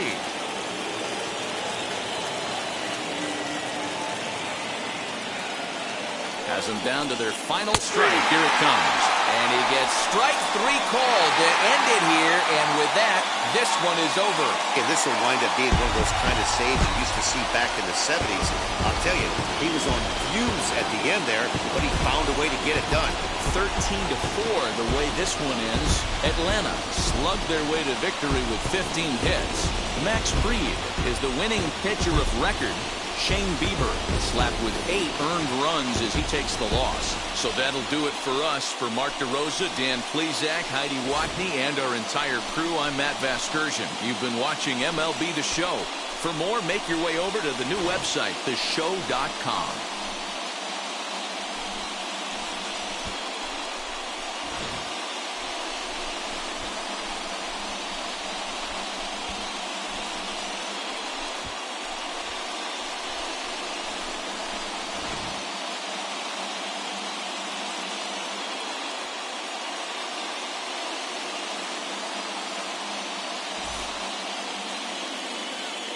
Time of the ball game, 4 hours exactly.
From the windy city of Chicago, baseball from beautiful Wrigley Field. A good one on tap for you this afternoon between the Chicago White Sox and the Chicago Cubs.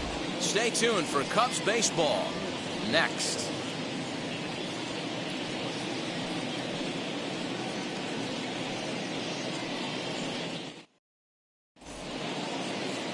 Kyle Hendricks is on the mound for the Cubs in this one. What do you have for us on him, Danny? Hey, it's hard to have all 4 of your pitches on, but I think if this guy can have 2 or 3 of his 4 pitches and have command of them, he's going to have a really good game. Striding in is Tim Anderson, and we are ready for some daytime baseball. The afternoon for the White Sox, the shortstop, Tim Anderson. First pitch coming, here it is. And the first pitch of the afternoon misses for ball 1, and that's how things get underway here at Wrigley.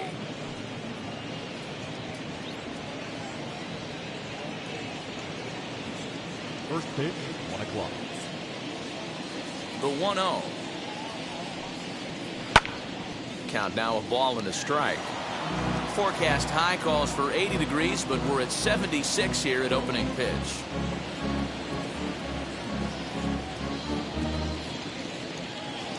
The 1-1. He's in there for strike number 2.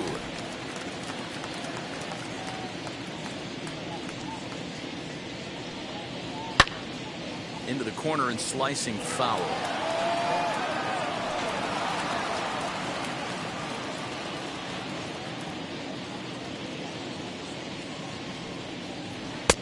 Lays off the 1-2 changeup, and he's worked it back to 2-2.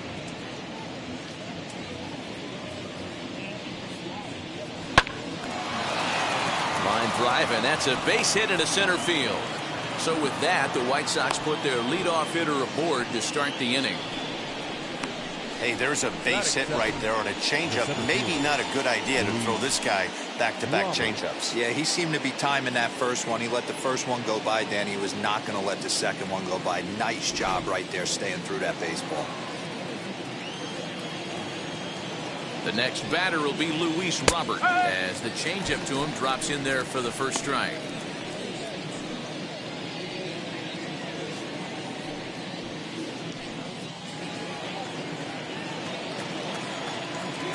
Here's the 0-1. Taken off the outside as the breaking ball couldn't catch the corner. So let's take a peek at our umpiring crew in this one. Behind the plate is Clyde Washington.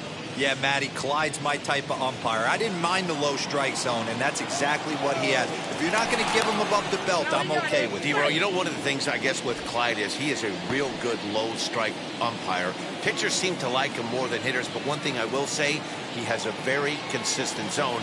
It's a low zone, but a consistent zone. Just a touch inside. Perhaps it's 2-1.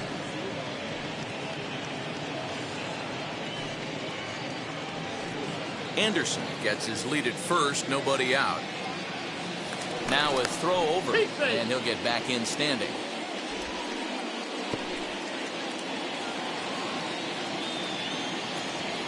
Now the 2-1. Anderson's running. That's a strike to throw down. He's well behind the play. That's an easy stolen base. Well, I think he's making it pretty obvious why he's batting leadoff, isn't he? Works his way on base to start the game, and then does even better by swiping second to put himself into scoring position. He's trying to make an impact from the get-go in this one. 2-2 pitch is fouled away. You can really tell they're trying to keep the ball in on this big slugger right here. Is that an effort to keep him from getting extended, do you think? Yeah, I think that's the idea, Matt, but he might spin to win if he starts looking for it in there. Back up the middle. And that's through into center field. Base hit. Now a long throw home. And they're not going to get him as he's in there to score.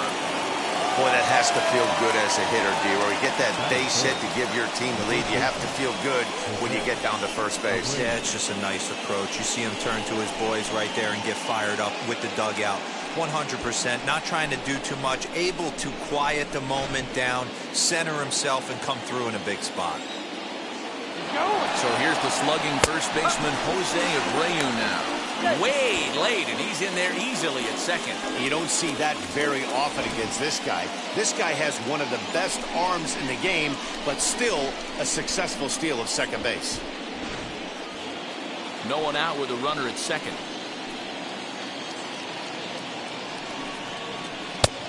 A swinging strike, and now it's 0-2.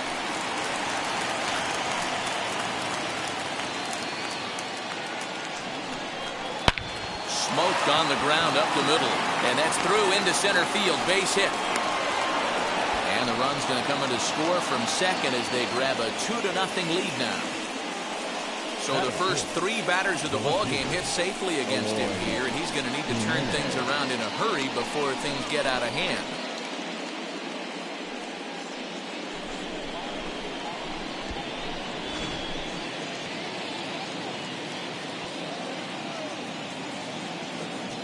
Into the box now, Eloy Jimenez, as he'll take a changeup here for strike one.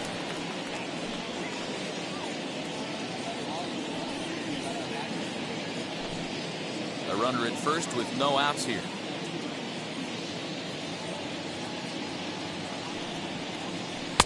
Off the plate and in. It's a ball and a strike.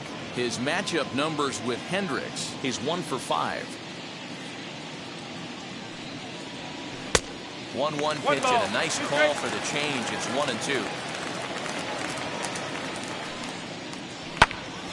And this is going to find the crowd down the left field line. Count holds at 1-2.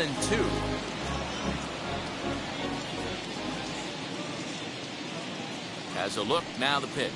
No. Hard sinker misses. 2-2.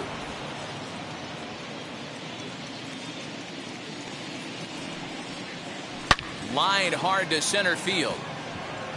Number 66 is there, and he makes the catch for the out.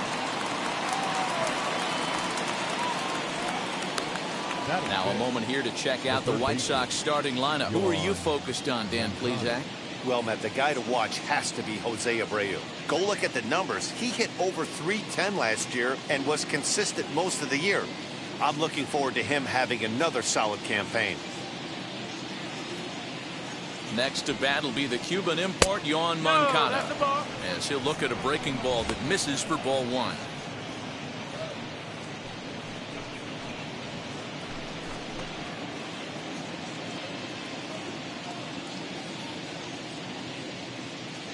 The 1-0. A swing and a miss, strike 1. 1 ball, 1 strike.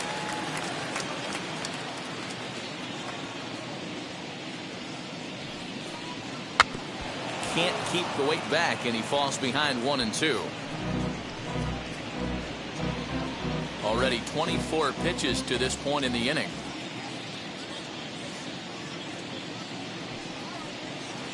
To 2 balls and 2 strikes now.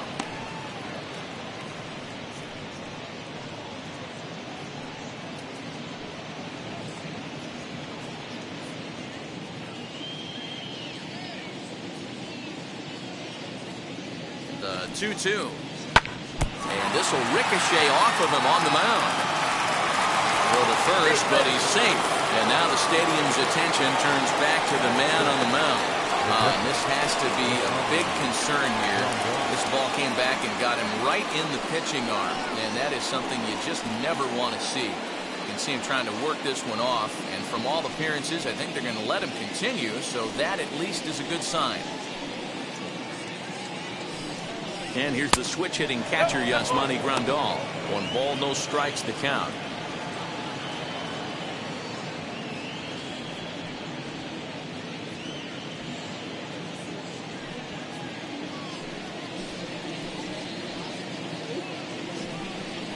Off-speed pitch in the dirt as he takes it for a ball. Has to be a challenge pitch coming up here. He probably doesn't want to flirt with loading the bases. Still only 1 out in the inning.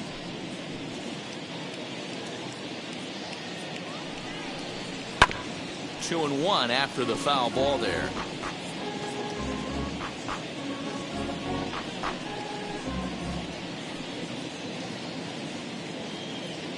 From the belt, the pitch. Now a chopper to first. Might only get 1. To second for 1. Back to the pitcher covering. It's a double play, and the inning is over. So 2 runs on 4 hits, no errors, and a runner left on. We'll move on to the bottom half of inning number 1. The White Sox lead it 2-0. Lance Lynn gets the ball for the White Sox in this one. Dan, any thoughts? Hey, Matt, this guy also uses that pitch that's kind of in vogue in the game now, that cutter. It looks to the hitter like a 4-seam fastball, and the next thing you know, it's running in on you. Mariano Rivera used that pitch exclusively in the 9th inning and broke a lot of bats, and this guy joins a long list of guys that have added the cutter to his repertoire. So now here is Nick Madrigal. He'll lead things off here in the bottom half of the first. Down and away, 1 ball and no strikes.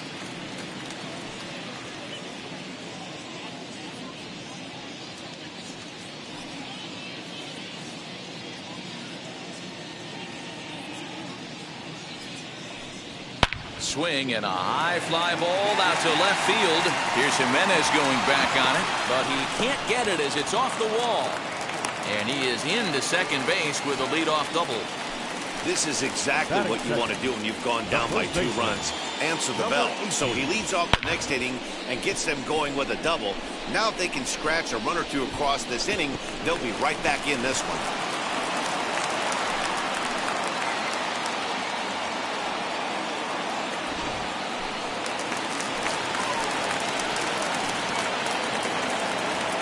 To the plate now, number 18. As he'll look at a fastball too high for ball 1.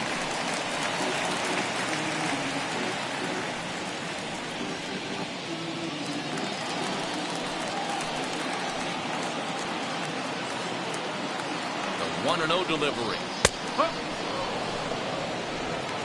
A runner at second, nobody out.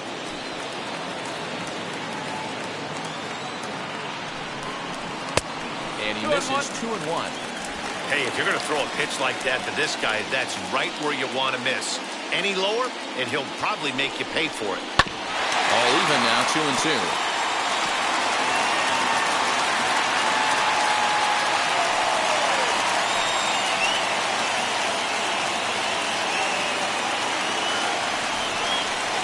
Seared down the first baseline.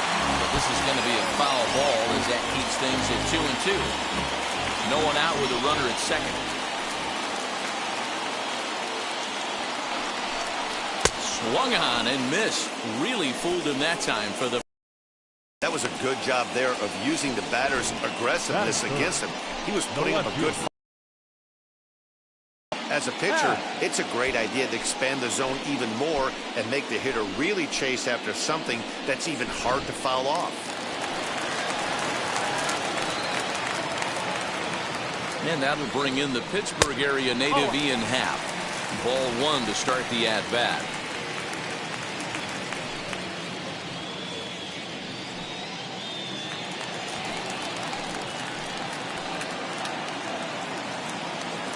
Lynn comes set. Here it is on 1-0. And he fouls this one off.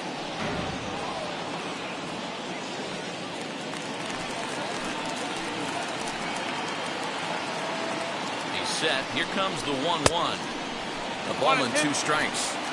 Put that in the memory bank. First time he breaks out a curveball right there, and it's a pretty good one. Fastball just inside. We just saw a fastball right there. I would not be shocked if he tries to get this guy to go fishing right here and drops a little off-speed pitch in the dirt. And he looks at a sinker for a called 3rd strike, and now there are 2 gone. Now, after back-to-back strikeouts, he's got a real good chance of making that leadoff double pretty much meaningless. He's made some good pitches, and these hitters have really failed driving him in or at least getting him over. Here's the young catcher, Wilson Contreras, as he'll go after a hard sinker that time and falls behind 0-1.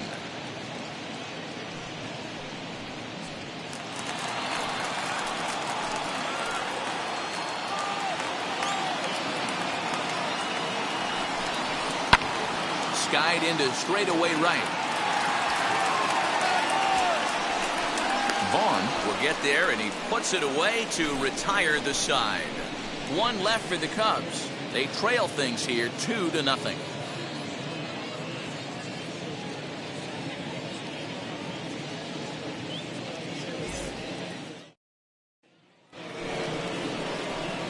New inning set to get underway, and standing in the rookie outfielder, Andrew Vaughn. I'm interested to see how focused their ABs will be playing with this lead. I think this needs to be a little bit of a smell blood inning. Keep the fire rolling. I know it's early, but keep the pressure going. Swinging the bat's nice. And he gets ahead here with the fastball, strike 1. Great job by the pitcher right there, changing eye levels. We all know he's a sinker ball pitcher, but if he could throw some four-seamers up in the zone like that, it could work for him. A ball and a strike now.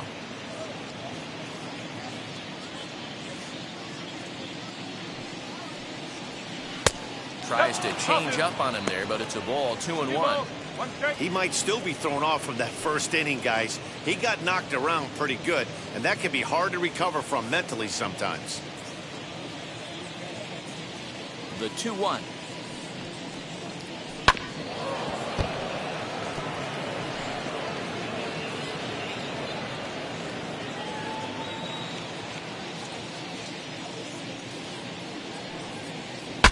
shatters the bat as this is hit on the ground. On the first, and there's one gone here to start the second.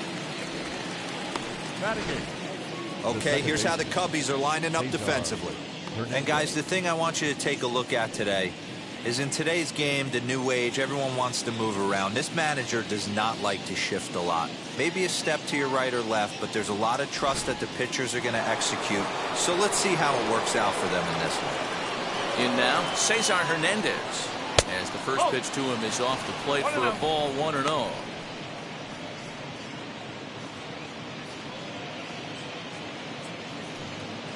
One out, nobody on.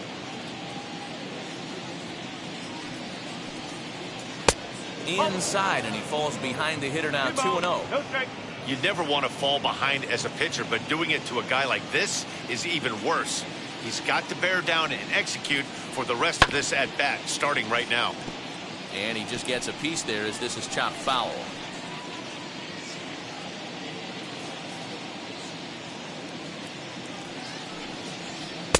And it's 2 balls and 2 strikes now.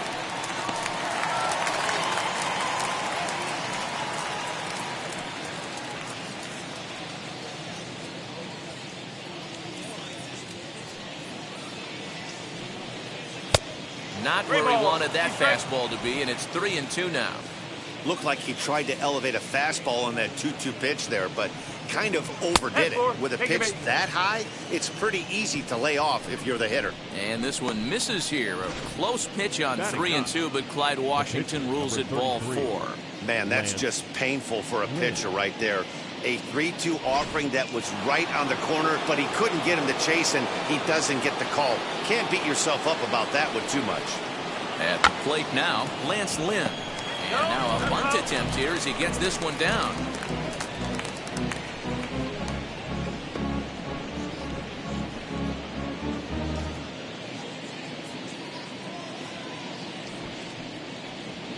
And they'll try and play for 1 here as he gets this one down. Only play to the pitcher covering, and the runner moves into second on the play.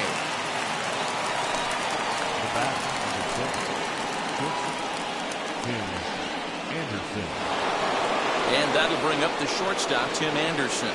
He singled to start the ball game and later came around to score the game's first run.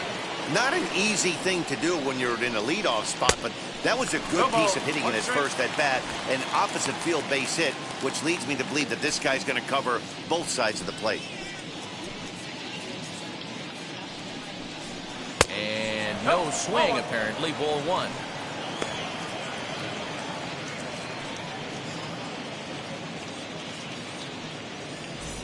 Hernandez at second with 2 down. Lifted out towards straightaway center field. Number 66 finds some space out there for the catch to retire the side. A man left for the White Sox as they're unable to add to their 2-0 lead.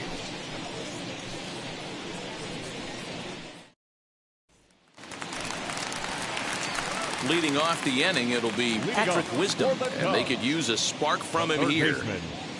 Number 16. First pitch on the way. Fouled off. Hey, when you're featuring a mid-90s fastball like this pitcher, attack with that pitch. Get ahead. Get the offense on their toes. That opens up the off-speed pitches later in the game. Off the plate, 1 ball, 1 strike. And a sinker dips too low there. Into the dirt, in fact. That's where he wants that sinker to end up, but that was a nice job of laying off. 3 balls and a strike to the Chicago leadoff hitter. A 3-1 count, tying run on deck. Good spot to be a hitter right now. You have to look for something middle in.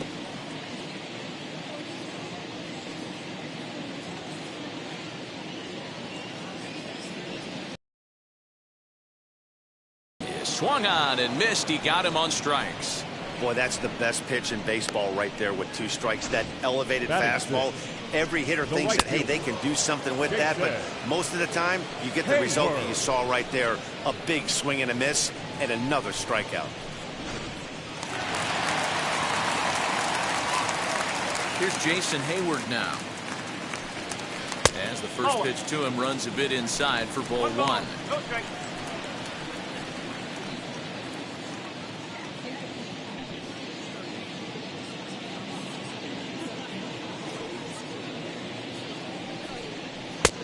And a strike to even the count. 1-1. Lifetime against this pitcher. He has 7 hits in 19 tries.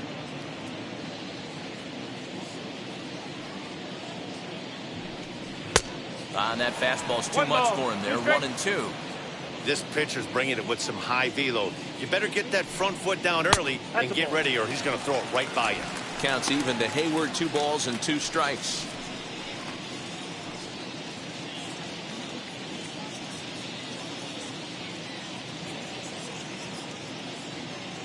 Into the windup. Here comes the 2-2 pitch.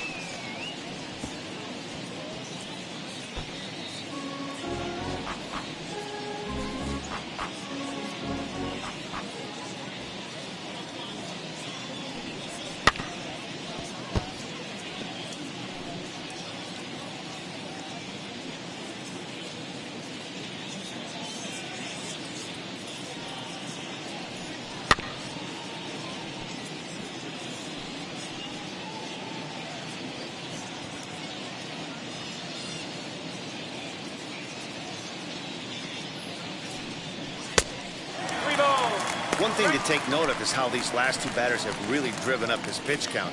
He's had to use 14 pitches already on them, and he's not even through this guy yet.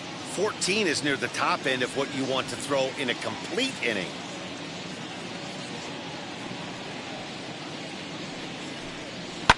This is hit the other way out toward left field.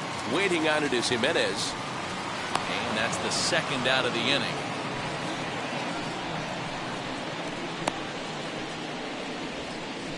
Batting 7, the shortstop, Nico Horner.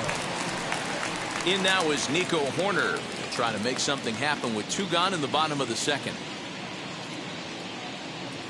First offering. No. 1-0. The 1-0.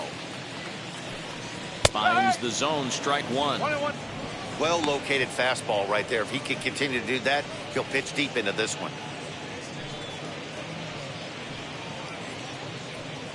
Bases are empty here with 2 men out. 1-2 now as that one's fouled off.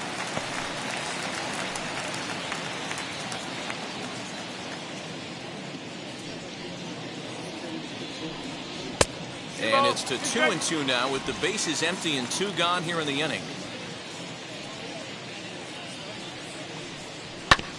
Good job going down and hanging with it that time.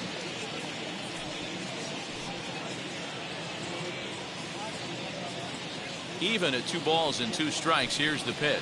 And this one missed down low in the dirt, so he's worked it full now at 3-2. Well, you don't see it all that often, but this might be a good... Threw it right past him, a swing and a miss at the gas, and that ends the inning. 3 up, 3 down for the Cubs. They're still down. It's 2-0.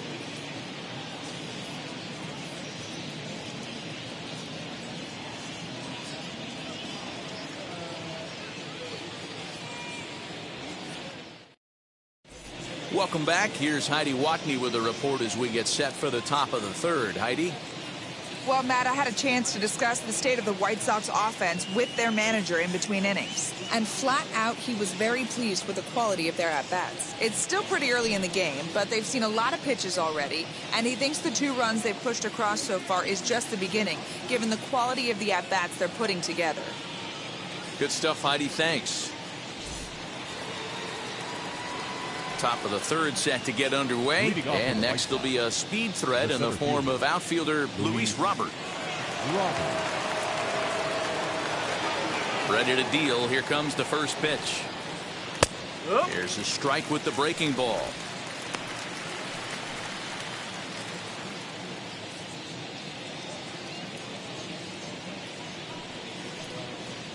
Down the first baseline, but that'll get foul. It's 0-2 now.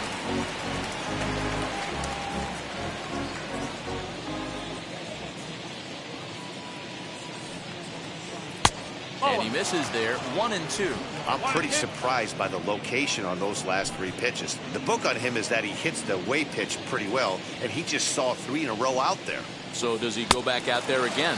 No, Matt, I expect him to mix it up. Most catchers won't call for the same location over and over and over. So he gets him swinging on a pitcher's pitch. Luis Robert is retired to start the 3rd.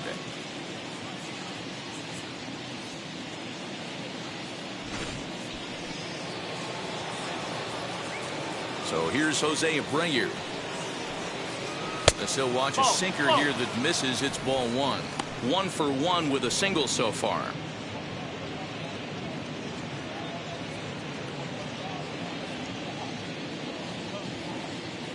The 1-0 home is a changeup that's looked at for a ball. Well, this is a spot you'd like to be in. 2-0, good hitter. He's going to turn it loose right here. Bases are empty, 1 man out. Down low, and the plot thickens here. 3-0. I wouldn't be surprised if he had the green light here.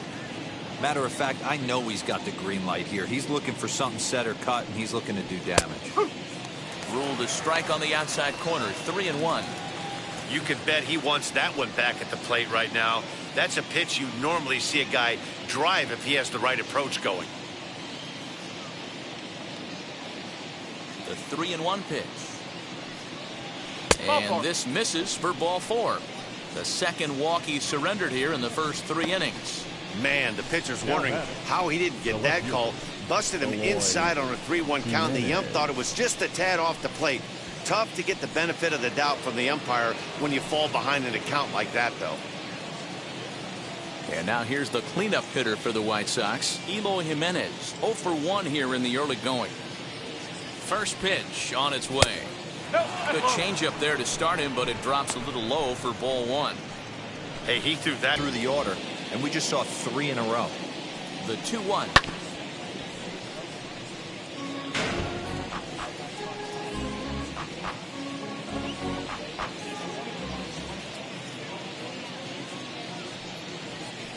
On the ground to second base. This could be 2. There's 1. On to first, and for the second time in 3 innings, they've bounced into a double play, and with this one, the side is retired.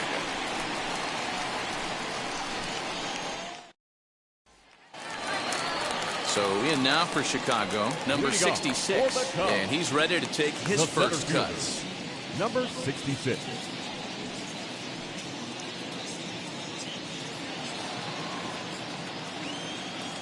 Infield in the overshift here. Now the pitch. The offense better get it going right here, because they certainly can tell from their dugout this guy is carrying himself with a presence out on the mound. He's got feel for all his pitches. Behind 0-2 now. Dodgers versus Yankees. Skipping some comments. MOG Trophy, MOG Trophy. Hi. Can you do Jays versus Astros? Please. Yes, we'll do the Blue Jays versus Astros next for Jake. Thank you for checking out the channel. Ew. Look out. That one almost got away from him. 2-2 now. That's a classic piece of pitching right there.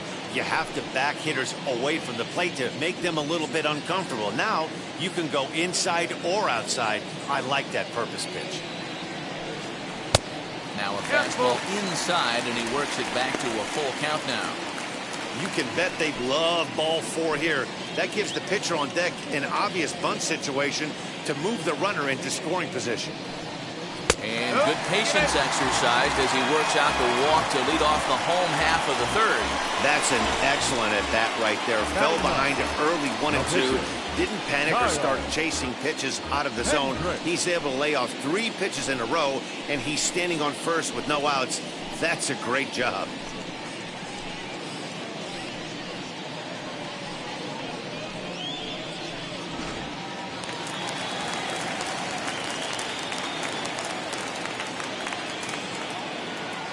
Standing in now, Kyle Hendricks. And they indeed have the pitcher bunting here as he gets this one down. And there's one down now.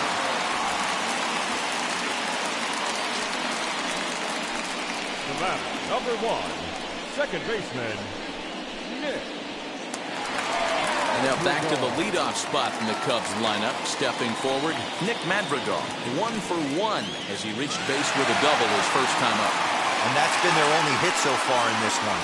They've been dealing with some really great pitching in this game.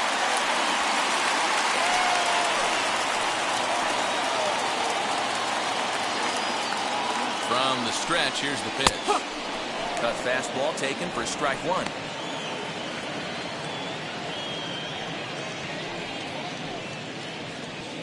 Runner at second here with 1 man out.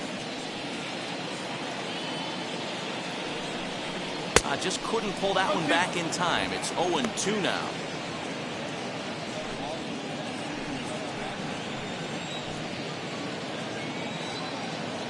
Working for the punch out and the offering. Out into right center. Well hit.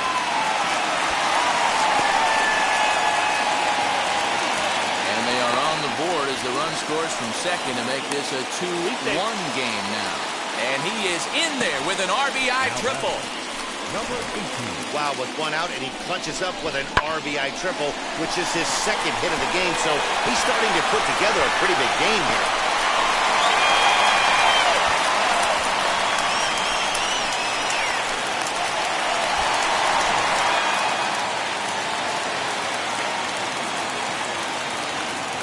Stepping in now, number 18, as he'll take a look at an off-speed pitch here that misses for ball 1.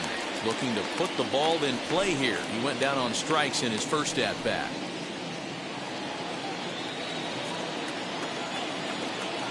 The 1-0. A swing and a miss. That's the first strike. 1 strike.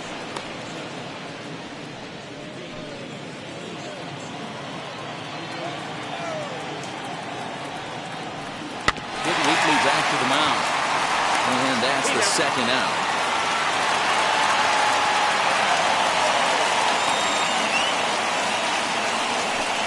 Up next to the Cubs, the left fielder, Now to bat, Ian Happ. A potential tying run for him at third base.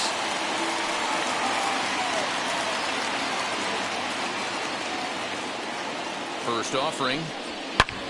Oh, and here's a drive. Well hit out to straightaway center. Just missed a home run to the deepest part of the yard. It's off the wall as he arrives at second without a play as a run comes across to score on the play, tying the ball game. And now time will be called here as you see the pitching coach making his way out to the mound to pay a quick visit.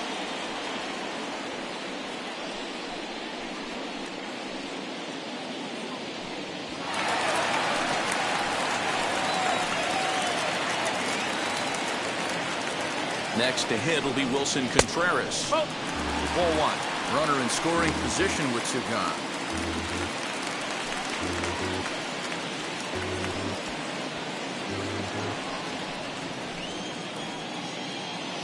Ready with the 1-0. Lofted in the air out toward right center. Long run for the right fielder. He gets there to make the catch, and that ends the inning. So it's 2 runs on 2 hits, no errors, and a runner left. On now to the top of inning number 4, and we are tied 2-2.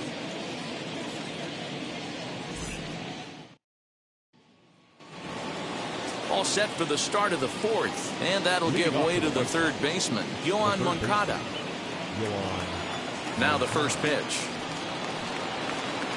In there for strike 1, 0-1. No ball, 1 strike.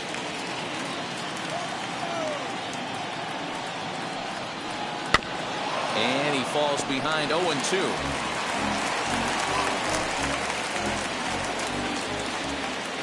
Now here's the pitch. And a changeup swung on and missed for the first out. Wow, that's one of the toughest pitches in baseball to hit, right? That good straight changeup, El Cambio. There's not much you can do with that. You're going off of that arm speed, and the ball, it just doesn't get there.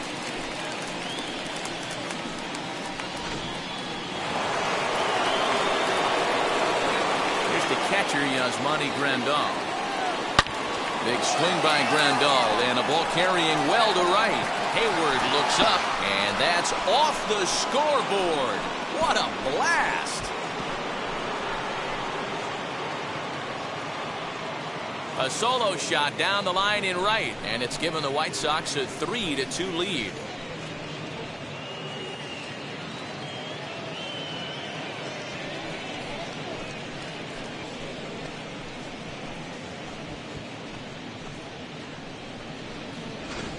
Yeah, and that's what you call a dream scenario or an absolute nightmare, depending on your viewpoint. A power pitcher on the bump and a power hitter at the plate. A plus B equals see you later. It's simple math, folks.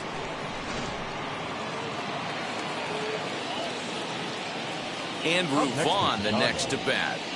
As the first pitch sinker misses to him, it's ball one. He's 0 for 1 after grounding out in his only trip to the plate so far.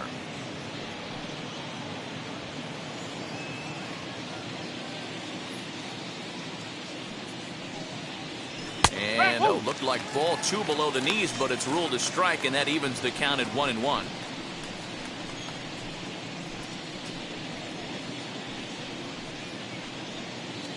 Three runs, 5 hits, and no errors so far for the White Sox. Changes up on him, but that's in the dirt for a ball. You know, what I'm seeing here is a reluctance to throw the fastball. It's like he feels he can't throw the ball right by him right now.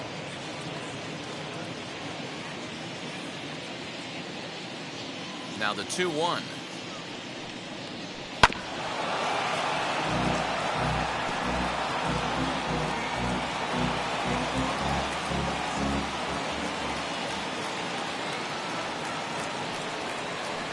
Pulled high in the air out to left field.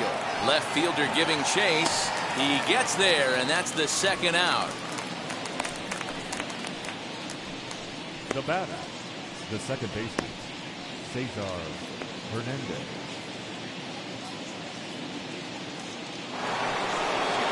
Ready now for the White Sox. Cesar Hernandez worked a walk his first time up.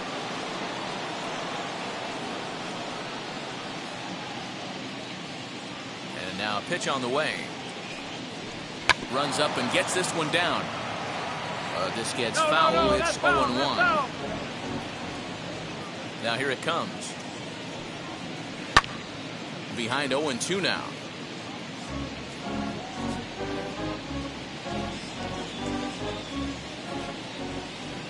Nothing in 2 count, and the pitch.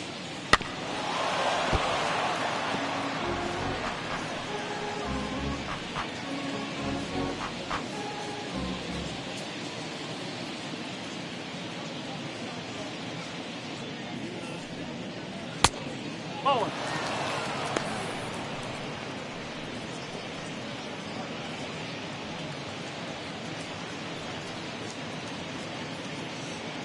2 out, nobody on. Hit on the ground down the first baseline. But this is a foul ball as the count holds steady at 1-2. 4 foul balls in this AB. Pitcher cannot find anywhere to go to put this guy away. On the ground to the left side. Throw on to first gets him, and the side is retired. White Sox able to add on thanks to this solo home run. Bottom of the 4th coming up. It's now 3-2 Southsiders. Welcome back to the north side of Chicago. Back here at Wrigley Field as we check in with Heidi. Thanks, Matt. In between innings, I was able to catch up with the manager of the Cubs to discuss his thoughts on his lineup so far. And overall, he's really happy with the at-bats they're putting together. It's still pretty early in the game, but they've seen a lot of pitches already. And he thinks the 2 runs they've pushed across so far is just the beginning, given the quality of the at-bats they're putting together. Thank you, Heidi. Ready to go in the bottom of the 4th. And set to go as the third baseman, Patrick Wisdom. Number 16. First pitch on the way. Hey, it's not always about filling up the strike zone all the time, every inning. He's pitching well as we're moving into the middle innings, but interestingly, less than 50% of his first pitches have been for strikes. Now the 1-1 pitch. Hit well on the ground to first. Taken in by Abreu, and he'll step on first himself for the out. The batter, the right fielder, Jason Hayward.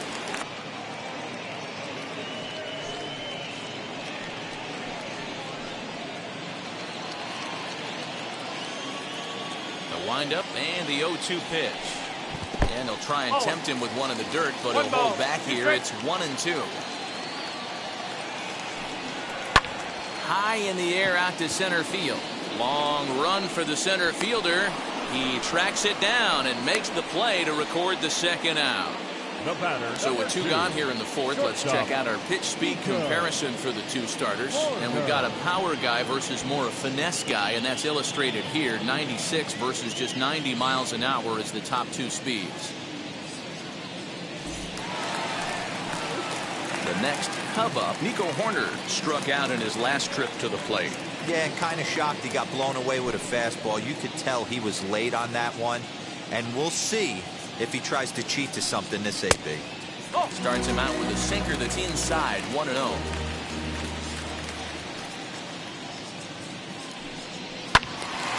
One and one the count.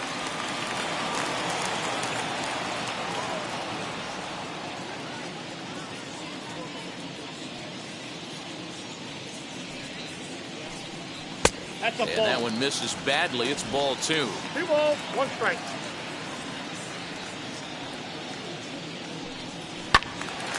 2-2 the count. We're in the 4th. 3-2 is our score. A full count, 3 balls and 2 strikes.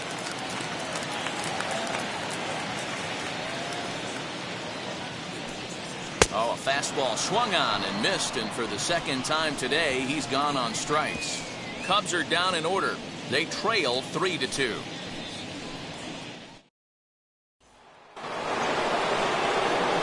All set for the start of the inning, and next to bat will be the switch-hitting pitcher, Lance Lynn.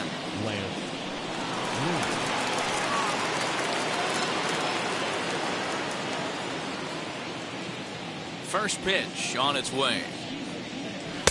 And that's cut on and missed, 0-1. Some action out in the bullpen. Couple of right-handers starting to loosen up.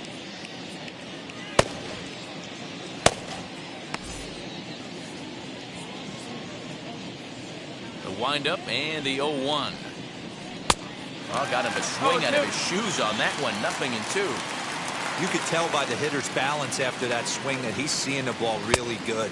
His timing is right there, and I expect him to catch something clean. Here comes the 1-2. Hit on the ground out to short. And the 5th inning will start with a ground out, 1 away.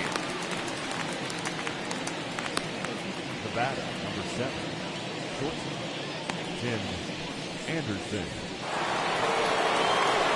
So it's back to the top of the order now. And up next, it'll be Tim Anderson.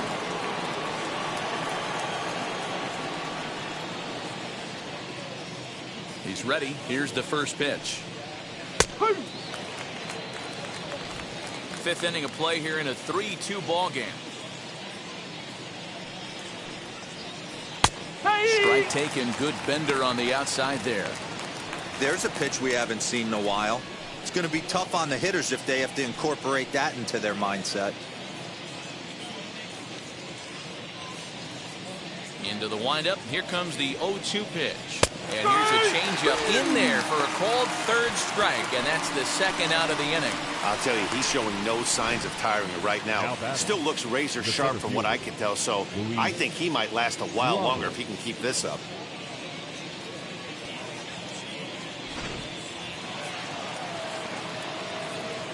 The batter will be Luis Robert. As he'll wait out a breaking pitch here that finds the zone for strike 1. A hit in 2 tries for him so far.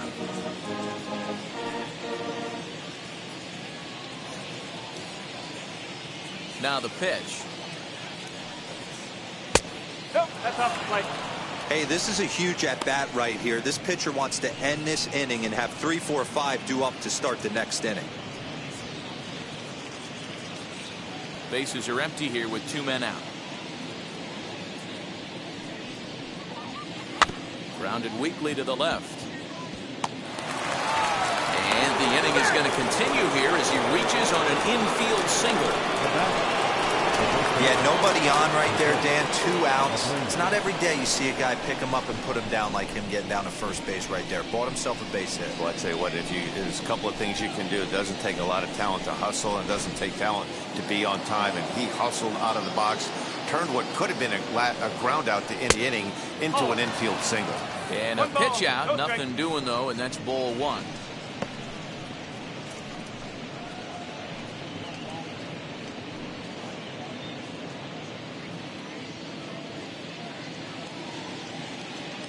The 1-0. Up.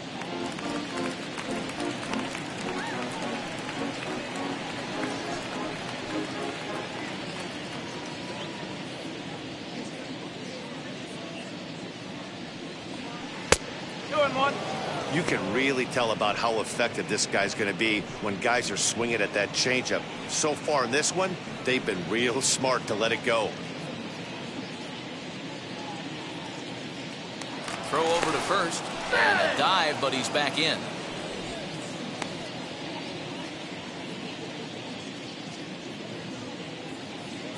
And another throw over. A dive, but he's back in there.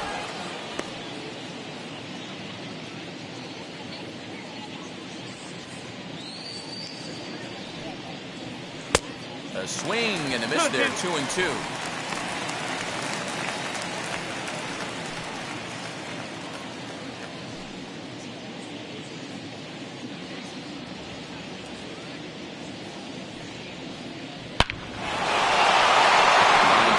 It's a base hit into center field. The relay, the tag, and they'll get him at second. And with that, the side is retired. So no runs on 2 hits, no errors, and 1 man left on. Last half of the 5th coming up. White Sox on top, 3-2. Now to the plate, number 66. No official at bat for him, but he has scored a run in this one. Number 66.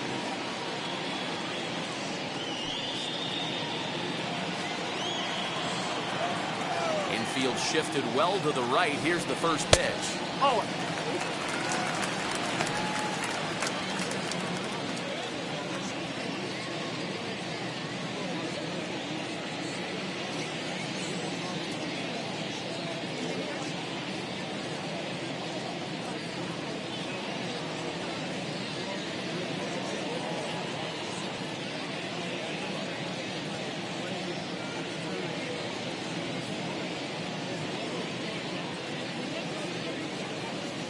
Ronaldo Lopez is forced onto the mound now following the injury.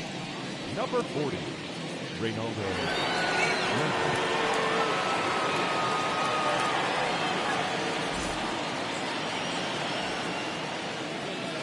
The 1-0. That's ball 2. 2 balls, no strikes.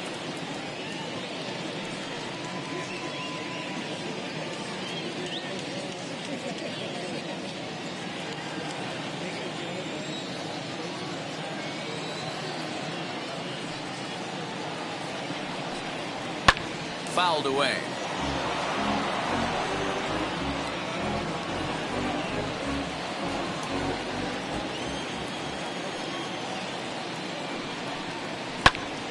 Count even at 2-2.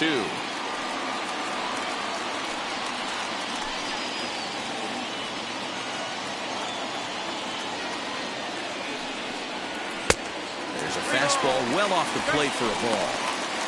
Been a great job so far by the 8-hole hitter. If he finds a way to get on base, this could spell for a huge inning. Grounded up the first baseline. But this will get foul, so they'll do it again. 3-2. Now the payoff pitch home.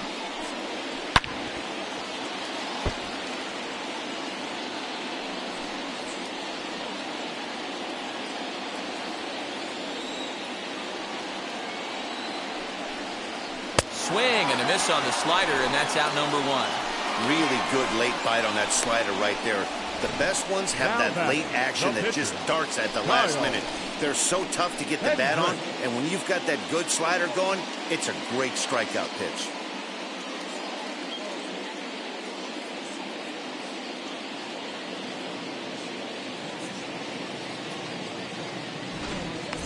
Matt Duffy will come on as a pinch hitter to try and make an impact with one away. Matt Duffy.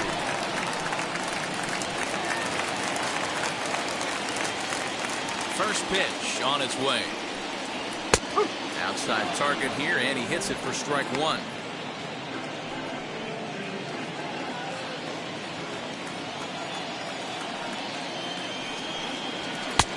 Fastball just misses. That's ball one. Some action now in the White Sox bullpen. They'll stand up a lefty and a right-hander to throw. 2 runs, 3 hits. No errors so far for the Cubbies. And here's a fastball, not close, as he runs it to 2-1 now.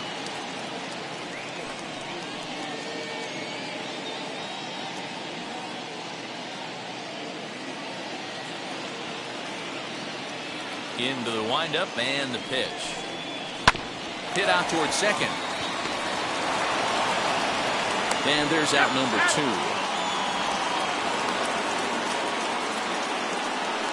The batter, number 1, second baseman, Nick Madrigal. Back to the top of the order now, and that'll bring up Nick Madrigal.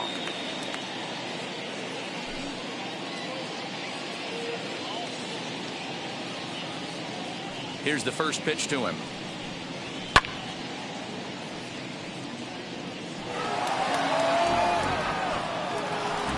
Two out, nobody on.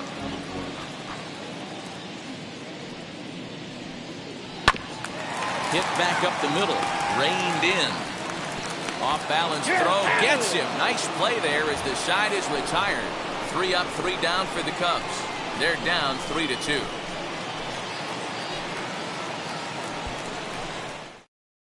Adbert Alzolay takes over to start the 6th inning on the mound. Pitching for the Cubs, number 73, Adbert Alzolay. Top half of the 6th about to get started, and that'll bring up the outfielder, Eloy Jimenez. Eloy Jimenez.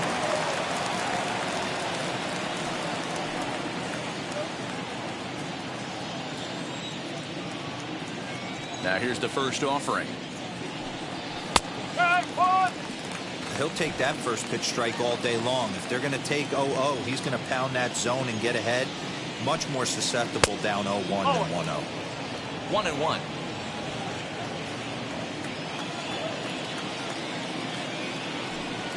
Oh, they have him looking awfully confused up there right now. It's 1-2.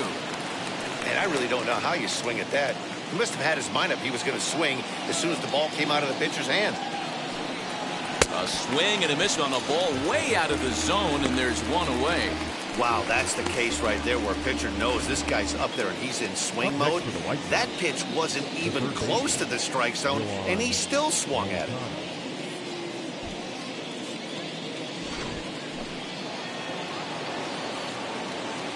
So here's Yoan Moncada.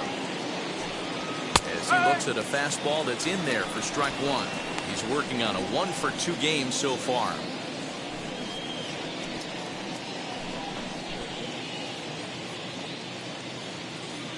On its way, the 0-1 pitch. Started the breaking ball far too inside that time. Laid off for ball 1. And now the Cubs bullpen will start working here as both a lefty and a righty are up. 1 out, nobody on.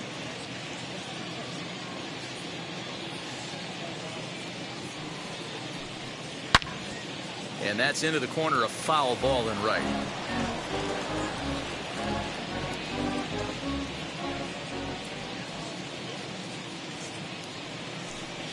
And a changeup here, but that's taken low in the dirt for a ball.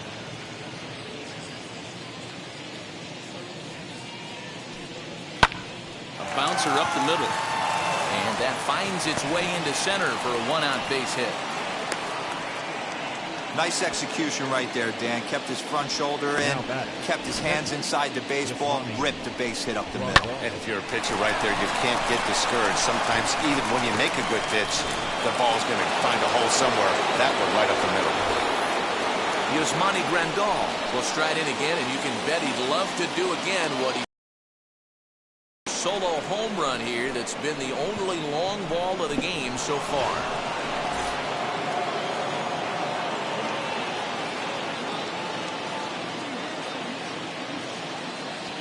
First delivery to him. Oh, 1-0.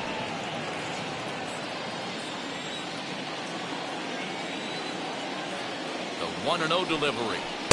Who pulled the string and had him way out in front, a ball and a strike.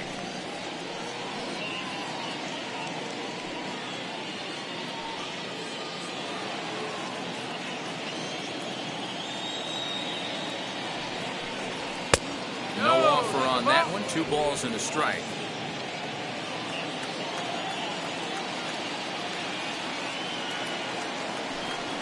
Grandal with a 3-1 count now. When a pitcher puts you in the proverbial rocking chair like he's doing right now, you have to take a deep breath. You can't start trying to guess along with him. Trust your fundamentals and stay on that fastball.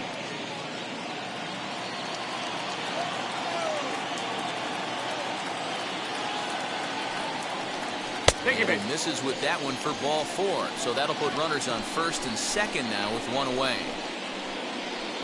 The batter, the right fielder, Andrew. Into the box, Andrew Vaughn. He flew out in his last debut.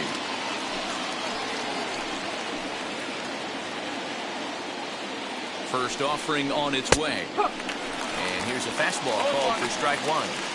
That was a pretty good fastball after he walked the hitter previous. There was a little angry on that heater.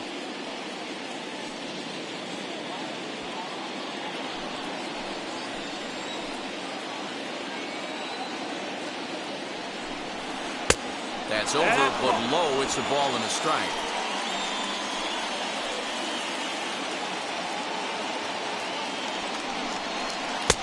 And not a real good cut at that slider, and he's behind 1 and 2.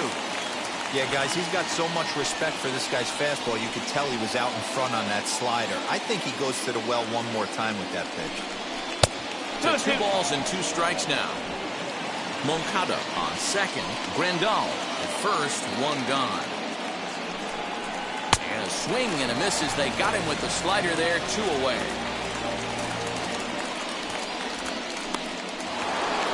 So now into the box is Cesar Hernandez. Grounded out in his last at-bat.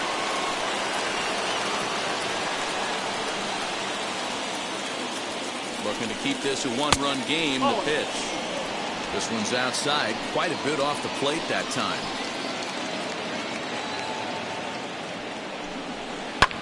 High fly ball out to straightaway center.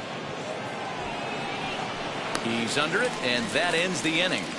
White Sox strand a couple, but they still lead it 3-2.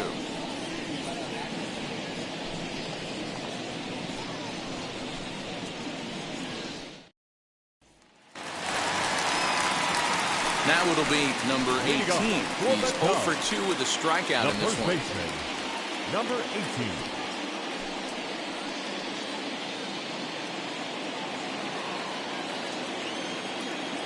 First pitch on its way. The fastball here as he'll take a look at ball 1, 1-0.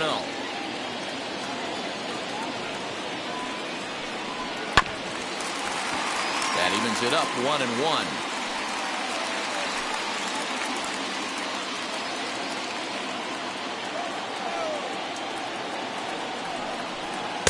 That nibbled the corner there, but missed 2-1.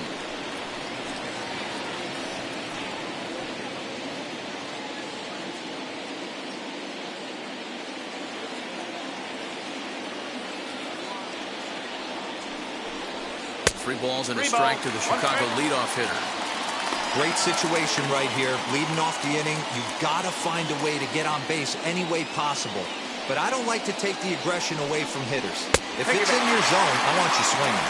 And that one misses, so the leadoff man will head down to first on ball 4 to start the bottom of the 6th. And that's what you want from your leadoff hitter. Shows some great patience and discipline, making the pitcher labor to start the game. The result is a leadoff walk and a chance to make some early noise. Into the box now, Ian Happ. As a good changeup will get him to commit too early, and it's strike 1. He's 1 for 2 in this one.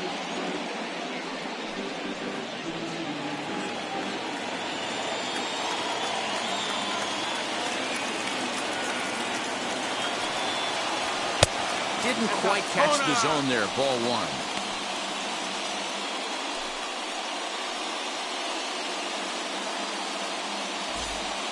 3-2's our score here in inning number 6.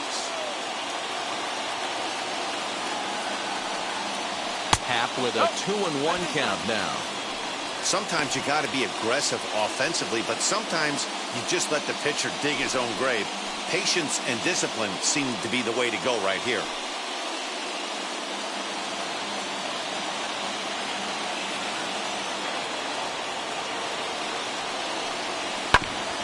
Unable to get the bat around in time, and the count evens at 2-2.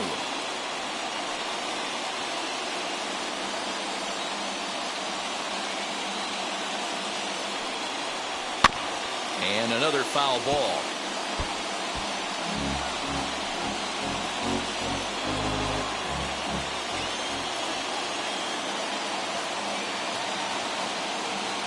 Another try at 2-2. Fastball swung on and missed for the first out. That was some nice execution on that pitch. Spotted it nicely down around the bottom of the zone. And when you do that, especially with 2 strikes, not a lot of guys are going to hurt you. You're going to get a lot of ground balls and swings and misses down there.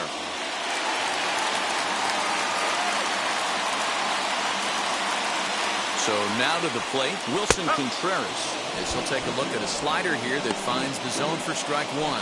He's 0 for 2 in the ballgame so far.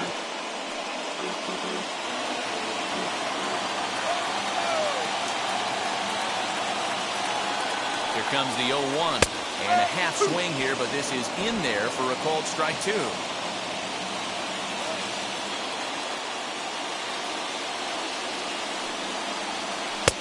Tried to get him to go after the slider, but it's 1-2. Runners on first with 1 down.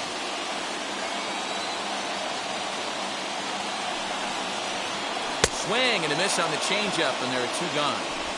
Well, there's the great equalizer, the changeup, El Cambio. Listen, if you can keep that pitch in your back pocket and pull it out when you need it, like he did right there, usually hitters, they don't stand a chance. Next to hit is Patrick Wisdom. No hits to this point.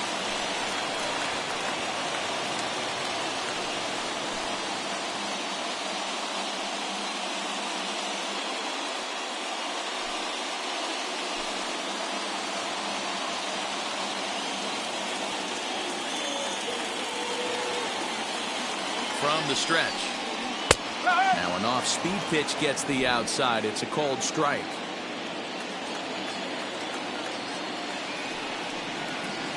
And he lays off for ball 1.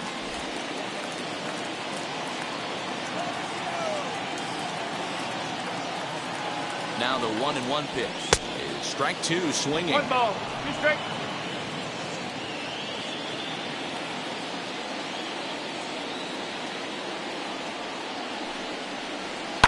And it's fouled away.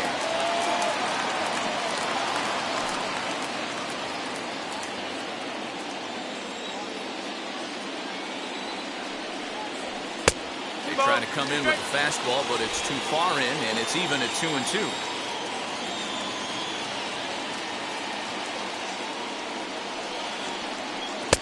And he takes ball 3, so it's a full count now.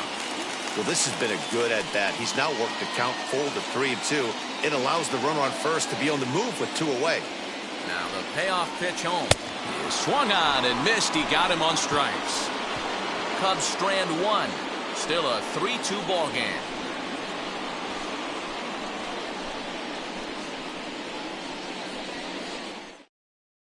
Gavin Sheets is up off the bench as he'll pinch hit here to start inning number 7. Number 32, Gavin Sheets.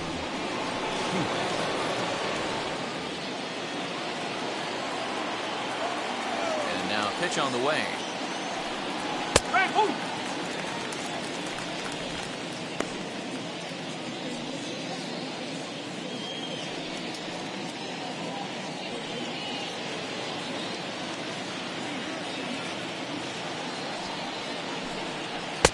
That misses wide. 1 ball and 1 strike.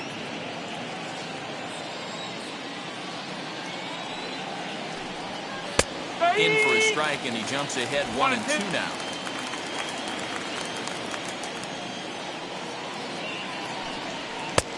And a good take there. Close, but it's 2-2.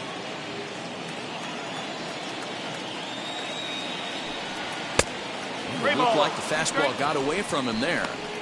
Every base runner in a close game like this really matters, so you can't afford to be giving out free passes this late. The 3-2 pitch.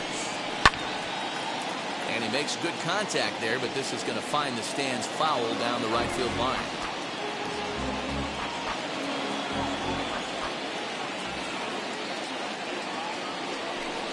Swing, and oh my, hit him with the high into the bleachers and gone.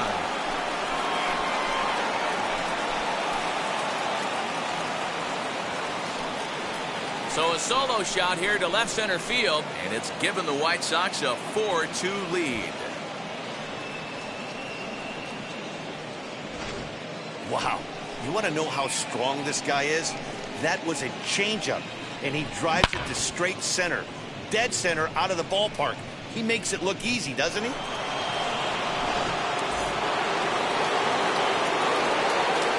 And the next to bat will be Tim Anderson. As he'll take a look at ball one. He's working on a 1-for-3 thus far.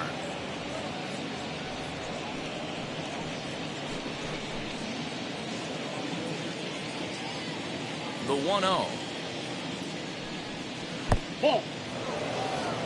All the makings of a big inning right here. One already left the yard, and the power hitters are coming up.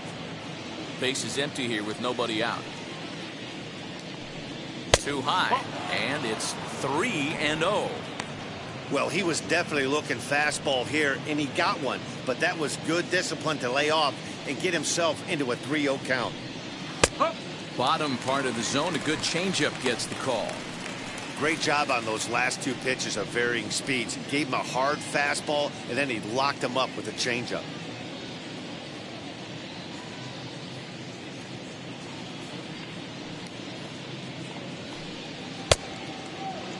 Now here's a check swing, and they appeal down to first. No swing, so that's ball 4. Almost got him to commit there. As we take another look at it in slow motion, he comes awfully close to breaking that plane, but he was able to hold back. Strong wrist, and he gets a trip to first because of it.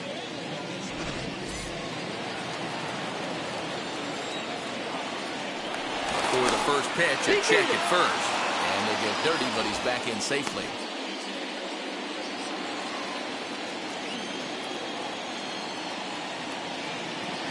Into the box, Luis Robert, as he looks at a fastball that misses off the plate for ball 1.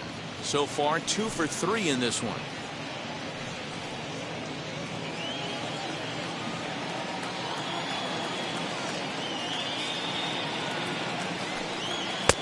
Good fastball down around the knees there, taken for a strike. Hey, that's a quality take right there. He knows the pitcher's trying to get him to hit a ground ball and roll 2.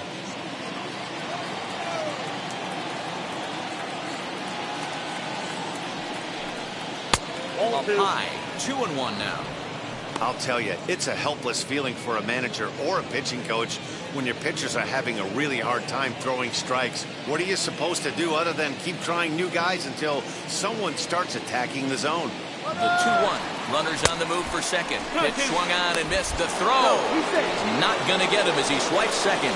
This catcher has an elite arm. When you get that great of a jump at first base, it makes it a lot easier to steal second.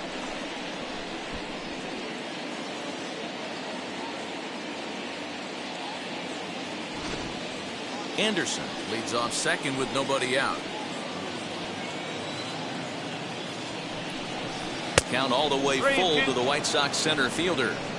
Not a time to fool around right now on a 3-2 count with the middle part of the order coming up. Expect a good pitch to swing at.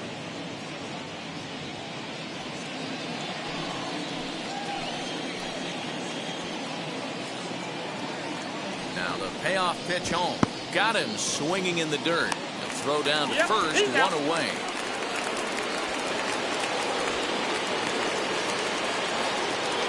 Dylan Maples comes on to pitch here with 1 man gone in the top of the 7th. Abreu, your attention, please. Now pitching for the Cubs, number 36, Dylan Maple.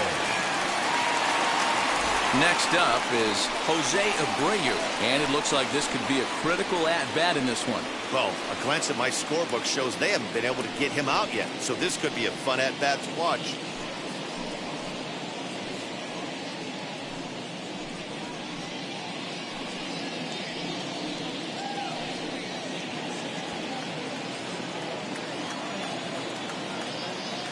He's set. Here it comes. And that's waved at and missed for strike one. The offensive approach here is simple. You know the pitcher's going for the K, so set your sights middle of the plate. And then don't worry about the infielders. They're so close, hard contact is a guaranteed ribby.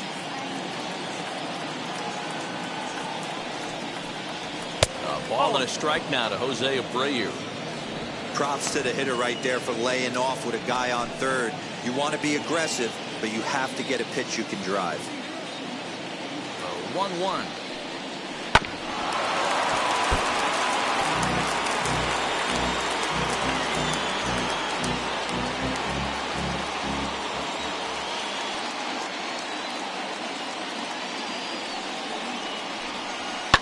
High in the air down the right field line. Hayward giving chase. He makes the catch. Here comes the runner from third. And they will tack on another on the sac fly, make it a 5-2 game now. Great job there by this power hitter. Known for driving the ball out of the ballpark. Does the job right there with the sac fly and brings the run home.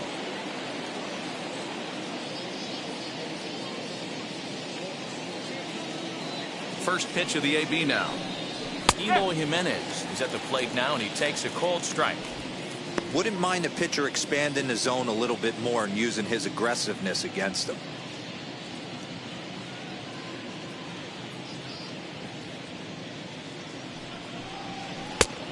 Got him out of his front foot. It's 0-2. The count doesn't mean much to this batter. He's all in. He's not concerned with striking out, so he's going to get his A swing off. And on 0-2, he misses with a fastball. 1 ball. Hey, I get it. He wants to set up that breaking ball down and away, but that 0-2 fastball wasn't even close.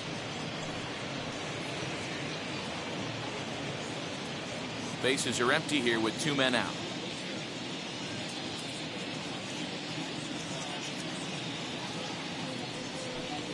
Got him swinging, and that's the third out. So 2 runs on 1 hit, and the 1 hit was a big one, the home run. Get out the microphone. Stretch time here at Wrigley. It's the White Sox 5 and the Cubs 2. Garrett Crochet will take over on the mound to start the bottom of the 7th. Number 45. Last half of the 7th here, and that'll bring up the multi-gold glover Jason Hayward. For the Cubs, the right fielder, Jason First delivery to him. Hayward. And we see a lefty and a right-hander start to loosen up in the bullpen.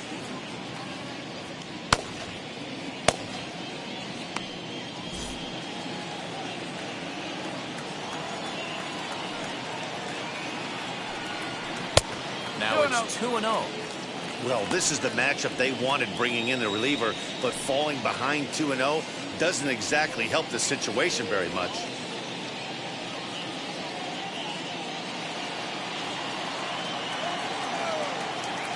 And it's 2 balls and no strikes to Jason Hayward.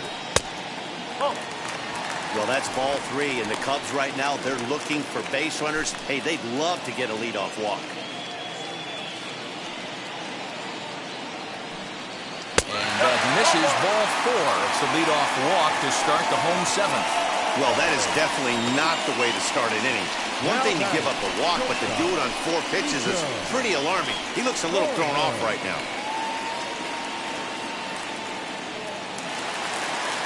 Next to hit, Nico Horner. He went down on strikes in his last at-bat.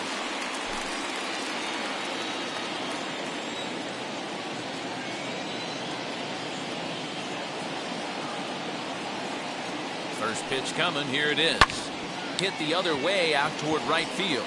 Vaughn will settle under it to make the play for the first out, as the runner will have to head back to first. The batter, number 66. And stepping in, number 66. 0 for 1 with a run scored thus far.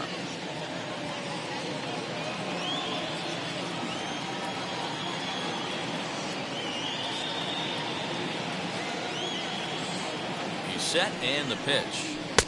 No, that's a ball.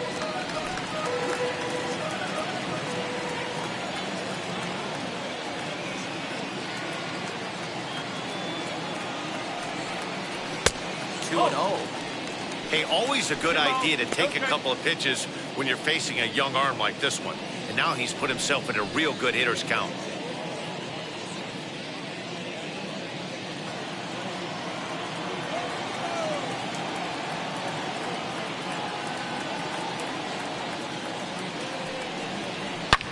And he fouls this one off.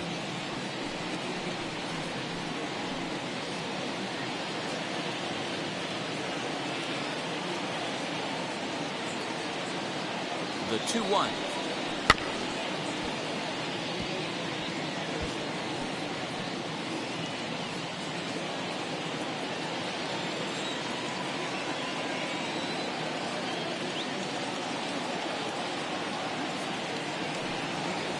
And he struck him out. You know what was really impressive to me about that strikeout? He fell behind 2-0 to start the at-bat. That's a pretty bad place to be, but then he kind of refocused himself and came right back with 3 quality pitches in a row to sit him down. That's not easy to do, but now his focus has to hone in on getting ahead on the next guy.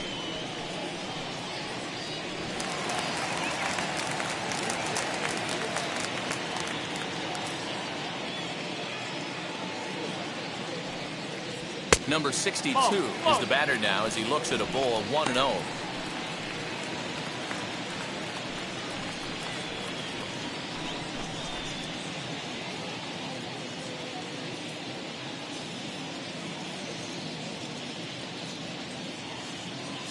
From the belt, kicks and deals. Those were great takes right there. Those were pitches that a lot of guys normally swing at, but he took both of them and finds himself in a productive count leverage 2-0.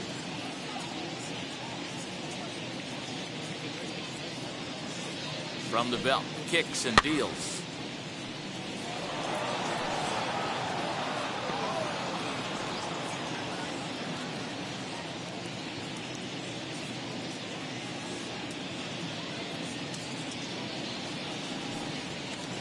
That's ball 3. Well, tying run on deck. He should get something really good to hit right here in a 3-1 count. I'd be sitting on a fastball middle in. Hitters count all the way. Here it comes. And he lays off ball 4. So he comes right off the bench and works the walk. Usually easier said than done. Michael Kopech trots in from the bullpen here as he inherits a tough spot with 2 on and 2 away. Your attention, please. Now pitching for the White Sox, number 34, Michael Kopech. The batter will be Nick Madrigal. He represents the potential tying run if he can launch one or find a way around the bases. Yeah, Matt, I kind of doubt he's thinking about going yard, even though that would be the best result they could hope for. He's not a long ball threat, and he knows it, so he could just be looking for some way to keep that line moving.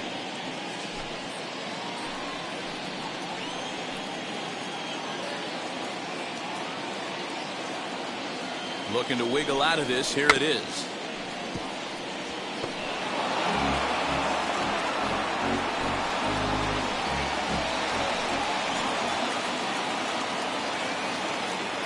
Comes set and the 0-1.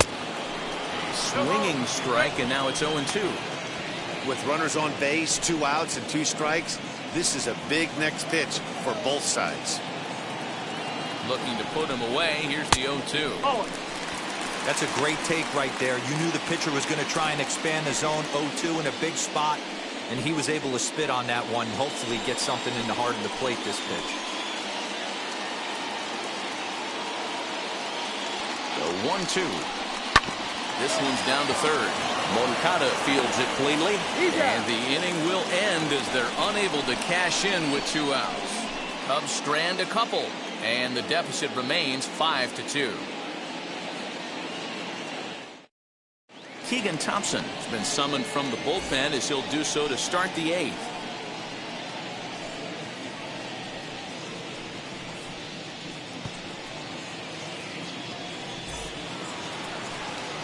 Yoan Moncada will be the first one to greet him here as he'll be forced to turn around and hit from the left side now.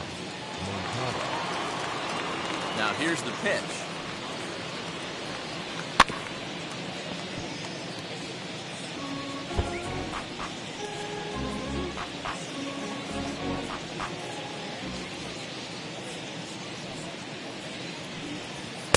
And this one's downstairs. It's a ball and a strike.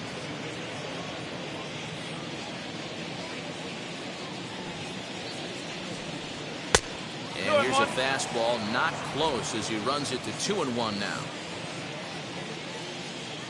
Into the windup and the pitch. Fastball taken high, and it's 3-1 now.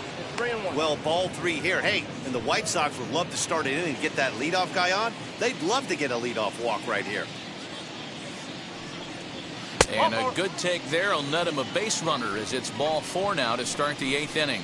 Well, he's a youngster. You can see he's a little nervous out there. Some people call it butterflies, but to him it probably feels like pterodactyls are flying around in his gut.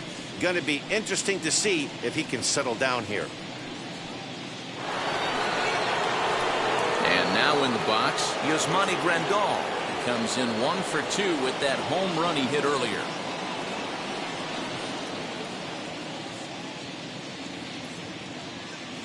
Ready to deal. Here comes the first pitch.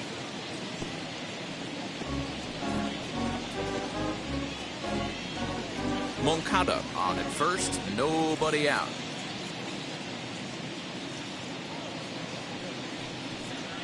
Oh, and this at-bat is quickly moving from bad to worse. It's 0-2 now. After that off-balance swing right there, you find yourself down 0-2 and wishing you were back on deck with the donut on your bat, visualizing hitting a home run. This pitch is popped up. Number 18 is there. And that's the first out of the inning. Now 5-2 our score as we get a look inside the numbers. It's our starter comparison for the 2 gentlemen that took the hill to start the ball game.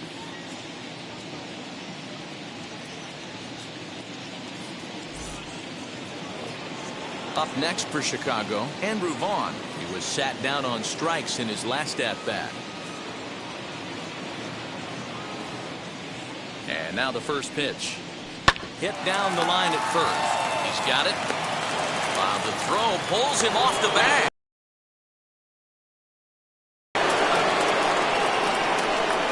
Well, it's really hard to complain about this one because that's one of the hardest double plays to turn. The first baseman has to deal with the runner headed to second, and he sometimes shields you from throwing where you want to make the throw. They should have made it, but that's a tough play all the way around.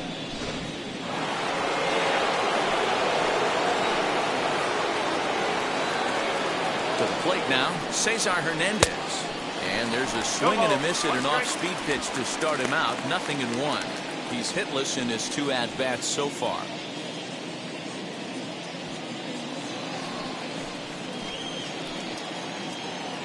Now the 0-1.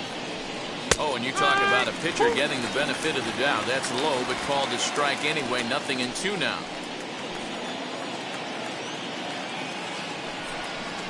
Swing and a miss, and they'll dodge a major bullet that time. 2 away.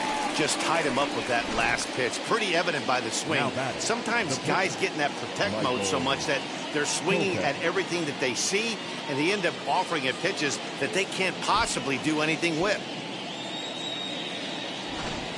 Adam Engel will start to loosen up in the on-deck circle as he'll bat with 2 on and 2 out here.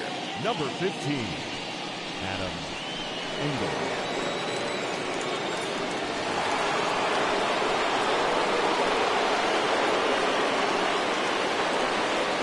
First offering. 0-1.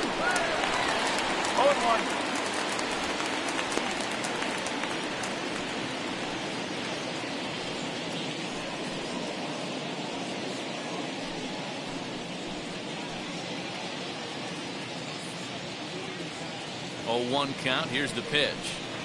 And it's 1-1. We're in the 8th inning now of a 5-2 ball game.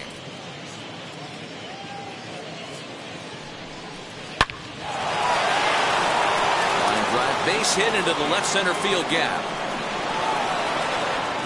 1 run is scored. Here's a second runner around third. Tag is there, and he's out trying to score from first as the second run. White Sox pick up just the 1. Not too many more shots left. Home half of the 8th coming up. It's the White Sox 6 and the Cubs 2. Jose Ruiz is on to pitch out of the bullpen in the bottom half of the 8th. Number 66, Jose Ruiz. At the plate now is number 18. 0 for 2 with a walk for him so far. The first baseman, number 18.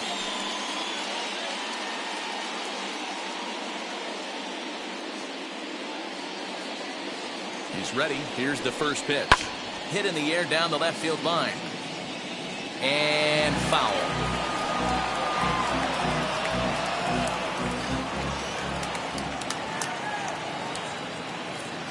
The 0-1.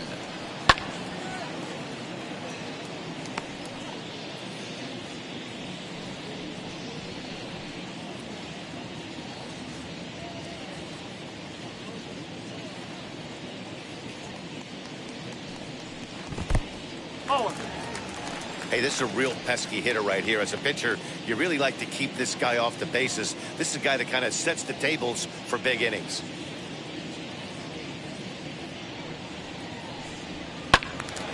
Count still at 1-2.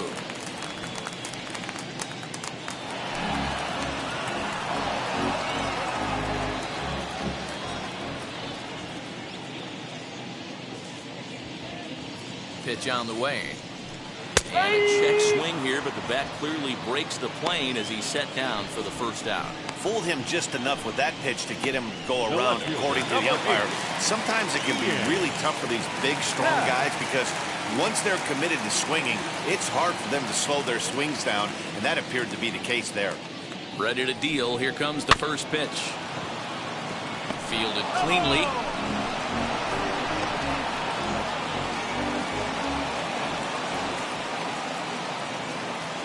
Here's the 0-1.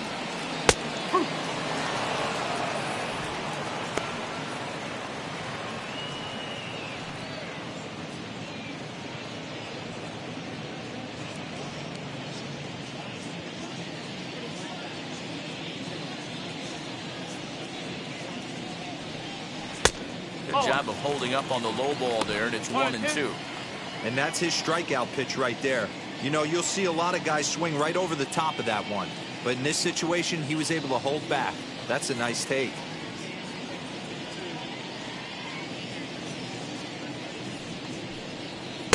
Off the plate that time and a little high. It's even at 2-2. 2 strikes.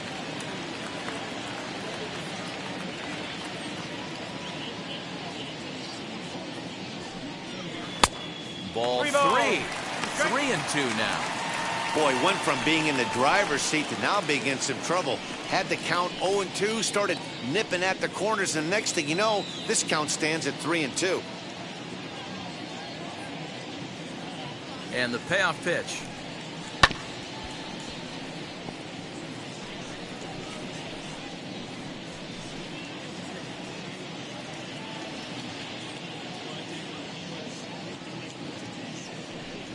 And this one misses here. A close pitch on 3-2, but Clyde Washington rules it ball 4.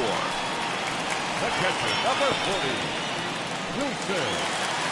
So here's the cleanup hitter, Wilson Contreras. He went down on strikes last time up. Yeah, but it was a good changeup, Matty. Good arm action on that pitch. Look for him to try and stay back a little bit more. Let the ball get a little deeper. Don't be shocked if this pitcher tries to rush a heater right here. 1-0 the count.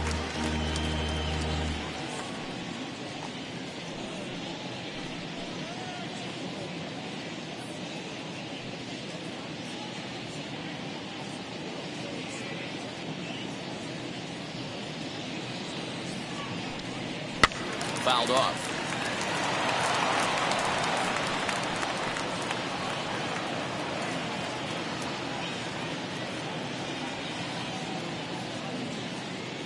Now the 1-1 pitch.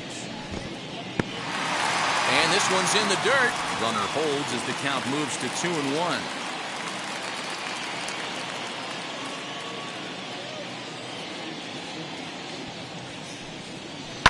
Fouled away.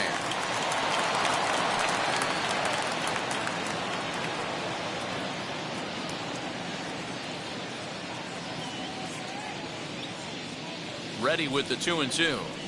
Oh, and you can tell he wanted to hold off, but he swings through the inside pitch anyway, and he becomes out number 2. That swing tells me he was really trying to get a pitch out front and rip it down the line, but that wasn't a great pitch to do it on. It's really not the best two-strike approach either.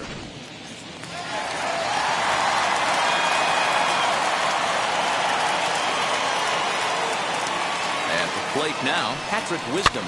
As he pops the first pitch foul behind the plate. He could really use a knock here. 0 for 3 in the game so far.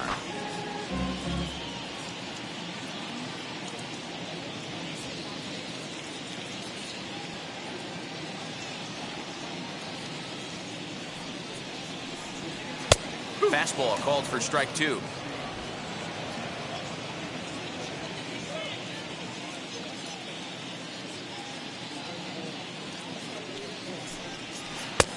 Down and away. It's a ball and 2 strikes.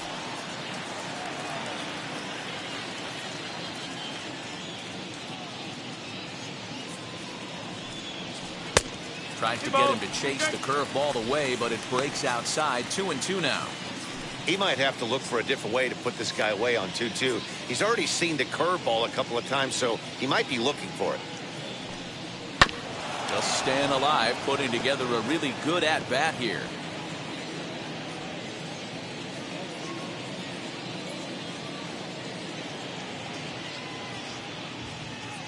The 2-2 one more time. Again, he sends it out of play. Hap is off first with 2 away.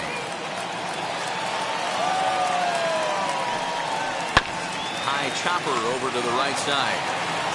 And he'll step on the bag himself, and the inning is over. 1 left for the Cubs. They still trail here. It's 6-2.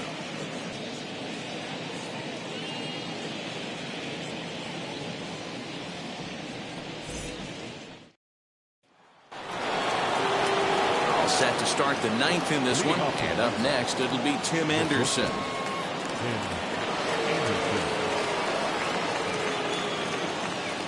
First delivery to him. You know, some guys just don't like pulling the trigger in a 0-0 count. They don't like the ambush tactic. They like to calibrate the speed, maybe pick up the brake. They want to know everything your ball does before they pull the trigger. Into the windup. Here comes the 0-1.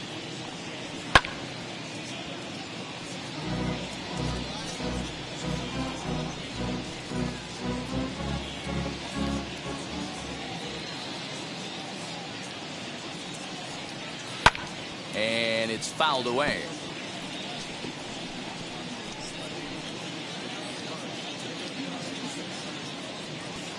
The 0-2 once more. Swung on and missed. He got him on strikes.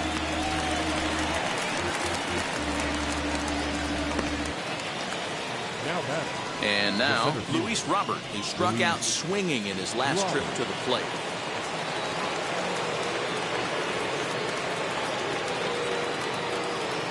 Here's the first pitch to him. In there for strike 1. Bases are empty. 1 man out.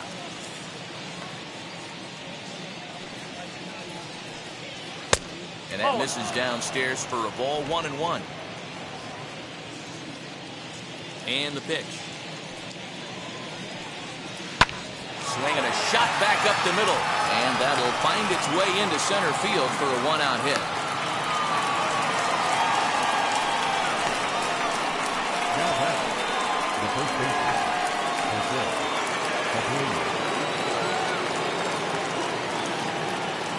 At the plate, Jose Abreu lays off 1-0. 2 hits in 2 trips for him thus far.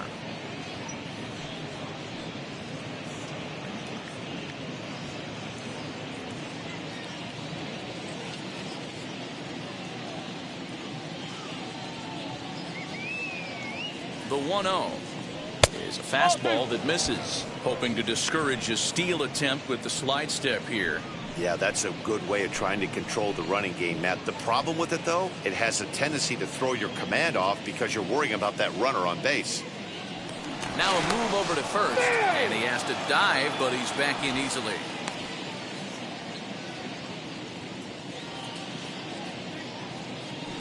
And again a throw, and he'll get back in safely.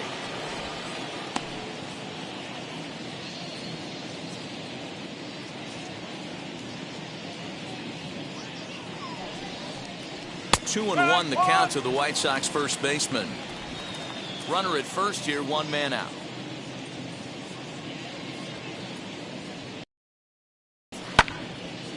Little tardy on that swing as it's well wide of first.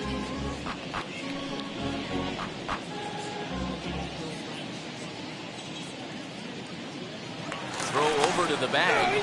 Dive, but he's back.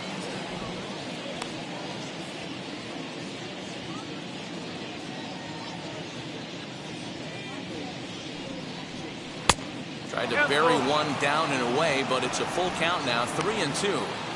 We could see the runner in motion here on a 3-2 count with one out. There's a pretty good chance he's going to get a pitch to swing at, and if not, it's ball four anyways. Now the payoff pitch home.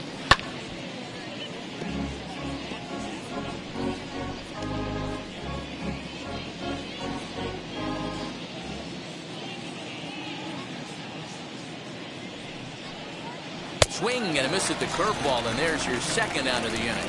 Pretty textbook breaking ball for the punch out right there. Got it to bend a lot, and by the time it got there, it had fallen completely out of the zone. Not much you can do with that pitch.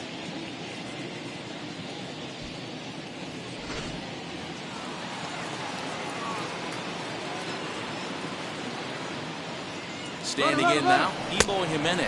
A pitch out, the throw, and they'll nail him at second on a brilliant call to pitch out, and the inning is over. Another look at the throw down that results in a third out on the bases. Back for more from the north side after this. Number 61 is ready, and he'll take the ball from the manager. Number 61.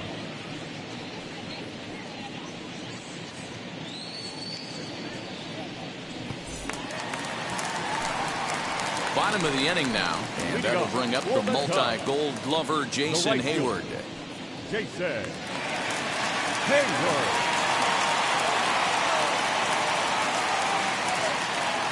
And now the first pitch. And lay off the fastball here in a good spot, but ruled the ball 1-0.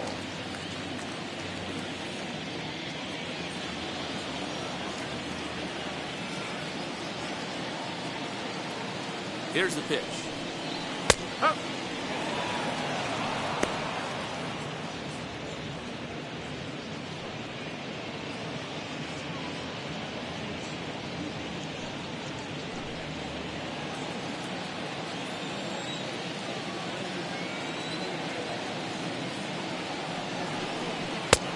He ties him up with a fastball inside, 1-2.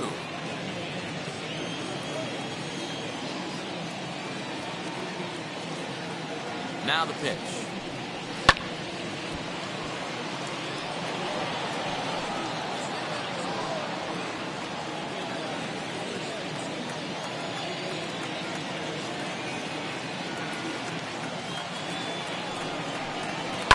And right into the shift.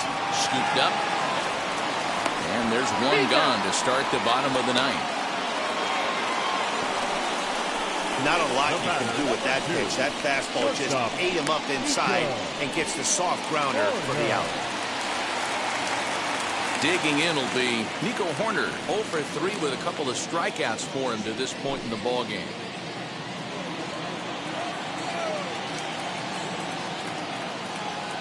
Ready to deliver. Here comes the first pitch.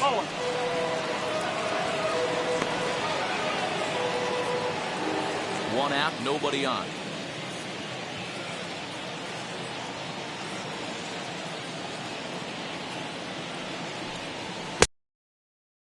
Tried to get him to chase the low one.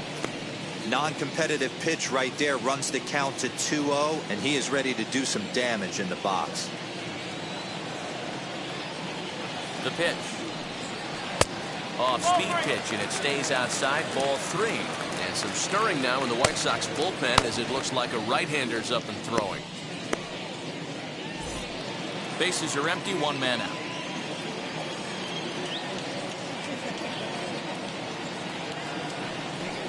Cubs shortstop with a 3-1 count. 3-1.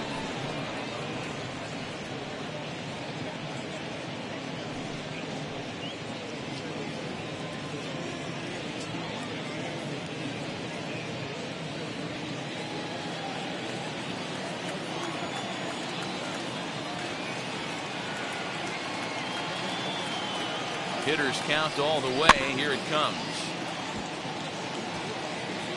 Yeah, you could tell he was ready for another fastball, but the pitcher went to breaking ball, and the hitter just fouls that one off.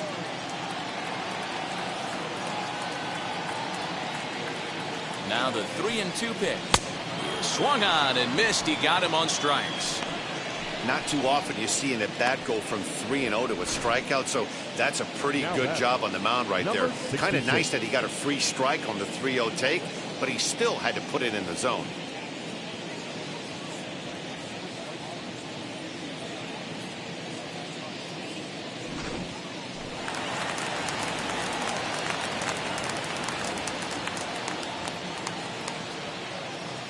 In now, number 66. Swing and a line drive. Foul. 0 for 2 from him so far in this one.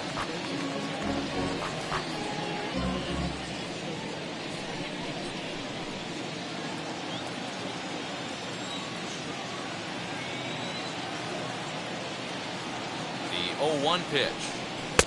And this is high, a ball and a strike. 21.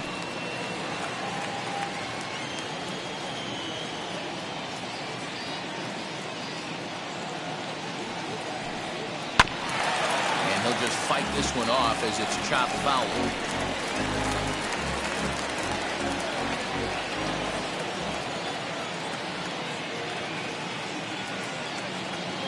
The Cubs are down to their final strike here. Swing and a miss. He struck him out, and that'll do it here as the ball game is over. Well, it's getting more and more common in baseball now these days to use a ton of pitchers to get through a game, and it took 6 here to get the job done, but hey, they'll do whatever they can to get a W. 6-2 the final total today. Chicago took the lead in the 4th and held on until the end. Ronaldo Lopez takes home the win. So that will wrap things up. For Mark DeRosa, Dan Plesac, Heidi Wackney, and our whole crew, I'm Matt Vasgersian. You've been watching MLB The Show. For more, head to theshow.com.